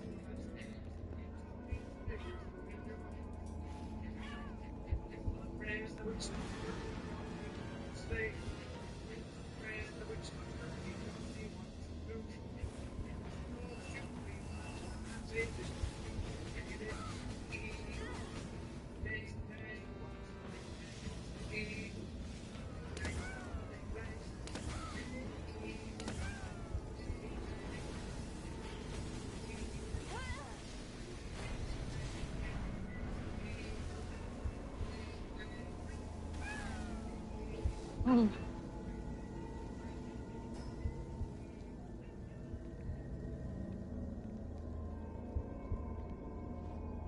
So, no dreaming about it, right? Just want to be here now. And don't get offended unless I've offended you personally.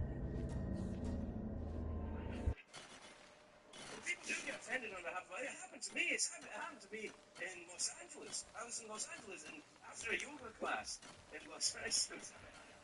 I realize that sounds pretty bad saying that out loud in Boston. Like, oh, yoga, great. Oh, fuck. Well, fuck you, Greg. Yeah, I do yoga. Fuck you right back. I'm getting old now. I have to keep me going and bend and stretch it and all that kind of stuff. When I get older, I'm going to do that slow kung fu in the park. I'm going to do that as well. Yeah. Sweatpants up to my nipples and a visor. I'll kick your ass. I do the hot yoga. Do you hear the hot yoga here? Oh yeah, ladies do the hot yoga mostly. It's mostly ladies in the hot yoga, and I go as well. But actually, gentlemen, I think I can speak for ladies. Gentlemen, if you feel like you want to try hot yoga, please, underneath your shorts, wear a pair of speedos or a modesty garment of some kind. I've seen a lot of teens.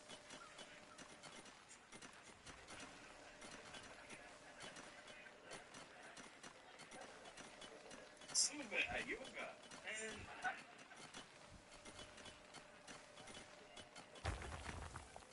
that's not what I'm there for.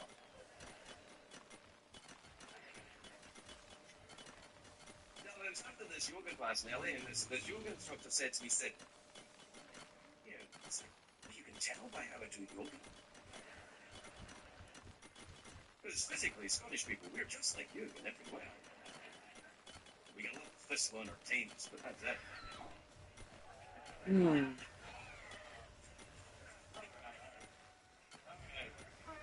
That's not true. I had an idea for a new tattoo, though. How do you like that?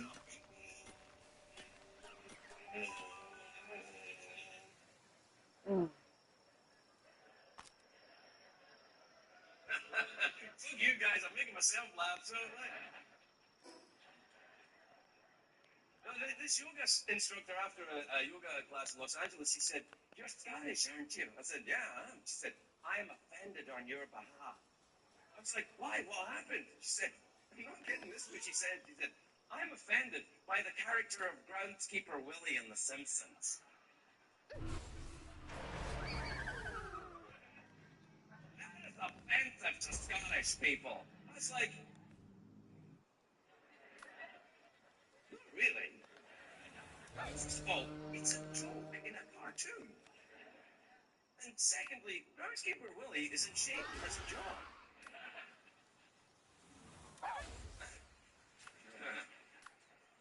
I don't know how many Scottish people you know, but that's kind of a thing. Now, groundskeeper Willie is not offensive to Scottish people. Scrooge McDuck, on the other hand. How dare you for Scrooge McDuck? I'm so deeply offended by Scrooge McDuck. You bastards! Do you know how hurtful that is? Yelling and having, hot tubs with money in them and stuff like that. Fair enough, we're like that. It's the walking around naked from the waist down. Scottish people don't do that. Unless they go to Burning Man. That's the thing at Burning Man. Guys my age walking around with shirts on and then naked from the waist down. It's a real thing. Because they want to look counterculture, but they've got tummies. So they wear shirts because, the legs are the last thing to go. They do that, though. They do. It's a real thing. Guys walk around. It's called shirt rocking. And these guys walk around. Hey, ladies, do you like Hoover steak?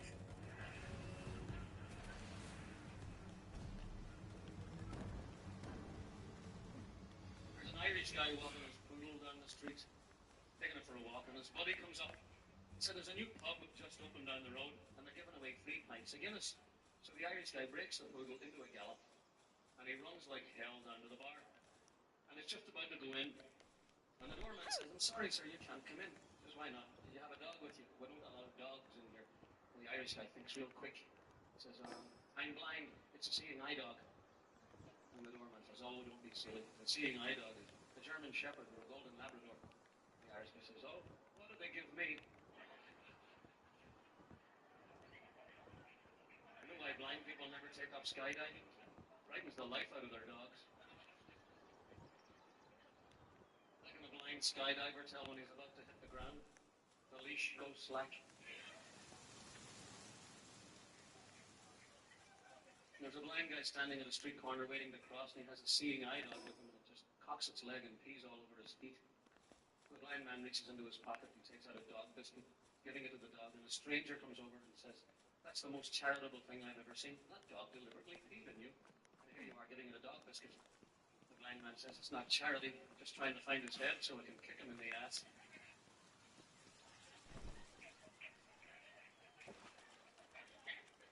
The blind guy takes his seeing eye dog into a department store. Actually, it was the other way around. And as soon as he gets in through the door, he picks the dog up by the leash and swings it around over his head. The manager comes over and says, "May I help you, sir?" He says, "No, I'm just looking around."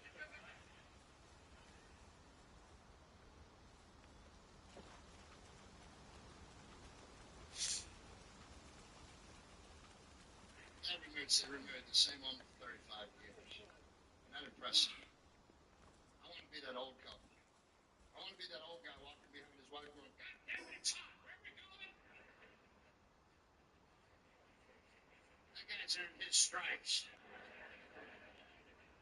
I like a couple that's been together so long they can start a fight without talking. She can just look at him and go, "Don't start that shit." That's love. That's love. Say married men live longer. I think it just feels that way. We live longer because they're trying to save us. Right? My wife is starting to do it to me. "Hey, you gotta lose some weight. I'd lose weight, but you know, I don't know about that for everybody. You rarely get hot and pretty and funny in the same room. Got a little damage to you. My wife's getting sneaky about it, though. She doesn't bug me about the weight anymore. She's just getting sneaky. She's starting to wrap leftovers in aluminum foil because it's noisy. That's sneaky. I'm out there at 2 a.m. like a safecracker trying to get a piece of pizza. You don't hear them coming up. "What are you doing?" Put a bell on you so I know where you're at.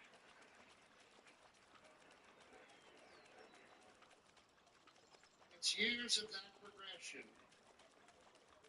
to where they get to the point where they can do it to you without you knowing.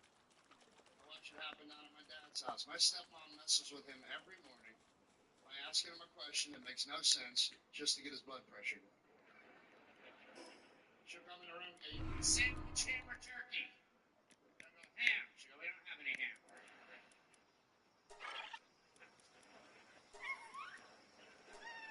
Don't you see his brain locked off?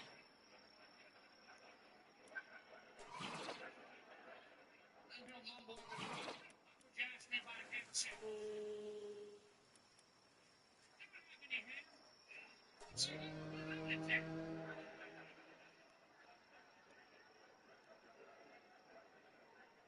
See, she knows she has to do this. My dad is starting to come unglued a little bit.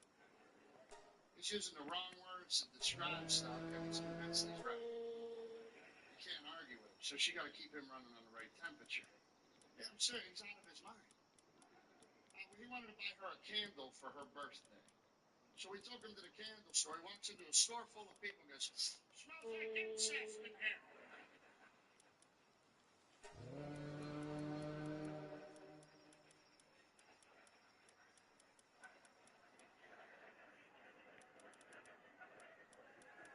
Just pick something, man. Let's get out of here. I took him to the heart doctor for a checkup. He comes out. I go, "How'd it go?" He goes, "They put them wires on my chest. Gave me a KGB. I'm clear."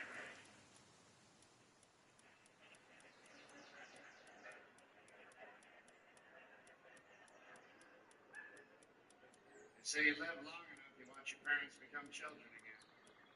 It's starting to happen to me, man. My dad's 67. My son is 7. I took them to Disney World. They're the same person. It's hot. Me. How much further is it?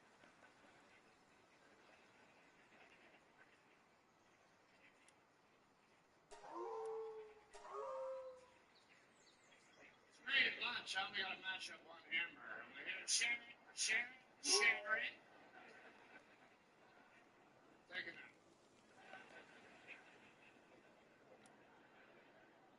I ain't taking my son to my dad's house. Because all that tough guy rules shit is gone. No, he treats him, he get whatever he wants. I just get more pissed the longer I'm not.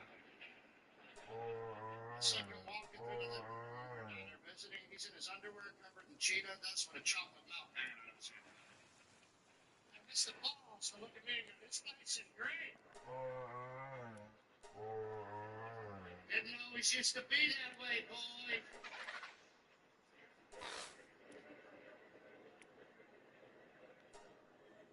This thing I love about watching my dad with his wife. A man that's been married for over 35 years, that's the stage stuff to his wife. And a man who's only been married for a couple of years will get his teeth knocked out. For example, we did my dad's last year in Orlando. He retired down there, right? So we're all in the pool, hit the ball around. It's a perfect family night, right? My dad is working the hamburger grill, smoking, like a man should be. So he's just doing his thing, right? His wife sees this and starts to go. I can't believe you're smoking in front of these brand new grandbabies. This is the most magical time of your life. You work 35 years, retired. This is how you want to spend it. Take 7 minutes of time off your life, not to mention the persons you put in the air for these children. You have any idea how selfish you are? He doesn't even flinch. Stands there like a man. He's working the bird.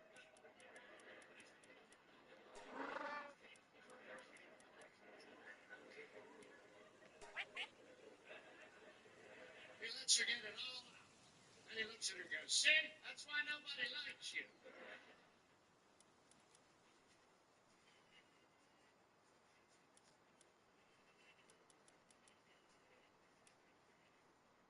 Stood there in the hall. I said, Dad, how long you gotta be married before you can say stuff like that? He goes, you gotta be all done fucking, kid.